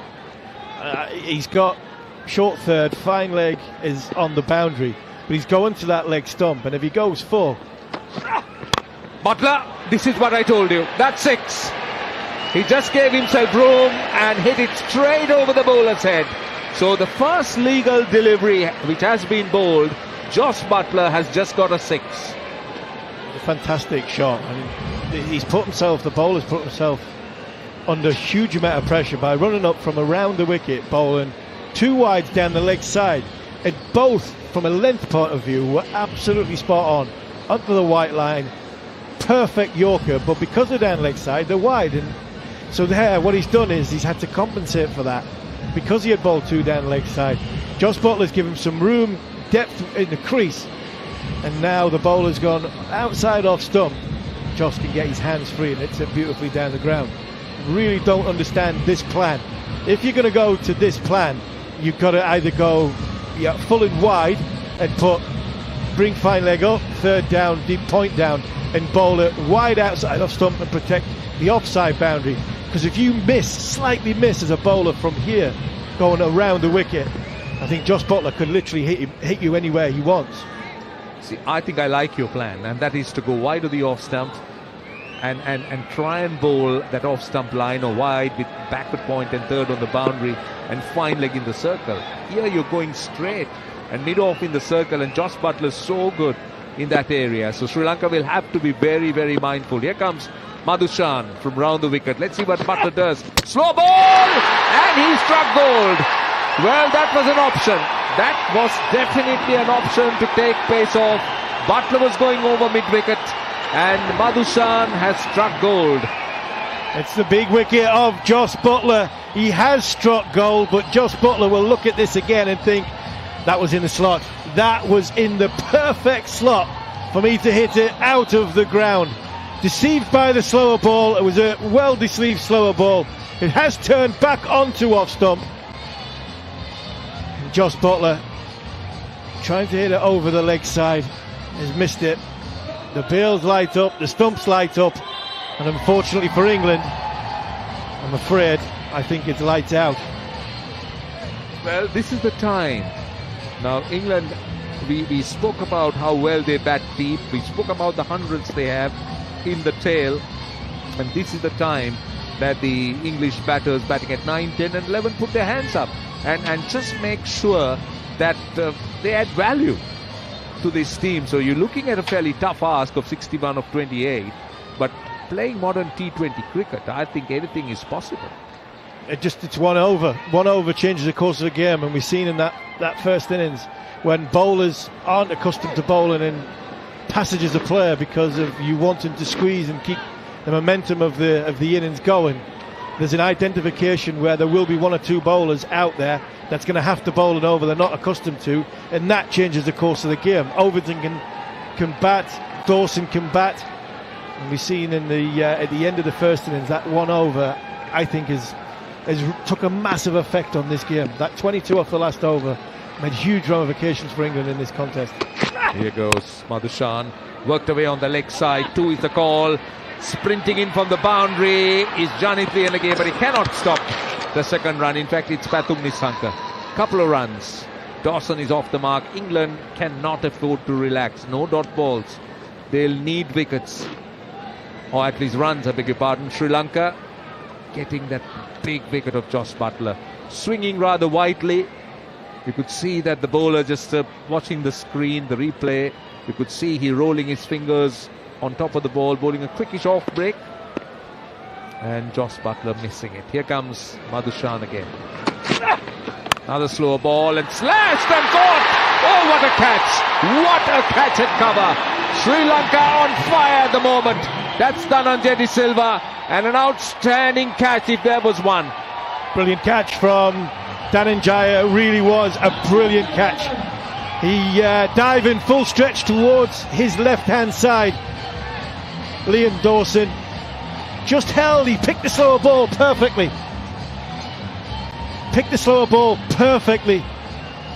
Just waited for it and hit the toe end of the bat. And what a catch there from Dhananjaya, and that's it. That's all she wrote for England. Only Adil Rashid to come. England, said many times, were a little bit sloppy in the field. Sri Lanka have been absolutely brilliant in the field. 1 or 2 blemishes, but the catches they've took have been fantastic. Their ground fielding has been brilliant to keep the pressure on England when England were going nicely under Joe Root and Ben Duckett. The run rate was building, and it was always going to be break that partnership, and what have England got to come when it comes difficult situation with the turning ball and execution of Yorkers at the bottom end from the seamers. It's been a proper all-round professional performance by their home side, and England, well, I think because of that 22 off that last over, Sri Lanka come in with momentum. I think that just took the game away from England. We hand back to England and John Norman. Thank you very much, Harmy. Brilliant work as ever today. Harmy will be conducting some of the England player interviews. They'll be trying to keep a straight face, and you will be able to watch that on the talkSPORT Cricket YouTube channel at some point today or tomorrow. Full delivery from Madhushan. Dug out by Adil Rashid, England's number 11. You're listening to talkSPORT 2. You're watching us on the talkSPORT Cricket YouTube channel. Myself, John Norman, alongside Gareth Batty, head coach of Surrey, Jared Kimber. Goffey's around as well. And the camera's picked out a very sad-looking England fan who thinks that this game is done.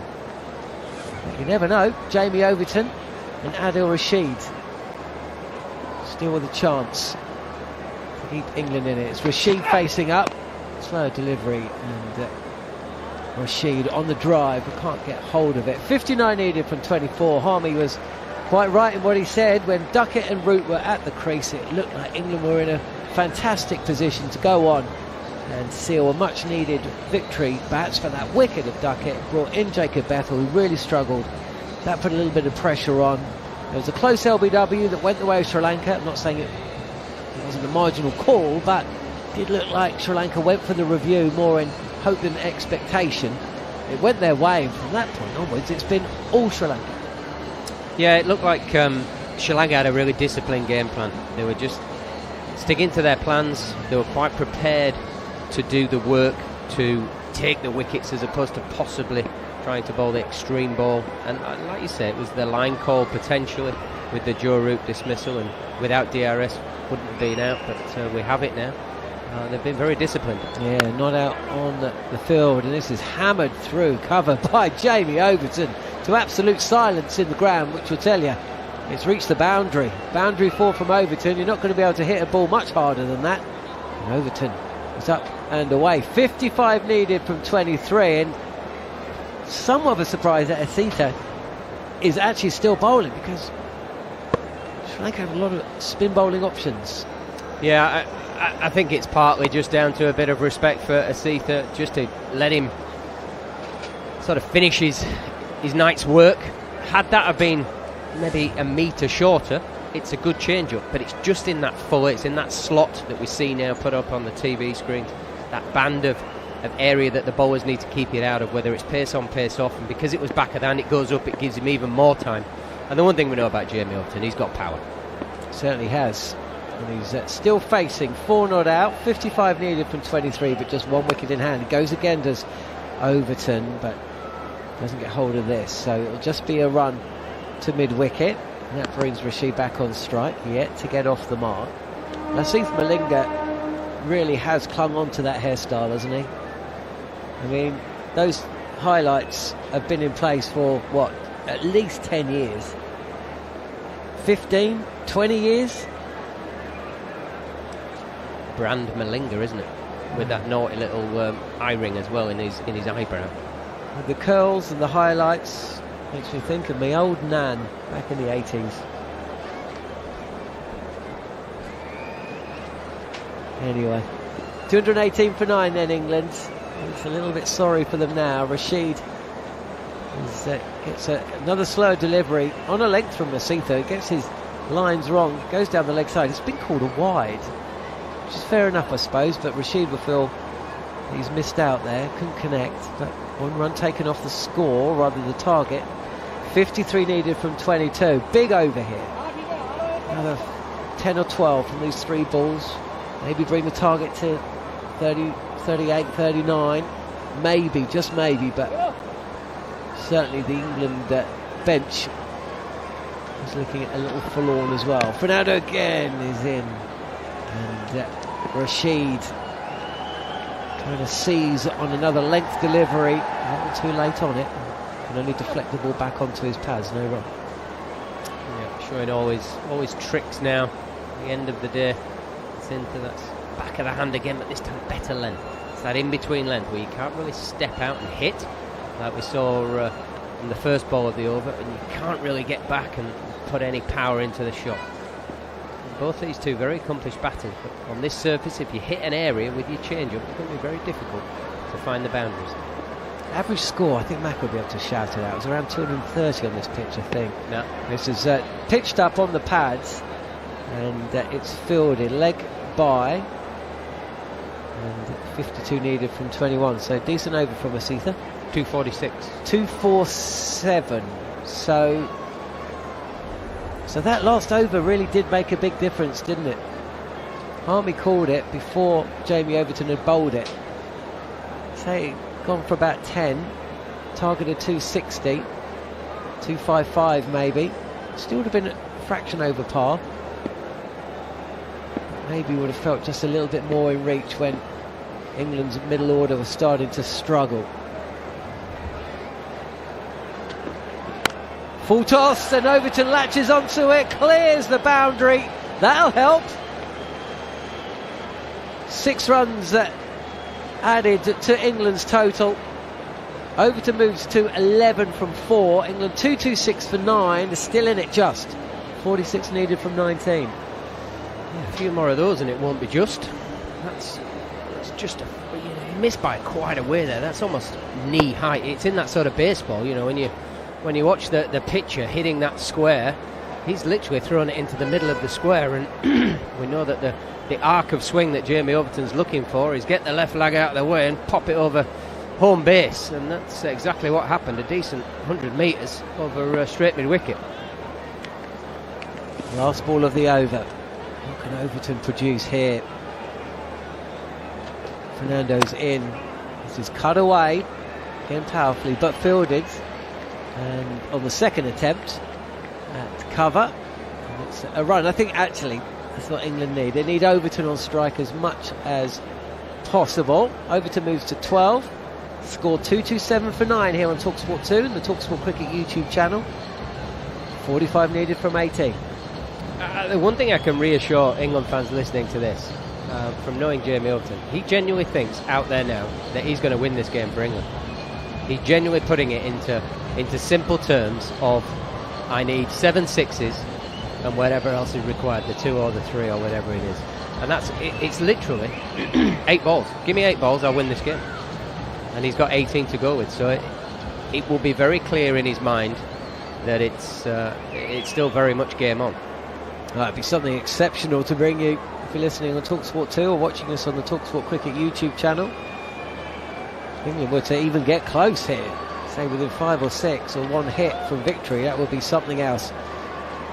Rasheeda's going to have to play his part, but you imagine Overton, the man you're just talking about, will need to get the bulk of those runs. 227 for 9 then. There's Lasith Malinga just strolls round the ground, looking on, arms crossed, and it's Madushan continuing. 2 wickets so far, full delivery. Overton reaching for this and kind of scuffs it into the turf where it bounces up, and it's taken by the man who may well end up being the man of the match, Kusal Mendis, whose score of 93 not out earlier today was really the main reason Sri Lanka got to that 271 for 6. He was helped along the way. There was little cameos from Wellalage, hit 25 from 12 balls, and Leonage as well hits 46. Wide again, Overton throws his hands to it, and he will pick up a 1 bounce 4, backward a point. England is still alive in this match. Overton moves to 16. The score now at the Premadasa Stadium in Colombo. England 231 for 9. Yep, I mean he's telegraphing what he's wanting to achieve here. The Sri Lankan death bowler Jamie Overton up to the challenge. Generally he likes to stay within the stumps, so going wide Yorker is a good option. But on this occasion he just gave himself that inch further across, so he's got an easier reach to Pramod, and he's got a decent amount of bat on it. The boundaries are not big here. He's got it up and over. Deep square leg. Yeah, long off has gone back, and this is very, very wide. Overton moved towards the offside, but not enough for that not to be called. So just a little bit of pressure. Going back on the bowler, Pramod Madushan, who's picked up 2 wickets, 2 for 32, but he's going at an economy of 7.5. England need 15 and over, but they've only got 16 balls remaining, and they've got Overton at the crease. Back of the hand, delivery from Pramod Madushan. Draws the scorn of Darren Gough at the back of the comms box. Only just pitched on the wicket, didn't it? Doesn't matter how much the batter moves. I think if you're not hitting the cut strip, there is a significant consequence when you're bowling in my nets, and you're not wearing a garment for your next ball. 40 from 16. Overton goes again, and he lofts this up and over cover point and away to the boundary for another 4. 36 needed from 15. Overton moves to 20. England 236 for 9. Yeah, Pramod again, he's gone slower ball, he's stuck with the previous, he's got it out on the wide line, But if you hit that slot, that's got to be either Yorker or it's got to come back another metre and a half. It's just too easy for these modern day players, and in this instance Jamie Overton. He's got too much power, he's got too much skill to hold his position. The slow ball gives him time to get it up and over. Those two fielders, straight extra cover. Execution very good from Jamie Overton. Just the first couple of signs. There's a little bit of nerves from Sri Lanka. They've got to win it from here, surely. 36 England needs. They have just one wicket remaining and only 15 balls to get those runs in. But Overton is already 20 not out from just 8 deliveries, and we saw what he could do in New Zealand. Again, it's a slower delivery. Overton waits deep in his crease and he hits this straight, and will only take a single. Fielded pretty well, actually, down at long on. Overton set off like he wanted to, but it wasn't there. 2 balls left of the over. 35 needed for England. 1 wicket needed for Sri Lanka, or they defend these last 14 deliveries. It's an interesting one. Up until this over, it's literally saying it's 90% chance this is in the bag for Sri Lanka. This over, something has changed. What's Rashid do here? Does he just sit on this and make sure Overton's there at the start of the next over? Another slower delivery, another back of the handball from Pramod Madhushan, and again it's signalled wide. And Lasith Malinga doesn't have his arms crossed, and he's not strolling around, and now he's looking a little bit more purposeful out there, the bowling coach. I think to Rashid, pace off, yes, but you just keep it within the stumps. You're asking him to play a big shot. The guy that's going to consistently hit it out the ground is at the other end. Rashid's a very good player, but you're not consistently expecting him to be a 6-hitter. Here we go again. Playing a miss from Adil Rashid. He's yet to get off the mark. 0 from 4 deliveries. 34 needed from 13. Does he just try and block this one out and make sure Overton's facing, or does he? What does he do here? That would be my call. Because you're 3 balls away from it being very, very tight going into that last over. I think if England need 18 off that last over, Jamie Overton's facing. It's a 50-50 game at that.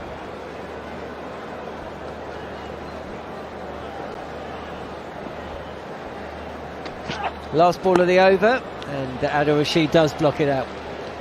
I think that's sensible batting from England.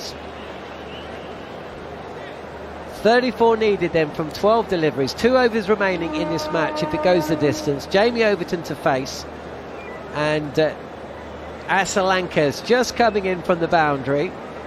He says thanks to the 2 wickets, Pramod, but I think that might be you done. And now he's having a chat with Kusal Mendes, the wicketkeeper. And is he going to go the way of spin? You have to do after the last 2 overs, and you also have to look at what happened in the first innings. Sri Lanka's last over against the man that's in doing the damage back to them in Jamie Overton. Pace on the ball with the seamers, it just seems easier to hit than the spin. Goffey's back with us, so there's 3 of us in the comms box for the final stages. You're getting a little bit stressed at the back of the comms box there, Goffey. I do. Every time I watch teams in death bowling, they have this obsession by slower balls. He bowled 7 slower balls that last over. Yes, he bowled a couple of wides in there. 7! And he wonders why he's getting pongoed into the boundary, into the stands. All you have to do is bowl the channel, Yorker. It make him hit on the offside where he doesn't want to hit.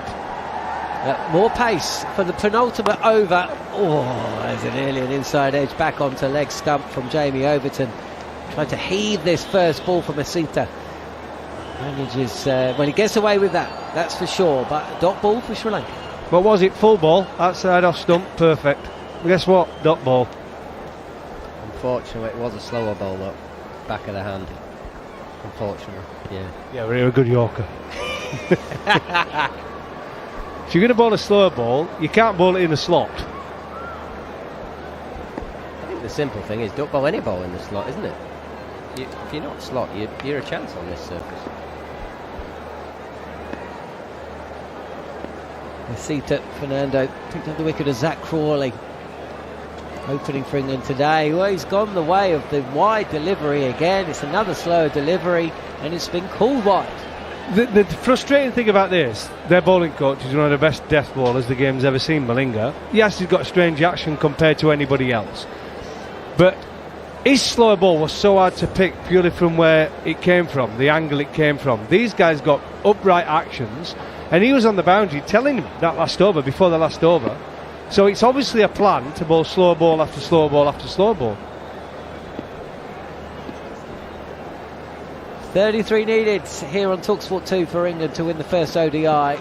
This is short, and Overton has attempted the pull, and it's gone miles in the air. There's a shot at the stumps at the striker's end. The ball has essentially plugged into the outfield. They got one run. Somehow they've got a single. Or maybe they've got two, because they've come back. It looked like it was going to be taken, but everybody's on the boundary when Overton's at the crease. And this has gone miles in the air, but essentially just would have gone straight down Mid-on's throat. But Mid-on's at long on, and Overton survives. Rashid falls over, and England live to fight another day. 31 needed from 10. Overton is 23 not out. Asitha Fernando about to bowl, but there's movement behind the bowler's arm, and Overton just steps away from the wicket and tells him to stop moving. Tell you what, Bats, you've been a coach, I've been a coach. It's the worst place to be, isn't it, in a close game? You're trying to stay calm and not show your emotions, because you're trying to project this calmness. It's difficult, isn't it? You have to really hold it in. It is tough, but I've got to be honest, I'm pretty cool with it. It don't bother me as much as others. We have certain, and I'm not going to name who they are, we basically say get out of the way of the players, because you're making everybody in here nervous, even the ones that aren't nervous. Oh no, we had it as well. I'm pretty calm, but inside I'm absolutely swirling. There's a bit of it. The little girl who's moving behind the sight screen has sat down, and Overton clubs this towards the fielder at long on, and he's probably got away with the fact that he didn't connect that sweetly. It's bounced just before, and he turns down the chance of a single. Now it's getting tough now. I mean, it's been tough from the point that Rashid's walked to the crease. 31 needed from 9. England and Overton need some big boundaries here just to take us to that last over, thinking there's still a chance. I'm not sure we're in a position to turn down runs. I think to keep the scoreboard going down. Rashid can hit the ball, by the way. He's a good player. Overton down the track, and he has pulled this high and handsome, and that sails into the stands for a 6. That's what England needed. They're still in the game. 25 needed from 8, and Overton moves to 29. Well, what do I know? There you go, Bats. He just hit the biggest 6 probably of the game. Huge 6. Was it another slow ball, by the way, into the pitch? I've got a feeling it might have been. But I tell you now, if this ball goes out of the ground and he gets a single off the next ball, England win this, 18 off last over. Said it an over before. Exactly what Overton's thinking. Unless they bowl a spinner, in which case then it goes back in the balance. But if they got a seamer again, I reckon he'll do it. 247 for 9. You're listening to talkSPORT 2. Gareth Batty and Darren Gough alongside myself, and Overton is keeping England in this game. 29 from 13. We saw some late order quick fire runs when Sri Lanka were batting. Now we're seeing the same again for England, but is it going to be in a losing cause again for Overton, who was played a lone hand against New Zealand just before Christmas? This is pitched up on the pads, but Overton has taken 4 to square leg. Well, he went for the surprise Fuller delivery on the pads, and Overton was up to the challenge. 10 runs from 2 balls. England need 21 from 7. 20 off the last over. Well, this has to be a single, sure. Well, it's either that or he hits a 6. So 6 or a single, isn't it? What would you go for? What would you prefer? Single. Wouldn't you prefer 3? He's on strike. He's got 6 6 balls to hit 3 out of the ground. Can I just say, though, we've still not seen a Yorker, right, on the tram line, on the off stump, outside off stump. Exactly why I say it. If he's on strike for the last over, England win this game. Final ball of over 49. 21 needed from 7. You're listening to talkSPORT 2, and it's a knee-high full toss, which Jamie Overton just gently steers towards mid-wicket to take the single, to move him to 34, meaning England need 20 runs from the final 6 deliveries. They're 252 for 9, and Jamie Overton is going to be facing first up, and I don't think he's going to be running many singles. $1 million question, who's going to bowl this over? I'm not even sure who's got overs left, if I'm brutally honest. Who wants to bowl it? I think that's the question. You look around when you're a skipper, and normally you have a banker, don't you? You look to it and say, right, in every team, when you're building a team, you've got to have a death bowler. You've got to have a gun spinner. You've got to have a good finisher with a bat who's going to be batting at 6, 5 or 6. You've got to have somebody at the top who can smash it. But he's going to look around here and think, right, where do I go? Where am I going to go? I think there's almost a simplicity to it. The guys that are looking at the shoelaces are not going to bowl it. The guy that's walking towards you, chuck him the ball. He wants it. Which is what you talk about, Goffey, when you used to do it. It was kind of like, there is no doubt in anybody's mind, Goffey's got that ball and he's going to win it for us. There'll be days when you don't, but more often than not, you're going to do. Because you want the responsibility. 3 ODIs before Christmas in New Zealand, and Jamie Overton hit 46, top scored in the first of those 3. England lost by 4 wickets. Second one at 42 in a losing cause, New Zealand won by 5 wickets. Third one, top score in ODI, 68, New Zealand won by 2 wickets. There's 34 not out here. Well, do you know for me, England home? Do you know, for me, with Jamie Overton, I don't think he should be playing for England as an opening bowler. I think his bowling is a bonus. That this is where he's so dangerous, when he comes in at this stage and he can turn a game just like that, and he should be bowling probably 4, 5, 6 overs in the game max. Pramod Madushan is going to get the final over. It's full, it's driven by Overton, and he's hit it too sweetly straight to the fielder at long off, and he turns down the chance of a single. 20 runs needed, 5 balls to get them in. I'm in agreement with you, Goffey. Goffey's nearly broken my arm, punched me and he's gone wide and full, sort of trying to get a Yorker. If you miss with pace on and it's a real low full toss, almost impossible to get it out the park for a 6. You might get lucky and nick or fat edge one for 4, but you ain't going to do that for 6 balls. First one he's got somewhere near, isn't it? Yeah, needs to bowl 3 decent deliveries and it's their game. Here's Madushan, little step forward from Overton, he's gone for the big shot, he's been caught. That's the end of the game. It actually ended up being a full toss. He's tried to slog this over mid-wicket. He's got a little bit of a top edge and it's been caught on the edge of the circle, and Overton's innings comes to an end, and with it goes England's chances of winning this first match. But how high was it? How high was that ball? Was it over waist high? No, it wasn't. There's a little look up to the screen, but the TV umpire's already made his decision. Overton's got to go, and England have fallen not quite at the final hurdle, maybe with 2 to go. But the late order runs from Overton weren't enough, just like they weren't on 3 occasions in New Zealand. Pramod Madushan picks up his 3rd wicket. He was expensive, but it was the right decision in the end to bowl him, and Sri Lanka have sealed victory at the Premadasa by 19 runs, and that brings to an end Gareth Batty. An entertaining encounter, but one which unfortunately has seen England lose again. Yeah, it's just that bit in the middle of the game, both with ball in hand, where they couldn't quite strangle Sri Lanka enough to stop them posting the 271, and just with bat in hand, it was just that period. It's always in around that sort of 30 to 35, 36, 37 in these periods where the surface is a bit more turgid. You've got to work in different ways for your runs. It's not just a good surface and I can hit through the line and pop a couple out the ground to relieve the pressure.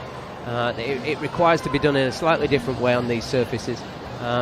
Work in progress, but in the end, it could have been far worse. It could have been far heavier, and there's a lot of credit that goes to Jamie Overton there for the striking at the end and the pressure he put Sri Lanka under.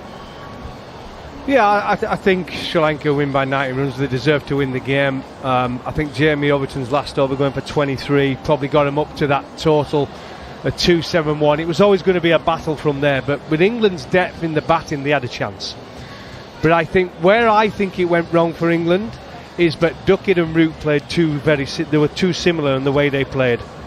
Duckett took too long to get going. He was trying to find form. Joe Root were busy when he came in, but he does what Joe Root does. And I think with those playing and the way they were just knocking it around for singles and then both getting out, it put the pressure on the rest. And I think if Joe Root would have just been allowed to play his normal game and Duckett would have put his foot on the pedal a little bit earlier, I don't think we'd have got into the position where we were trying to play catch-up. And then if it wasn't for a brilliant 34 from 17 from Overton, we'd have lost by probably 50, right? We've ended up making it look respectable, but we got a beating. Okay, look, for more of a definitive look back at the action from the Premadasa with myself, John Norman, Darren Gough, and also Gareth Batty. Don't go anywhere. We are just about to bring you Following On. On DAB+, online, via the talkSPORT app, and on your smart speaker. This is Following On talkSPORT 2. Well, hello and welcome to Following On. I'm John Norman alongside two former England bowlers, Gareth Batty, current head coach of Surrey, and Darren Gough, host at talkSPORT for many, many years, MD at Yorkshire, and all the rest. And we're just looking back at a game that we've brought you on talkSPORT 2 and the talkSPORT Cricket YouTube channel.